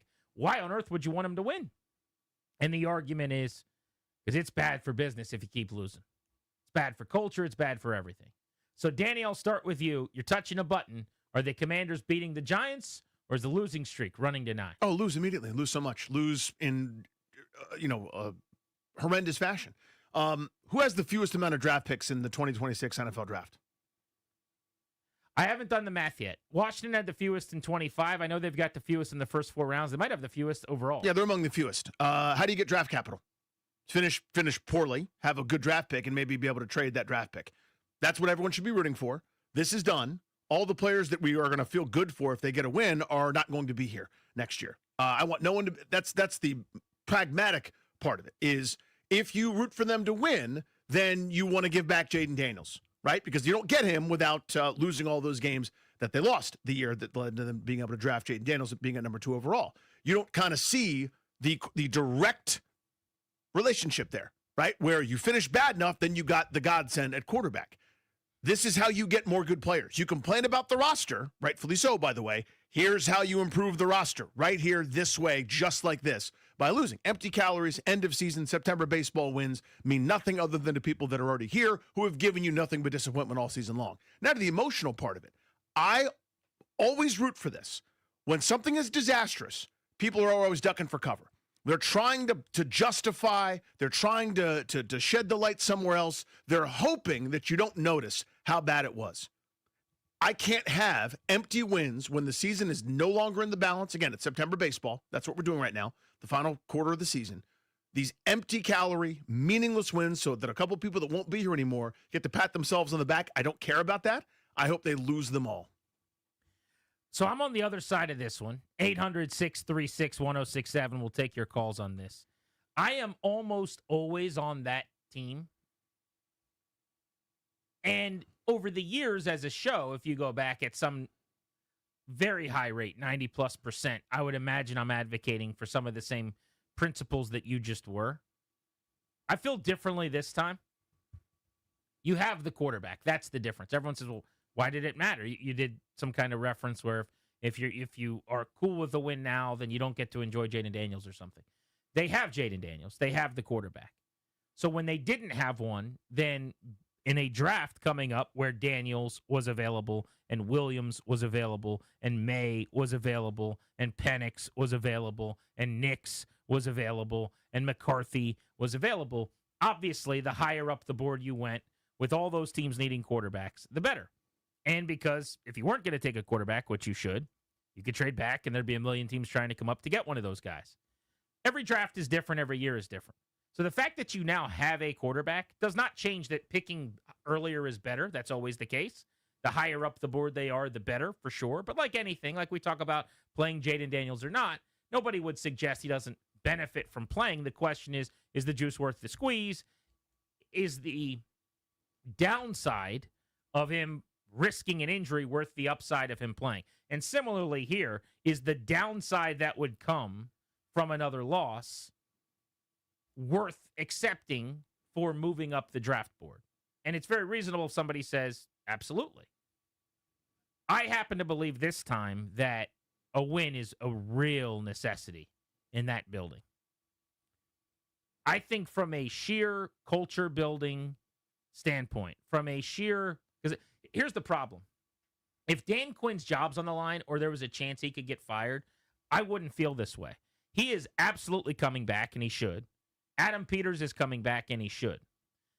If they're coming back definitively, I think they are, another loss gets you to a point where we're entering into the territory when you lose 9, 10, 11, 12 in a row, more so than as of a week ago or right now or a week from now. When they pile up, you start questioning everything. Dan Quinn loses the locker room. I don't think you get it back. You know, if guys start to say, I'm not sure anymore if this is the right guy for the job. You go through the motions all offseason. You run it back next year. There's a different roster, as you said, with new players coming in here. But a lot of these guys are still around. And if that doubt starts to seep in, it's like a relationship. When you start looking at your wife different or your girlfriend different, you can't get that back. So I worry a little bit about the big picture of this program. If you can lose 12 in a row, if you can go 13, 14 weeks without winning a football game, I think it could do some irreparable damage. I think it could really turn this thing toxic internally. And if it's true that they can't make major changes this offseason, or can't is the wrong word, they're not going to, then that carries into next year for me. So those are some of my concerns. The other part of this, and the bigger part maybe, is just the draft, where you have the quarterback. You don't need the quarterback anymore. They're not going to be drafting a QB. Doesn't mean you don't want to be 3 instead of 5. But I don't know for sure that you're able to trade back necessarily. And picking 3 versus 6 may not make a big difference based on what they want or need if they're not able to trade back. I was just talking to somebody in the league yesterday about how badly I think they need to trade back. And they say, I got bad news for you. This may not be a year based on the quarterback class. It might be, yeah. Where unless you're, with the number 1 overall pick, let's say, it might be really, really hard to trade back. Well, if that's the case, that changes the import of being a couple picks higher. In fact, they brought up this idea. I thought this was interesting. They're like, it might actually be a lot easier to trade back from 7 than 3, from all you know. Because like going all the way up to 3, if you have the 11th pick as an example, will cost you a lot more. Exactly. Like you're not willing to go all the way up to 3, but you're willing because there's a defensive lineman you like or a tackle you like or something. You're trying to get into the 7-8 range. And their point is it might not be easy, any different or easier to trade back the higher up you are. Now, depending on where you're trading to, you might be able to get more value from higher up. But I think it's a lot of unknowns. It's a lot of hypotheticals in this draft that might not actually come to fruition. So based on all of that, I'm not hoping that they rip off a winning streak. Like if they won 2 more games, I think that could be damaging. I think a win, we're talking about a pick or 2 at most at the end of the year, probably. Even if it's 3 picks and you're picking 8 instead of 5.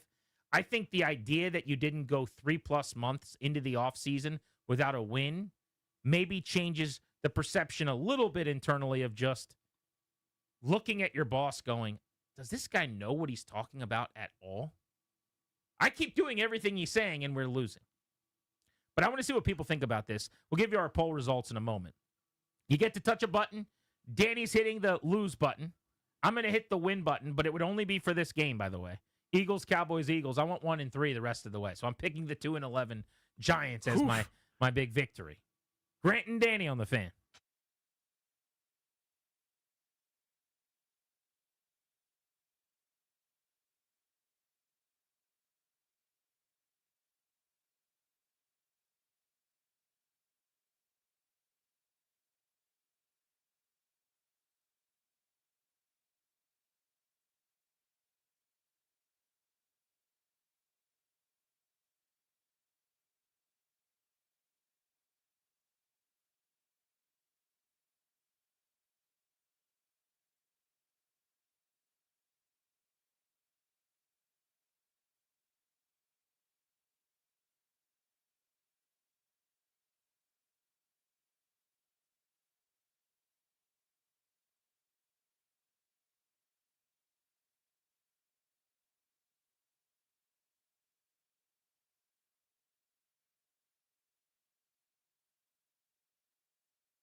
All right, you're hitting a button, and the Commanders are either going to beat the Giants or they're not based on what button you touch. Which one are you hitting? The win or the lose button? 800-636-1067. Danny is on to the draft. He wants him to lose. I'm hitting the win button. Fear not, I'm not a crazy person. I don't want him to win out. I don't want him to even win 2 more games. I just can't have him lose 12 in a row to end the season because at that point, frankly, the entire staff should probably be blown out. I mean, that's the territory you're in. When you lose that many games, when it's that dysfunctional and terrible down the stretch, that's what should happen. Now, they won't do that, understandably, because they were in the NFC Championship game next year, but it will start to lead to questioning themselves, questioning each other, and a lot of finger pointing, and I think players going, these guys might not be it. And because they're just rolling it back the next year, that lingers into the following season. Let's go to Bernie in Potomac Falls on Grant and Danny. Bernie, what button are you hitting? They winning or losing this weekend? Losing this weekend. I mean, I hear what you're saying. I'm a lifelong fan. I don't want to ever see him lose. I don't think anybody's going to care in May when they come for the early camp, June, July. They're not going to say, oh, we beat the Giants. That broke. But it's going to be a foggy memory of what games they won and lost. And I think what they're looking to do, Grant, you were talking about your wife or girlfriend looking at it a different way. They're trying to annul this season. This whole season didn't happen. And you can't annul, the first 5 games because they were 3-2 in the Giants game. They're annulling the whole season. And the world's different now. College players don't play in bowl games because they're exhibition games. They don't want to get hurt or they don't want to devalue their stock. Same thing with NFL players. I don't want to see anybody get hurt because if you're hurt now for 6 months, that's affecting training camp. Get the season to the end. It's annulled. It's a brand new year. We're on to second marriage. I know you got a lot of calls, gentlemen. Appreciate you, buddy. It's a good phone call. I completely agree with your first point that an individual result doesn't matter come the spring.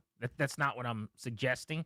What I'm saying is there is a level of bad where things get a line of demarcation for me that I think then seeps into really legitimately a loss of belief or questioning everything about the culture, about the process, about the people that are demanding of you.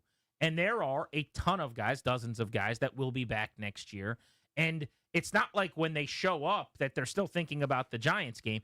It's just that the relationship changes forever. I had a really, really good friend, super good friend, who did something one time that I found to be completely ridiculous and just like lowbrow. I've already apologized for that. That's funny. It's unbelievable. But I'll tell you what it is in the break. You'll remember this. It's years ago.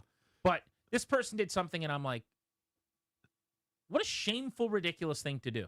My relationship with this person was never the same. It was like I had to act when I was around them like I enjoyed being around them because I just viewed them differently. Yeah. Anyone who could possibly do that thing you did is just not a decent person. Well, where I drill down on that, though, is a win against the team that's the worst in the league. You know, you eke one out. I don't know how much that changes that perception. Like to me, the damage has been done where they have this all-time losing streak, this all-time losing, ineptitude during that losing streak. It's not like they're losing at the wire every time. It's more 21-plus point losses than anybody that I can find over the last. But they're not sitting there on their calculator doing that. They don't know that stuff. They know they've been not competitive.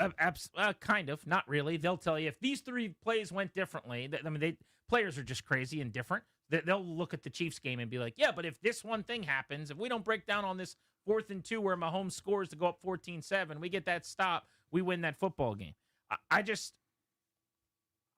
think it's salvageable bad currently in the way of Dan Quinn being able to say, injuries, man. We were 3 degrees off the mark. Oh, yeah. That's the thing I don't want. People are sleeping on another month from now without having won. Still, 4 more games, 4 more weeks of going into that building. It gets bad. I've covered this in 2013. I've seen it. People that like each other start not liking each other. It's just toxic. Let's go to Jay, who's in L.A. listening on the Odyssey app. What's up, Jay? What's up, guys? Hey, bud.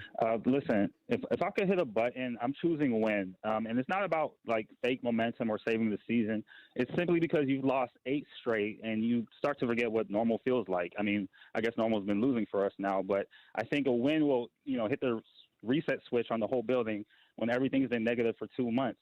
Right now, this team is not learning anything from losses. We're just accumulating them. So at a certain point, you stop growing, you just start absorbing damage. So a win breaks that pattern, and tanking, like, I hate that theory because losing is like telling someone in a bad relationship, hey, baby, just feel worse now, so maybe you'll feel better later. It sounds logical until you actually live through it. So we've lived through it. It doesn't guarantee anything. And honestly, draft position only matters if the foundation is stable. Plenty of teams pick high every year and stay lost because they don't fix what's underneath. Last thing I want to say real quick, I think a win matters because of something you guys brought up this week. That's Dan Quinn had a get out of jail free card. And because of how incredible last season was, right? But now, after this losing streak, that card is completely used up when you should have lasted another year or two. So when you lose that much, people start talking about coaching changes, and that shakes up the foundation and pushes back everything that you're trying to build. So I'm not saying a couple wins restores that card, but it might keep the floor from falling out. So, yeah, give me a win button. Great call, bud. Appreciate you. Let's go to Patrick and Culpeper on G&D. What's up, Patrick? Patrick, you there? You will get nothing. Nothing. And you will like it. Nothing. Andrew and Stafford, you're on Grant and Danny. You hitting the win button or the lose button? I'm hitting the lose button, boys. I will hit the win button come Dallas. That's the only time. Okay, so you're willing to still hit. I don't really care what game it is, by the way. I'm hitting one win button. I prefer it to be now, honestly, because the losing streak is ridiculous. But you're saying you're willing to hit a win button at some point. I'm only willing to do it because it's Dallas, and if we can sabotage their season and keep them out, then great. Honestly, I think that having to revisit every single thing about this team and the coaching staff is a good thing because I don't think Dan Quinn's going anywhere. But if it forces changes at the assistant coaches level, that's probably a good thing moving forward in the next season. That's my point here, is I don't want anyone to be able to hide behind anything. I want a total reevaluation, overhaul, even if that means personnel or members of the coaching staff. The way you did it, I don't mean you, the way it was done, wrong. And I want no one to be able to go, those injuries, see, this is who we really are. That, to me, was always the hallmark of the Vinny teams and the Bruce teams. So in the same way that you say one win against the Giants doesn't do my thing, I don't think one extra loss does your thing. And what I mean by that is these guys already know that this was a fiasco and a disaster and that a lot has to be different. An empty calorie win against the Giants does not mean that they're not going to make sweeping overhauls and significant changes to everything that they're doing this offseason. Let's go to Caps conversation next. John Walton is going to be on the call for this evening's game right here on The Fan. We'll get back into the NFL and what Bill Barnwell had to say about who the best players in the league are next hour as well. But this is a huge Caps game tonight. We'll get a preview of it next on G&D.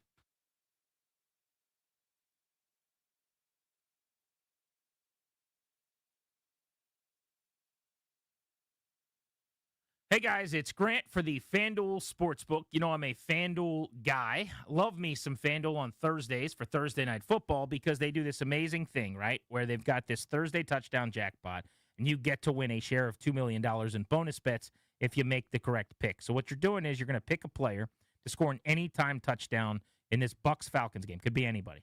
Take like Bijan Robinson, let's say, right? Then if he scores the first or the last touchdown, you get to split the $2 million with all the other winners. Pretty cool. FanDuel.com/GP, promo code GP. FanDuel.com/GP if you want to participate. He's got to score the first or the last touchdown. To win this thing, FanDuel.com/GP. Got to be 21 in Virginia. Opt in, must apply profit boost token. Select market prize pool to be split equally among all participants. First or last touchdown picks, got to hit. Bonus issued non-withdrawable bonus bet expires in 3 weeks. Restrictions apply. Terms at sportsbook.fanduel.com. Gambling problem? 1-800-GAMBLER.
The Commanders are getting set to take on the Giants on Sunday, looking to snap an 8-game losing streak. They're going to be without Jaden Daniels on Sunday. Taking a look at the rest of the injury report, Jonathan Jones, Bobby Wagner did not practice today. Drake Jackson and Chris Rodriguez were upgraded from DNPs yesterday to limited participants today. The Ravens signed defensive tackle Travis Jones to a 3-year extension worth $40.5 million. Injuries around the league. Steelers edge rusher TJ Watts at a local hospital undergoing further evaluation on his lung after he experienced discomfort at the facility yesterday during treatment. The Bengals have placed edge rusher Trey Hendrickson on injured reserve with a hip/pelvis injury. Tonight, Thursday Night Football, Falcons and Buccaneers at 8:15. Can hear the game on the Team 980 following Hokies basketball tonight. Falcons wide receiver Drake London is out for tonight's matchup. Baseball, former Padres closer Robert Suarez signing with the Braves, 3 years, $45 million. Tonight, Caps hockey taking on the Hurricanes at Capital One Arena, 7 o'clock puck drop right here on the Fan. From the Crop Metcalf 5-Star Sports Desk, I'm Toby Altizer on the Fan.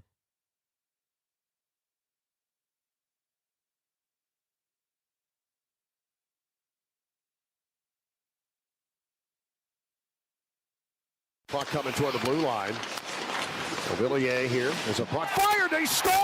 Jacob Chikrin, as a puck comes to him in the high slot. He rips it. Top right corner. 50 seconds into this second period. It's 1-0 Washington.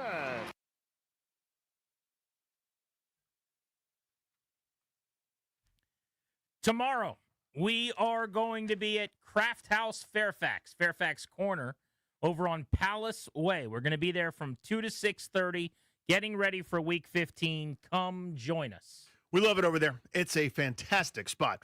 All it is a bunch of good food and good beers and the whole kit and caboodle.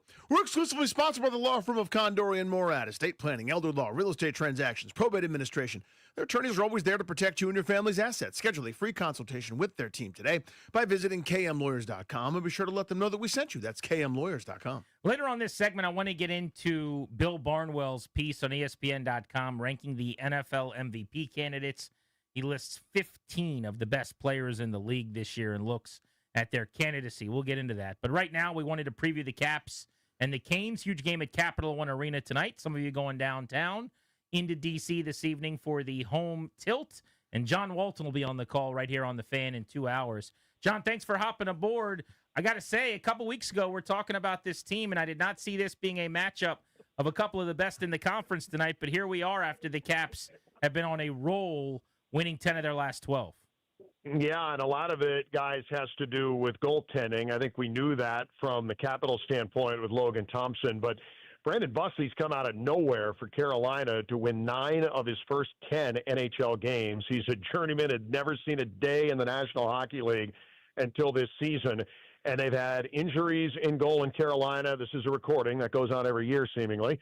But he's going to get the start tonight, and he and LT are the top 2 guys right now in terms of stopping high-danger chances. So a lot of good goaltending that we're going to see here tonight. This is the team, of course, that put them out in the second round. So until you find a way through, come springtime, getting around Carolina, this is always going to be a little bit of that measuring stick game. And, yeah, it should be a fun one tonight. A little bit more extra spice in this one. Yeah, you touched on where I was going, John. Big picture, this one is obviously it's important. It's a big regular season game, but eventually postseason time. Is this group this year, even with some of these injuries, better equipped to deal with what Carolina did to them last year?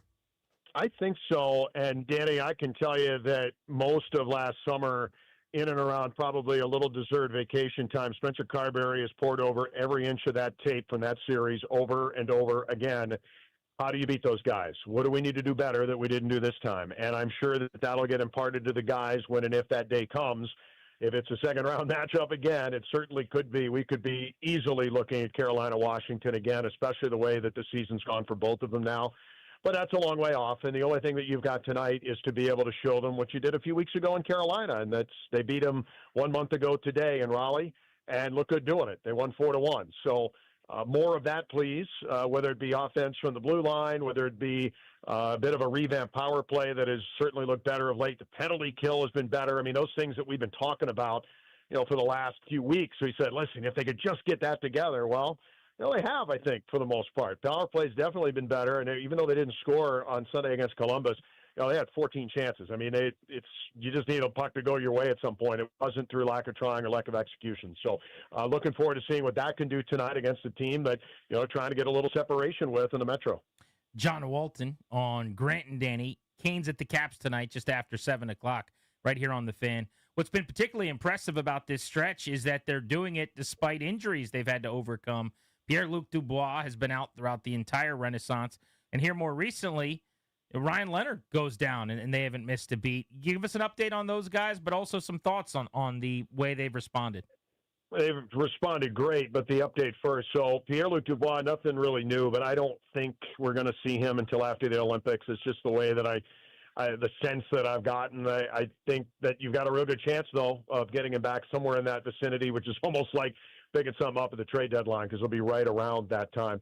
Ryan Leonard, the news may be a little better than we thought it was going to be. Spencer Carberry telling us today somewhere in the vicinity of 4 weeks, facial injury and separated shoulder, and it's not great, but, given the nastiness of the hit, which I didn't like at all, but, getting him back will be big. He was just starting to round into form. But, guys, Ethan Frank, to me, he's going to be on the number one power play tonight. He was on Sunday against Columbus. This is quickly becoming one of my favorite stories, not just for this year, but over the last few, because I got to Hershey when they were winning cups in 2023 and 2024. The first time that Hershey won, Ethan Frank was a healthy scratch for multiple rounds in the playoffs. Came back in the finals and started to turn the corner a little bit, but it wasn't his best performance. Then the next year he goes out and he scores 10 goals and leads them in goals. They end up winning the cup again. He doesn't make the team out of camp here. First time up, everybody starts with a little bit of a flash because you got all that adrenaline, but, it tailed off and he wasn't able to really stick. And now we're watching it happen. I talk about this with Spencer Carberry tonight on the pregame. This is something where everybody learns at different rates, and it sometimes takes a little bit more for it to stick with Ethan on what he needs to do to be a good college player, a good minor league AHL player, to be a good NHL player. But I think we're watching it right now, and you're going to see him tonight on the number one power play unit. He's creating chances. He's got unbelievable speed, and you combine that with any kind of offensive touch, and we're starting to see that now. I think he's turning into a legitimate NHL player, and what a find from a guy that was undrafted, a guy that didn't even get an NHL contract. He had to sign with Hershey first before the Caps even signed him, and now here he is on the number one power play on the same unit with the best goal scorer of all time. It's just a great story. John Walton with us here on G&D. How are the defensive pairings shift now that John Carlson's coming back tonight, presumably? It's going to be more or less what we've seen traditionally. Martin Ferravari will be back with Johnny.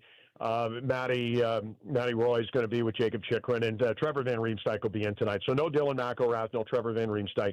And again, the offense that group has produced, certainly led by Chikrin, but getting a little offensive bolt. John Carlson, even at this late stage in his career, just having a fantastic year, producing a lot of offense. Be good to get him back tonight for sure.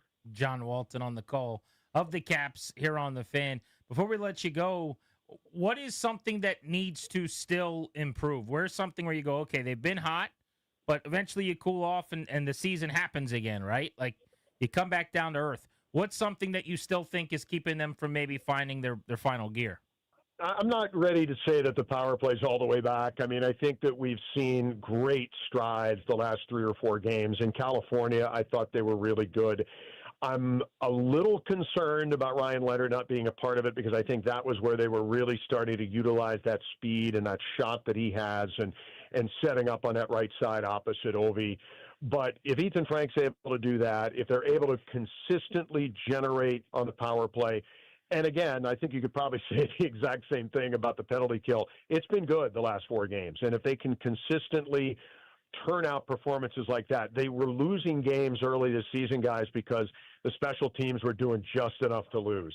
Now they're doing just enough to win, and that's going to have to continue. I certainly think that it can. I just think that I don't know if I'm fully ready to throw open the doors and say, yep, we're good. 4 games, we're fine. But other than that, I think the 5-on-5's been there all year. The goaltending, I mean, LT is just right now. If you voted for the Vezina Trophy for the best goalie in the NHL, they won't do that till April. But when they do, LT figures to be there. If they did it today, I think he would be hands down the number 1 in the league and get the most votes because of what he's meant to this team and the stats that he's thrown up. to be able to stop all the high danger chances. That's been great.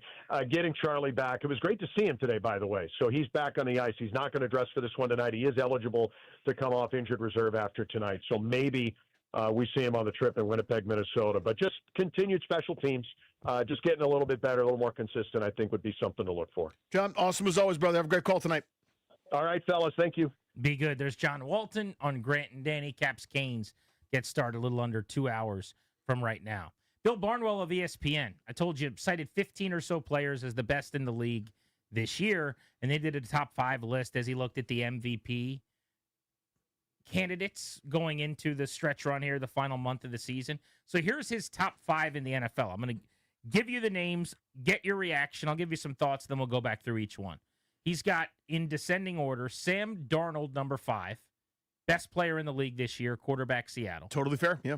Number 4, Myles Garrett, the edge from the Cleveland Browns, who's on pace to break the sacks record. Number 3, he's got Jordan Love, quarterback Green Bay Packers. Might surprise people, but he's actually number 1 among quarterbacks in EPA per play as a passer. Analytically, he's been very good. The regular numbers we're used to don't match that. Exactly. Number 2 is Matt Stafford of the Rams, the quarterback who is currently the front runner for the MVP award, narrowly over the guy that Bill Barnwell ranks number 1 here, Drake May, the second-year QB for the New England Patriots, who he says has been the best player in the NFL this year and should be the most valuable player. So that is Darnold 5, Myles Garrett 4, Jordan Love 3, Matt Stafford 2, Drake May 1. Your thoughts on those 5? I love that list. You could shuffle up and quibble a little bit. I'd probably bump Jordan Love down a pick or two, but he's the quarterback of a team that's a top seed in the NFC that's had a really difficult schedule and has been good, even really good, you would say. Again, the overall counting numbers aren't as sexy as some of the other guys that I'd rank ahead of him, but so I like that. To me, Garrett should get talked about more. I know they're terrible. Cleveland is just god-awful, but what he's doing is that much more astounding. Somebody had a highlight the other day, I can't remember who it was, via the Twitters, where you just saw several different plays where there are 3 separate offensive players that lay hands on Myles Garrett on a play. They just go, not you. We decided it's not going to be you. 3 different people are going to block you, whether it's a chip and then a double team, whether it's 3 actual linemen. Nobody's having more impact on games on a weekly basis than that guy. I actually sneaky think if the Packers end up winning the North, which right now looks very possible, they have for the moment overtaken Chicago, who they beat this past week, and they still play them again. But if they can win that game and then win the division, they're 9-3-1. Let's say they finish this thing around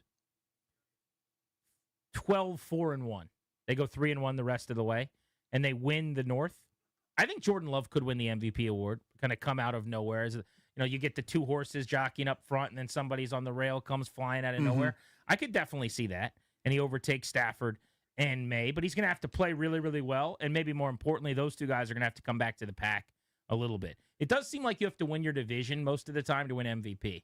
It's not a set-in-stone rule, but it seems like a little bit of an unwritten prerequisite. So right now, Drake May benefits more from that because he's 2 games up on Buffalo with a game in hand. They do play the Bills coming up this weekend, so they'll either clinch the division with a win, or it's still going to be narrowly be up in the air, and they'll need a tiebreaker, and they'll need to continue to win to hold them off. But the Rams are tied with the Seahawks for the West at 10-3. They played once head-to-head. Seattle outplayed L.A. The Rams actually won the game anyway.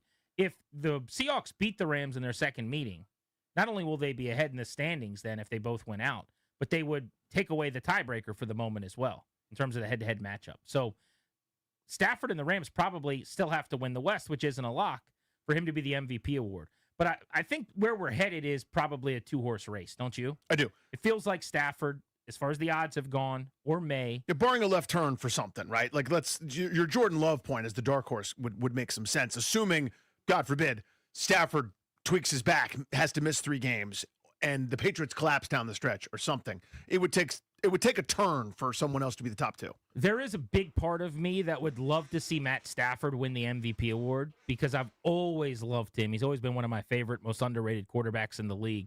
And it's funny, as he's gone on in his career, I think after winning the Super Bowl probably more than anything, he's finally started to get some of that attention. I think when you're no longer on a bad or middling team like Detroit, which was out of his control for so long, weird. You're on a really good team that actually achieves in the postseason. You start to get some of the credit that you deserve as a great player. But I think it'd be the ultimate lifetime achievement award to put a bow on a Hall of Fame career, and he walks into the sunset if he wins the MVP award. So I totally would think that that's cool. I also obviously love Drake May's game, have since he was at North Carolina and came out.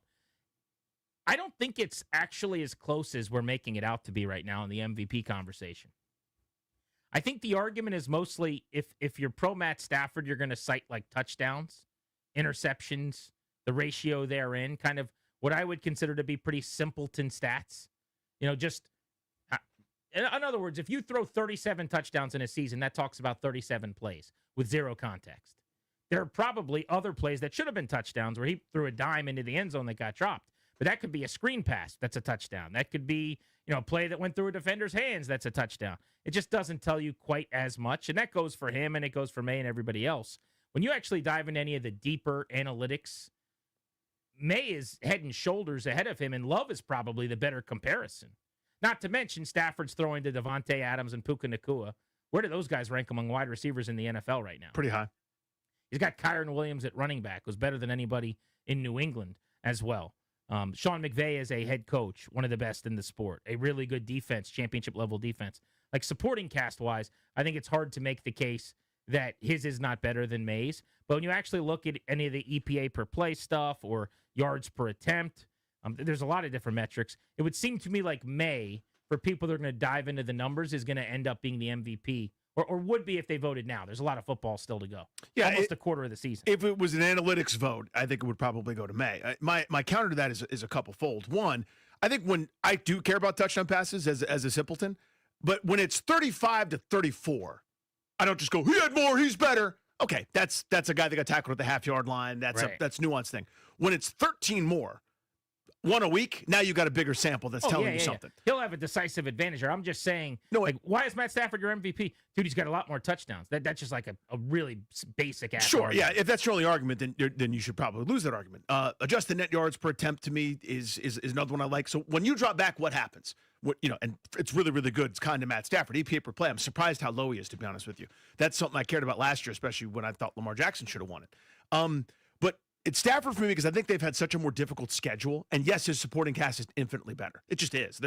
That's not a point of comparison. If you care that someone's doing more with less, you're a Drake May guy. I don't think you can go wrong with either, by the way. I would give it to Stafford. Oh, yeah. Like many of these arguments, and we see this in baseball sometimes, it's two guys that are deserving, and you're trying to pick nits. Yeah. If that makes – I'm just saying, for me, if I was voting, and I don't have a vote, it would actually be pretty easy for me to circle May's name. When you look at 8.8 yards per attempt, second best in the NFL, Stafford a full yard behind that is crazy. That is nuts, Now by the he's way. back end of the top 10, right?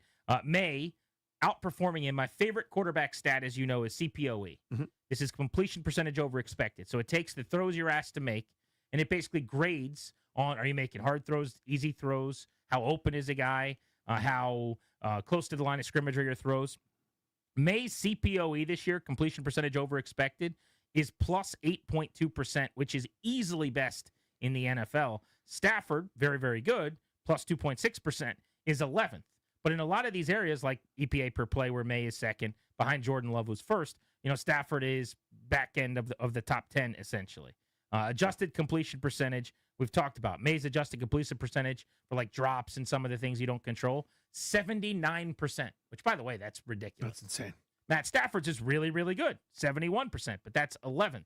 Going back to 2007, the only quarterback with a better adjusted completion percentage in a single season is Drew Brees at 79.1% in 2019. So we're talking about like an all-time accuracy season from Drake May right now. It's insane. I mean, he's having an unbelievable year. And he runs, by the way. Yeah, all we're doing is picking nits at the same. He runs more than Stafford by a He lot. makes plays with his feet. He extends and creates. Like Stafford is just a pocket guy. When I'm sitting there trying to, teeter-totter between the two, again, if I mess up and put the wrong name in that, I think you're still in good shape. Would you vote for Stafford? I would. I'd vote for Stafford. Both are very worthy candidates, though. Again, I'm picking nits here. I'm looking at some of those games where I go, you played a really good defense. What happened? It wasn't as good for Drake May. Whereas I feel like the Rams have more buzzsaws that they've had to overcome. There are some great games, though, for May. The submit this one for your consideration to the committee, right, where you played a good team, a good defense. Like his game against Cleveland is one of the games of the season. He was unbelievably good in that one, for example. You look at the Bills game, kind of putting them on the map, getting them over the hump. That was a massive, excellent performance, even though it didn't result in a whole bunch of touchdown passes and he wasn't prolific. That was a no, dudes, we belong in this one, and that matters to me an awful lot. But it just, you start to add up all those for Stafford. Part of it, yes, his lifetime achievement, that he's never gotten the appreciation he deserves, and now is a great chance where he's going to lead maybe the best team in the NFL in a whole bunch of offensive categories, 13-game winner, be the 1 seed in the NFC, and we're going to go, no, somebody else. I don't know. Maybe it's sentimental, which shouldn't be the argument. Right. Because I argued against it last year. I'm looking up the rushing stats. Drake May, 340 rushing yards. Does Stafford have 100? He has 11 rushing yards. 11, which is actually more than I would have thought. You would have thought negative? I would have thought like 4 or 5. Yeah, a couple kneel downs. And I'm not doing a bit, but like you lose yards sometimes on kneel downs or whatever. He's not here to run the football. He's here to do no-look passes. But it's a big difference to an offense. I mean, when you're talking about, watch the Patriots and what May adds with his legs, 9.2 cumulative rushing EPA on the season. We talked EPA earlier, 101.3 cumulatively for May, 75.6 for Stafford. So when you do it per drop back, it gets a little tighter, but still you're talking about one of the top 2 or 3. So yeah, I think it's going to depend, honestly, on how deep into the numbers people dive, or do they just look at like touchdowns, essentially. But Love is the guy. Maybe we should spend more time on another day. I think that's a really interesting case, because there's been some games where he's been outrageously good when they've needed him down the stretch. That Giants game, if you didn't watch the fourth quarter of that game, go back and watch. He was so damn good. Yep. And he saved their bacon that day and on the season a lot. Grant and Danny on the Fan. Next, assuming health, how confident are you that Daniels gets back to an elite level next year? Assuming he stays on the field, health's not a concern. We're just talking about the quality of the play. Are you still 100% sold? That's next on the Fan.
This update is brought to you by Downtown DC Holiday Market. The Commanders going to be without Jaden Daniels on Sunday.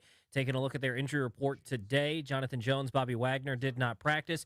Drake Jackson and Chris Rodriguez were both upgraded from DNPs yesterday to limited participants for today. The Ravens signed defensive tackle Travis Jones to a 3-year extension worth $40.5 million. Steelers edge rusher TJ Watts at a local hospital for a further evaluation on his lung after he experienced discomfort during treatment at the facility yesterday. The Bengals placed Trey Hendrickson on injured reserve. Tonight, Thursday Night Football, Falcons and Buccaneers at 8:15. Drake London out for Atlanta.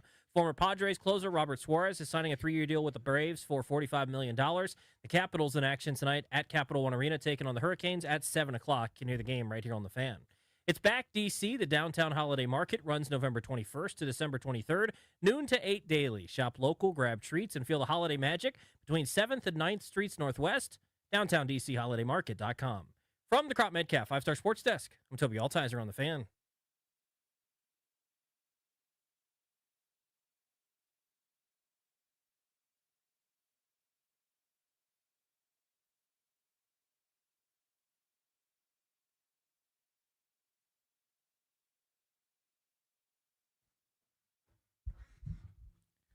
Taking you up to 6:30 tonight, Grant and Danny on the Fan. We'll give you a preview of Week 15 in the NFL and confidence points picks in our final segment coming up after 6 o'clock. But right now, wanted to talk Jaden Daniels. We found out today that Cliff Kingsbury at the podium suggested that, he acknowledged that Daniels has not played at the level maybe that was expected with his answer, which was he doesn't think he's had enough time with his teammates. I want to go through some of what Cliff said in a few minutes. But I think the acknowledgement, without saying it, of Kingsbury today kind of gives more credence to this doesn't look right. We're all watching it. We're all seeing it. I think we all are acknowledging this is not the same thing. There's a lot of reasons as to why that might be. But, Danny, here's my question. Every discussion about Jaden Daniels starts with this prerequisite of, well, he's not healthy. He's not playing well, but it's because ... So I want to take that out of the equation and just drill down on the performance part of it. If he is completely healthy next year, are you confident that he reverts back toward last year's form? Can he get back to a level where he's one of the 5 to 7 best quarterbacks in the league? Coming into the year, it was just this foregone conclusion. Everybody had just kind of put it in pen. He's Mahomes, Burrow, Allen, and Jackson. He's one of those guys. He's in the big four. The Mount Rushmore's become the top 5. Are we still there with him if he's healthy? That is the question. We'll open up the phones at 800-636-1067. It's not as automatic as it was for me. As the card-carrying, first in line of the Jaden Daniels fan club, I wanted him drafted. I wanted him here. I still love the kid. I still really believe that this is our best shot at having one of those guys that puts us in the cool kids club forever. But I think there's been too much. Let me back up and say it a different way. I don't think we're counting enough how figured out all of this is with the offense, with him, etc. That's the thing I'm worried about. And really the thing I'm worried about most, of course, is the injuries. We've gone through that a million times over, and I think that's what's going to stunt his growth more than anything else. Which is why for this conversation, we're just throwing it to the side. I think we're not counting enough how teams are sitting on stuff. Teams have figured out answers. Like when we have to do the official comes up and goes, I'm the letter T. Teams have sort of figured out a strategy to prevent you from doing hurry up. And there hadn't been much counters to that. When we go 2 months at a time without being able to run the ball or however long, teams have figured out some stuff. When we can't go down the field, teams have figured out some stuff. I feel like there should be a little bit more panic here as we're looking at some of the other factors that have played way more into their demise and the fact that they've lost 8 straight and have been terrible and uncompetitive in 5 of those games while they've done it. Some of which you're saying is Daniels himself. I think a part of that is Daniels. I think part of that's what's going on around him. I think part of that is, just sort of bad luck that Kingsbury has strengths. This is not one of them, I don't think, is the counterpunch to the counterpunch. The next thing, I think he's a little bit slow to react. And we saw that last year where they lost for a month and then it was like, oh, I can put Terry in motion. And you saw finally some changing. I think he's slow to react. I think that's a factor. So I'm no longer as ironclad confident as I was. So do I hear you saying you're not as convinced he'll be top 7 to 10 in the league next year because of your lack of confidence in the offense and Cliff? Like, it sounds like that even your referendum on your answer being no is not on Daniels, essentially. He bears a part of it too. But I think we've seen the stunted growth this year. We've got explanations as to why. That doesn't just magically fix itself. Again, my biggest reason, not part of this discussion, is the injuries, the off again, on again, the rehab, all this other stuff. That's not just him playing football, being in training camp and preseason games and the joint practices and all the things that you need, the time on task, time on the grass that we always talk about. That's the reason. But the secondary factor is kind of the surroundings, I think, and what's going on. And he bears some responsibility to that as well. So I worry about him getting back to last year's form for sure. I am not fearful that he isn't a second contract guy. I think that's an important clarification. Mm-hmm. What happened last year was Daniels played at an MVP level. And it just happened to come at a season at a time in which there were a bunch of guys around the league that played at an MVP level. If he had that year last year, he'd be getting talked about in the same way Stafford and May are, I think, right now, honestly, or close to it. Maybe he'd be third in the odds, but it wouldn't be by that much. May's having this year on a season in which the timing is perfect because there's one guy other than you that's having this amazing quarterback season for a first-place team. You see what I'm saying? Yep. Last year, you had all the usual suspects. Lamar Jackson was doing Lamar things. Josh Allen had his best year he's had. Patrick Mahomes was right in the conversation. Jared Goff was putting up crazy numbers for a great Detroit 1 seed. Like, it was all happening. And so even though he had this amazing season, he was 7th or 8th position among people thinking MVP. And I only bring that up to say, I think we undervalue a little bit of how amazing last year was because he wasn't eventually, in the discussion at the end, but he probably should have been. That year wins you the MVP award sometimes, and it definitely gets you in the top 3 almost every year. It just didn't last year.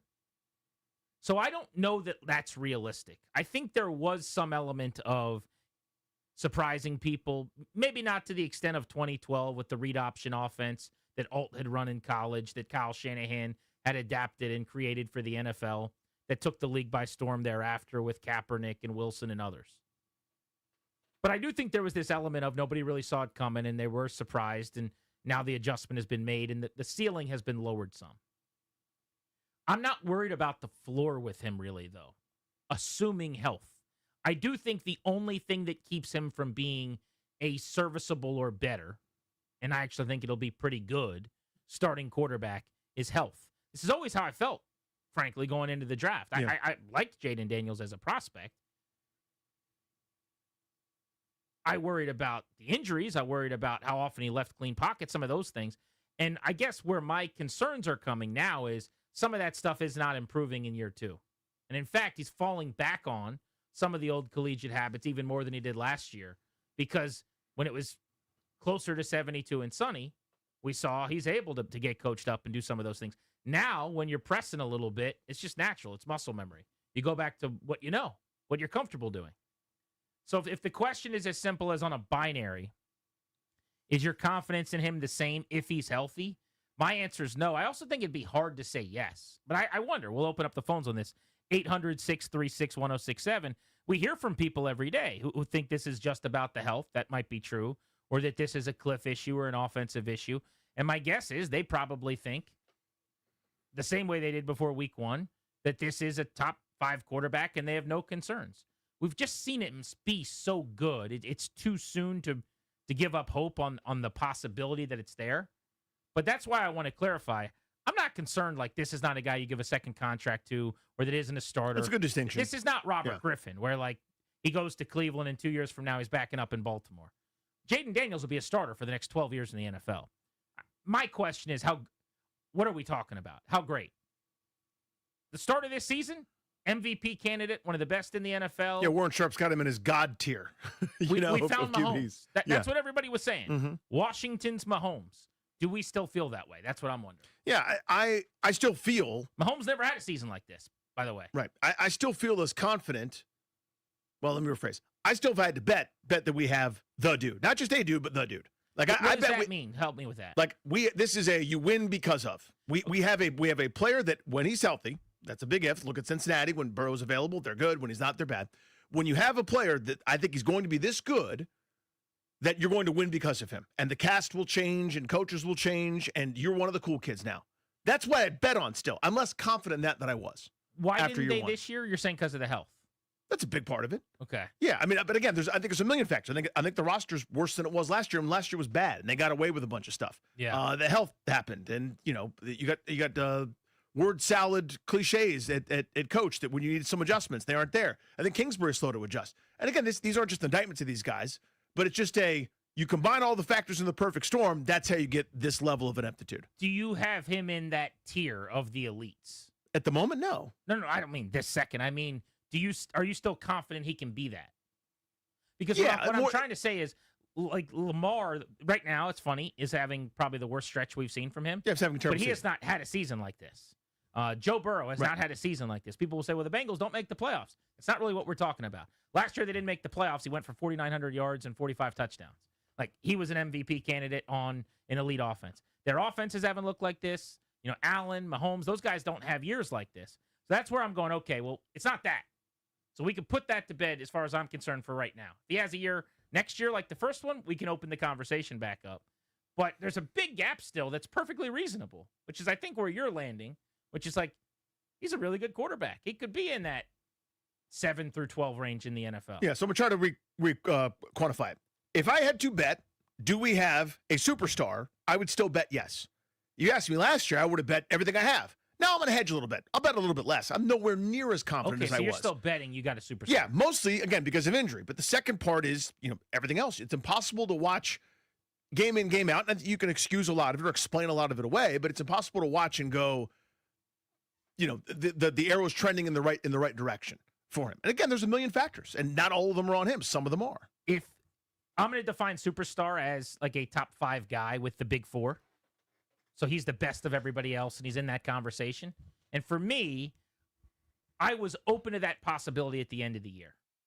I never would have bet on it, but at the end of the year, I thought, holy shnikes, they might have done it. Maybe, just maybe. Mm-hmm. Maybe I didn't see it coming. This is it. I would not bet on that. I would bet on really good starter, though, still. I would bet on, he's obviously a top half the league starter. I think even this year where it's like been bad, so to speak, at times, he's still, if you look at all the numbers, probably in the top 20 in the league in almost everything. I don't mean counting stats, but like the important metrics. Yeah.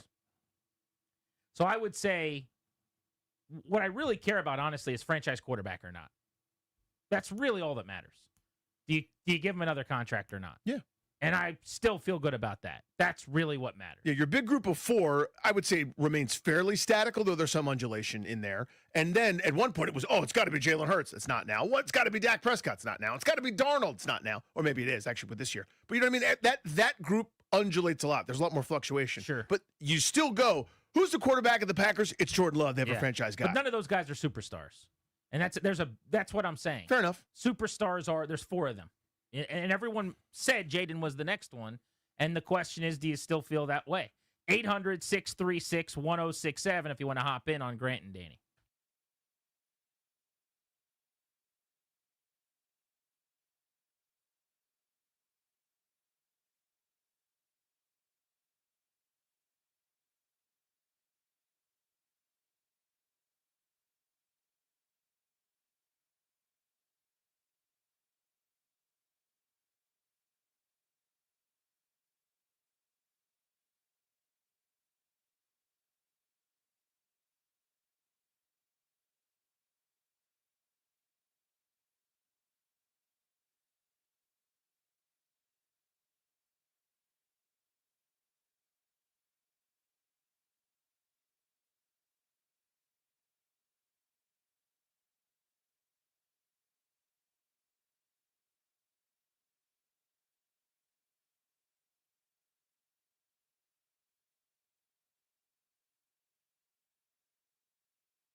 Grant and Danny on the Fan, taking you up to 6:30.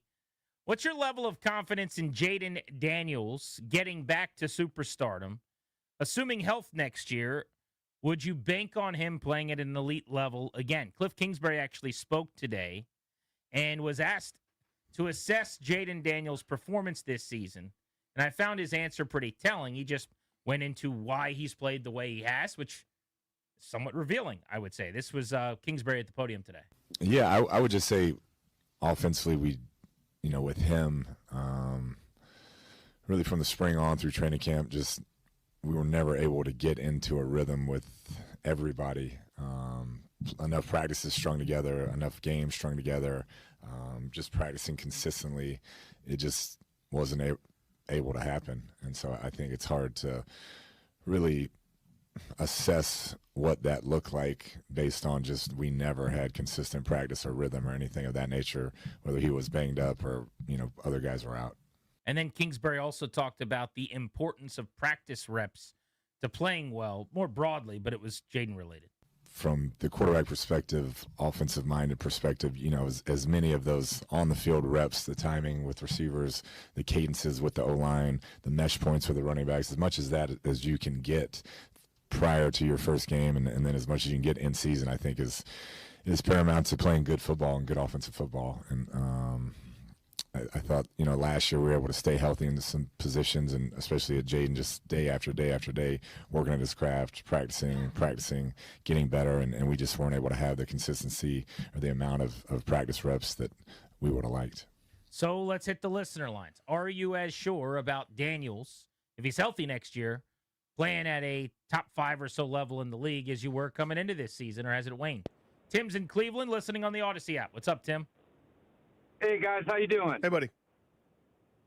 So I am a big Jaden Daniels fan, but I do have my confidence kind of starting to waver. I don't think you can even assume the injury that he's going to be healthy, and that's my biggest problem. He has the talent to be a superstar, but that is always going to be the question, is his health, and that is honestly one of those things why I don't know. I mean, would we have really drafted him if Kingsbury wasn't the offensive coordinator? And I've actually even started to waver on AP and DQ as some of the decisions they've made. AP's drafts is not as looking as great as it originally was based off of how it went last year. And that's what happens when you're 3-10 and you've lost 8 in a row. I mean, people start wondering who's right and who's wrong. You start looking at some stuff, rightfully so. Let's go to John in Southern Maryland on the Fan. Hey, John, how are you? Good. How you doing? First-time caller here. Oh, okay. That's thank exciting. you. Jim Zorn has a message he's prepared for you. You know. Hey, Jim. All right.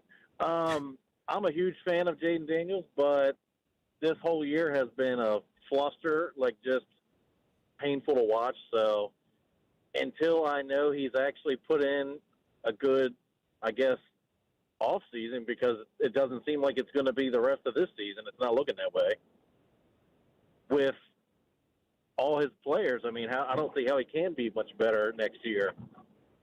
Because you just said it first. I mean, he's not practicing, so that's hard to do. Well, I mean, the path to him being better next year is, again, for people that didn't hear it, the hypothetical is he's fully healthy all season.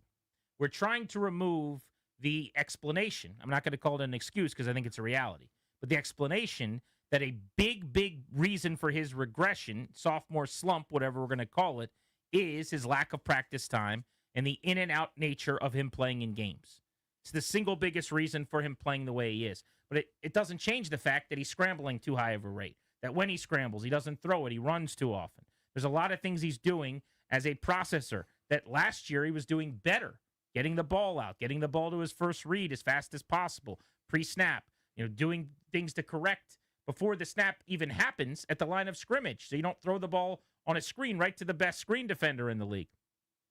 And so we're trying to just drill down on injuries aside, assuming practicing every day, playing every day. Are you sure that he's still one of the best quarterbacks in football? Because as crazy as it sounds now, people are like, best quarterbacks in football, why is that the bar? Because quite literally, That's was where what we we were, said yes. coming into the year.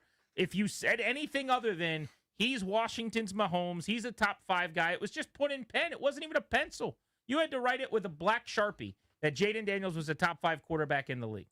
Tim's in King George. What's up, Tim? Thanks, Grant, for putting us on the map down here. I don't know. Jermon Bushrod did some heavy lifting.